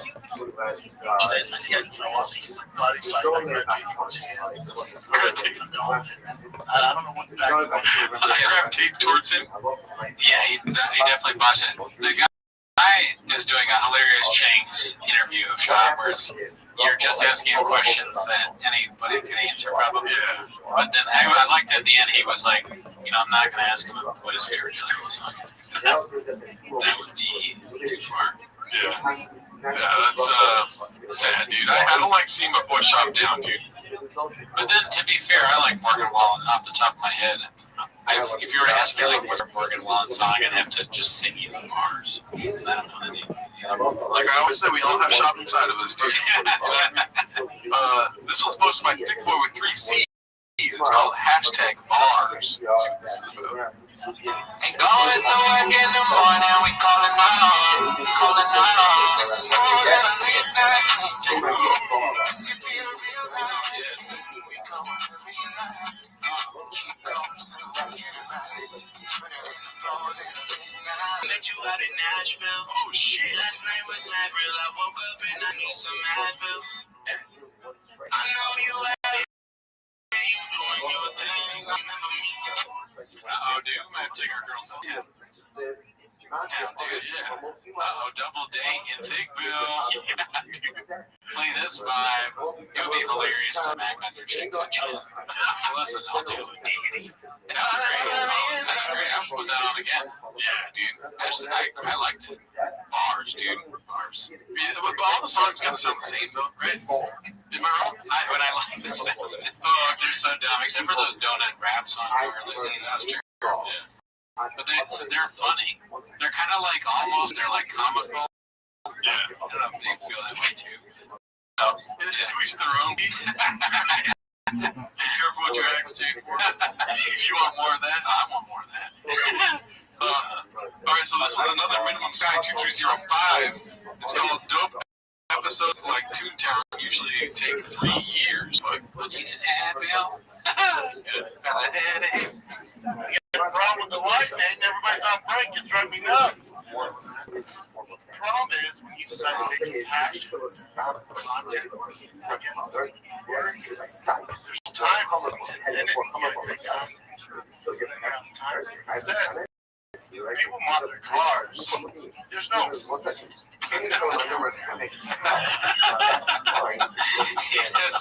He's like, no more show. No more of this fucking comedy. Just on cars. That's it. Yeah. I'm a simple truck guy. Always been a truck guy. I rod them. I walk women to them. I love trucks. Yeah, dude. I noticed the flaw in our ways. We always ask for new shows. I want to see content town, dude. We were just talking about making content. We fucked up. I will admit to it. We should have been like, no, stand-up is what we want to see. We're like, more shows. He listened to us because he's a guy. He reads the comments. He's a hawk. He's a hawk. He moves in hawk ways. And he's like, they asked for more shit. I give them 2 ducks. Now he's probably looking at us like, look at these 2 ducks. Yeah. I gave them what they want, and now they're like complaining. That's really something that maybe you're a chef, maybe you're a hawk, maybe you're a duck, maybe you're one of the 3 on 3. So you can ask yourself that. What do you want? Maybe he saw us and was like, how does he even fit in that chair? Actually, I ask myself that every day. How do I fit in that chair? That's my takeaway. Let's see. And so it could be a year, 2 years, there's no rush. Anxiety. It's a great car to his life in TRX. I got problems. problem. But no, dropped the dope, Toontown episode in November. Take off in March. So it's still the start. For context, when you guys see something like that first episode, all that stuff takes months. So you see it in 12 minutes. It's like the next episode, you people doing maybe 3 years, and then you're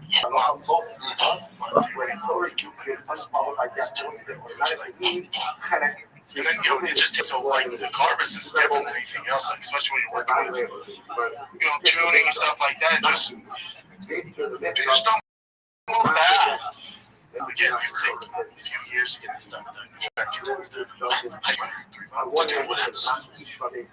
That's insane. I mean, a year to do one episode is crazy. Maybe it means like making a car, but a month is so funny because I used to live in Hollywood for a while, so I had roommates who do like TV production. The idea, then you ask them what they're doing, and they're like, "Oh yeah, I'm working on this show for the shop." You're like, "Oh yeah, what are you guys doing?" He's like, "I want to shoot one episode." In a month, you're going to be on location for a month to do one. How long is the episode? 12 minutes. What? That's part of his problem. This is something that Mark talked about. He really has too many people on table. Like there is not the need for 12 people, but there's only 2 of us. Yeah. And we're nowhere near as big a production. I want you to know I disagree with you. But keep going. Okay, well, no, you go. No, I mean, he's going through a lot. What the fuck? Right, okay. I'm listening. Content is king. Right. He puts out episodes every fucking week. True. Right? How many episodes? I don't even know. 3? Yeah, I'm not numbers. He's writing in his diary. He's fucking T-Fat K and he's shop showing, dude. Is there a food truck every week? Oh, is that your takeaway? You're right. No, you're right. I'm feeling this. You're right. I can't talk. No, when I see this clip, I'm like, fuck. Yeah, I feel bad for shop, dude. Right. He's out here trying to put out Toontown. It's like, Toontown's awesome. You're right. So you gotta work on one 12-minute show for a month or a year. Yeah, acting like your friend would be like, yeah, I'm doing a one show for a month. They'd be like, I'm working with Shaw, dude. That's what they would say. Yeah, they'd be like, fuck off. Be cool, Goonie. Yeah. But how much are you working with Shop currently? Are you getting paid? 7 times a week. Are you getting paid too? He said he was going to pay us, but he wasn't. He didn't. He likes to. No, you're tripping, dude. I see this. I see King suffering right now. Alright, let's go to the next one. This one's posted by Yeah, great title, dude. Go for it. I'm Aaron Biscuit. And y'all look at this face. Alright. Kids, what is poppin'? What's crackin'? How are you? It's getting ready for Thanksgiving. What's everybody doing? Yeah? Can't hear you. That's turkey, dry turkey is usually the norm. Dry turkey.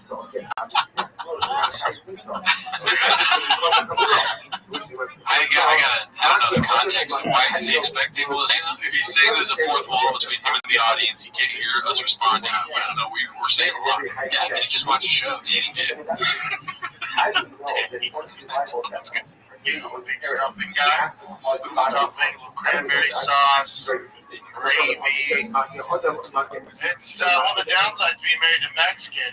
They like to take over this holiday. And I have to flip it. Flip down and say, a white number.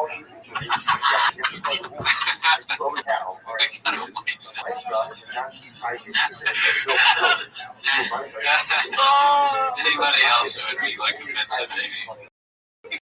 This is just so funny. This is out of control.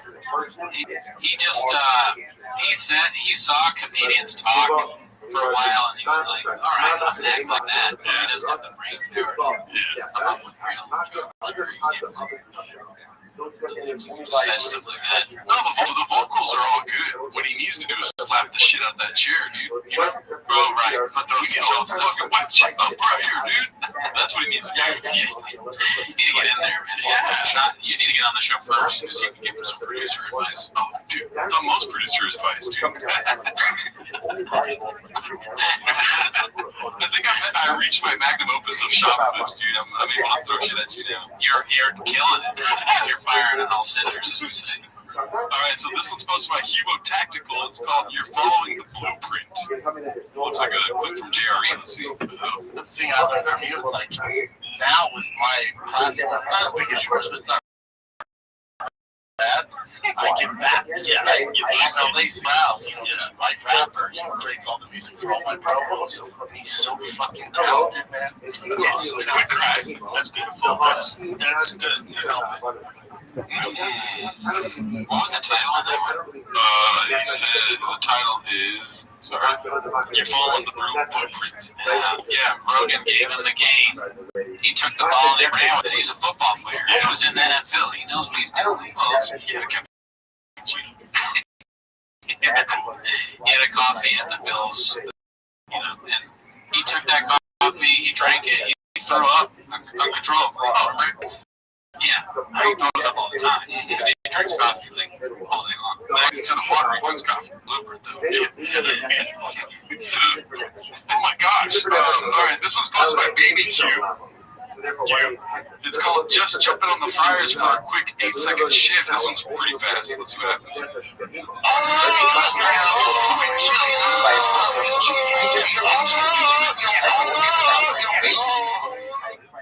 So what do you think that he's doing that as a reaction to? Oh no, remember he's talking about how Chin is dumb. Oh, that's from the dumb clip. He's like, we're not saying, but you know, that could be a sound drop for us. You don't know something or you get something wrong. It's like,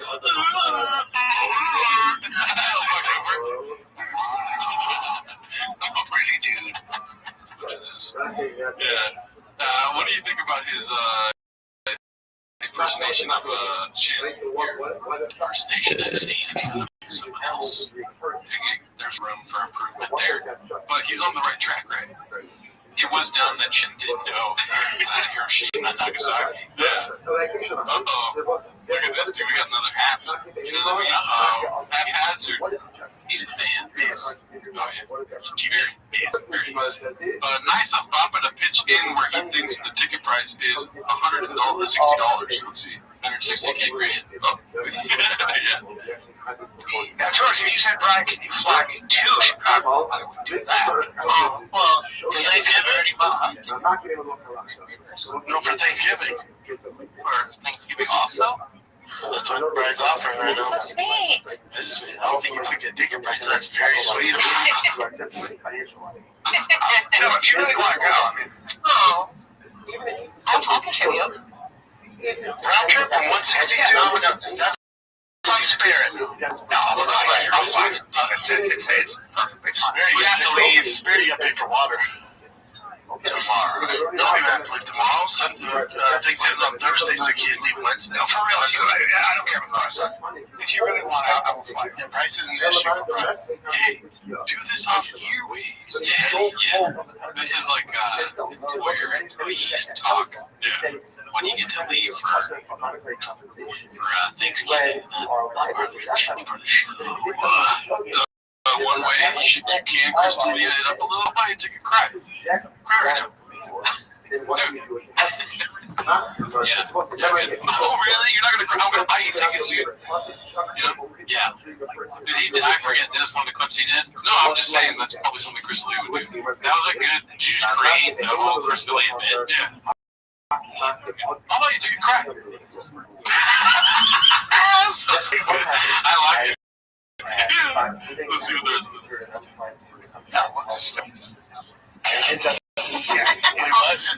Yeah. Let me know if you want to. No, I'll pay for half of it, Georgie. Yeah, you want to come in. Well, I'll go halves. The other one, you can't. Fire the candle saying, yeah, there you go. That's halfsies. They don't get paid. Half goes to Brian, half goes to Off air, they take them and they're like, hey, you know that part of the show right there. We're not actually. I mean, that's a lot of money. Yeah, it's a lot. We're not gonna be able to, but you have to go now because we said we're gonna pay for it. So yeah. And you know, like, I mean, you probably already know this, but I haven't paid you for your regular salary, so you knew that I was going to pay for the plane, right? And you didn't cry, right? And I also did, as a matter of fact. So can you agree on? I did. Of course. We don't do enough. We don't do enough for Shannon. So give him some of your money. Give him some of your salary. Take off from him. No, you're feeling so generous. Take 20% of yours and give to the What? You're the guy here. What do you got, Jed? So are we sending Georgie to Chicago? You want to go, Georgie? If you want, for real. Just tell your cover, Georgie.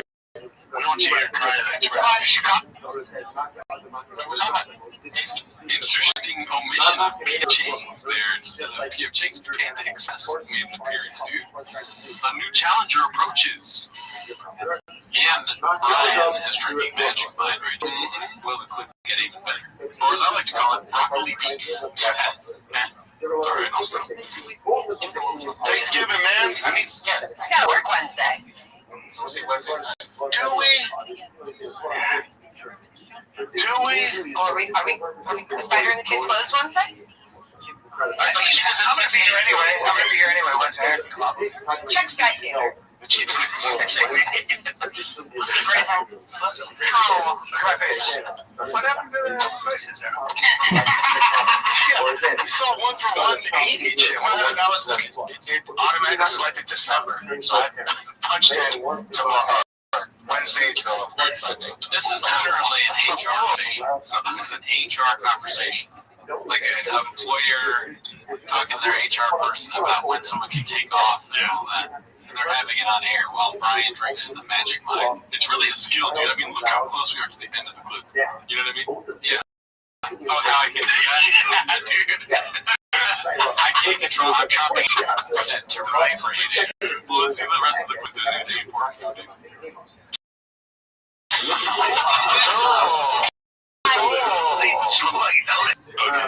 yeah, dude. Oh my god.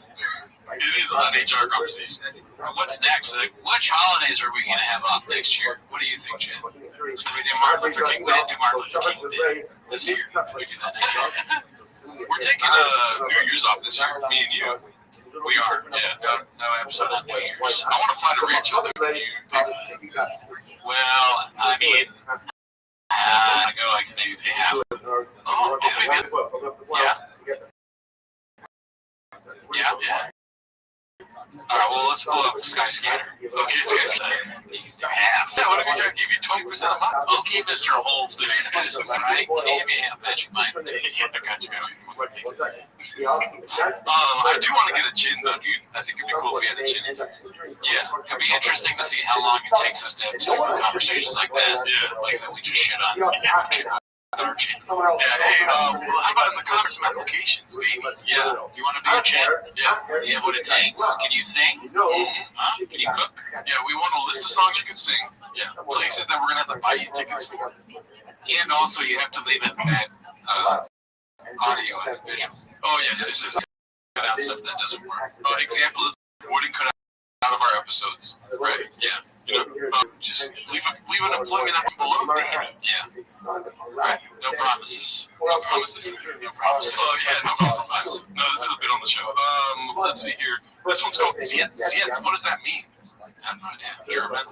Maybe. It's posted by Sue. Oh, Ziet. That's something I shot this thing. Oh, best brains beat. Let's see. Fought with Russians? Maybe you're the closest thing I know to a Russian, probably you or you. No, he's way more Russian looking than I am. Look at I'm Irish and Italian. That's Western Europe. You don't look Iranian, bro. Dude, you don't look American out of anybody. You look bad, bro. Ryan looks the most fucking Russian. You look Eastern European. I'm eating little Ryan. You like soup? Yes. I mean, no. See? Best brains day. His brain takes an audio differently. Because clearly said yes. And then Shabbos. Z. He put a Z in there.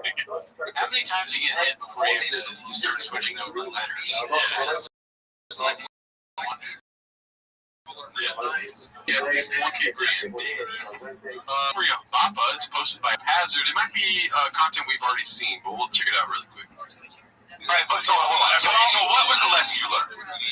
You have to learn a lesson here. So what was the lesson you learned? What are you not going to do again? Those eyebrows.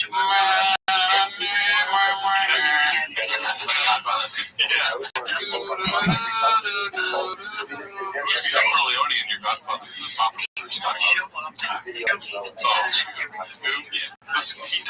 Scoob is definitely Michael. Michael, so who is he taking over for?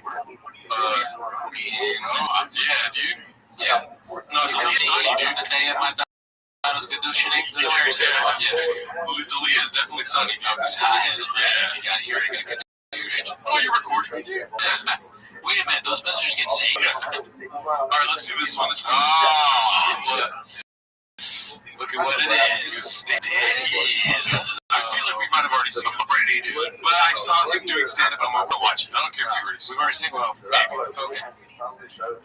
Okay. Only 1,000 dude. Let's see. This one's posted by Parrot Shop. Green Room Diaries. How did that go? There is a serial killer on the loose in NorCal. He's in Stockton. He's made his way down to San Jose. So you leave the theater time. Head on a slip ball. It's fine. I'm a theater. I'm fucking scared, dude. Every dollar's so hot right now, right? After that Netflix on, I was like, ooh. And I'm in the serial killer, so I was like, oh, this is hot. Let me look into this. What's he doing? What's he doing? A fucking weird one fast? What's he doing? This dude just driving my fucking shooting people. Serial killer? That's a gangbang with a shot. He's 2022 woke serial killers. Bro, what are you doing? Where's your policy? What does he make people laugh? Yeah, he doesn't really give much pause for even. I mean, it's not funny, but he doesn't allow people to laugh. Yeah. It's hilarious. Right here. You just gotta give. You think he can drive by and shoot 10 years from now? You get a Netflix stock, bitch? Not happening.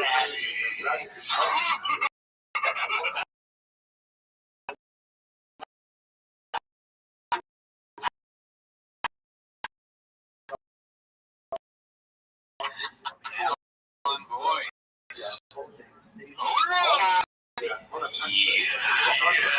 You're good. That's how you discover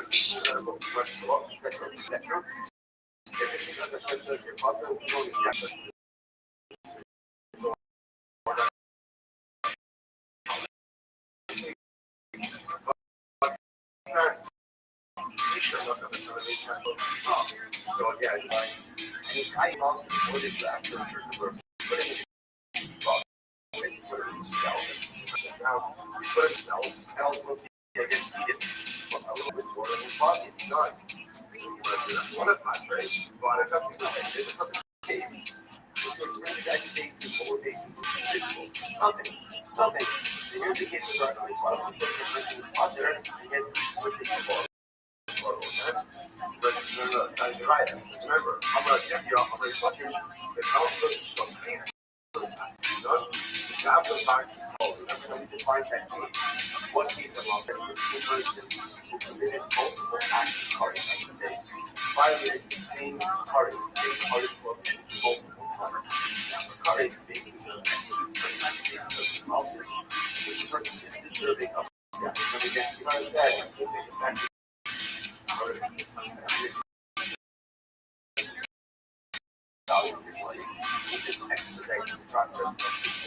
Going back to the front, yeah, also Shabbos. What about the guy who still started service? So again, I'm vulnerable. What about you, though? So again, here's the example. If you bring the guy to showering, I guess it's that. They actually stole the body. Again, we killed the guy, or I'm going to kill the guy. What is he doing? And even if they case, someone is technically I have to struggle with my thing. we'll still go ahead and kill it. But no, I'm not going to the sharks. You know, they're not ease up or they're both with ours to pull that.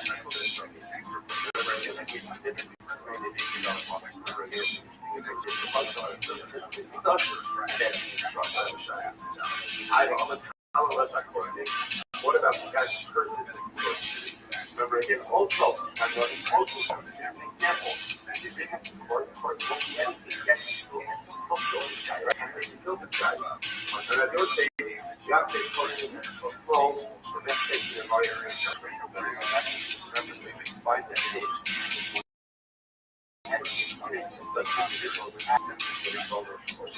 That's how you feel good. I'm all the time. What about transformers? And what about that? Maybe it's a lot. But the light saw and on multiple.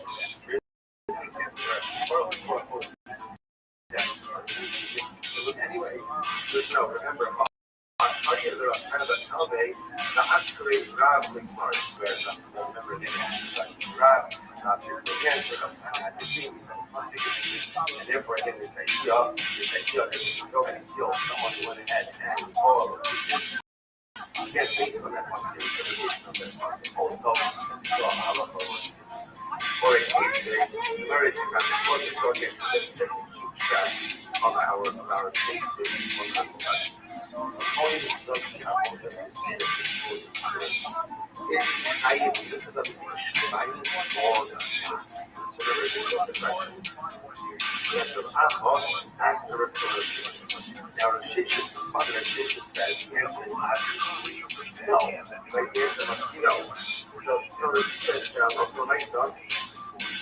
I'm sorry. The answer must be yes.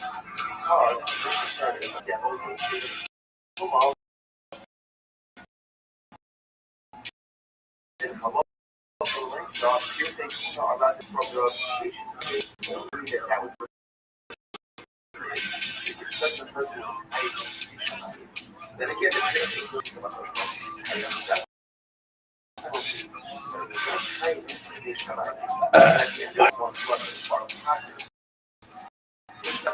all of these cases where like that, where someone technically applies on the holistic nation, but yet you still see that they can be viable to a death.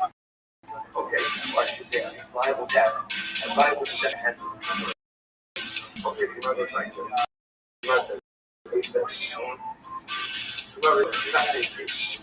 don't say hold out vocês.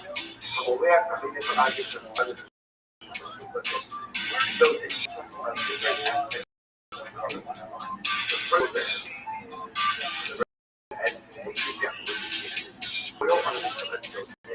So we're almost getting mixing. See the flour with hold on process.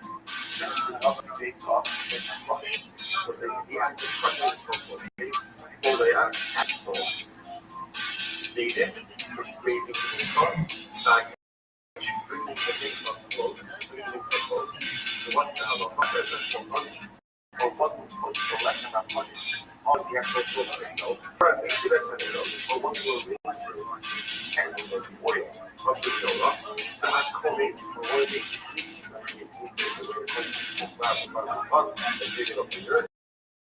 Now the cattle running for us, the head and the cattle running, the blood rather than has it has been held up the horse, hunter, getting held up an one is hunter, and all will be again exactly. Take a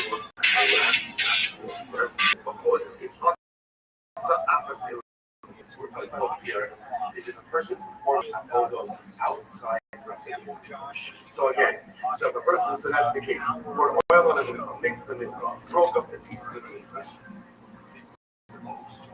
For an hour of the Cold Out Show. I'm on the air. Mic check, testing 1, 2, testing 1, 2. Good to go, man. GM, bro. Yeah, I just seen that they kicked you from the space for talking shit, man. Kicked me, like I was up on stage and I couldn't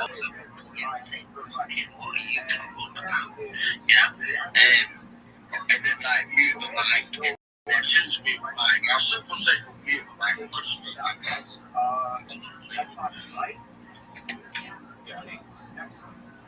And I don't think what did I tell you about Mario, bro, in the DMs? Honestly, like, his entire space is spotty. People that don't know what they're talking about. It's a waste of time to join his space.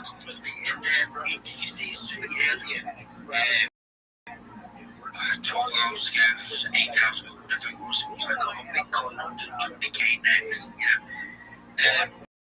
obviously, Tom Bush, I'm very sure. I mean, I get this. I get so, and it's almost 9:30 now. I believe I picked up. I've added it. The local top was 16. I believe it's going to pay off very well for me, but obviously nothing certain. It's all important like this. Not financial advice. Go up and go down, and just to get probabilities, you never know what news might come up.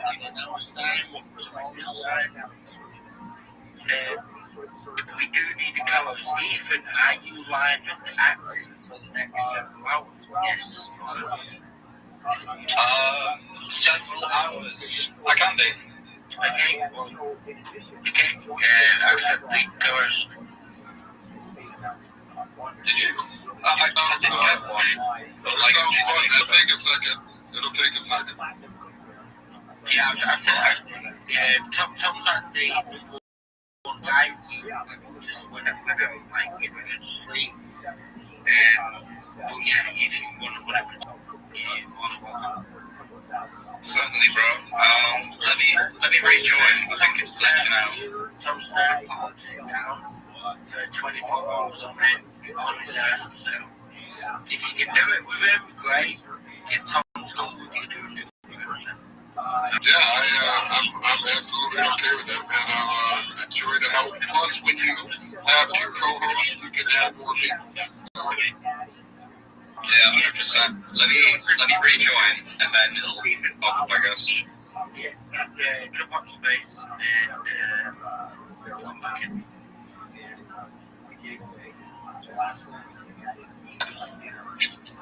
So, to go back to the market, James, I took your advice. Everything's kind of dipped back down. Right after you said that, everything kind of been dropping back down. How do you think the American market opening today and any news will affect the market? It's going to be this. Bitcoin at $10,000.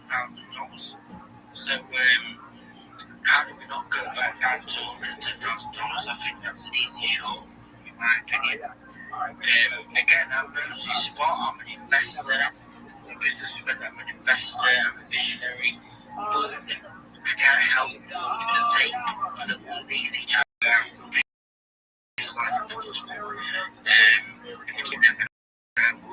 I think we've got to track on base on 10K. I think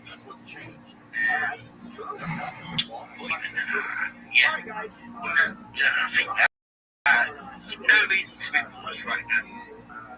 Do you have a small piece of your mind that could be bullish if the right news to where you would close all of your short trades and instantly become bullish? And what would that news? Great question.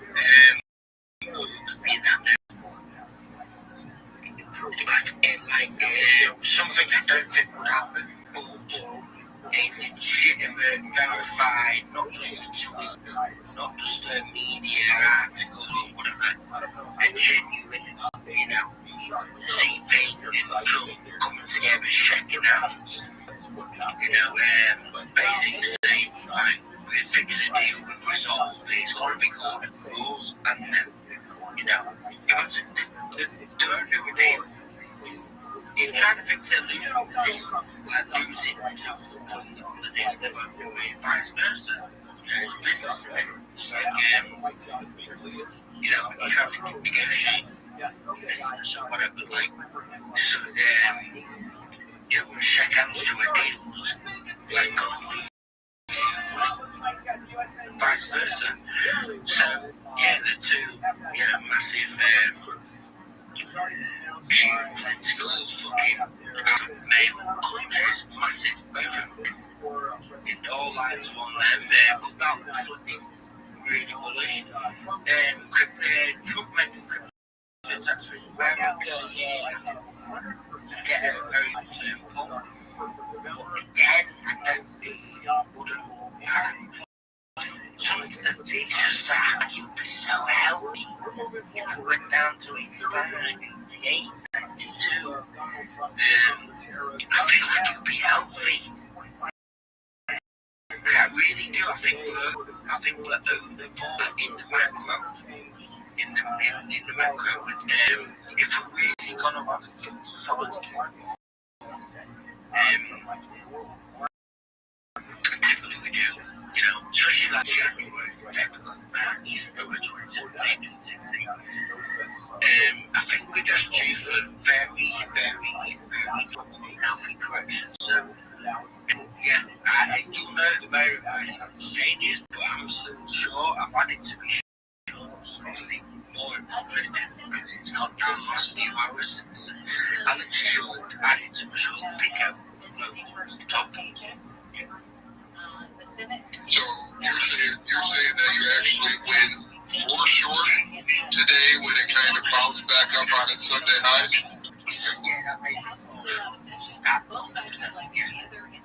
Okay. And for some reason, if that news does come out today, tomorrow, I think it will. There's a lot of noise. What about the government? What about the government shutdown? I don't think that affect the American market in a positive way if they end that this week? I think it's irrelevant. I think gold. I think gold is still very healthy. Pullback coach. A little bit of a wipeout.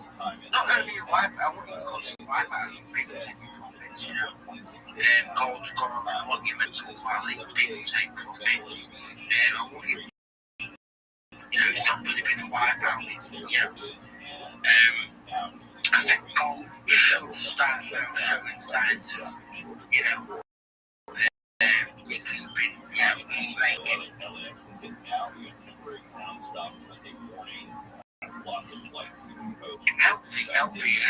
I mean, you got to gold. What is also minuscule compared to real estate, is worth other assets in the world and how much of the countries are buying. I don't know. Perspective cost of 30 trillion. USA 37 trillion. Yes. What would in your mind, if the plan is acquire enough Bitcoin to flip the national debt with not just Bitcoin, but maybe another major assets? Yeah, that's a fantastic question. Which could very well be looked at, especially since. Hey, puppy, how are you? How's your day going?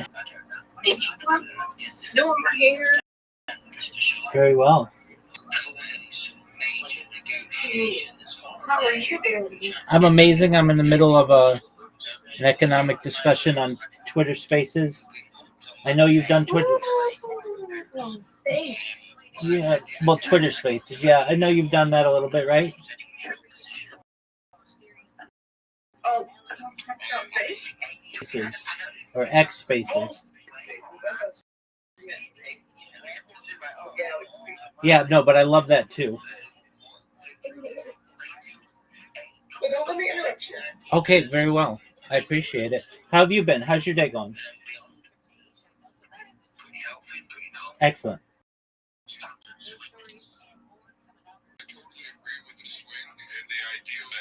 Market's going to drop down to create maybe more buying opportunities from some of these other alts that these people who are friends that we do want to buy up and squeeze eventually. So, No, ma'am. ma'am. Excellent. You do you, girl. A lot of these companies really moving upward. Big green fashion.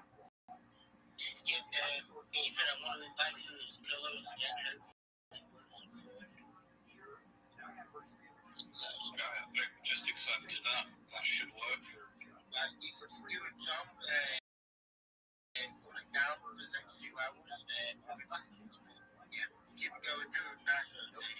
Absolutely. And before you go there, James, we got like a minute. 10 seconds. What do you think of Zcash? Cool.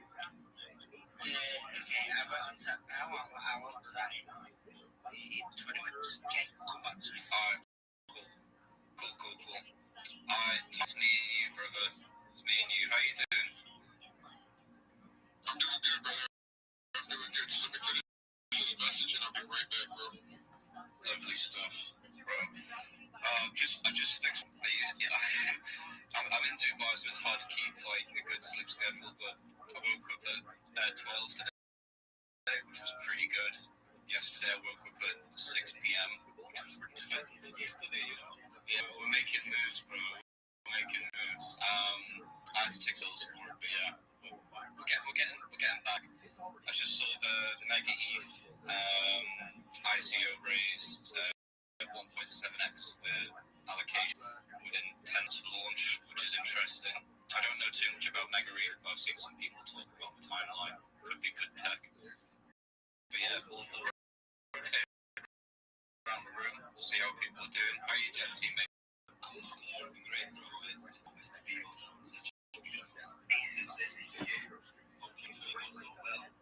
This week is getting better for control.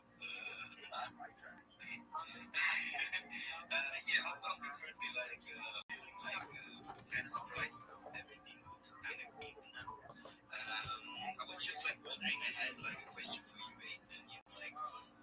Let's just like say imagine playing like if Bitcoin would rise, do you think like the downgrade, like could they go, like go from the opposite way? Good question. So right now, the ratio between there's a chart for it. I don't know if anyone's seen it, but it's at low now where gold is significantly outpacing a rate that isn't seen too often. That chart does tend to go back up where things outpace Bitcoin. Bitcoin starts to outpace gold. However, right now I think that they're sort of going to move alongside each other with the current macroeconomics. I feel like the dollar is just going to absolute shit and it will forever. So I think you can both sort of move in tandem where gold goes up, Bitcoin goes up a similar amount and vice versa. So I wouldn't be like a 10% downtrend on gold translate into a 20-30% Bitcoin. I feel like it can affect them both in a bad way. But as James is saying, I do think we're priced on gold right now, Bitcoin right now. I feel like we're through another time. What'd you say, ma'am? Oh, take care. Excellent. Have a God willing.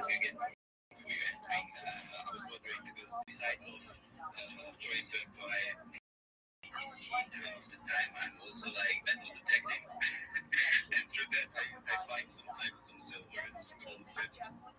Just to know, like, it's a good exchange about it. Yeah, I totally get that. I think it's always good to have a position in gold and Bitcoin. I think sort of like it's good to trade between them when one of them's like significantly outpacing the other. I think it's always a good way to swap over. The only negative from swapping from Bitcoin to gold is that you have to move into a centralized exchange. I'm not a big fan of ever holding amounts of money on like a centralized exchange. I don't like it because if that exchange goes bust, you're only protected up to a certain amount. I think it's $65,000. I mean, not that many people will have in gold, right? But still. If you reach higher limits, that's compared to a small percentage of asset, then save up and the rest of it will be like, no, about that completely because I was like, what's this? How to do it over? And bankroll management is very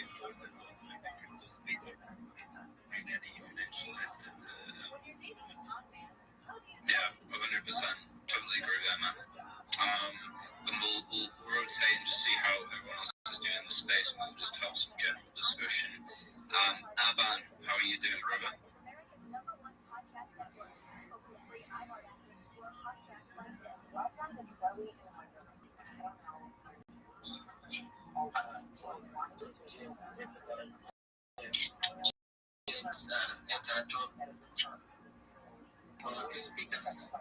Jim, yes.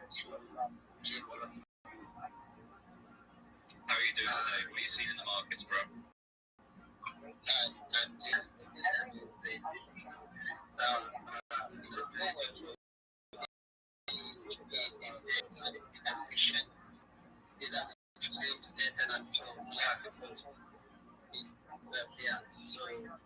I just honestly thank you very much.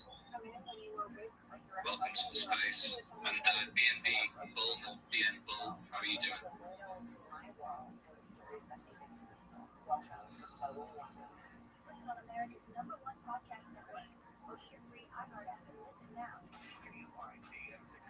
Yo, people need to drink some coffee. Honestly, people are just engagement farming, bro. You know what I mean? They do it all day long.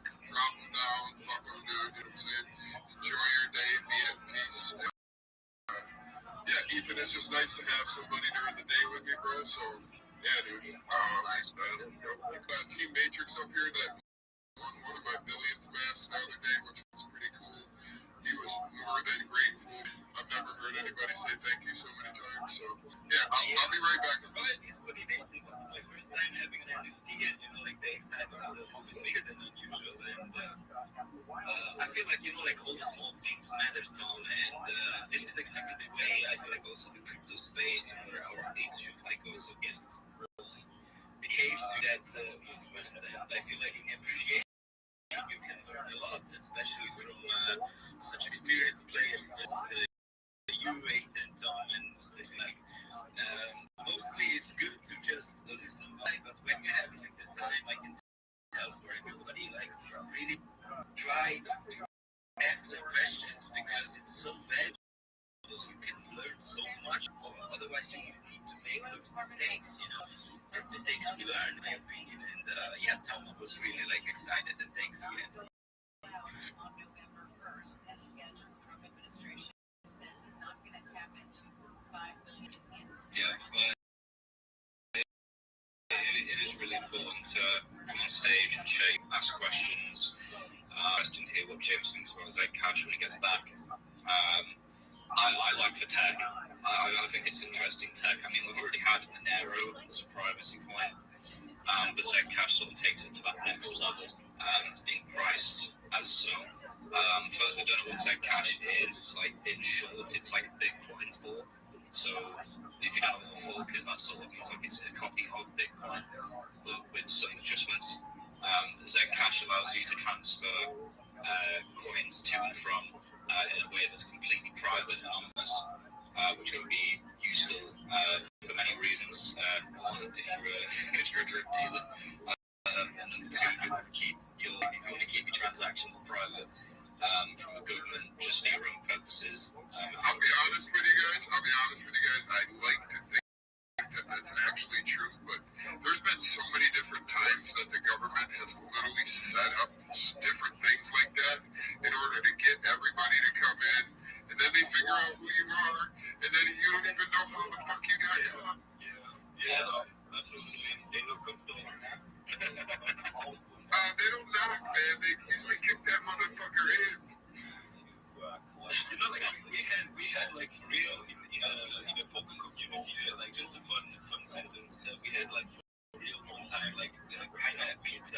They really like slashed the door and entered, and we were like there, and lots of them came in, and we were surprised. But yeah, you're absolutely right. Like exactly.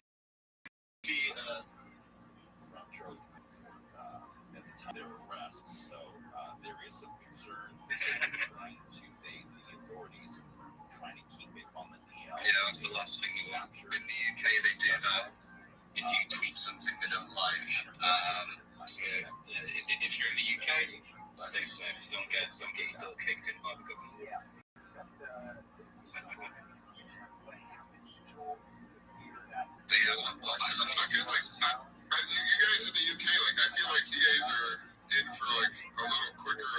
process of, basically what's happening already to China and coming there soon, to an ID state near you. You know what I mean? Yeah, they use the UK as like a testing ground for things they eventually bring over to America. Which I've noticed, like they're testing out this whole digital ID bullshit, and they're testing out like these other like policies, right? And they'll bring them over to America if they work well over here. I think you guys would go even more crazy than we have about digital ID. I thought it would be riots, because digital ID, as I will know, is just a way for them to control absolutely everything you do forever. I think I'm very worried about the UK. I escaped in July and moved to Dubai, and people will tell me, well, in Dubai they have like these lots of like surveillance, and they do this and they do that, and I'm like, they do, but it's such a well-run. It's not a country, by the way. It's an emirate. It's an Emirates like the UAE. It's such a well-run place to live that I don't really mind. Like, it's very safe. It's very beautiful. It's very clean. They do a good job of running everything. So I'm not bothered about giving up a few freedoms to have any of that. It's not safe. It's not beautiful. It's not clean. So you have to give and take at the same time. It's a give and take. You don't have to learn. They don't have to learn. And they did a recent thing called the Online Safety Act. In quotations. And all it has done so far is just negative shit. You have to give your ID if you want to use Twitter. If you want to use Wikipedia, you have to give up some stuff as well. Many other websites like Discord, Steam. It's crazy. It's crazy. I think we're moving into an era of internet totalitarianism. I'm surprised that they really just Steam and stuff like that. They really to recognize you. Yeah, it's crazy. If you want to buy 18 rated games on Steam, you have to use a credit card or identify with a credit card. So it's like forcing people to get a credit card, which I don't like. I don't have a credit card. I think I don't like them. Yeah, I've got your point about that. People don't use it. It's like so when you say more stores, we also accept this, for example, like they do more stores. To identify you're over the age of 18, probably not. And they would never do that for many reasons. It wouldn't make any sense. Will they ever have Bitcoin as a big contender in the UK, the US? Probably not the UK. Potentially the US. Trump administration has been pushing heavy on all sorts of crypto. If anything's going to keep Bitcoin in a bull rally for the foreseeable future, it would be something like insane as that, where they make Bitcoin legal tender. That would start a new bull rally immediately. I can tell you like a good example because I'm living in Switzerland. As an example, here in Switzerland, we can even purchase the train ticket with Bitcoin if we want to. So there are already like over 300-400 stores which are accepting also Bitcoin, Ethereum, as I know, USDT, BNB and stuff like that because they're already connected with Binance Pay and accepting straight away, like as an example for a Twix or a Mars or a Coca-Cola, you can just simply pay for BTC and in the mountains especially, this is slowly getting more and more exaggerated because more tourists are coming by. And as you said, like some ways, some people like not to get, like all time discovered, especially through credit cards. So I got that point completely. I feel like this country is trying to build that more and more up. Depends on the regulations of Europe. I know like UK wants to hard, same way also as Germany and some other countries from Europe. But plenty of others, as I know, like for example, Portugal, really like going out and so on. There will be like more and more opportunities. Just depends like on the actions. Also from let's say from the US. President Trump has signed a peace agreement between Cambodia. Yeah, it's interesting you guys have Bitcoin as legal tender in some different things. I always viewed Switzerland as more of like a matrix state. I saw recently that you guys voted in the majority to bring in digital IDs, which I sort of saw that result. It was a 52% in favour of digital IDs. I feel that's really weird. Because in the UK, it's like 90% just don't want it. But I've seen that here they have all the, like we have a place called Moscow, and it's a city where you have very less taxes, so most really people like really the millionaires and billionaires because of the taxes of it. And also, I can say like this. Only landed a few hits, some of which were from interception debris. The U.S. helped Israel intercept the Iranian missiles. A custom Range Rover that Shaquille O'Neal bought has been stolen while it was being shipped from Southern California. Officials say the 2025 Kind of lucky there because I think here is an example for like me. If I earn like some money with crypto, I need inform them about the income taxes, which are just 0.1% per year. Like about the income of but if it is the salary more than 50% of my year's salary of the crypto, I don't need to give it away, 60s and 70s for the Antelope Valley. That's really interesting. That's really, like amazing. Like I was talking to my lawyer and one of my tax guys, like which is basically doing that because I'm not so good with that. More than marketing guy. And that way he explained it very well. Right? That it's purchase financial relationships had basically 1% out of it. The rest of it I wasn't like withdrawing, like side investment. Also making personal right. Like the believing, bro, if we all our BTC lots of exchanges will have, like they will be less amounts around, and it will be like, I feel like skyrocketing price. But that's just something we have already getting inspired. And with the exchanges itself, like keeping it, but mostly I'm trying to take profit, and then I'm setting it for the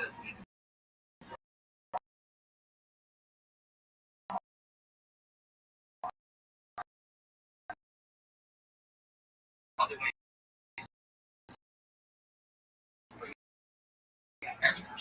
Some other reasons which I feel so are good, like no ton of taxes. I really think in the UK, like you pay such an insane amount of tax, and they just funnel it to their friends. We recently did a $500,000 payment for a new logo for the government website, and all they did was change the background like a dark blue, and that cost $500,000, or £500,000, whatever it is. Right?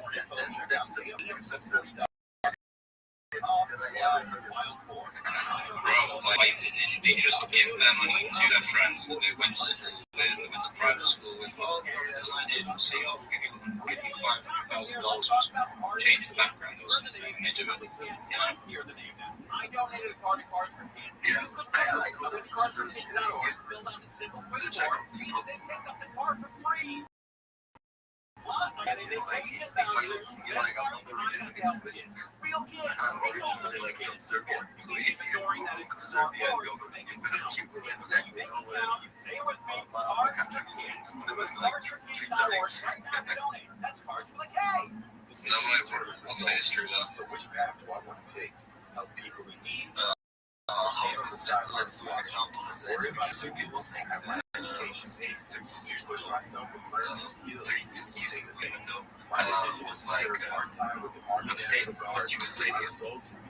Yugoslavia was pretty big, you know, like it was compared with old countries like Slovenia, Bosnia, Serbia, Croatia, all those were together in like 17 years. Basketball,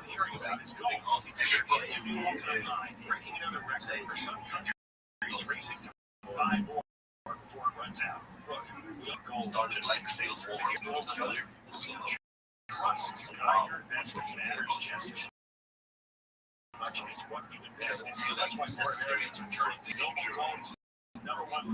Look into the past generations and to do the same. My hostility is like always. And then after like Serbia,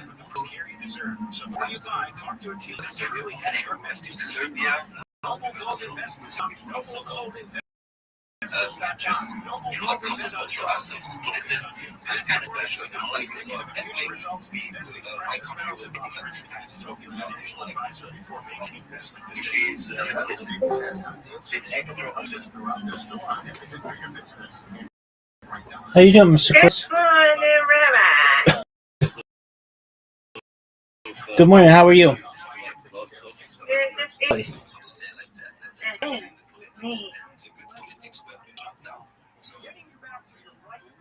Just back in and say hello. Hello to you. How's your day going? It's good. Got granddaddy. It's good. Got a few more days. It's his birthday. It's his birthday? It's on Halloween. Oh, coming up. As a day, it's his birthday. Yep, it's on Halloween. Probably be that big now. He's going to be 99? Mm-hmm. That's incredible. Yep. Well, then it's a countdown to the big 100, right? Hey. Yeah, the rhythm. Come on, Lord. Wow, Mr. Aquarius, you have great genes. Thank you. You're welcome.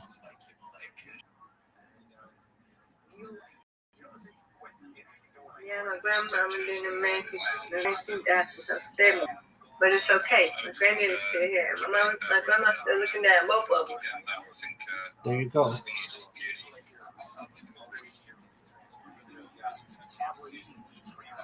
I'm about to pay this. They got me addicted to this phone. Murder thing again. I'm here. I'm about to play it.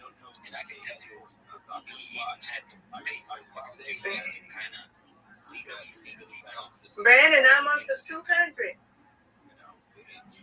Good on you, Mr. Aquarius. Yeah. I'm almost in there. I'm right behind them. I got more hours though. Yep. That's how they now. I got more hours. That's right.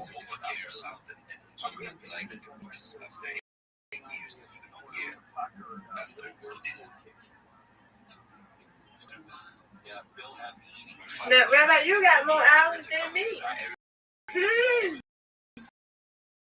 Yeah, but I don't count.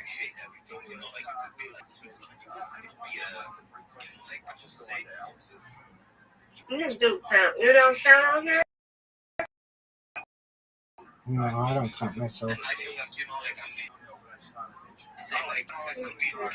So, Rabbi, you have friends. We include you, okay? Okie doke. Include me and Brendan and everybody. Include you. You saw Puppy yet? Puppy coming in here? Yeah, she did. She was here doing her hair. She always in here when I go to bed. I know, you guys But that one time. swap, exactly. Yeah. Me and her time enough I can sleep. I see it sometimes. Guess what they named this thing? I think they can do it for Halloween. They named Chill Boy Rat Boy. Rat Bar, R-A-T? R-A-T. Wow. I'd love to be fucking like shredded and like buff and shit. But I don't know. I've done it before.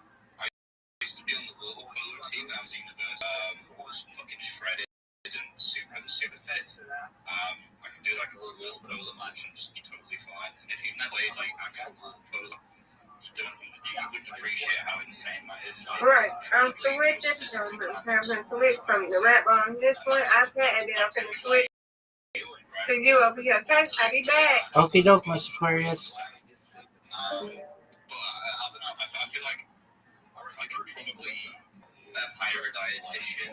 No one gives a fuck about your dietitian. I'm just so fucking busy right now that I don't know. I don't have the time to eat 3-4 meals a day and like diet plan and do gym for like I could probably do gym for an hour a day. Like that's achievable for anyone. Like there is no excuse. Dog, shut the fuck up. No one cares.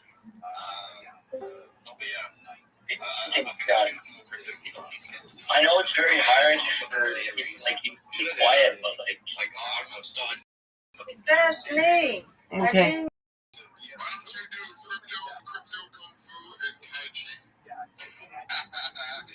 Well, James was telling me to learn Aikido yesterday in the Spaces. Like, I don't even know what Aikido is. I think I've heard of it, but I don't know what it is. You can do Wing Chun. You think about Aikido, you know, like with the hand, with the left or right hand, and if it is flat, if you turn to the right, you can control the person, you know, like completely. Aikido shows you like small amounts of movements which can taught you, you know, like how to.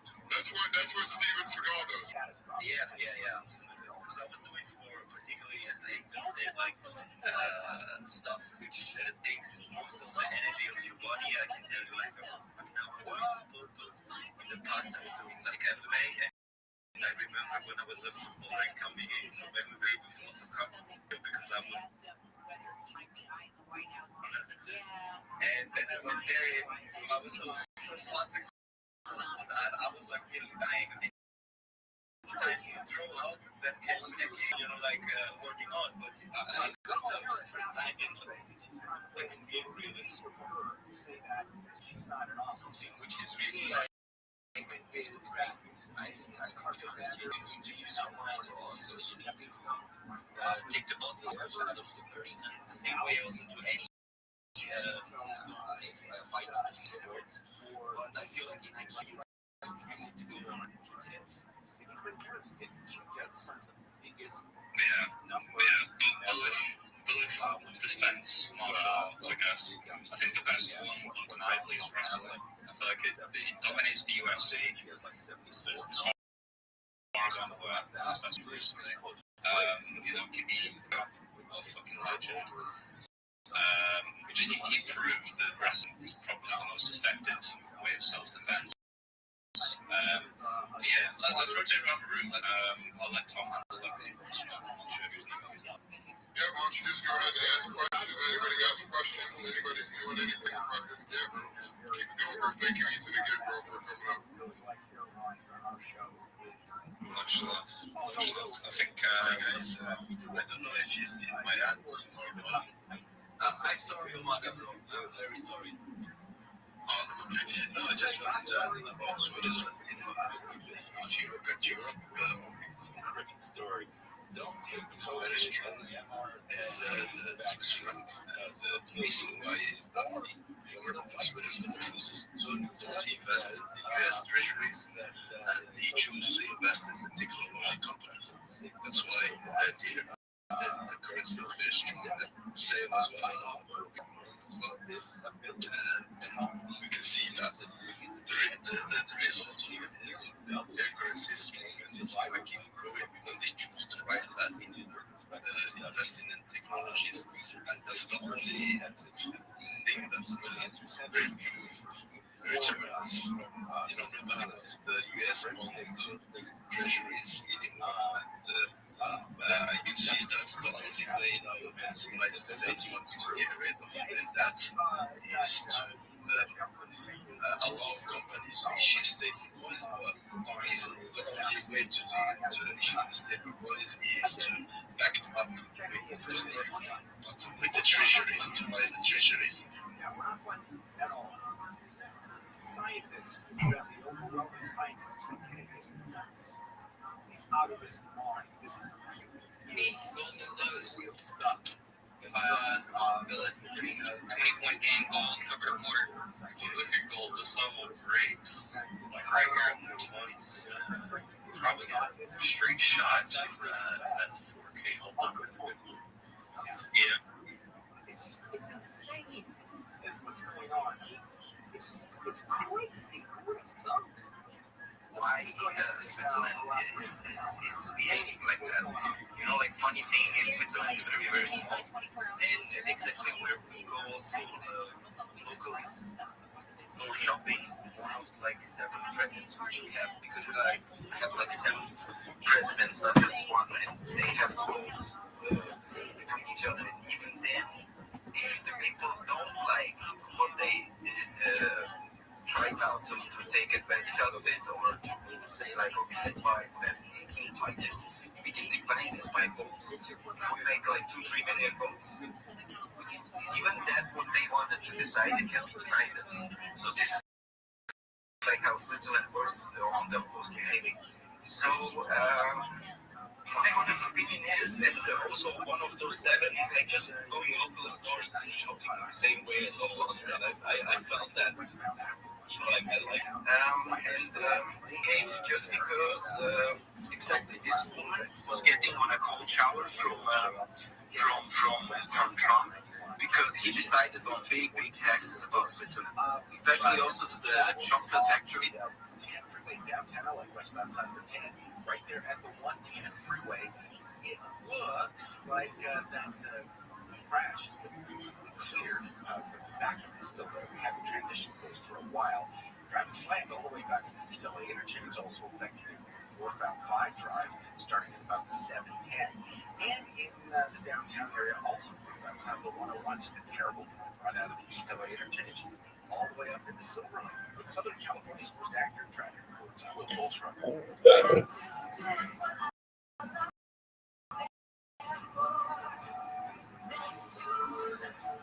You guys think about that? I don't think it was smaller. I think it was actually, I would guess there was more people there than Hong Kong and Lisbon both. I don't think it was small. I definitely, I went to them after my doctor diagnosed me with plantar fasciitis. And now, thanks to the Good Feet store, I'm 100%.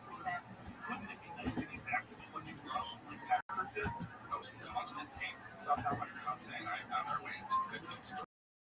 Put my foot on the arch support system, put on my shoes, my back, my heels. Thank you, everybody at the Good Feet store. You gave me my active life back. Learn more or schedule an appointment at goodfeet.com.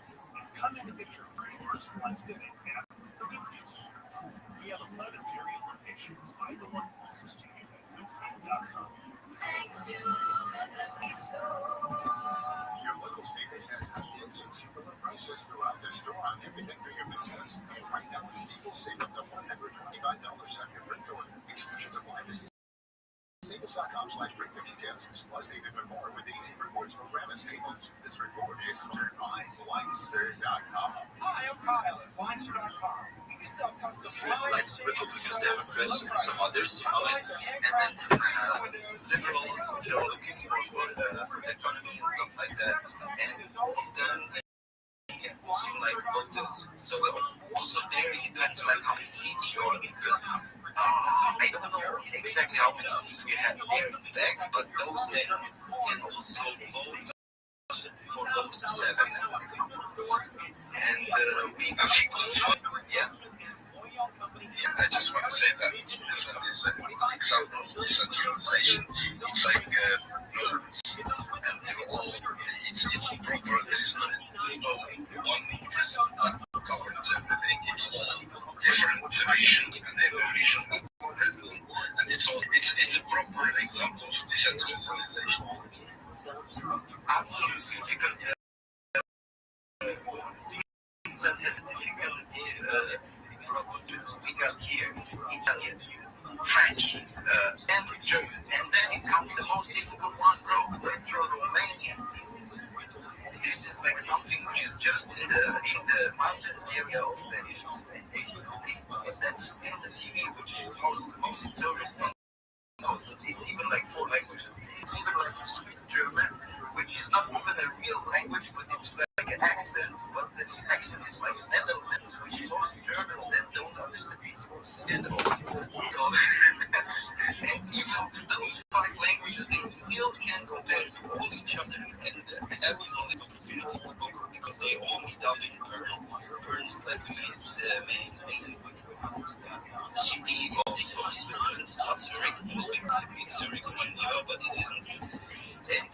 there they meet up, and most of them try victory. You know, like they have like first class, second class of SDG. The trains they're supposed to use because it's faster than traveling, and it's always on time. Like Swiss is really like to purchase the trains always on time. If we say like 2013, it goes on that time. Like if it is 1 minute later, they already like compare, you know, they complain. It's like, oh man, why is we complain to Germany? Because the Germany are really lucky if the train just comes and arrives, you know.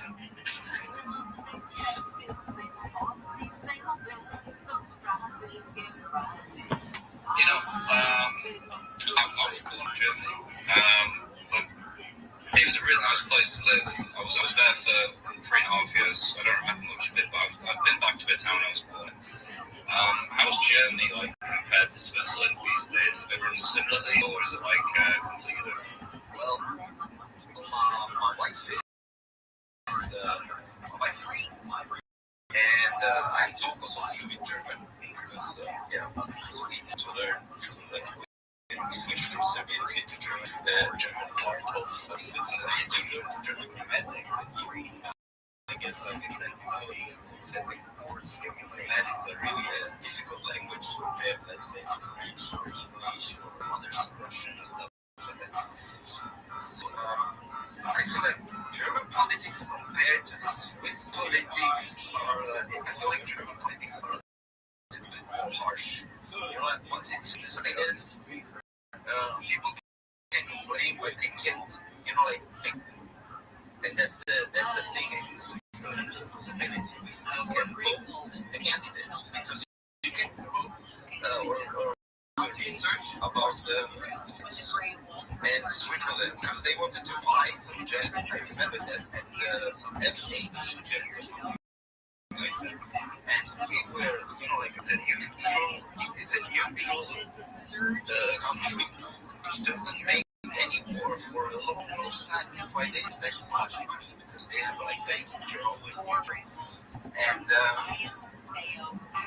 way, we didn't understood like why we should now put in like billions of money of taxes into such fighters. You know what I'm saying?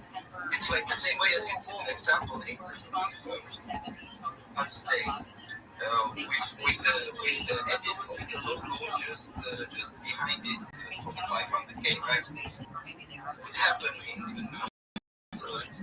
People would complain and make that cover that make the algorithm. If they will cut it out, sometimes it's hidden also because politics is what it is, you know what I'm saying?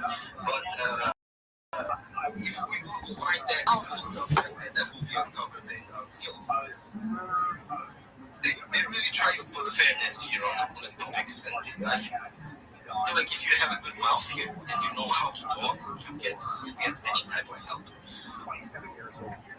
That's really good. I love Switzerland. I think we lost Tom. Hang on, let's get Tom back up. I just noticed that. Sorry, guys. Let me get Tom back up. There we go. Okay, well, Tom's connected. I'm just going to talk about Switzerland. Switzerland's amazing. When I was like 16, I went on a school trip up in the mountains, and it was probably one of the most beautiful places. Hey Ethan, I'm sorry I got disconnected somehow. I've been freaking like doing a bunch of shit this morning. James, if for some reason you can hear us, send a co-host that if not, no biggie. If you I'll message you too. Alright. Sweet, well, yeah, we'll get you back on the co-host, Tom. Get you back for beautiful badge as a co-host. I'll keep an eye on requests. We've got Michael here. Yeah, just keep an eye. Make sure anybody you bringing up, man, doesn't post anything up top. No shilling. I'll stay up here the whole day, bro, just as a speaker. So yeah, man. If he doesn't wake up, I don't care. I'll still help. But just make sure that stays empty.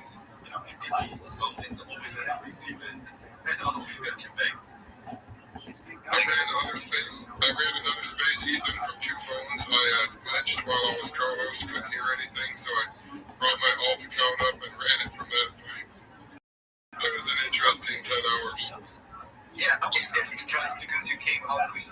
other profile, and I didn't know that, and then I heard your voice. But you know, like, I recognized your voice, but I was looking into your profile, so Yeah, that's actually my other profile. That's my other profile. That's actually my business. So I'm creating a way to sustainably solve world hunger. So that's my goal.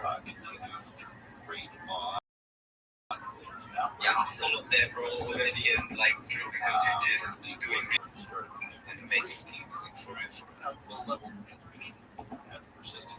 And remember, it doesn't matter where you are, what you're doing. Everybody can do amazing things, even if they're just the smallest, littlest kind deeds that you do for a neighbor or a friend, or you hook somebody up, or just help somebody build something, pick something up, help an old lady across the street. It doesn't matter.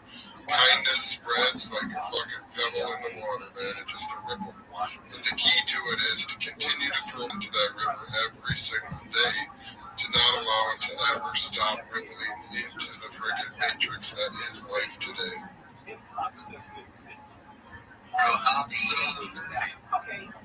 You can see the best way on any day here. You go to the supermarket, smile at them, give them most advantages that you can get, and give it to them like the first time you do this, you know, give them some good chakra, and you will see on the next day come back the same way back. You will have a bad day, and I feel like it's really amazing. They had left their dog with the dog sitter. Because dead, and now I'm just surviving. Consider on August 29th in Ray and Island. Yeah, what up, man? Morning, Gio. It's good to have you up, man. Your dog Aria passed away peacefully in her sleep. Actually, been there quite often about the girl there. You have to know that, yeah, her is actually main city. Over there is interesting area. But yeah, we were saying earlier about the language. That's something that I've had to experience playing, German, Swiss German, French, Italian. It's just something more over there. Yeah, do you guys learn all of the languages? Or do you guys have like a main language or speak like at the same time? Like, I know you guys don't obviously have like a Swiss language, right? Do you all speak German? Like a couple of you speak French? Like I was on French. Depends on the area. Like if you're let's say it was like kind of access, but at the end of the day, you have really like words like let's say West has like really French area time. If you look to here, if you look to Geneva, it's really cool. It's called the Normandie parce que je parle aussi un peu de ça, mais but I was just trying to say that we all had like languages. You had all the opportunity to learn the different languages. Like Italian, I didn't catch up. It didn't touch my heart, to be honest. So I never like learned that. I was like always in English, but I learned French. You had always you had to learn French. You had also like taking notes about that. You had German, you had English.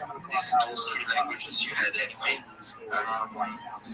Luckily to my grandma, I had like some extra English because she met up from the beginning. That was like into Cartoon Network and Switzerland with English, and she really I get stuff to just like my language, which I like.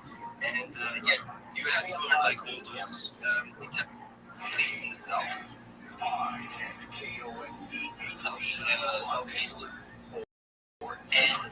east it's Romanian language, which is it's like I'd say it's like a mix of this medicine language. How you say it in English? Latin, like where they use any medicine issue you have with skeletal bones and anything else. The doctor is open controllers are not getting paid. Many of them were calling out sick. Right, okay. Yeah, and that's an example of this one. I don't understand. Won't be going out November 1st. really like difficult to me. But I love the mountains. I've been over there, like, and invite anybody, like, if you ever go over, let me go through the world of this world, not just the good things, but also, like, I'm so really, like, Using the so-called nuclear option in the Senate will allow a spending bill to pass with majority instead of 60 votes. doing, Early Saturday, actually funny things there. Traffic and bullying, you know, like the big thing, we just make it slow, so that's winning. Yeah. If you want to dive into the first level, just see the people who try to catch you out and make you wonderful future. Let's take a look at actually had their few times a year. Their next year too, visiting family and stuff. When undecided voters are Routine gardens or pop-outs a few times. Been around Geneva, the Let's Connect. Being up congressional redistricting. Yeah, Michael, how do you think, like, behave like French people in terms of people, you know, like, I feel like you have already, like, some degree of yeah, so my brother and his family spent a lot of time in Paris, and now they live outside of the city. Like in the Paris, Paris is different from my personal experience. They kind of expect you to speak French if you don't. It's, again, my experience, it's kind of like you're here in our country, you're not speaking usually English. It's kind of cable, so it's like cable, right? Yeah, so like, it's big enough to speak French. But yeah, I just found that it seems like they just don't respond to you if you don't try to speak French. And if you attempt it, somewhat difficult to talk to you.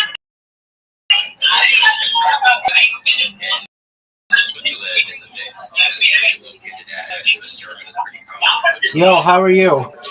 It's just, you know, their language they talk to each other, which is different from which is the language that they learn in school. And then you have French, which is over towards the Geneva side, and then the more German side. It's just a mix of things over there. But I mean, it's just that like family and things that I find that people are learning. My German is not anything close to as good as my French is. I haven't studied as much, but I'm picking up now most this German because my wife speaks to my child all the time. So no one fucking cares. The French side, it is fine. You gotta know French. You gotta go to Paris to have it. It's fine. You're American, people are French. Otherwise, you're probably not gonna, have an enjoyable time in this country. Especially the burbs. You know, in the city, you can get away with it because a lot of English speakers in the city of Paris. But if you go out to the suburbs, like where the castles are, all that fun stuff, you gotta learn French. Everywhere you go. You gotta suck a little bit.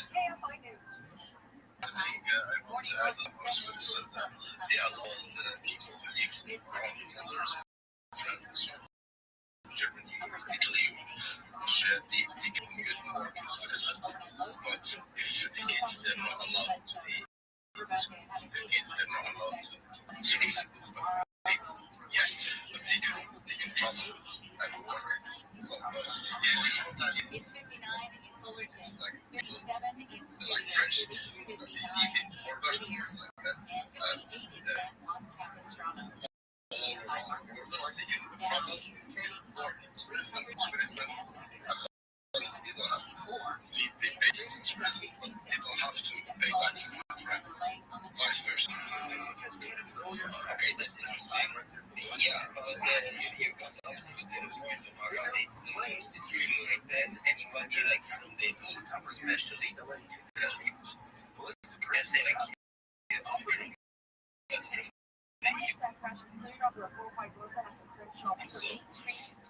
they can just come on. Yeah, maybe they have like special contracts, you know, like between each other. I know like they went down, but maybe they have like some behaviors. And it's an extra flair. I can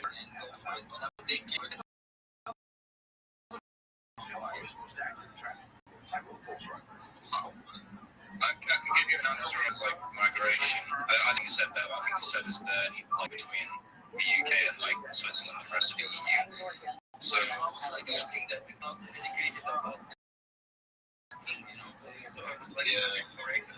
can give you an answer.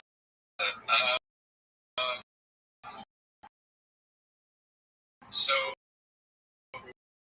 as British citizen, you're allowed to visit EU countries in 80 days.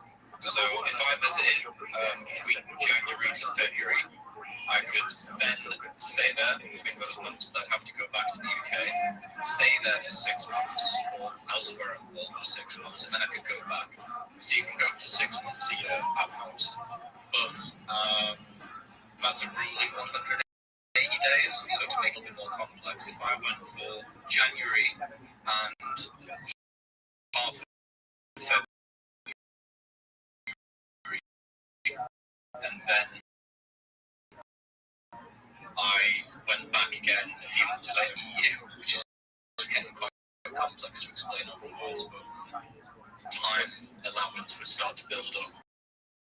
180 days from the first day you went back, so then I could go back 3 months later rather than 6 months later. I know that's hard to explain over words. What's your No, you can't just go over it. Just visiting. Yeah.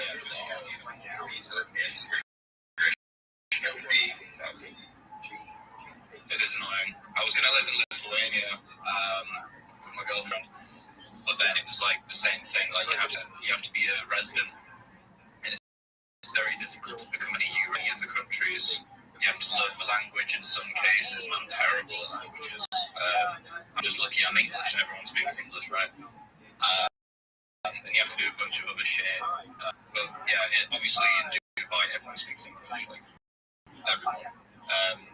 The breakdown in Dubai is like 5% British, 8% Indian. I think like 5% are locals, 5% are Emiratis. And then, you've got a few Americans and Germans, and there's a lot of Russians. But yeah, it's a weird minority in a place for the first time. But everywhere I go, it's usually mostly British and like Americans and Russians. It feels like you're a minority, but not really, because you've got a lot more money than anyone else, so they don't tend to go to the same restaurants or bars or anything. It is an exception for the Republic of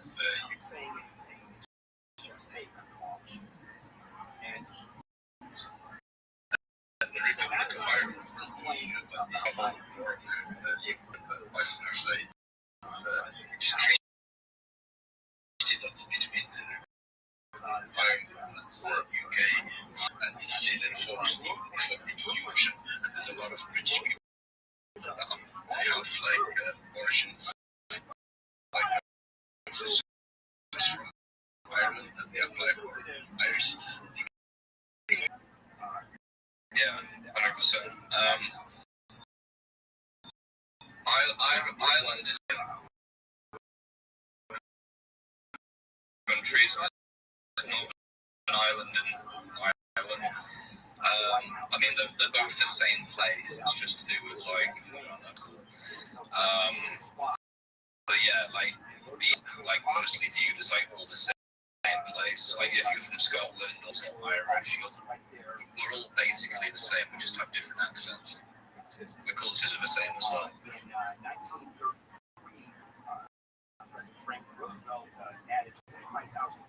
Well, they say the Republic of Ireland is Northern Ireland and until it's done.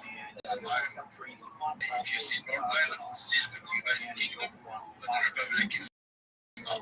And it's like since the Brexit, the US moved back home to the EU.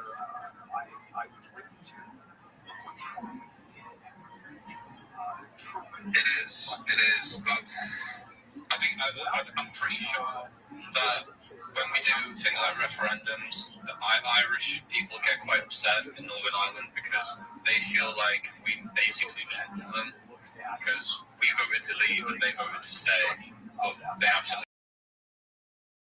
leave as well or something. There's independent states like Ireland, Scotland, and England. But we are all just the same place. It's like states, basically. We vote on something and we get the same result if we all, like, the majority agree on.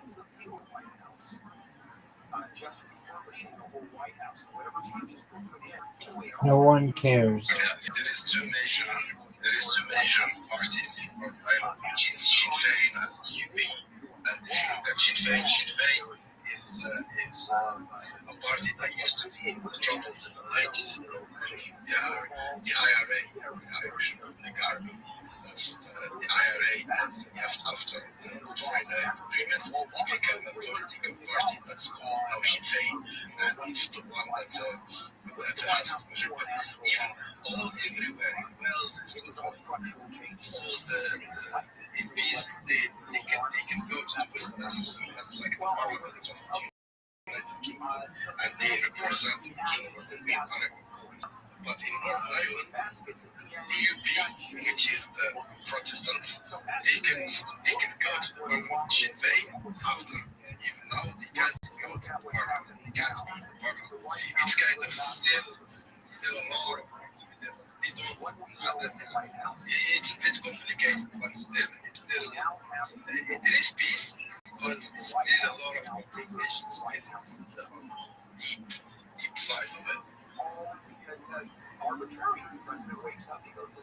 Yeah, that's what's really interesting. I was just reading a post. No one cares.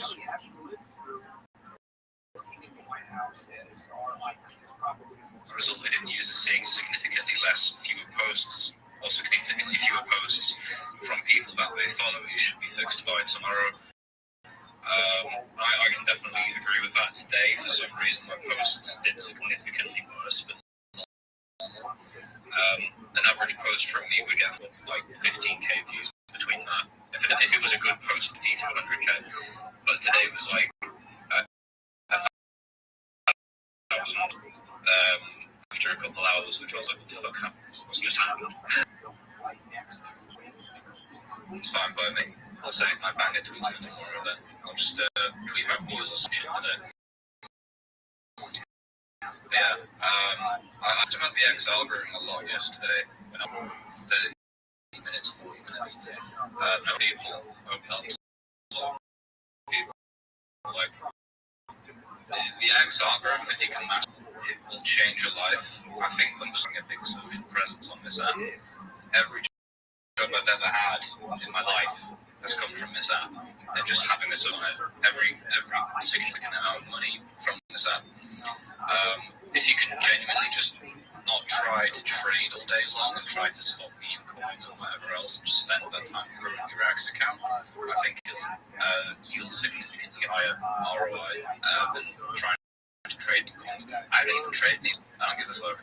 They go up and down, and like you lose money most of the time.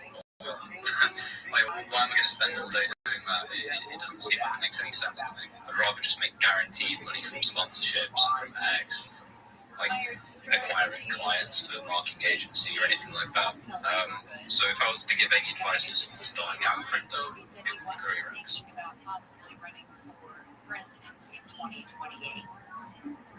I also got something to say about crypto is a quote that I would just put up in my other alt account. I do good morning quotes from ancient Chinese philosophers, but it says, let me look exactly what it when you know enough is enough, you will always have enough. And that's by Lao Tzu. I don't know, basically the guy who Taoism. But anyways, that's a man. When you know it, and if you guys can't see that really means a lot in crypto, and in trading, and in anything you're doing in life, then, you'll probably end up losing, which most people do. Yeah. Comparison is the thief. There's always somewhere normally. When I first got to Dubai, like when I saw everyone like with all these flashy cars, like supercars everywhere you go, it made me feel enough, and I got really greedy. I was like, fuck, I need to make more money. Even though what I was earning was like a lot of money, I'm doing pretty well. But over here, I feel like I'm not doing enough. So when you compare yourself to other people, it makes you feel doing enough, and you just need to learn to not do that too much and not get too greedy. In fact, when you get greedy in crypto, you start losing a lot of money. You start over leveraging or revenge trading, just trying to make money for the sake of making money, but there might not be an actual good play. I try to just only invest in things. A lot of you will have seen the X402, which essentially allows AI agents to pay for access to websites API, which is good for AI agents because obviously they scour a lot of the internet. If they need to access certain data points they can't pay for them with X402, they can. So it allows AI agents to sort of use the internet in a better way, right? It's simple tech, but it's taken off a lot of crypto Twitter right now. And there's been a lot of coins that ran from that. I noticed this a few days ago, this new memo. I was looking for coins, I found one, and bid, right? But what I did know was I'd come very early to something that was going to be popular. I put some money in it. The day later, I free-X'd, and I cashed out. Right in front of the timeline yet. It hit in front of the timeline the next day. It actually topped pretty much where I sold it. A good way to know when to buy and when to sell in crypto. It's all over your For You page. That's probably the top. If it's not on the For You page, you know that it will be. Then it's probably a good time to buy. And that's not financial advice. I honestly care like Suvi. I don't care. So take that with you. It makes me money. It works most of the time.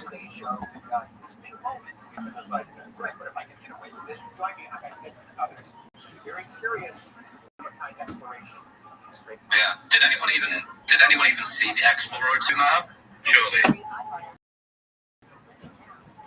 A little bit, but I mean, at the end of the day, I mean, there's just different things happening all the time. It's hard to keep up, right?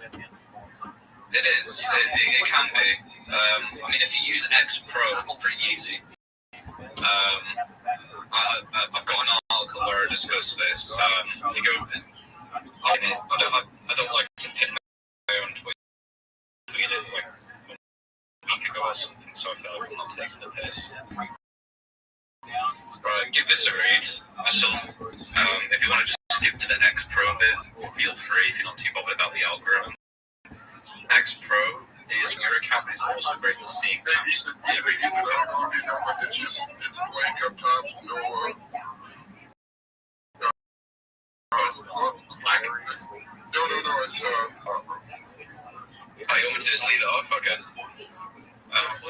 It's good. You just post it in the comments and then direct everybody to the comments. Yeah, I'll just get the thing up top, if you just go to my page and then click the articles bit, it's right there. It's the only article I've ever written. But a good bit of wisdom for everyone is X Pro. I have on my screen right now about 8 or 9 different columns of X, all with different things going on. So one of them is like, well, a few of them are my lists. So I've got the CT list, I've got my alpha list, prediction market list, and whatever lists. I've got keyword searches, I've got my For You page, my following page, and it all updates live. So when someone tweets, like while they tweet,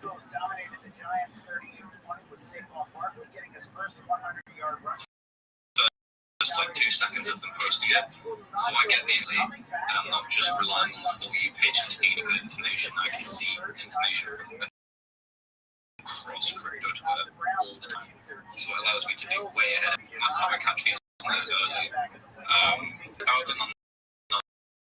I've not seen the tweets about buying, obviously about it. It's like a data feed kind of thing. Yeah, it's like a Bloomberg tunnel of crypto. It's really good. It's really good. I would recommend anyone to use it. I don't normally use X Pro. When you're on regular X, you go into a scroll link, right? And then it starts feeding you like whatever, and you just start scrolling and scrolling and scrolling. And then it becomes the algorithm, and you don't want to do that. You just want to make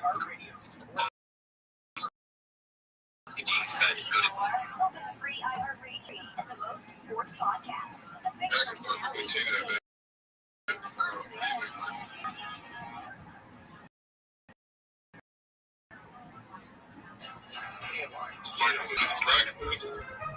No, so just between like post. I understand. Hey, where you located? Is this your recording? So like it's from Chicago. Yeah. You're only a couple hours away from literally right here in Michigan, bro. If you're in the city, yeah. I drive my girlfriend down to Chicago every once in a while, so I'll let you know, bro. Nice, yeah. Yeah, we actually hosted different restaurants or within our place. My house. So we're just trying to connect people and talk crypto. Had a few so far, but yeah, it's definitely a little more events. Yeah, what you were saying earlier, man, about the algorithm. I mean, that's the thing that's very most of my connections also do come from media context, and you gotta pick yourself up. You're following a lot of people that are just, say just garbage. You need to organize things better because the algo is not your friend. They can figure that organize it properly. It's gonna feed you a lot of misinformation, wrong information, and then everyone should really some time and figure out if the information they're getting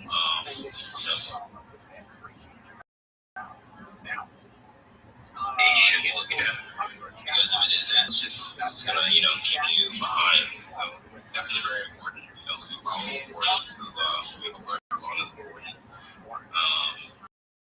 and yeah, just something to really focus on. No one cares. I hate this app. Information is out there. Yeah, something that good you pointed out. Also understanding the different tiers and stuff. What they do, what they for. And all the way up to the bill check, premium, just understand what that's all about. Some people don't know that stuff. And just information to have, understand. What I'm saying is a lot of people have this stuff and they don't even understand. Exactly. A lot of people just pay it, but they don't know what it is. Yeah. And they just follow it a lot. They pay for a premium plus, and then they follow a lot of people that that's just letting the pages and periodically and try to evaluate what you have. And just better understand how the algorithm works. And that's how you make connections and make some money in space. Is knowing, you should be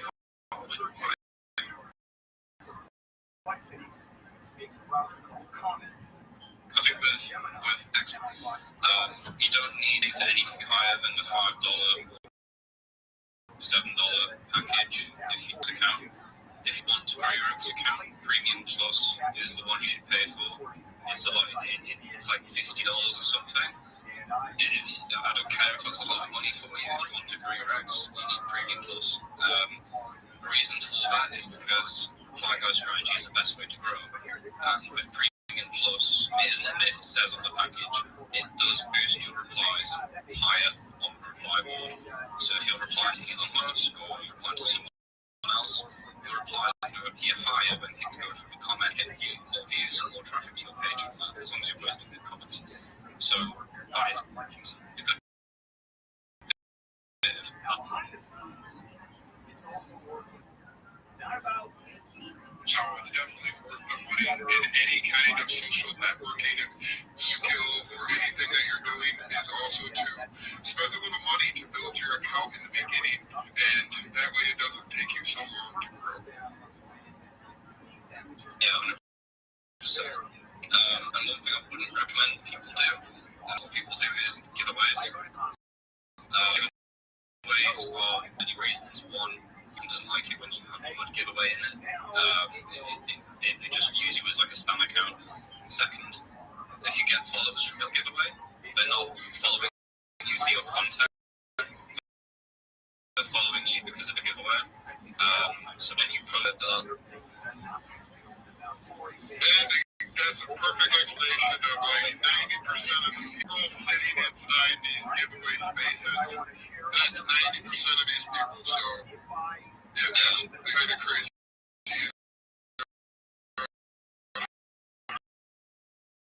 So, I don't know who just came up, but you need to mute your mic. I literally clicked mute everyone, and I'm just gonna. Sorry, okay, anyway. What was I saying? So, yeah, right, if people giveaways,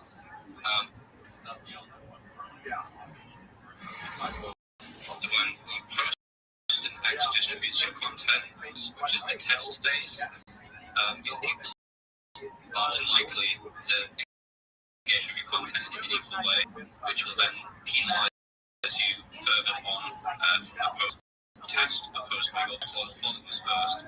If it hits well with them, go to the next phase and distribute it further, and then if it hits well with those, and then so on and so forth, right? There's like a few different tiers I've noticed. There's then, which is for less than 500 views tier. Then it goes to the 1,000 to 3,000. Then it goes from that to 10k, and from 10k to 100, and then 100k onwards. It can go into the millions. That's what I've noticed. It's like it always within those brackets, and if it ever goes over into the next bracket, it'll swing so high. Because of how the algorithm works, basically. So just keep that in mind as well. And this algorithm, small accounts can get viral posts. I explained this yesterday. You just got to be posting things that are shareable, people want to go into the comments for, and people want to engage with. Sharing is like pretty easy to do with memes. Breaking news that could be like very interesting that no one else is posting. But not breaking news in the sense that I tweet that at the same time, it's not going to pop. It would be something like no one else has seen it, you're the only one that's posted it. That's the sort of thing we can do well. License plate readers, I'm fine.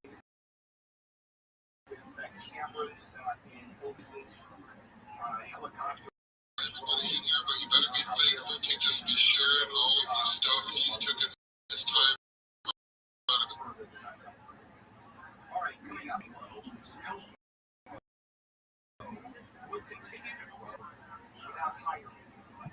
Of course, that's connected to AI and you can change people's lives just with the simplest things. So, thank you. It's much appreciated, bro. I really appreciate your kind words. But I just feel like if anything at the same time will win even more. You know, if people on the stage or the listeners become an influencer, then they'll remember that I helped them together, right? Better is always better, and doing it together is definitely most people in crypto are not about. Most people in crypto are scammers, takers, fuckheads, just want to be in here to talk shit. 99% of everybody in this fucking space that's actually most of these spaces talking, they're not here to help you, man. They're here to fucking somehow get your money, even if it's a 6 month, a year, or a year and a confident that a woman will one day be elected president. Harris is currently promoting her means of not suspecting sheep. So just be very careful. And I know Ethan has probably been a part of different projects that have written if he's been here long enough. I mean, there's been a couple, but nothing crazy. I mean, the people I've worked with I was on the Boyd book, I did great. Tom Blockchain, I was head of Europe for an NFT platform called Paraspace. It was one that fucked me around. Basically, we were the biggest NFT platform in the world for free. I was there since we started. I was an on-paper millionaire with my equity, and just before we were about to raise, the CEO misappropriated some funds, which resulted in a huge scandal. And well, Paraspace is no more. I know you guys have heard of it. And that's because it died within about 2 weeks of that happening. My on-paper millions turned into nothing, and that was a fucking. It really sucked. But that's the only time I've ever been completely screwed over in crypto. I feel like the money got flipped over. They did me a lot of good, even though they paid me, I left. Worthwhile working for them and running their page. Getting ripped off in crypto is part of the journey. You've got to get ripped off, you know. You always will be. You're always going to get broke by someone in somewhere. You just got to get up and shake it off and keep grinding. Precious metals. And it has exploded a couple weeks ago. $1 an ounce. I remember a commercial was back. No, go ahead. I just told about the dude. I mean, because most people in here are not about. I didn't know they had background either, Ethan. So, just guys, remember, man, you never know who you're talking to or what you're doing in here, and you never know where you can go or who you can connect with, because life is about connections. And in the old school way of things, people in groups, societies, and they still do much bigger societies now, and they're basic communities and X or any social media networks and connected billionaires. You can talk to random people that you would never think that you would ever talk to in your life, and all of a sudden now you're in a space talking to this person who is on a whole nother level than you and could possibly level her freaking stop dreaming, man, because like no matter what, man, like if you really take advantage, especially what Ethan said, and take advantage of what you basically respond to the different people talking to you and build your correct way. You build the kind of following, you build the right kind of people in your space, and you're not scamming fuckhead, then you can really do something. Change the world, change your life, change your family's life. Yeah, basically kind of like what he said, you can change your stars, man, and that would be a nice talent. 100%. Yo. I can tell you from experience of watching people blow up and then fall off. Taking money for scams never works out in the long run. It's a rug. Your audience are going to remember that forever. And in traffic, 405 southbound Boulevard. That's there's a guy called OG Shoots, but he's quite influential in like the main core crypto Twitter, or he was back in the day. It was like the new coin pumps in January. And he uploaded a clip yesterday. I don't know if it's rage bait or not. It's quite dumb as rage bait because it's like so incriminating. But he did a lie detector test with Sol Jakey, and Sol Jakey asked him, "Did you insider trade Trump coin?" He answered no, and the lie was lying. So basically, clip says he insider traded Trump coin, and people were like shitting on him so hard, like the day before. Like yesterday, and yeah, it's not good for his brand. So whether he did or he didn't, it doesn't matter. It just looks bad on his brand. So just don't do it. Just build honestly. Wale Swoosh is probably the best example of someone who's never taken money for a scam. And it took him a while to grow. I remember when he fell way back like this. Hello? Yo, how are you? I'm good. How'd you find out about me? Anime Girl, something like that. Eager World. Okay, very well. Excellent. I just want to check. Are you at least 18 years old? Okay, excellent. Excellent. I just don't want any children in here. you mind if I tell you about myself? Excellent. Thank you. My name is Rabbi Rothschild. I stream my life 24 hours a day, 7 days a week, days a year for world peace, 3.5 years. My streams go back to we've seen the death of a queen, the birth of AI, the coronation of it, and everything in between. Have you ever seen the movie The Truman Show, Miso, or the television show Big Brother? Okay, excellent. Well, that's essentially what my life is. You can watch me 24/7, whenever you want. If you weren't aware, The Economist magazine stated in 2018 that data had overtaken petroleum as Earth's #1 resource, and I have more data online than ever, which may make me an influential person someday. And if and when that happens, friends, your family, all exceptionally wealthy, I want to make sure that you have independent wealth. I want to make sure that you have generational wealth if you don't already. And I want to make sure that you have the opportunity to some philanthropic organizations of your own. How does that sound?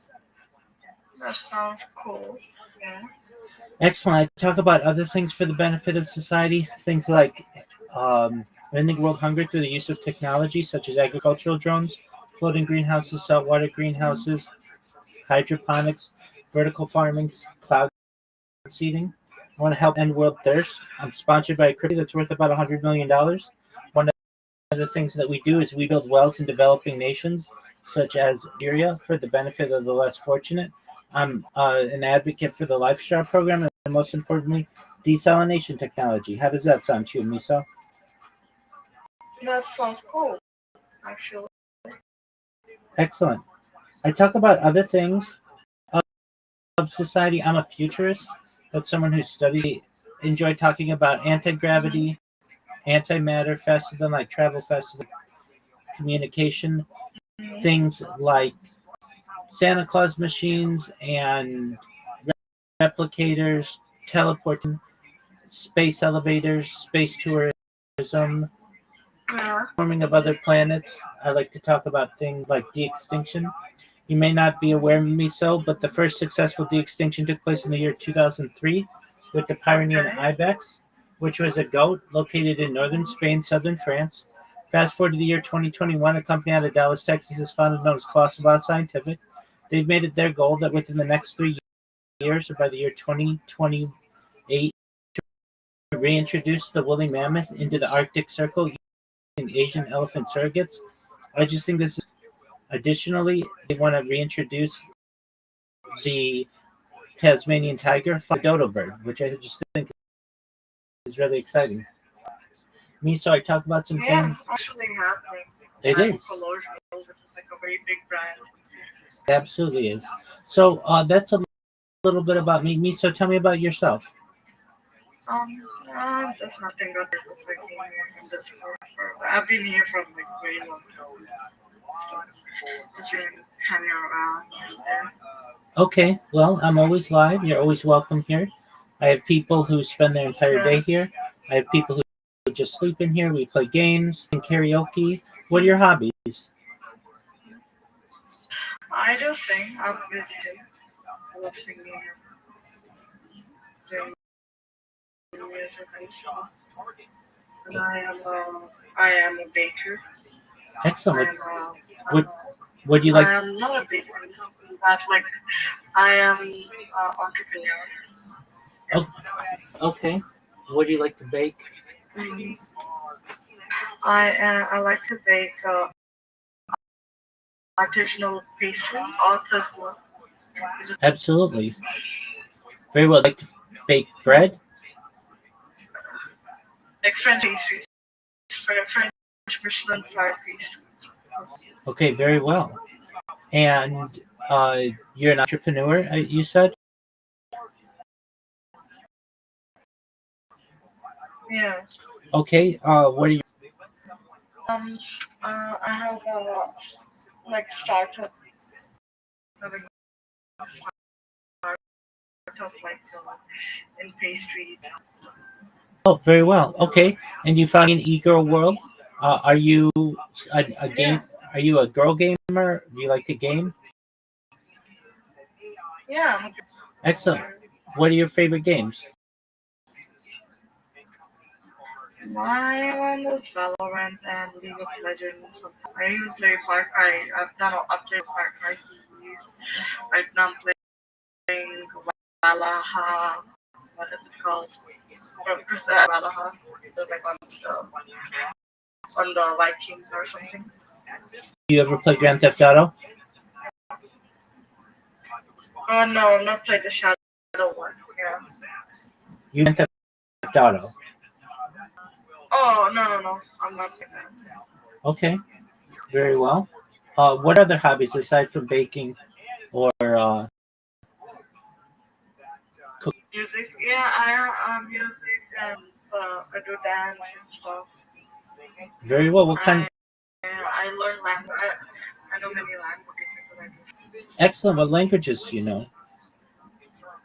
I'm fluent in Japanese, Korean, Spanish, And English. and English, and my mother tongue. Wow. English is your mother tongue? No, my mother tongue is Farsi. Amazing. Wow. So, are you Persian? Yeah. Amazing. Well, that's a beautiful culture, beautiful part of the world. Okay. So if you are in e-girl world, what other discords are you in? Yeah. I'm in many of them. I'm in politics. I'm in e-girl paradise and stuff. And you just saw me streaming and you were like, oh, what this person's doing? Yeah. All right. You like technology? I do. Okay. I do buy a lot of technology recently for iPhones. Oh, fancy. Okay. What do you like about it? Nothing much. No changes in my last phone. Yeah. I had iPhone 13. Okay, so no between 13 and 17, right? Maybe just a better. Okay, maybe just a better battery. Yeah, maybe, but that will last for some time. Exactly. Like for when it's new and stuff. Exactly. Okay, so why do you like iOS more than Android? Because it has good camera quality and stuff, and it has good camera quality because I got a job. It has to take a lot of pictures and of food and food photography and stuff. Excellent. And then do you post that on Instagram? Yeah, I do. Okay. My one. Okay. And let's say, so I stream my life 20. I'm live on more than 22 different YouTube channels. You can go back to any moment of my life for the last 4 years or so and see what I was doing. If my project goes viral, I want to be able to give you everything that you want to be able to live your greatest dreams. So let's say I gave you $1 billion. What would you do with it? No, I don't. If I get $1 billion, because I don't need that much actually. I would say. Okay. If I get so much. You know, $1 billion. You could give it away, but what would you do with it? Probably, I don't know. Even though I will do I would travel, experience of more cooking and culinary and skills. Maybe invest in a lot of stuff. Okay, what would good for the world. What would you invest in? I would invest in many different kinds of charity and stuff like that. Okay. So, the charity. What kind of charity would you start? Maybe child women, because a lot of children do die around the world. That's true. And are used in child labor and human trafficking. Okay, those are admirable characteristics of a charity. Excellent. All right. And do Do you like animals? I have a dog. What's your dog's name? His name is Hiroshi. Hiroshi? Yeah. Excellent. And Yeah. That's right. what kind of dog is he? He's a pug. Oh, so sweet. Okay. Well, shout out Hiroshi the pug. Is Hiroshi on Instagram? He is on my feed sometimes. He's not on Instagram. But he doesn't have his own Instagram. Okay. Yeah. Excellent. I'm not so famous. Oh, not yet. Maybe someday. You're going to be a famous baker and culinary artist. Okay. And so, do you take Hiroshi on? I do take him on walks and I go back to my parents. Okay. Does Hiroshi like walks? Yeah, he does. He's always excited about it. I imagine so. And why is his name Hiroshi?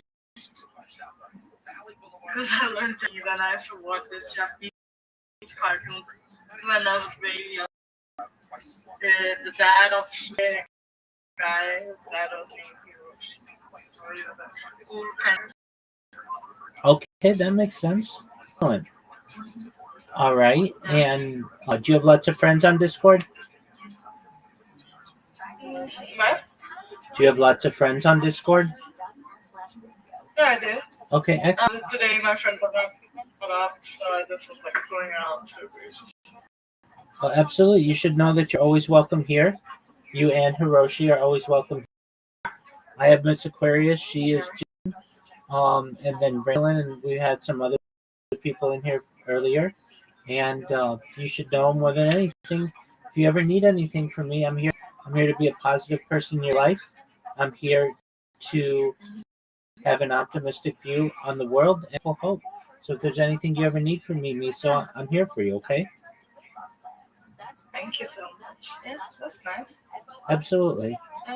Do you play games on Discord? Yeah, I do. I do play games on Discord. Okay, what games do you like? The shooting one, which is like Fortnite recently. Even I like chess. All right. Do you ever party? Yeah, Pop Party. That's the one I was talking about. You want to play Pub Party? Yeah, sure. Okay, I'll send you an invite.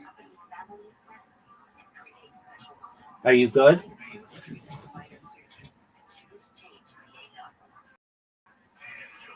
Miso, are you?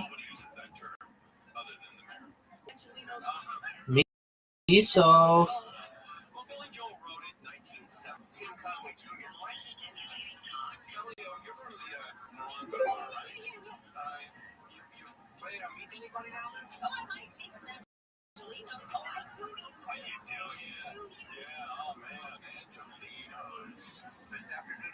Miso casual. Miso.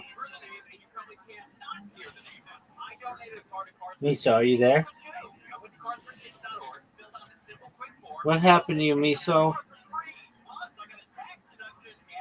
Hiroshi's taking up your time. Miso.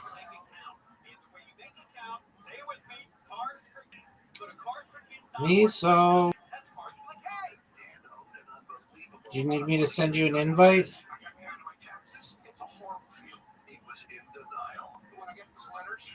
Sorry, my crashed. Oh, that's okay. All right. So, That's me. Excellent. Casual?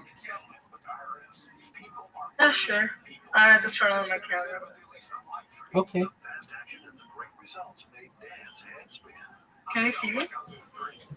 Yes, I can. Okay.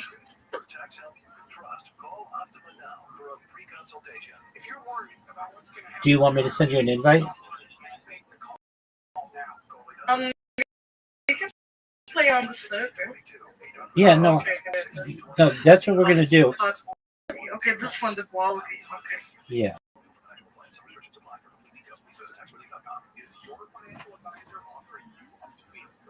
So I'll send you an invite. Let's see if we can find you. What is your username?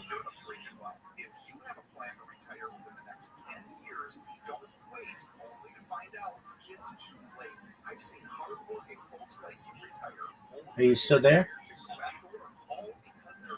Did you freeze? You look like you froze. Miso. Miso.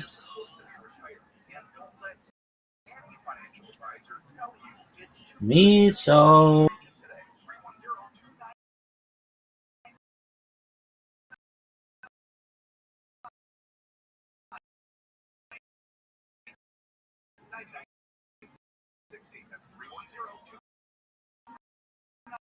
Miso.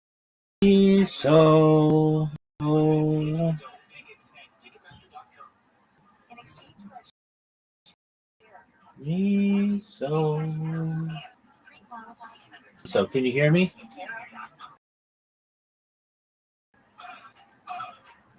Miso.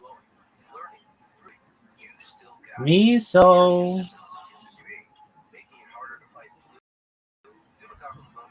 Miso. Did you crash again?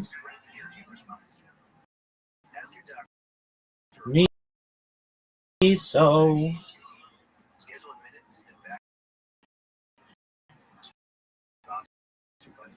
Miso.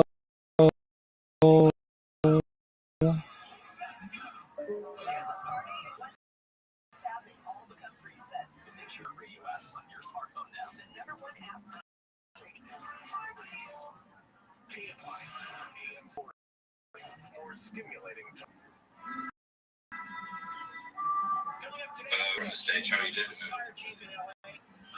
He didn't get to talk to you again, but doing pretty well.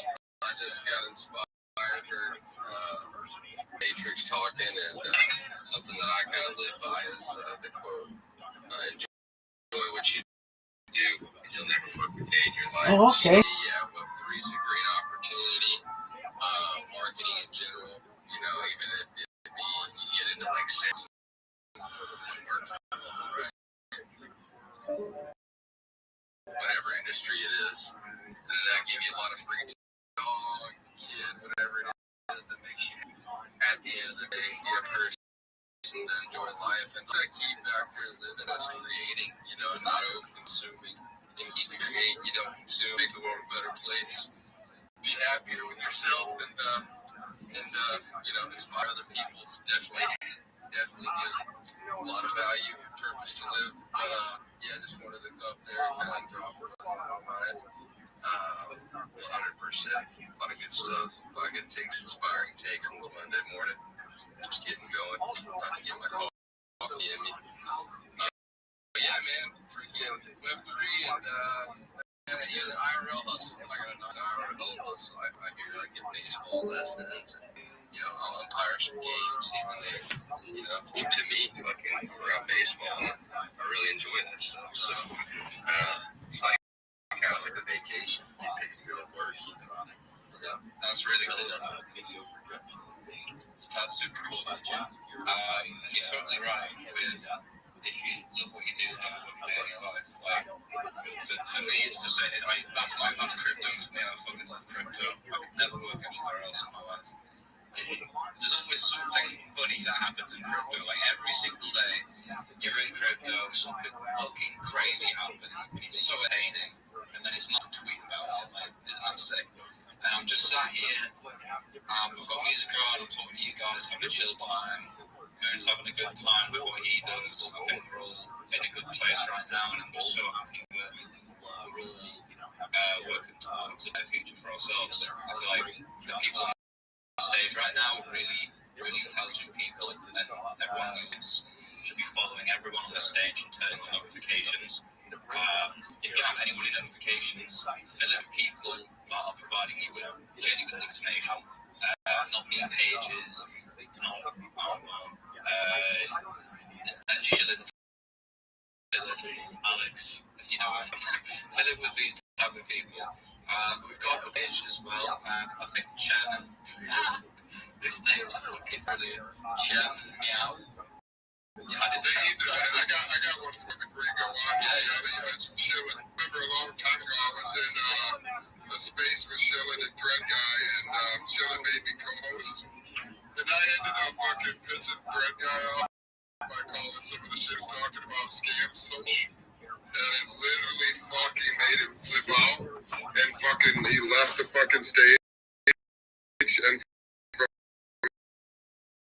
then on, I don't even think he ever came back to. Interesting. It's just interesting, like where the world goes, and then suddenly he's sitting in with the president, you know. So, like, it's just a very interesting to where crypto can lead you. To be honest with you, if you're down to put in the work. Yeah, that's so funny that you had that Fred guy.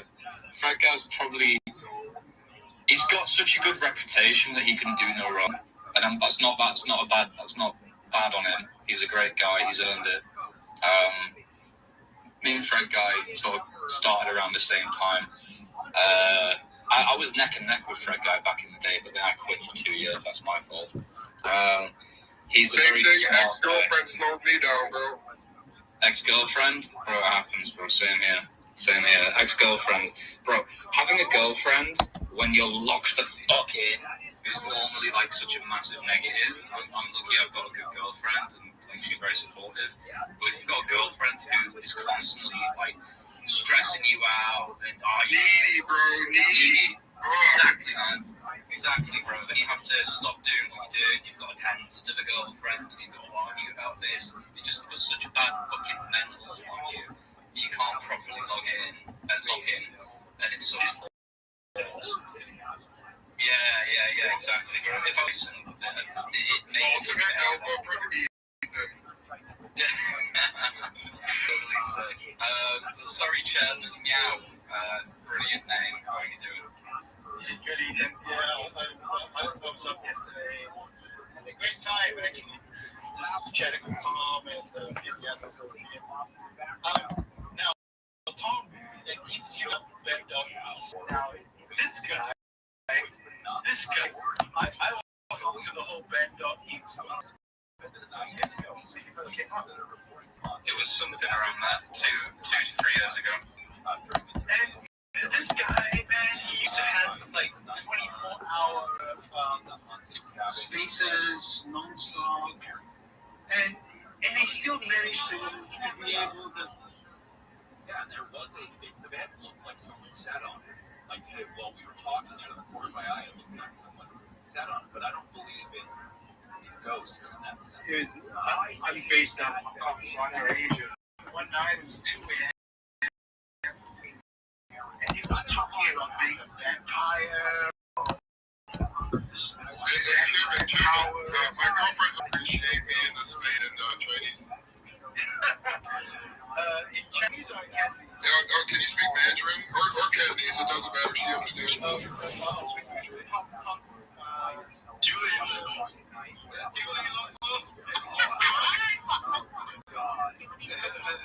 All right, we are coming up. It's getting listening to you, so she'll probably speak back. I don't understand anything, so go ahead.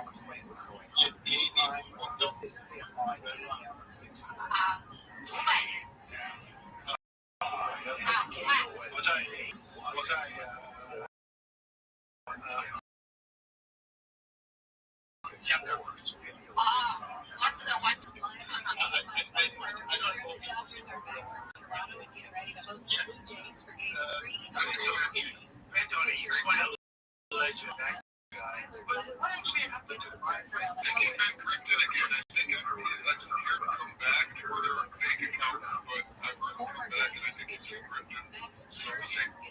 But he still has those opinions. What do you do with him? And to be honest with you, he might think about it as he might be being simple to him. A lot of that money might be being taken away from him, you know.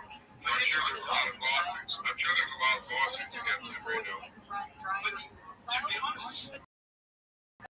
sidewalk in Santa Monica killed 2 people hurt. Hey, bro, that was in all of his videos. He said a lot of fucking shit. That was wrong, bro. He's 6 foot tall and was last seen wearing a red hat and black sweater. I was right there.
Federal SNAP assistance benefits for some 40 million Americans will run out. The USDA website now with this stark warning. Bottom line, the well has run dry. At this time, there will be no benefits issued November 1st. The Democrats, who say they won't support reopening the government until Republicans had agreed to negotiate on expiring healthcare subsidies and other spending. Hurricane Melissa has intensified to a Category 5 storm. It's moving toward Jamaica. The storm's forecast to make landfall on the island tomorrow, across Cuba and the Bahamas through Wednesday. ABC's Ike Ajachi says Haiti and the Dominican Republic have also already experienced catastrophic flooding. Melissa already claimed multiple lives, including at least 3 flooding streets and destroying homes. This woman saying the scenes our house with no place to stay. In the Dominican Republic, rain has caused landslides and floods that have cut off communities and affected water supply systems for more than 500,000 people. California may soon get another sanctuary city. At a recent city council meeting in South Lake Tahoe, a resident there floated the idea of declaring the town a sanctuary city for bears. Maybe we go ahead and punish the people that allowed them to get into the cabinets. The guy wants to punish people for not securing their trash, which the bears in Lake Tahoe go after, causing issues. The city says euthanizing bears happens on a rare occasion, and a local nonprofit has officially presented the city with a proclamation, hoping that it gets passed. Jason Campidonia, KFI News. Southland weather from KI morning, low clouds clearing to sun. Highs in the low 70s at the beaches. Mid-70s for Metro LA and Inland OC. Upper 70s to mid-80s in the valleys, Inland Empire. 70s for the Antelope Valley. Overnight lows in the 50s. And tomorrow we've got heat advisory. That'll be in effect tomorrow morning until Wednesday evening. Highs will be in the mid-80s to mid-90s. It's 60 in Brea, 61 in Lake Forest, 59 in El Segundo, 62 in Burbank. The KFI market report, the Dow is trading up 214 points. The NASDAQ is up 347, and the S&P 500 is trading up 59. Got slow going through the Sepulveda Pass on 405. 405 southbound, it's generally just gets earlier problems. It's gone. Thank you, Dwayne, for calling in and let us unpack how to video yourself. Keyword KFI traffic. You see some of the lanes out there. This is essentially what everyone's just traffic there. In Washington, reports been overturned big rain along the southbound PCH. I'm not seeing much in the way of slowing at all, so maybe out of the roadway if that is indeed the case. So we'll keep an eye on that situation. Northbound side of the 405, getting away from the 5 freeway down in the Toro area. That is very slow. I don't see anything in lanes there between lots of company getting through there. West Covina, we've got a stalled pickup truck westbound, and before Pacific, things are still there. Like, it's not happening. With Southern California's most accurate traffic reports, I'm Will Pulse right. I was talking to a buddy of mine, next door neighbor, the other day, and it was just after the rains, and I could see he had these little wings, termites, on his shirt. And I looked over at one of the car covers, and I could see the little wings on there too, because termites, they come out during that rain, and they cause havoc, and you need the bug man. Those termites are going to cause damage. It's what they do. They eat the cellulose in the wood and break down your house bit by bit. The bug man is offering free termite inspections. Take them up on this. Get rid of all your termites without tenting. If they find them, they'll repair any damage. And they're the team you need. I've used Bugman for at least 8 years or more. They protect my house. They can be safe for you. Start with a free termite inspection. Now, pound 250, say to Bugman. You'll also receive a free 1-year maintenance program with a completed inspection and service. For your free inspection, dial pound 250 and say the Bugman. On this podcast, themselves, we unpack jobs, travel, also in the world of resentment, cynicism, anger against women, and identity. It's the day of retribution. The day in which people have this is Incels. Listen to Incels on America's #1 podcast network, iHeart. Follow Incels and start listening on the free iHeartRadio app today. Number 1 on your car radio preset, the new and improved iHeartRadio app. Free, never sounded so good. KFI AM 640. You are listening to The Bill Hagel Show. Come.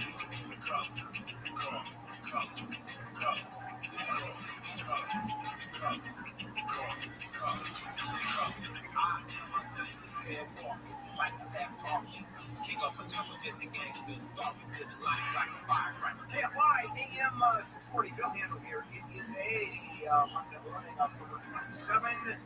World Series Game 3 tonight. And we'll see how this is going to run tied at this point. And air traffic controllers, there's such a shortage that it's getting shorter, unfortunately. So flying is getting more difficult. Also, the president is in Japan right now. It looks like the U.S. and President Xi Jinping, the Pingmeister, have, looks like they cut a deal for tariff relief. Talking 100% the first on Chinese goods and rare earths are now back on the table for the ship in the United States. So it's looking pretty good. Have you ever been to MacArthur Park in downtown LA? Connor was shaking his head. Well, let me tell you what's fun about MacArthur Park. There's more drug activity there than you could possibly imagine. This is a fairly little known secret, is that more fake green cards are sold at MacArthur Park than you could ever imagine. Matter of fact, our housekeeper, Maria, has had a fake green card for many years. Do the authorities listen to this show? Okay. In the meantime, they're not even meaning green cards. By the way, here's just this in case you want to know. There is more crime around MacArthur Park than you could imagine. Now, MacArthur Park is an interesting place because it does two things. Number one, it provides homeless people a place to stay and to live right there on the grass. It also provides a great place to buy drugs. You have a large selection of drugs at reasonable prices around MacArthur Park. And by the way, the cops are there. This just happens right in front of the cops. You also have street vendors cooking up their rare propane stoves, and you have people just selling goods out of their cars. So it's a vibrant place for Spanish going to guess many illegal, undocumented people. I'm surprised that MacArthur Park hasn't been swept up. And you don't remember the tanks being out there and stuff like that? I remember the demonstrations, but I don't remember ICE coming in. and military vehicles out there fast showed up and she was pissed. I don't remember that. Well, that's why they don't come up there across my house. Oh, so is that when you got your green card?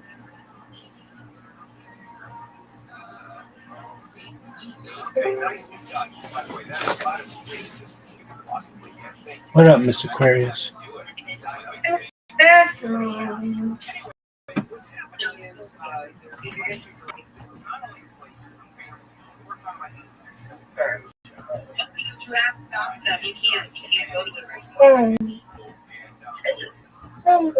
me, Rabbi. That's me. Yes, ma'am. Okay.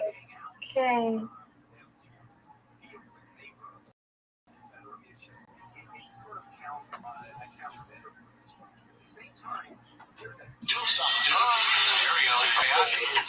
It's like a fucking clown. Shoot him. Leave him cold. Do something, dude.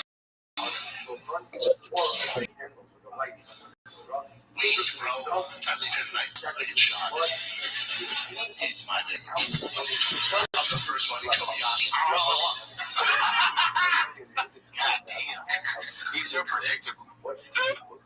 Well, that's good, though. It's good that he's predictable, because it's like going to the zoo.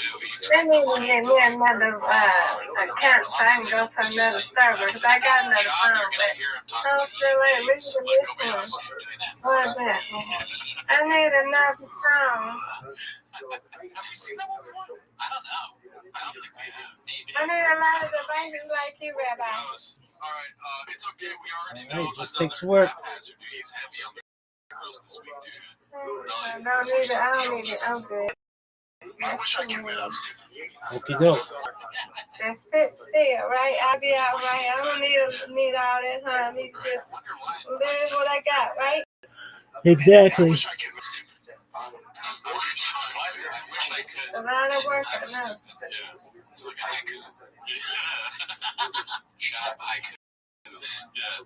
Is it fun having a lot of accounts? No, it's better to just have one that works. Yeah, I don't need to have a lot. Yeah. Okay. This one's posted by Joe DeMofo. Joe DeMofo. Papa explains to Elon Musk how to run his drug business. I'm going to take a nap now. See ya. Okie doke, see ya. Miguel, how you living?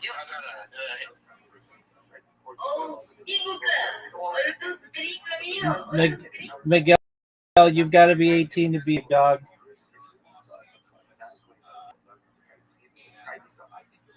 Miguel, gotta block you, my friend. Take care. Come back in 25 years.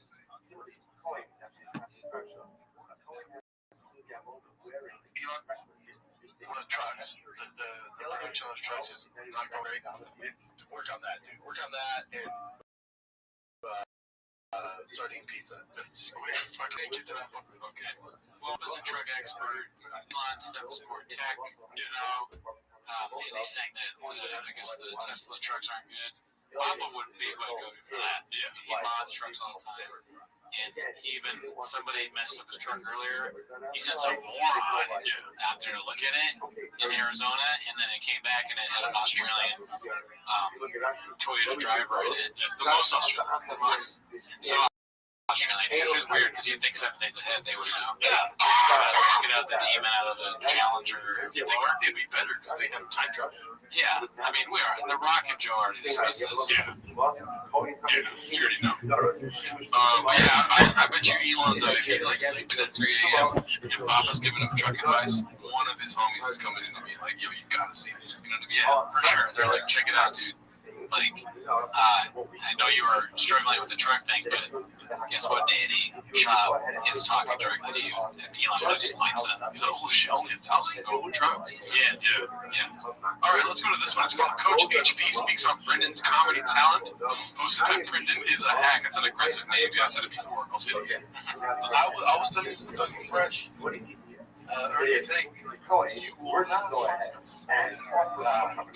on the spot, charismatic, sarcastic. And then the thing is, like, no, listen,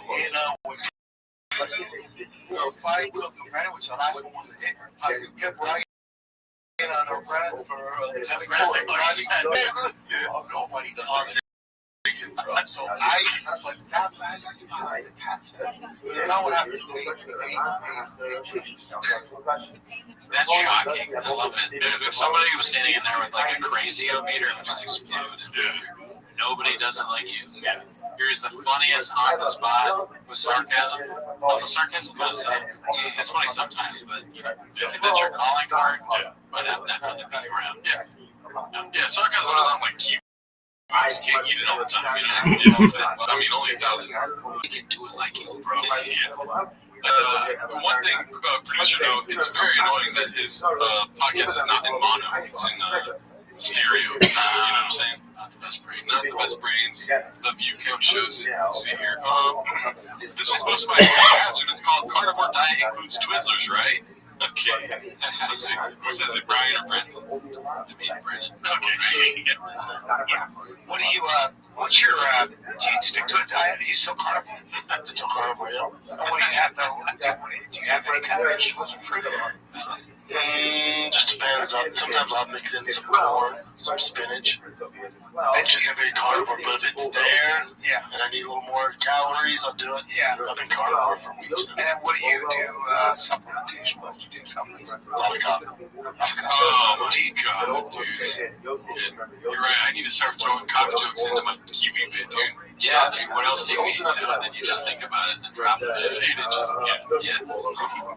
They're way ahead of me. 40 chests. 14 chests. You said you drink your coffee. Now, do you take some no fruit? You go sweet. No, because my teeth. Ever since I saw the dentist, I haven't touched teeth. I don't touch them. That's why I've lost so much weight. I don't touch sweets anymore. The only thing I can eat is Twizzlers because they don't stick to my teeth. See some Twizzlers in the car. Not at night, but in the car. Twizzlers like the most, of course, it sticks to your teeth. No, it's not because it's covered in a wax. It's bread vines on the sticky. Twizzlers don't stick. I would. I gotta know if that's true. The dentist, because I'm assuming it sounds like he's saying the dentist is saying, you know what? No, he's basically alluding to the dentist saying, you know, you can have Twizzlers. Like the healthy dentist will tell you that. But all I do is lie to you. They have the staying power that provides bacteria with ample opportunity to consume the sugar, producing acids. I don't know. Worst case, just Twizzlers or the chewy treats might your sweet spot, and they stay there for some time. Since these candies stick to your teeth. Okay, well, you know, they could have put this graphic. Basically, we're a chef right now. This graphic would be perfect for that. You know, we don't matter, but this is a little bit of a dish there. Yeah, do your own research. Yeah, this just shows you right away, like the top is not telling the truth. But I don't really. Jim's like, I just Googled it. Alright, let's see what this next one's all about. It says, Brendan has been a gearhead since he was a kid. Goes by Eddie Pool. See, I don't know what the heck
I'm redacted. I have no idea what he's saying. Oh, he's just saying he's spitting facts, Pete. Right. I just didn't follow. Yeah, you don't need to follow. He just goes. Right. Yeah. What do you do? Follow and run out of gas? You're right. I could never keep up. I got it. Yeah. It mean, as I said earlier in the show, you're doing 40 chats. You're just way ahead of me now. I'm staring at you. And you're thinking, yeah, hot. Yep, I'm just over here, like, training with. Speaking of training with that title right there, I'm married to Mexican, y'all, and then brothers again. Haphaz is we're getting spoiled this week, dude. Yeah, you put a lot of work on that. Let's see. Not mad at that. Oh, fuck, I forgot this was redacted. Let's go right here. Married to Mexican, y'all again. But, yeah. Maybe. So, alright, so look, Thanksgiving. What are you guys doing? One thing. Trials, turkey, stuff. I put my foot down because my girl tries to make it Mexican. Okay, yeah, soups. It's just regular tamales. Yeah, tamales. I've never had to get tamales. They're all basic as shit. Dog, I used to love breaded chop, dude. Tamale thing is too far for you? No, why would you put that on your ways? I don't know. I don't know tamales, but I used to just write them all off. Yeah, dude. Are they good? I mean, you never had a tamale? I think I've had, like, it's like the thing that was the thing you unwrap, right? Yes. I've never really had, like, a real tamale. I've only had, like, grocery store tamales, and they're fine. Dude, I assume that a homemade tamale or, like, a restaurant tamale is a lot better. Listen, dude, I'm speaking for Latinos out there, dude. I'm speaking for the gringo chubby poppies out there, dude. Right. And you know what? That's fucked up. Maybe, given Brendan's, I don't want to get too crazy because he's obviously a great comedian. He'll roast the shit out of you, dude. You fucking, you hit nail to a dartboard and do some fucking, he'll protest my comment. Oh, yeah, he'll keep you busy. But, given his redacted past, he's probably in the courthouse, dude. Oh, that's the thing you're supposed to take about. I mean, that was a danger for me, I think, for sure. Saying he hates tamales, you fucking courthouse keeping that motherfucker, dude. That is pretty dumb. Also, the white thing, he's like, just the white thing. Why you go back to that? Dude, white people, I mean, all of America celebrates Thanksgiving. Also, Southern white people. The turkey's not dry any. You get mac and cheese, sweet potatoes, green bean casserole if you're lucky, cornbread, a lot of good stuff. You name it. Bacon, Brussels sprouts, honey, butter, yeah. Okay, chili red. Oh, cook some more. I wish there was a white way of saying all the things I just said. Pumpkin pie, apple pie, pecan pie, ice cream. Just express my brain in I mean, honestly, the tamales, that thing that comes in the little wrap thing. There's a lot. Yeah, I don't know. Right. I've had a ton of them. They're all made into tamales. Nobody is. What the fuck, dude? That's not true because there's a literal tamale season. Yeah, I remember that last year. The staff was talking about tamale season. I was like, oh, and then I meant to get one. I did. Bro, I'm gonna burn all my thick boy words. Yeah, this is the point that's too far for you. And before he said that nobody likes tamales, I was gonna be like, I like that Brendan's expressing himself, but now he's just fucking. He's playing with my heartstrings here, dude. It's weird. It's a weird turnaround for him too because he talks about all those foods like carne asada, and now no tamales. Maybe because he can't say while sticking his tongue out. It's a fun word to say. Yeah. No, that's not true. People go like, oh, fuck yeah, tamales. They're good, but I'm not like, oh, I can't think of Mexican food. Yeah, tamales is basic. I would not say tamales are my go-to at a Mexican food. Tamales are like my wolves, right? Yeah, but okay. What's your go-to? I mean, look, I'll tell you. Remember when you were laughing because my mom makes tamale pie? So I guess I had to have that. Oh yeah, that was like early in the podcast. We looked up tamale pie on Google. I don't even get it looked bad. Yeah, it looked terrible. I don't remember what it